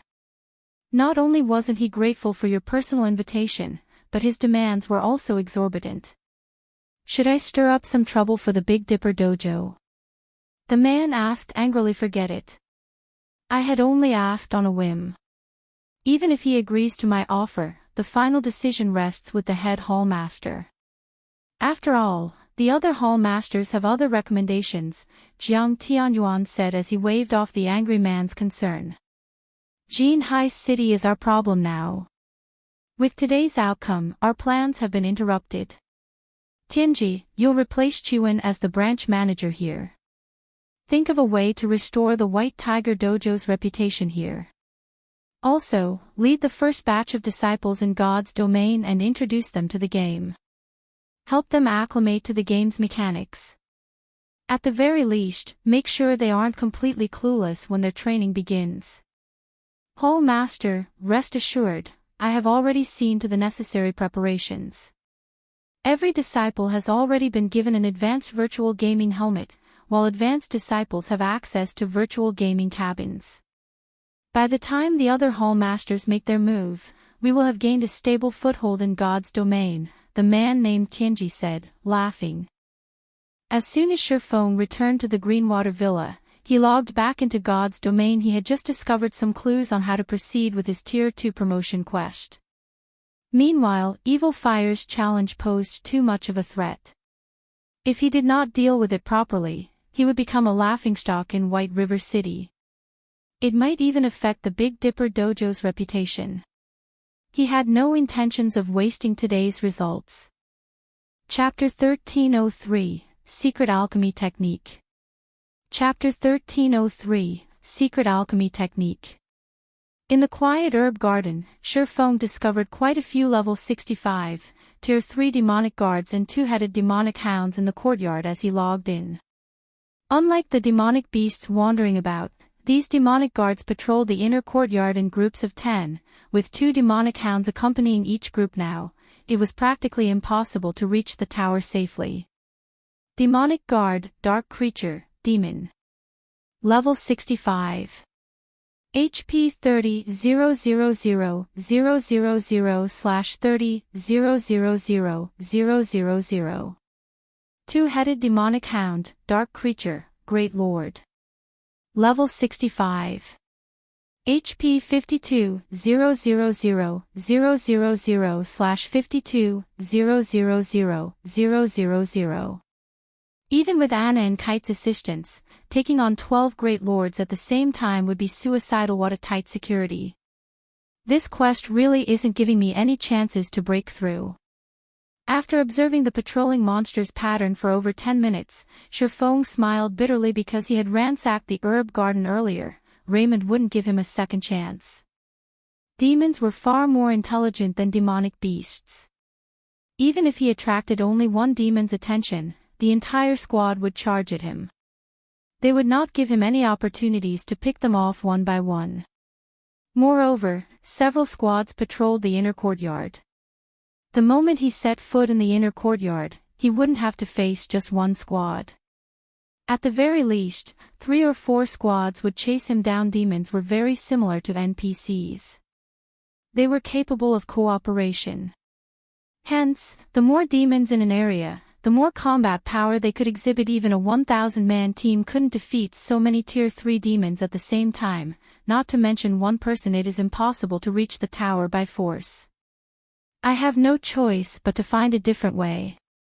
Shifeng temporarily gave up on the idea of breaking through the patrols. He then shifted his gaze to other locations. The inner courtyard was very large. Although there was only one main entrance, there were quite a few side entrances leading to the inner courtyard. Only, these side entrances were not as convenient as the main entrance, which led directly to the tower. As Shifeng was about to move towards one of the side entrances to take a look, a noise in the courtyard distracted him. Turning, Shifeng noticed 6 massive figures moving rapidly towards the herb garden. These figures didn't notice Shifeng as they dashed towards the Silvermoon tree. These 6 massive figures were none other than the Silvermoon bears that had fled earlier after returning to the Silvermoon tree. The Silvermoon bears lazed about. These Silvermoon bears still dare to return. Shifeng was slightly confused as he watched the Silvermoon bears snooze peacefully. Although he had already killed off the Tier 3 demonic hunters that had guarded the garden earlier, the magic barrier Raymond had erected was still present. This magic array was a powerful deterrent against demonic beasts.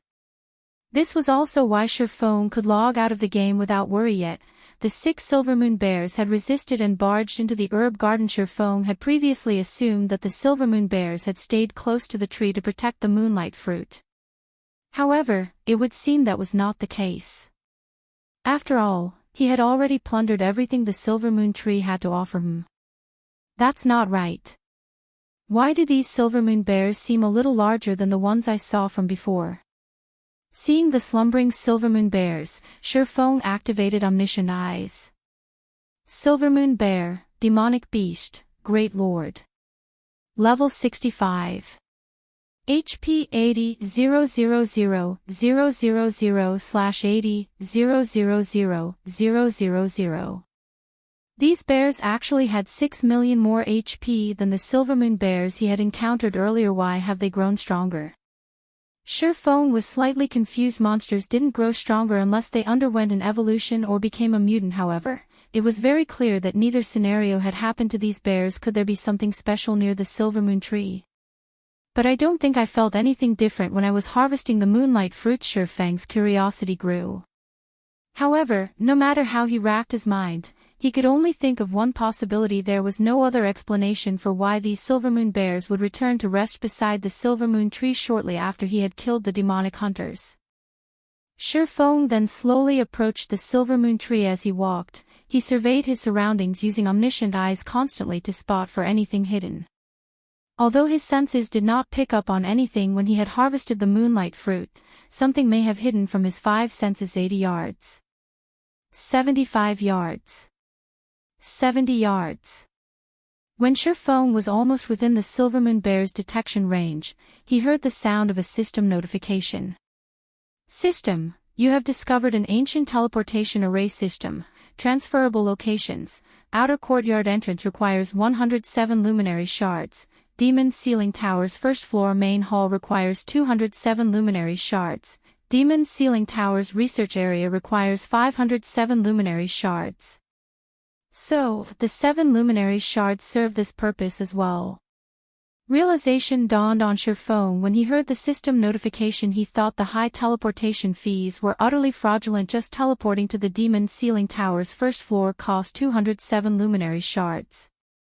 He could synthesize 4 7 luminaries crystals with that amount. Currently, he only had 714 shards on him. He had no other choice. Either he paid the exorbitant fee or fought his way through the horde of demons. Shifeng chose to teleport to the research area without hesitation. Although the price of 500 shards was high, the moon god was famed for its knowledge in alchemy and magic arrays. Every one of the moon god's recipes that circulated the world was extremely valuable. The various grandmaster alchemists coveted every one of these items. Needless to say, the moon god's research area would be extraordinary. Shifeng naturally could not pass up the opportunity to ransack the moon god's research room just to save some 7 luminary shards. Immediately, Shifeng's vision blurred. In the blink of an eye, he found himself inside a spacious, crystal hall. The walls gave off a faint, blue radiance. Even without sunlight, light filled the hall. System, you have discovered the research area. This is the research room.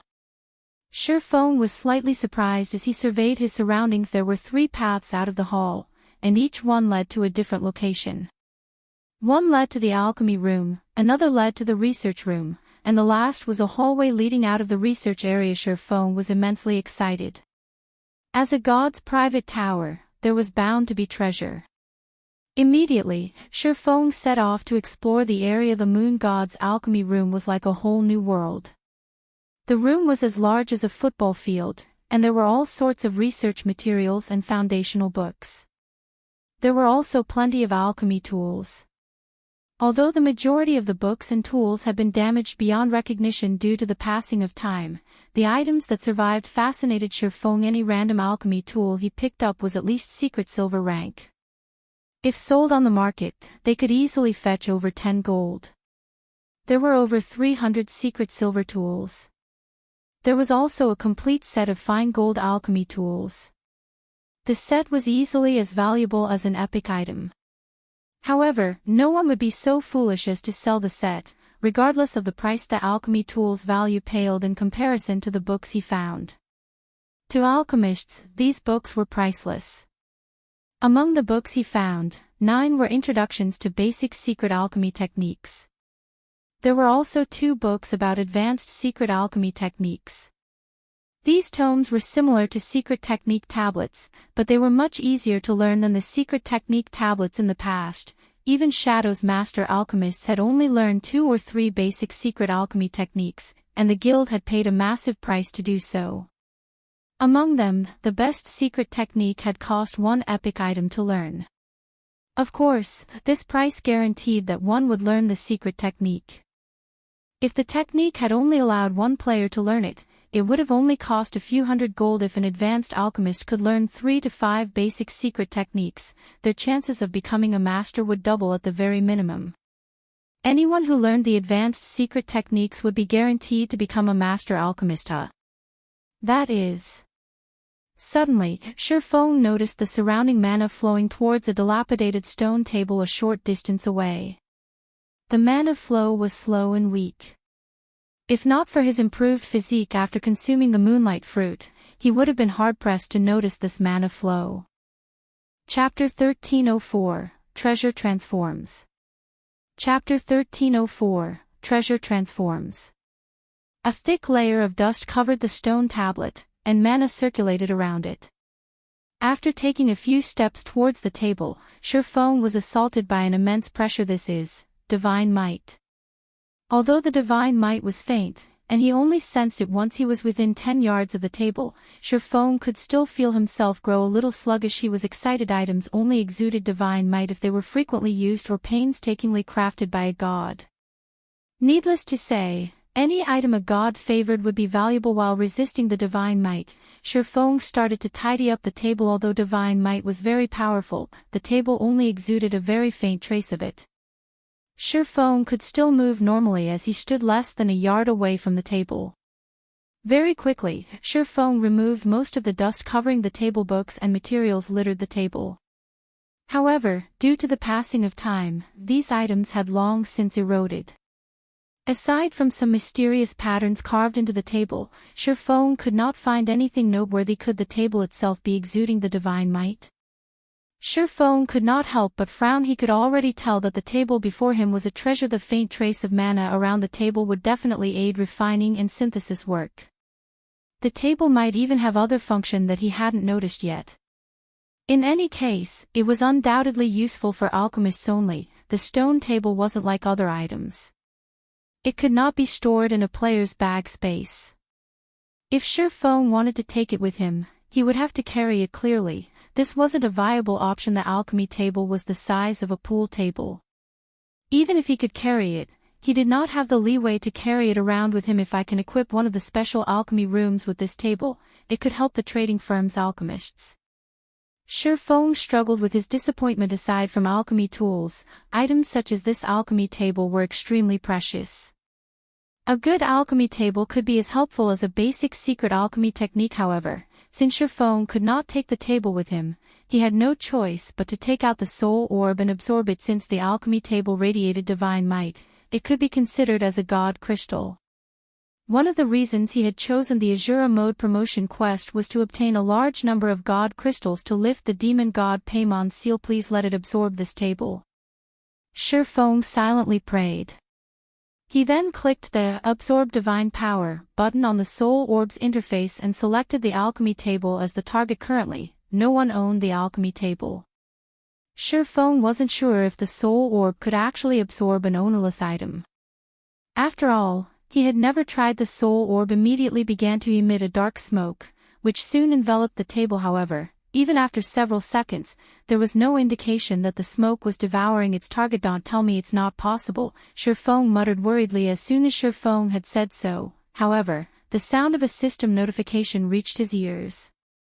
System, do you wish to allow the soul orb devour the magic alchemy table? Without hesitation, Shurfong clicked the Agree button. The magic alchemy table might even be more valuable than an epic weapon, but it was worthless if Shurfong couldn't take it with him. He would rather sacrifice such a treasure to lift the seal on the soul orb than leave it behind. As Shurfong clicked Agree, the magic alchemy table began to radiate a golden glow. It was clearly trying to resist. Unfortunately, the soul orb was the fragment of the treasure of illusion, an item on par with a godly relic. How could a measly magic alchemy table resist it? In the next moment, the magic alchemy table melted at a speed visible to the naked eye. Streams of golden air flowed into the soul orb. In less than a minute, the magic alchemy table had vanished. Meanwhile, the soul orb statistics had changed slightly. Aside from the absorbed god crystal counter increasing from 0 to 1, it now only required 95 players' souls to form a drop of soul water. Absorbing god crystals has other effects. Shifeng could not help his surprise. He was instantly ecstatic. If he didn't need to absorb as many souls, he could craft soul water much faster. Once he finished absorbing the magic alchemy table, he activated omniscient eyes to search the room once again. If he relied only on his 5 senses, it would take him a long time to find other items like the magic alchemy table. He might even miss some. With the omniscient eyes, however, nothing within 100 yards of him could hide. Charlene didn't lie to me. A god's previous residence has plenty of god crystals to offer. After activating omniscient eyes, Shifeng discovered another potential god crystal. This one was a broken chair. Shifeng hadn't noticed the divine might radiating from it earlier due to a suppression magic array, and since it was a broken chair, he hadn't paid any attention to it, following which, Shifeng absorbed this broken chair, increasing the god crystal counter to 2 to ensure that he didn't miss any god crystals. Shifeng scoured the alchemy room. He scanned the entire room with omniscient eyes again and again. This is surprising. A single room had 4 god crystals. This is a huge harvest. Shifeng's eyes burned with excitement when he saw that the soul orb only needed 6 more god crystals to remove Paimon's seal. He only needed 80 souls now to produce a drop of soul water. The soul orb had been one of the 7 treasures. However, due to demon god Paimon, it couldn't exert its true strength. The Flower of 7 Sins had nurtured hundreds of experts in the past, even without unlocking the soul orb's full potential. If Shifeng could use the soul orb without fear of repercussions, the outcome would be incredible. After sweeping through the alchemy room, Shifeng made his way towards the research room. The research room was far more luxurious than the alchemy room, as it had been used to invent high-end alchemical products. Until now, the only known location that could help players surpass the master threshold to become grandmasters were Titan City special rooms. As soon as Shifeng entered the research room, he froze. Why is he here? Shifeng felt as if he had just fallen into a death trap when he saw the familiar figure wandering around the research room. This figure was none other than the dark wizard Raymond. Currently, Raymond was in the midst of concocting a potion. Fortunately for Shifeng, Raymond was very focused on his task. Including the several bookshelves that served as cover and the magic arrays to prevent interruption, Raymond did not discover Shifeng immediately. Even so, Shifeng could feel a headache brewing. The research room was different from the alchemy room. It had been well maintained and was in excellent condition. Needless to say, this room contained several treasures. Even without using omniscient eyes, Shifeng had already noticed 2 potential god crystals. If he used omniscient eyes, he would discover many more. He might even find enough to lift the soul orb seal and still have some to repair other items. Not to mention, the moon god was famous for its alchemy research. Needless to say, the moon god had spent a lot of time in this room. Should I go in, or not? Shifeng knew that if he moved another 10 yards into the room, Raymond would discover him. If he were discovered, he would die. As Shifeng considered his options, an NPC alchemist, who assisted Raymond, began to walk toward Shifeng. Crap. Have I been discovered? Chapter 1305, Perfecting Sword's Orbit. Chapter 1305, Perfecting Sword's Orbit. Shifeng frowned as he watched the NPC alchemist approach. However, since this NPC alchemist didn't seem to be in a hurry, it did not seem as if he had been discovered. Unfortunately, the fact that the NPC was heading towards him was still a problem. Although the alchemist before him wasn't as terrifying as Raymond, it was still astoundingly powerful. Baron Woka, Human, Great Mage. Level 70. HP 7 450 000/7 450 000. NPCs might have less HP than monsters and demons of the same level, but when it came to combat techniques and the number of skills they possessed, NPCs were leaps and bounds above monsters and demons. While many experts could contend with Tier 3 monsters, if they tried fighting a Tier 3 NPC, they would be snuffed out of existence. Players' most hated enemies were NPCs. Although the research room was large, there was no place for Sherfong to hide.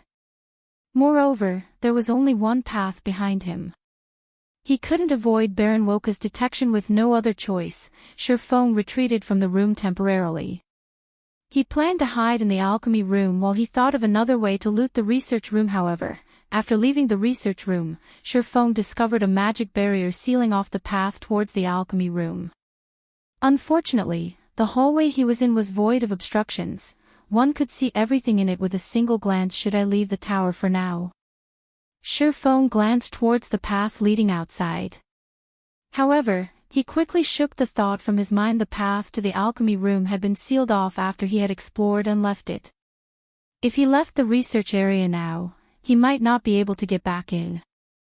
If that happened, he would lose his opportunity to explore the research room. Aside from the god crystals, precious alchemy tools, and research materials the research room contained, Raymond's 7 luminary source stone was enough of a reason to keep Sherfong from leaving. After all, how was he supposed to deal with the Demon King without it? It seems that I have no choice but to fight.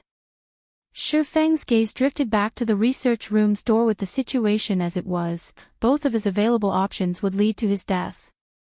His only hope was to defeat Baron Woka.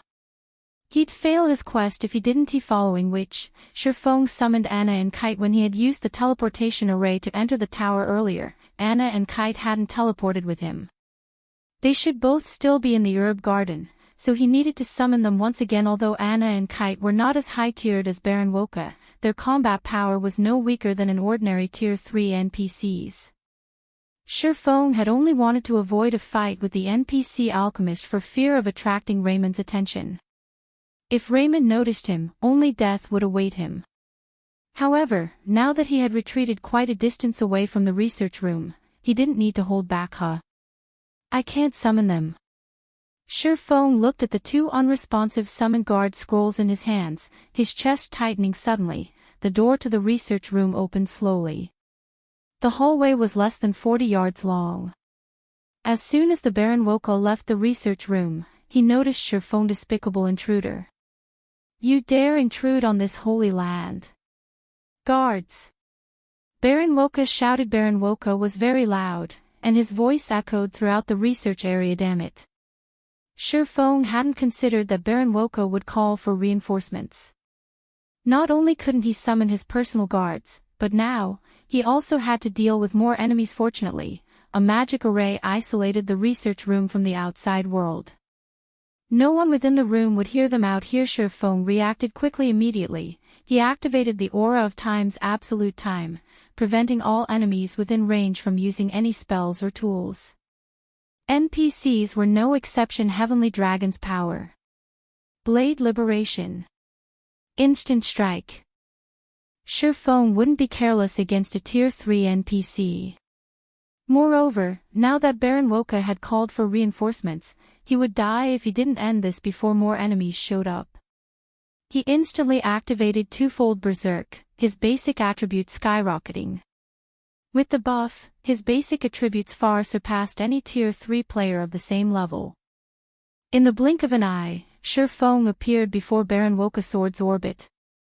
A galaxy of stars appeared around Sherfong, resplendent and eye-catching. As Sherfong executed sword's orbit, he felt the technique reach new heights. After consuming 5 moonlight fruits, his physique had permanently improved by 10%. He now had the physique of a Tier 2 player. Hence, his physical control and flexibility had skyrocketed. Baron Woka drowned in starlight. However, Baron Woka was a Tier 3 great mage.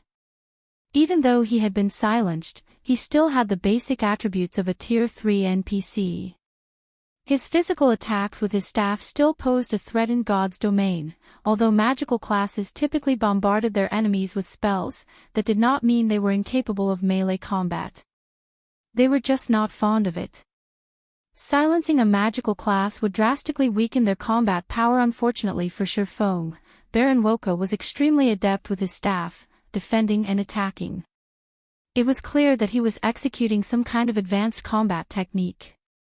Players might not be able to predict Sword's orbit's attack trajectories, but the combat technique was nothing to Baron Woka. The NPC deflected every one of Shi Feng's attacks. What a brilliant defensive combat technique. Shi Feng was surprised. He had never thought that Baron Woka had grasped a combat technique. However, at the end of the day, Instant Strike was a Tier 2 taboo skill. Moreover, Sword's orbit had grown stronger. Even if Baron Woka focused on defense, he couldn't keep up with Shi Feng's lightning-quick attacks. Among the 6 strikes Shi Feng had sent at the mage, 3 had found their targets. With his cloth armor and weak defense, 3 massive damages appeared above Baron Woka's head, 91, 618. Minus 184,983. Minus 93,189. In the blink of an eye, Baron Woka's HP bar had dropped by a sizable chunk after taking damage. Baron Woka's anxiety surfaced on his pale features. Immediately, he began to retreat towards the research room while shouting, "Guards! Guards! Don't even think about running back into the room." Shi Feng quickly circled to Baron Woka's back. Both the Abyssal Blade and Killing Ray bit into the mage, the impact sending the NPC flying over a dozen yards away, increasing the distance between Baron Woka and the research room. Realizing that he was in trouble, Baron Woka wisely fell in the opposite direction. However, Shi Feng didn't give the NPC the opportunity to get away as he pointed the Abyssal Blade at the NPC Abyssal Bind. Suddenly, 9 pitch-black chains emerged from the ground and bound Baron Woka, holding him still for Shi Feng phantom kill. 9 Dragon Slash. Unable to defend himself for 3 full seconds, Baron Woka's HP decreased rapidly. 95%. 90%. 80%. However, despite dealing frightening amounts of damage, Shi Feng did not feel the pressure on him decrease in the slightest. When absolute time's 30-second duration ran out, Baron Woka would be able to save himself. Shi Feng needed to kill the NPC before he ran out of time. Furthermore, absolute time was only fully effective against enemies of the same tier. Against Baron Woka, it wouldn't be as effective. According to Shi Feng's estimates, he'd be lucky if the skill silenced Baron Woka for half of the duration. Trying to kill Baron Woka in 15 seconds would test Shi Feng's explosive power. When Abyssal Bind and Instant Strike's duration ran out, Baron Woka sneered at his enemy. "Despicable intruder, I'm going to offer you to Lord Raymond as a guinea pig." Baron Woka retreated while blocking Shi Feng's attacks, which had slowed significantly. "Guards! Get over here and save me." Baron Woka was only 20 yards away from the hallway's exit. Shi Feng had only dealt so much damage and overcome Baron Woka's defensive technique due to Instant Strike increasing his attack speed by 500% and damage by 400%. Now that the taboo skill was on cooldown, Baron Woka had a much easier time defending himself. Even against Shi Feng and his doppelganger, Baron Woka easily blocked half of the attacks. When Baron Woka's HP fell to 43% and the NPC was about to leave the hallway, Shi Feng used everything he had left. Abyssal Curse. Suddenly, as if Baron Woka had just stepped in muck, he couldn't move or attack. Dragon Breath. Divine Providence. Both Shi Feng and his doppelganger used Flame Burst simultaneously and dealt a total of 30 devastating attacks. Every attack devoured over 100,000 of Baron Woka's HP. Eventually, the NPC alchemist's HP fell to 0. Baron Woka glared at Shi Feng with reluctance as he collapsed to the ground. Chapter 1306, Unforgivable Person. Chapter 1306, Unforgivable Person. The instant Baron Woka's body hit the ground, a golden glow enveloped Shi Feng's body as his experience bar increased from 82% of level 50 to 4% of level 51. He obtained more EXP from the NPC alchemist than from the 2 Tier 3 demonic hunters he had killed earlier. Suddenly, Shi Feng heard the sound of a system notification. "System, congratulations. You have killed the fallen Baron Woka. You may head to the Alchemists Association at a later time to retrieve the Hand of Alchemy as your reward." So, he was a fallen. No wonder why he gave so much EXP, realization dawned on Shifeng as he read the system notification. He was also ecstatic. Fallen was a very rare title in God's domain as it was akin to receiving a bounty from the human race as a whole. The Fallen had committed far more severe crimes against the human race than Dark players. Normally, one only gained this title after destroying an NPC city. Obviously, anything capable of destroying an entire NPC city had to be terrifyingly powerful. In fact, it was very easy to tell how powerful Baron Woka actually was by his defensive combat technique. If not for absolute time silence effect, Shifeng wouldn't even have a corpse to speak of right now. As Baron Woka died, a pile of items had appeared around his corpse. At a glance, Shifeng counted at least 50 items. What a rich NPC. Shifeng was stunned. Although the majority of the loot consisted of various attribute gemstones, these gemstones were extraordinary. Even the most inferior among them were tier 3. Several rare gemstones had also dropped. The mana gemstone was one example. When equipped, the mana gemstone increased a player's maximum mana by 3%. Each player could equip a maximum of 3 mana gemstones. In the past, these gemstones easily fetched over 200 gold on the market. They had never gone out of style. There was also the magic barrier gemstone. When equipped, it would wrap players in a magic barrier that reduced all damage received by 2%. As with other gemstones, only 3 could be equipped at a time. It was an amazing gemstone for MTs. In the past, each had sold for 400 gold. Lastly, there was the dexterity gemstone. When equipped, it improved a player's physique by 1%.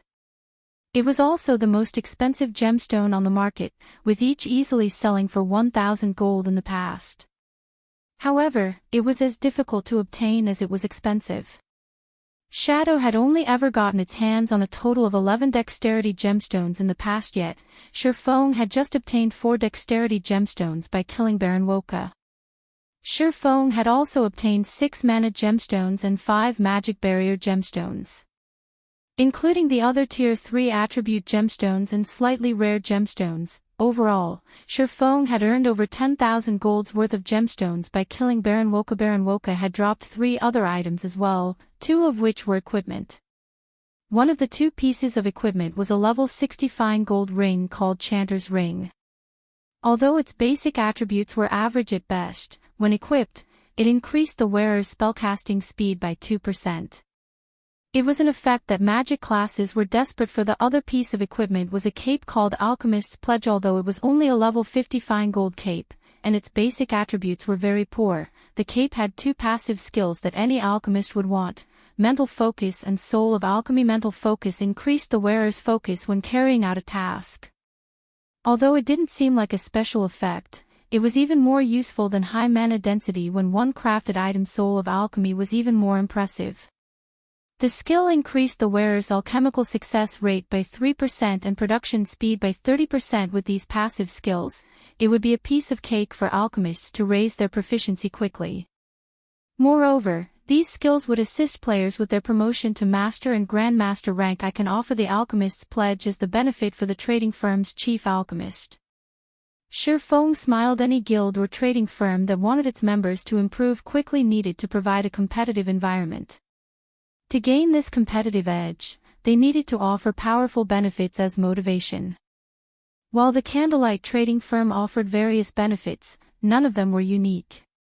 Its benefits weren't particularly tempting to the truly excellent lifestyle players out there. However, if he offered the Alchemist's Pledge as a benefit for becoming Candlelight's chief alchemist, it would spark a burning passion in the trading firm's alchemists.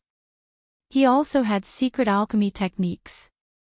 He could similarly use these techniques as a reward for alchemists who performed well, following which, Shifeng picked up the last item Baron Woka had dropped. This item was an old, grey key. It was clear that it had originated from an ancient era and hadn't truly belonged to Baron Woka. Shifeng then clicked to check the item's introduction. However, he discovered that the item couldn't be appraised. Cannot be appraised. What kind of key is this? Shifeng's curiosity grew. Omniscient eyes. The system reported that he would need 20 seconds to appraise the key. The duration was even longer than when he appraised epic items. Time passed quickly. When the loading bar was finally complete, the gray key transformed. The key started to radiate a faint, golden glow. Moon God's secret key, unique. Possesses the power to control all magic arrays in the Moonlight Courtyard. Can also be used to lock or unlock the Moonlight Courtyard's rooms. So, they could enter and leave this place freely due to this key. Realization dawned on Shurfeng. The Moon God created the Moonlight Courtyard. Even if the Moon God were no longer here, not just any entity could take up residence in the courtyard due to its many powerful traps. Even someone as powerful as Raymond would lose his life if he accidentally triggered a trap. However, it was a different story if Raymond had the Moon God's secret key. With this, he could move around the Moonlight Courtyard as if it were his own backyard. Raymond must have asked Baron Woka to pick something up for him. This is a convenient development. Shurfeng suddenly thought of a plan to obtain the 7 Luminary Source Stone. The 7 Luminary Source Stone was the key component for completing his promotion quest. Without it, sealing the Demon King was practically impossible. Shurfeng hadn't had a way to secure the stone as he wasn't strong enough to take our Raymond. However, the situation had changed.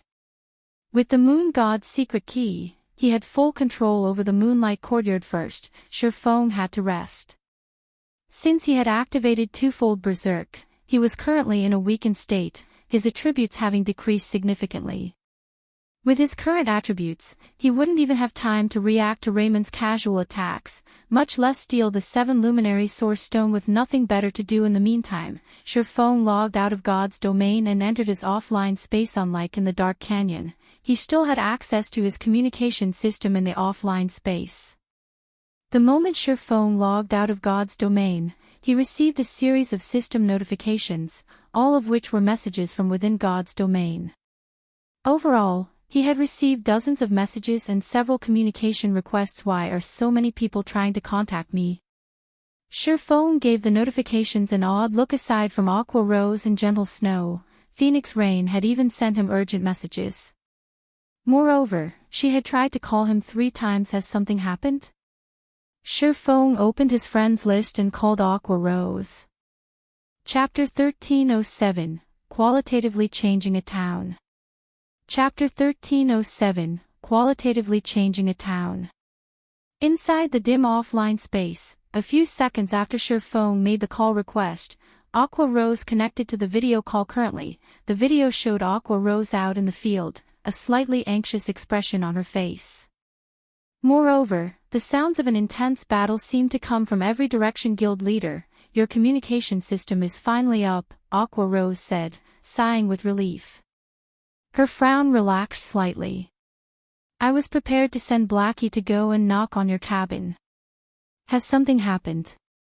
Shurfeng asked as he examined Aqua Rose's tired expression. He had logged back into God's domain a short time ago, and before he had returned, he hadn't received a single message, yet as soon as he logged out, so many people had tried to contact him. Whatever Aqua Rose wanted to talk about, it must be important. Otherwise, with Aqua Rose's capabilities, she would have solved the problem without contacting him. Since Gentle Snow had joined Zero Wing, Aqua Rose had a much easier time managing the guild's affairs. This was even after taking into account the guild's expansion. In fact, Aqua Rose and Gentle Snow were so capable that they could solve many issues without his help. Hence, he had been able to challenge his promotion quest without worrying about his guild. Not long ago, Heaven's Burial gained access to Evernight City. They've turned the Frozen Scar map into an Azura mode regional dungeon. Based on the information Evernight City published, a guild can gain access to the city once they kill the Frost King, the regional dungeon's final boss.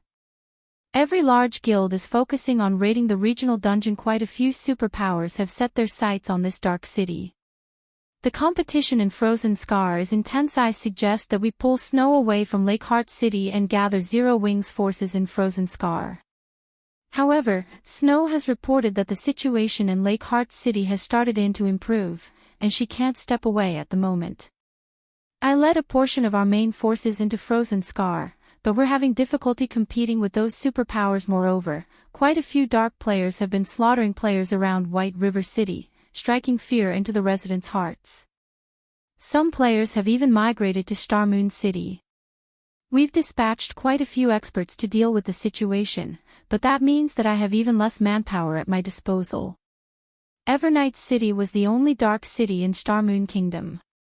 It offered a few privileges that most ordinary NPC cities lacked. One of which was a teleportation array connected to Evernight City, which guilds could gain access to once they had enough reputation. The city would build this array in one of the guild's towns or cities, allowing the guild's players to teleport from the guild town or city to Evernight City with ease. Moreover, as a guild increased its status in Evernight City, it would gain access to more teleportation arrays ordinary NPC cities didn't have such a privilege to offer. Not only was this convenient for guilds, but it would also aid in their development. There wasn't a lot of distance between Starmoon City and Evernight City. Many players could use Evernight City as a waypoint to reach farther guild towns and grind in the nearby high-level maps without traveling for dozens of hours. Rather than put down roots in a particular guild town permanently, players could treat it like a temporary rest point, moving their operations at a moment's notice if necessary. Independent players would swarm to a guild town tethered to Evernight City, boosting the town's development. Access to Evernight City. Shifeng immediately came to a realization. It was no wonder why Aqua Rose was so nervous. Even Phoenix Rain had tried to contact him several times. If Zero Wing could gain access to Evernight City and secure a teleportation array for Stone Forest Town, it would transform the town. Of course, this was true for other guilds as well. It was no wonder why so many guilds were going mad over this matter. Even the various superpowers wanted in on the action. Guild leader, I'd like Snow to shift her focus away from Lakeheart City for now. If the other guilds kill the Frost King, it will become very difficult for us to gain access to Evernight City, Aqua Rose explained. No. Snow has to keep her focus in Lakeheart, Shifeng said, shaking his head. As for you, give up on raiding Frozen Scar for now. Give up. Shifeng's decision stunned Aqua Rose. Stone Forest Town had only become the #1 town in Starmoon Kingdom after overcoming many challenges. If they let the another guild kill the Frost King before them, they might not be able to maintain Stone Forest Town's position. That's right. Give up on raiding the Frost King. Instead, figure out a way to raid Blizzard Fortress, the team dungeon and the Frozen Scar. Try to get the first clear if possible.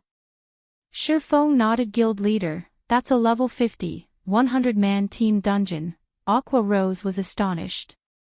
By the time we obtain the first clear, someone else will kill the Frost King. A level 50, 100-man team dungeon was a massive challenge to any guild at this stage of the game.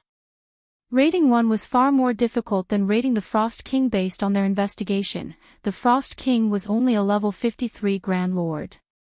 The only reason it hadn't been raided yet was that no one had found its hiding place deep within the Frozen Scar.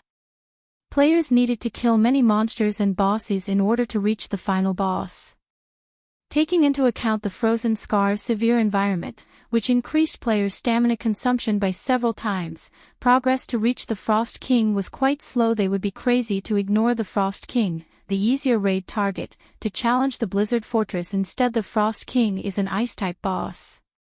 Fighting it without very high ice resistance is nearly impossible, but the weapons and equipment that drop in the Blizzard Fortress are somewhat unique. Almost every item offers high ice resistance. If we have these items, it'll be much easier to raid the Frost King. In any case, with so many guilds in the running, the competition won't conclude for some time. We'll use this opportunity to bolster our team's strength. It won't be too late to raid the Frost King once we've done so, Shifeng said, smiling. He did not bother to explain further details. All right, I understand.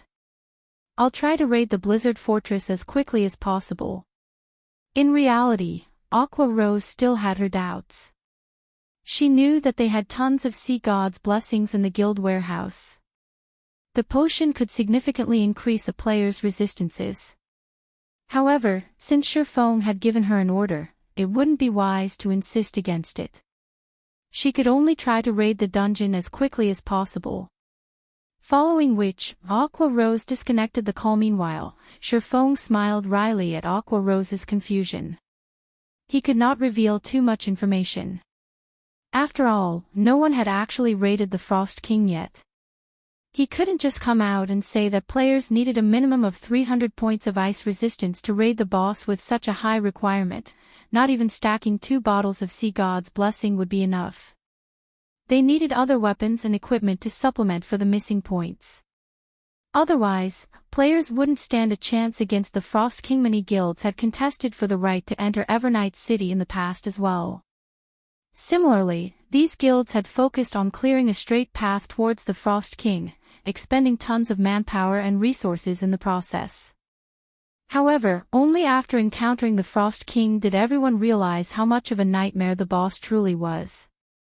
In the end, despite only being a Grand Lord, the Frost King had wiped out an army of hundreds of thousands of elite players, transforming them into ice sculptures. However, the fact that Heaven's Burial had gained access to Evernight City concerned Shifeng. When Evernight City had surfaced in the past, over 20 days had passed before the first guild had gained access to the city, yet it had only been a few days, and Heaven's Burial had already entered the city. It was inconceivable. To make matters worse, the first guild to gain access enjoyed additional benefits, which would make it far easier to gain guild reputation in Evernight City. It wouldn't be long before Heaven's Burial connected its guild town to Evernight City. This won't do. I need to hurry. After a 2-hour nap, Shifeng logged into God's domain once more. Chapter 1308, Challenging the Dark Wizard. Chapter 1308, Challenging the Dark Wizard. I recovered faster than I expected. When Shifeng logged back into God's domain, he inspected his status window, noticing that his weakened state was already gone. He was back at his peak. Although the increased time flow in the Dark Canyon was part of the reason for his speedy recovery, the research area's high mana density, which was much higher than in the outside world, had helped. As a result, his weakened state's duration had decreased significantly, following which, Shifeng took 2 Sea God's Blessing bottles from his bag and consumed them, his resistances, particularly magic resistance, increasing by a total of 150 points. He then retrieved an acceleration scroll and gave himself the acceleration buff. Following which, he switched his Swordsmanship Master title to the basic Tyrant title, increasing his Fortitude by 30 points, Stamina by 20%, and all basic attributes by 5%. After making a series of adjustments, Shifeng pushed his basic attributes and movement speed to his current limit. While Shifeng had rested in his offline space, he had thought about how he would go about stealing the 7 Luminary Source Stone. He had run through several simulations in his mind, afraid of the unexpected. A Tier 5 Grand Wizard was an extremely dangerous opponent. The slightest mistake would result in his death. While Shifeng did not mind dying, his death would result in the loss of the Soul Orb. If he lost the Soul Orb now, he did not know how long it would take to find another one of the 7 treasures again. He couldn't lose the Soul Orb now. Hopefully, the system won't try to mess with me. Shifeng then carefully opened the research room door and snuck in. Raymond was still immersed in his alchemy in the room. He had blocked every distraction from his mind as he focused on his research. Meanwhile, he had placed the 7 Luminary Source Stone above a research table in the center of a small, crimson magic array not far from him. This small magic array utilized the 7 Luminary Source Stone as a power source, supplying the mana Raymond needed to craft his item. Shifeng did not rush to snatch the 7 Luminary Source Stone. Instead, he quietly examined the room's layout and the items around the room. As a God's domain expert, the first thing he needed to do when encountering a foreign environment was to adapt. This way, he could exert his maximum combat potential during a fight. This time, however, Shifeng didn't observe his surroundings just to adapt, but to locate the research room's treasures as well. He had only reached the Moon God's research room, which had been excellently maintained, after many challenges. He'd do himself a disservice if he stole the 7 Luminary Source Stone and ignored everything else. Every item in the research room was sorely tempting. The alchemy tools on the research tables alone were dark gold rank. Even after a decade of playing God's domain, such tools had been incredibly precious. Every alchemist constantly hunted such treasures.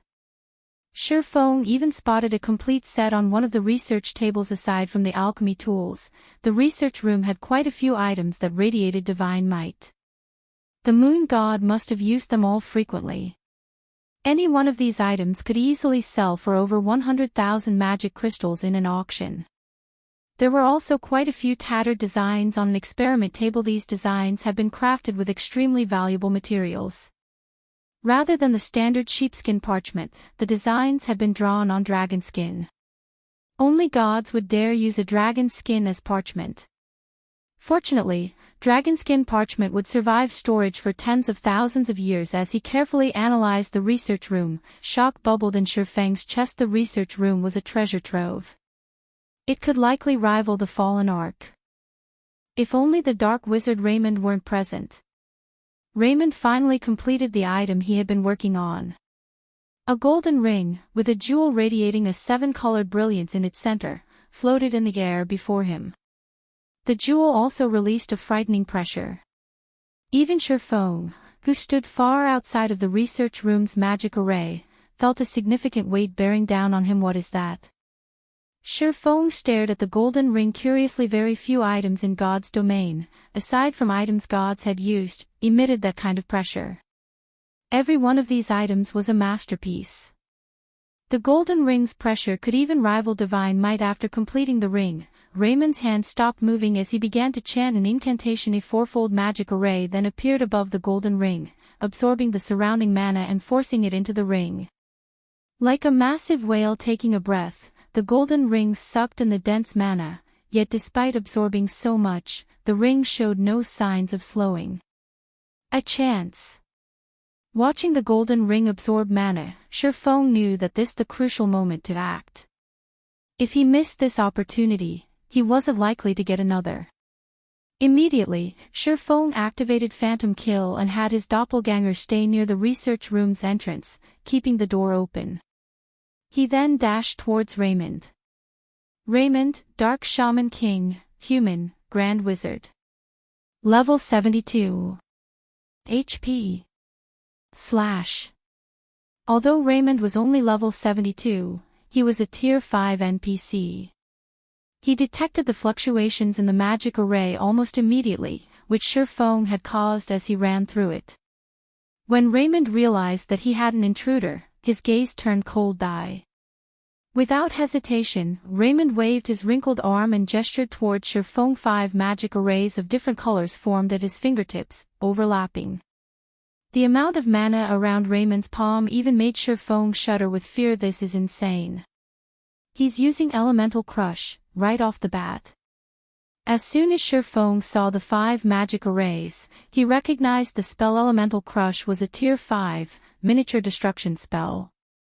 Although the attack's range wasn't large, it was even more frightening than a Tier 5, large-scale destruction spell. If struck, even MTs of the same tier and level would lose half of their HP instantly.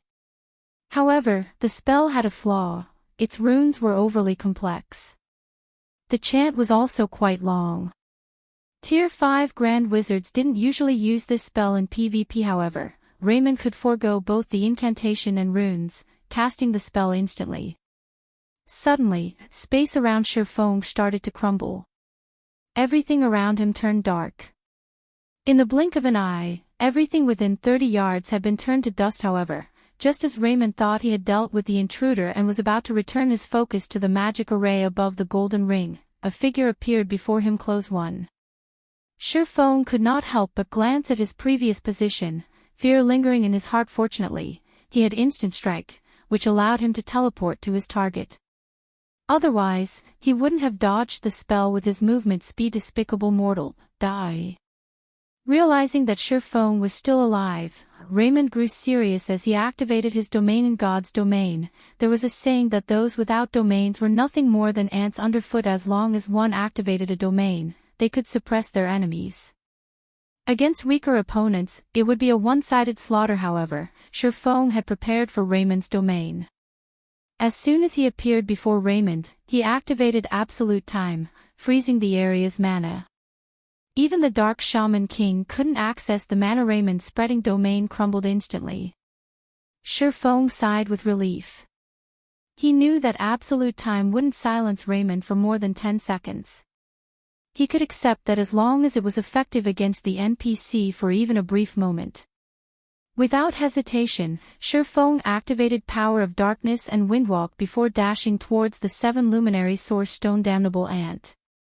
Seeing Shifeng run past him, flames of rage burned in Raymond's eyes as he smashed the black, metallic staff in his other hand towards Shifeng. Although Raymond couldn't use his spells, Raymond's physique, strength, and speed were leaps and bounds above the swordsman's. Even without using combat techniques, he could kill Shifeng instantly. Bing! A metallic clang echoed when the staff crashed into Shifeng. However, the staff stopped half an inch before Shifeng, unable to proceed defensive blade. Raymond was helpless against this move. He was a magical class. Without his spells, he couldn't deplete defensive blade's block counts quickly. He could only smash his staff into Shifeng repeatedly to deplete the block counts. This gave Shifeng enough time to reach the 7 Luminary Source Stone above the research table. With lightning-quick reactions, Shifeng grabbed the Source Stone and stored it in his bag space. He then turned and fled to another research table. Bastard! You bastard! You dare steal what's mine! Do you think someone like you can last against me for long? Suddenly, Raymond's white hair darkened to black. His wrinkles started to smooth as he began to appear youthful. His aura also seemed to grow more powerful. Taste the wrath of the Dark Shaman King. Chapter 1309, Ring of Gospel. Chapter 1309, Ring of Gospel. As soon as Raymond finished speaking, a crisp shattering sound rang out inside the research room. The previously frozen mana in the room promptly went berserk, surging towards Raymond. Meanwhile, Raymond began transforming from an elderly man into a dignified youth at a rate visible to the naked eye. In simple terms, the silence effect was achieved through freezing the target's mana flow or retarding it considerably. For Raymond, someone who had gazed into the abyss of magic, resolving such a situation was not a difficult task. Meanwhile, one of the most effective ways to remove a silence debuff was to forcibly break free from the restrictions placed on their mana. This was also the reason why the silence debuff was very weak against high-tiered existences disappear from this world. At this moment, not only was Raymond chanting an incantation, but he was also writing runes in midair. Meanwhile, both his chanting and writing speeds were beyond anything Shifeng had ever seen before. Despite Shifeng having activated a berserk skill and being under the effect of various acceleration skills, before he could even reach the next research table, for magic arrays had already appeared around Raymond. Meanwhile, each magic array gathered a frightening amount of mana. If Phoenix Rain were present right now, she would definitely be stupefied by this scene. The reason for this was the technique Raymond had just displayed. It was literally the ideal sought after by all magical class players: quadruple speed casting. Moreover, every spell Raymond cast was a Tier 5 spell capable of heavily injuring Tier 5 classes. If struck by all 4 spells, even a Tier 5 player would die instantly in the next moment. Spatial tiers formed around Shifeng, surrounding him. Following which, flames, lightning, and ice began descending from above, sealing off Shifeng's paths of retreat completely. Boom! Boom! Boom! A series of explosions rang out in the research room in rapid succession. If not for this room being the creation of the moon god, it would have been reduced to a pile of rubble already. However, after suffering this bombardment, Shifeng still managed to arrive at the research table safely, where he frantically grabbed everything he could. He did not pay attention to what his hands picked up as he tossed everything into his bag. He even went as far as implementing Sword's Orbit with his arms to increase his looting efficiency. After plundering everything on the research table, he headed straight for the experiment table with the dragon skin parchments on it. Damnable ant! Who gave you the 7 Luminaries ring? Raymond shouted reflexively in both surprise and rage when he noticed the golden divine runes flowing around Shifeng's body. In the next instant, however, Raymond's eyes turned red with greed and passion. Don't think that the 7 Luminaries ring's power can save you. Before me, nobody can escape. If you hand over the 7 Luminaries ring now, I can promise to turn you into my servant and let you have the opportunity to come into contact with the abyss of magic." However, Shifeng did not respond to Raymond's demand as he continued his looting operation without pause. Shifeng knew full well that the aura of Earth's absolute defense would not last long. Moreover, even skills that provided invulnerability couldn't offer unlimited protection against someone like the Black Shaman King. After all, nothing was truly invulnerable. It was only a matter of whether one was strong enough to overcome a particular invulnerability effect. If the 7 luminaries ring he possessed right now were the real deal, needless to say, defending against Raymond's attacks would be a piece of cake. However, the 7 luminaries ring he possessed was a replica.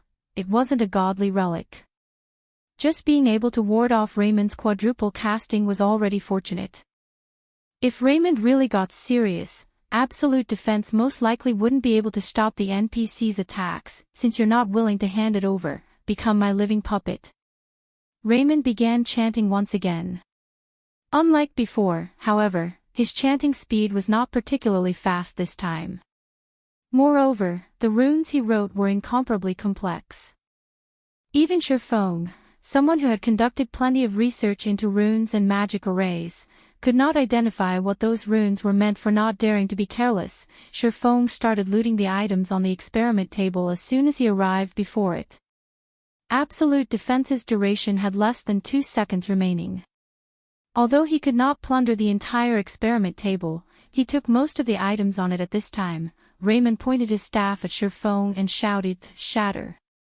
In the next moment, a black beam of light shot at Shifeng's body.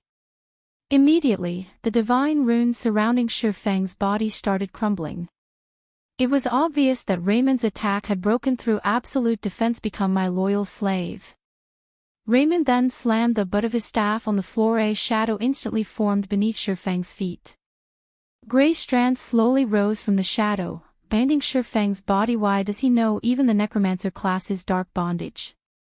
Shifeng frowned when he saw the gray strands wrapped around his feet. Dark bondage was a tier 4 spell that could turn a living creature into one slave.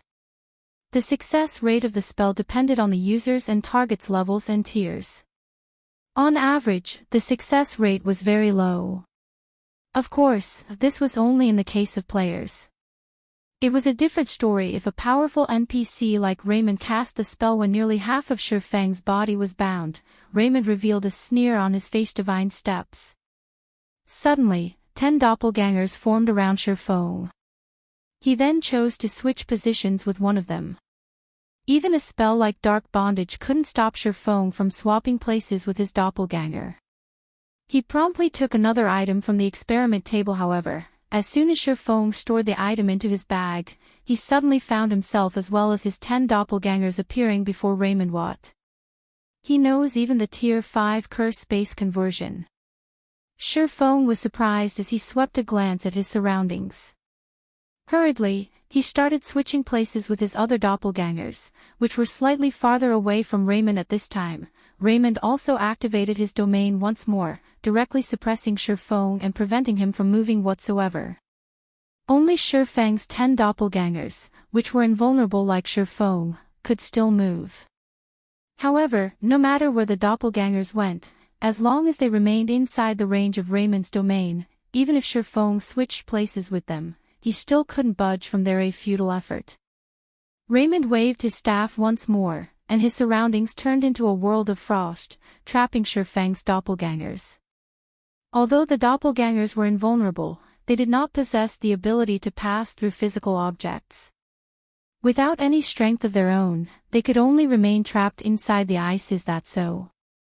At this moment, Shifeng revealed a faint smile as he switched places with the doppelganger that stood less than a yard away from the golden ring. He had not hurried to leave and dared to take sure, bold actions, all because he had suddenly recalled something about this golden ring in the past. The alliance of superpowers had been able to kill the Dark Shaman King because they had managed to destroy one of the NPC's items at the cost of plenty of sacrifices. That item was the Ring of Gospel. It was also the key to killing the Dark Shaman King. The item Raymond had been producing happened to have the shape of a circular ring. As a result, Shifeng could not help but link it with the Ring of Gospel. Since he had already made it all the way here, he naturally could not let such a good opportunity get away. Despicable rat. Die. When Raymond saw Sherfone grabbing the golden ring, he was like a cat that just got its tail stepped on. He literally jumped up in anger before bombarding Sherfone with one tier 4 spell after another.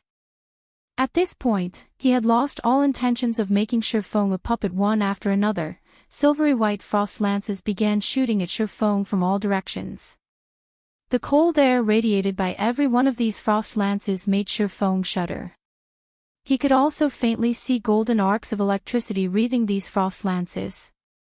As they moved, even their surrounding space showed signs of shattering. Sherfone did not doubt that even one hit from these frost lances would kill him instantly. I can't stay here any longer.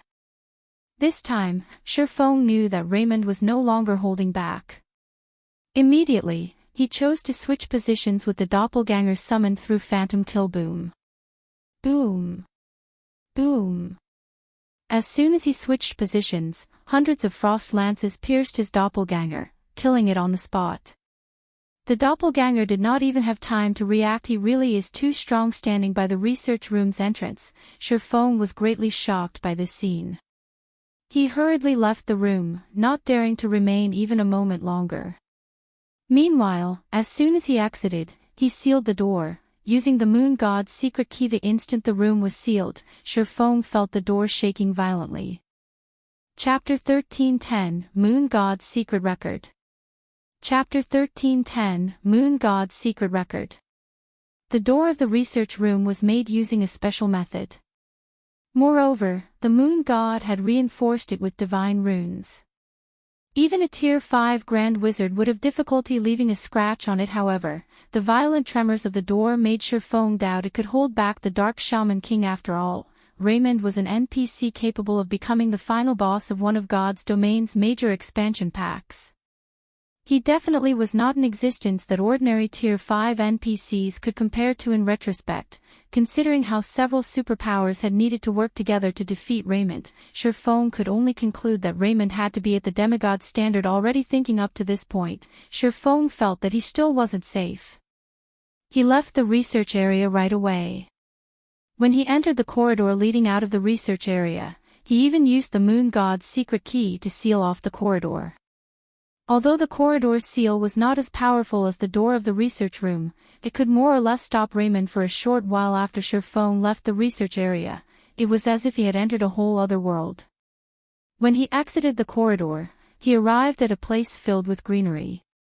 He could see hills and waterfalls in the distance, as well as hear bird calls and smell flowers. He could also pick up the roars of many demonic beasts.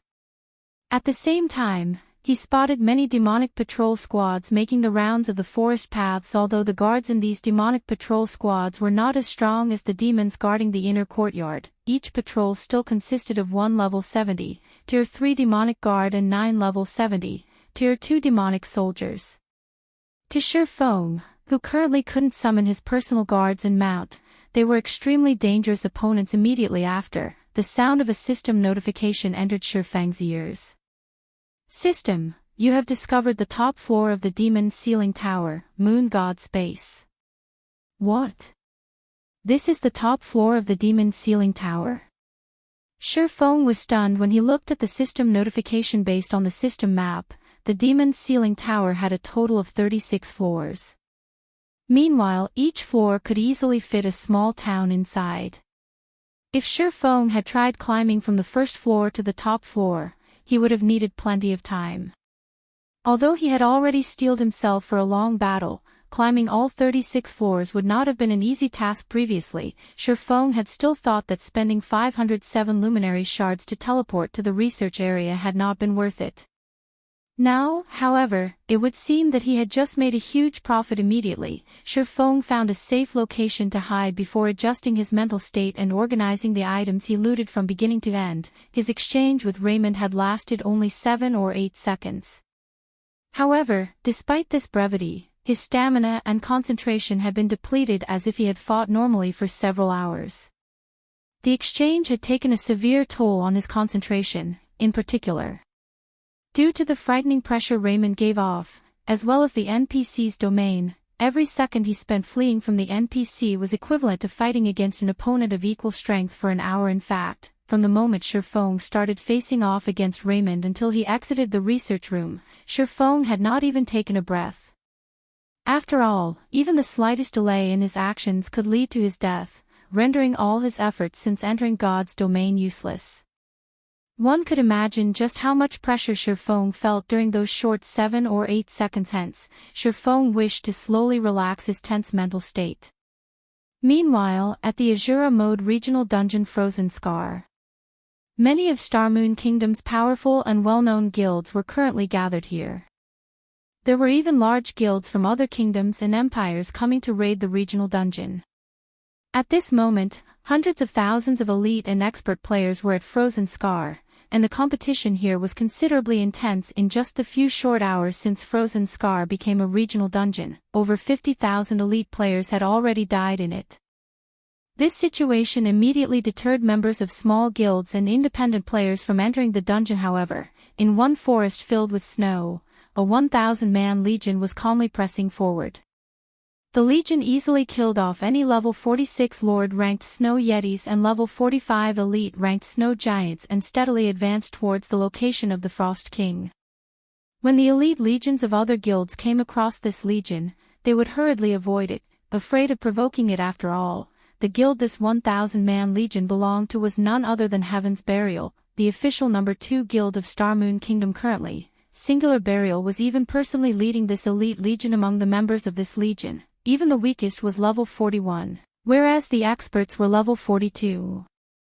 There were even some experts that had reached level 43.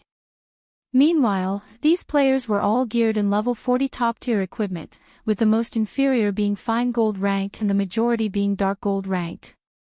The strongest among all these players was Singular Burial.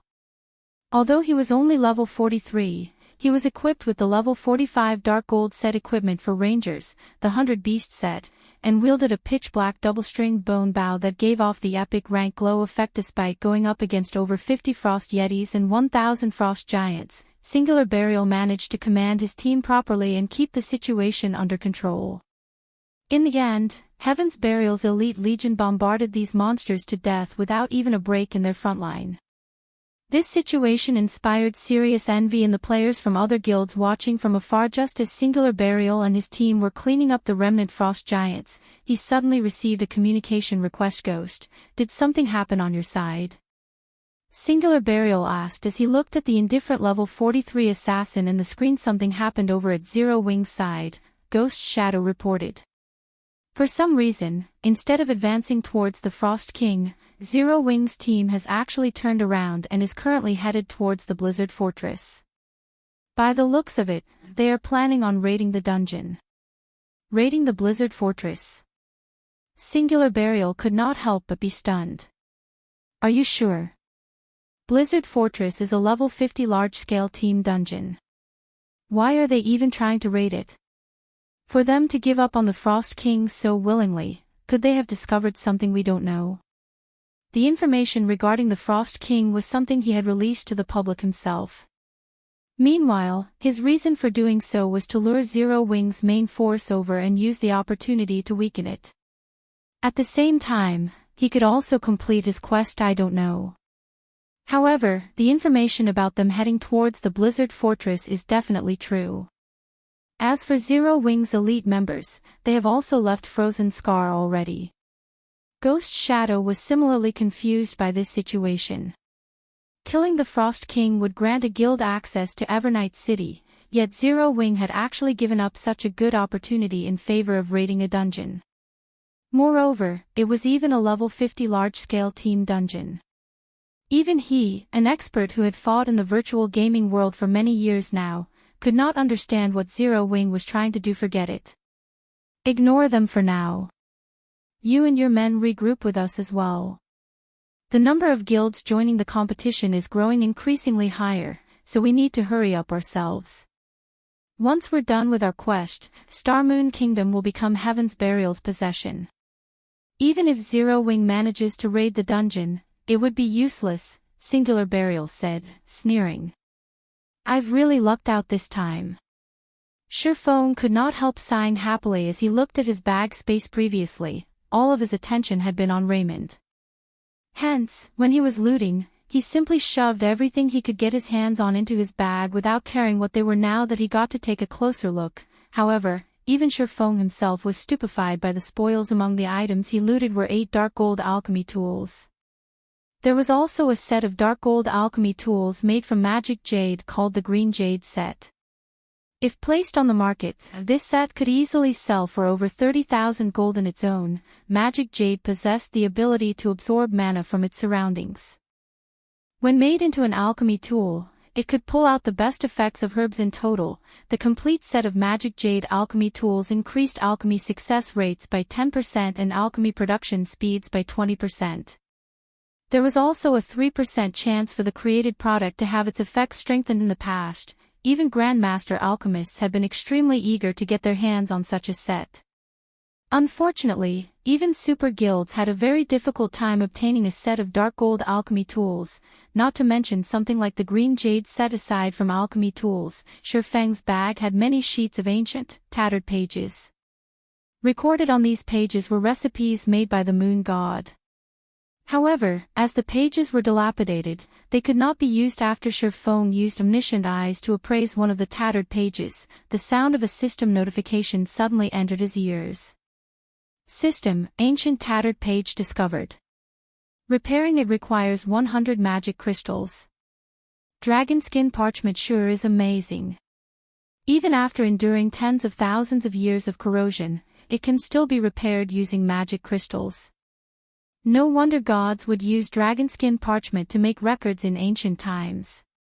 Realization dawned upon Shifeng. Having picked up so many tattered pages, he never hoped that every one of them would still be usable. He would be fine with just one.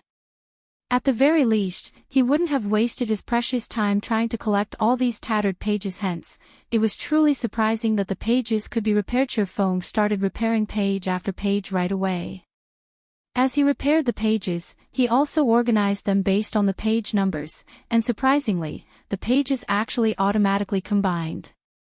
After around 10 minutes passed, he was finally done repairing all 31 pages he picked up. Suddenly, the combined pages transformed into a thick, ancient book that radiated a faint trace of divine might. Meanwhile, there were 4 words, written in the ancient divine language, on the cover of this ancient book: Moon God's Secret Record. Chapter 13:11, Upgrading to Fragmented Legendary Rank. Chapter 13:11, Upgrading to Fragmented Legendary Rank. What? This is the Moon God's Secret Record. Shifeng stared at the ancient book in his hands time and again, his heart unable to calm down even after some time. Even his breathing right now had bated. There were 5 great alchemy scriptures in God's domain. These 5 great alchemy scriptures were like the Holy Bible to alchemists and were highly sought after. In the past, every alchemist that had managed to get their hands on these alchemy scriptures had become famous individuals in the alchemy world. Meanwhile, one of the 5 great alchemy scriptures was the Moon God's Secret Record. Legend had it that the Moon God had edited it extensively. However, many wars had also been waged between kingdoms and empires because of the Moon God's Secret Record, and it ended up divided and scattered all over God's domain. Eventually, with the passage of time, the Moon God's Secret Record had disappeared entirely. Shifeng had never imagined that he would actually come across the Moon God's Secret Record, and even obtain it, in the Moonlight Courtyard, following which, he clicked excitedly to check the attribute panel of the Moon God's Secret Record. Moon God's Secret Record, Volume 1. A detailed compilation of the Moon God's experiences and techniques in alchemy. There is a total of 3 volumes. One can obtain the Moon God's legacy when all 3 volumes are collected. It's actually split into 3 volumes. Shifeng's initially passionate heart cooled down immediately. However, after giving the matter some thought, he found the situation reasonable. The Moon God's Secret Record had been contested by ancient kingdoms and empires many times before. On the other hand, it had been many years since anyone had set foot into the Moonlight Courtyard. It was clear that the Moon God's Secret Record here did not possess any relation to the ancient wars waged on the continent of God's domain. The only explanation for there being a copy here was that there wasn't only one Moon God's secret record. Nevertheless, Shurfeng was already very satisfied with this outcome. Among the 3 volumes comprising the Moon God's secret record, the first volume contained information regarding the various materials in God's domain. It was like an alchemy encyclopedia. With this book, players could understand the various properties of alchemy materials and establish a solid foundation for when they were trying to create new recipes. The reason why Titan City's research rooms could aid players in reaching the Master and Grandmaster ranks was mainly because of the wealth of information contained within the rooms. Meanwhile, the research information of the Moon God was most likely not one bit inferior when compared to the alchemy database of Titan City. The Candlelight trading firm would have a much easier time nurturing master alchemists, following which, Shurfeng stored the Moon God's secret record and began checking the other items he obtained. Although Shurfeng had placed all of his attention on Raymond inside the research room, before he sprang into action, he had already planned to take away the several items that radiated divine might. Excellent. There are exactly 6 God crystals. Shurfeng grew excited as he looked at the 6 items radiating divine might in his bag. Currently, the soul orb was missing only 6 God crystals to remove the first seal Paimon placed. Although there were bound to be many more God crystals, which he had not managed to discover, left inside the research room, Shurfeng had spotted only 8 items with a high potential of being used as God crystals. Meanwhile, as he was looting the room, he had managed to grab only 7 of those items. If he had tried going for the last one, there was over a 90% chance that Raymond would have killed him. Fortunately, his insight wasn't too bad. Of the 7 possibles he picked up, after going through the Omniscient Eye's appraisal, 6 were confirmed to be God crystals. That was just the right number to lift the first seal on the soul orb. This was also the reason why he had chosen to challenge the Azura mode promotion quest back then. As long as he removed the first seal, the soul orb would become his item entirely. Even if he died, he would not have to worry about the soul orb being teleported back to Paimon's hands. Even if he failed his promotion quest this time, he would not have made a wasted trip. Thinking up to this point, Shurfeng took out the soul orb and started letting it absorb the God crystals one after another. 1 crystal. 2 crystals. 3 crystals. With each God crystal absorbed, the demonic power the soul orb radiated weakened slightly. At the same time, the pressure it emitted also strengthened. When the soul orb absorbed the last God crystal, it suddenly struggled free from Shurfeng's grasp and flew up into the air. It then formed in the sky a 7-fold magic array covering a radius of over 1,000 yards. The amount of mana the magic array drew was several times more than when Raymond was mobilizing the mana in the research room. Meanwhile, the pressure the soul orb emitted also transformed into divine might. Like a slumbering dragon awakening, the soul orb made the distant demonic beasts and demons shudder involuntarily, their bodies collapsing to the ground as they became paralyzed with fear. A frightening mana vortex then formed around the soul orb. A will descended from the soul orb with pitch-black demonic power vying to suppress this will. Who is it? Who dares break my seal? An illusory figure suddenly appeared in midair. Although Shurfeng could not get a clear look at this figure's appearance, the way the figure looked down on all life forms and the aura of a ruler the figure exuded prompted Shurfeng to lower his head instinctively. Meanwhile, the rage contained in that figure's voice made even Shurfeng's soul shudder. Fortunately, when the soul orb broke through the suppression of the demonic power, this illusory figure also disappeared. With the removal of the seal, the soul orb's appearance underwent significant changes. Now, faintly visible golden divine runes circulated on the surface of the orb. Meanwhile, its size also shrank. Previously, it was roughly the same size as an adult's fist.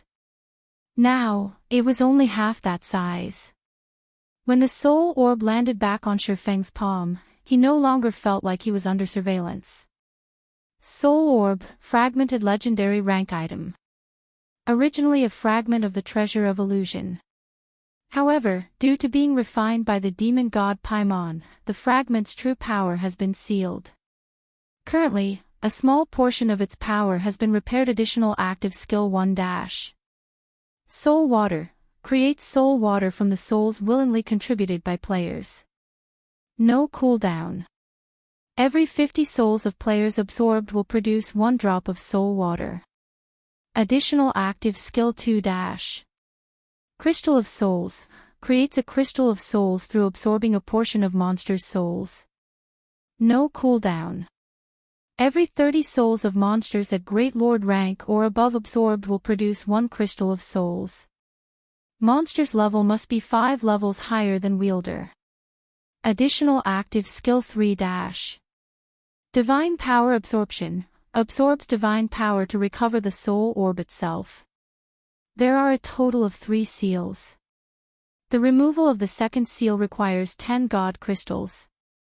Current absorbed number, 0. Although Demon God Paimon has sealed the soul orb, it has been awakened by the golden stigmata. The seal can be removed by absorbing divine power, cannot be destroyed. Owner, Yi Feng. If this item is wielded by anyone else, they will receive a backlash from both demonic power and divine power. Amazing. These attributes are truly amazing. Shi Feng was astounded by the text introduction of the soul orb. Back when the soul orb was still at epic rank, it was already plenty amazing. Now that it had recovered and reached the fragmented legendary rank, its attributes had become even more awesome. Not only was the number of souls required for the soul water halved, but now, he could even produce the Crystal of Souls. Although making a Crystal of Souls was much more troublesome than the process for the soul water, the Crystal of Souls was an item that could be obtained only through luck in God's domain.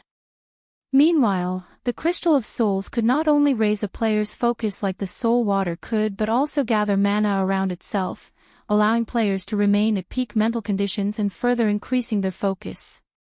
Moreover, the Crystal of Souls had a duration of 5 hours, while its cooldown was 10 hours.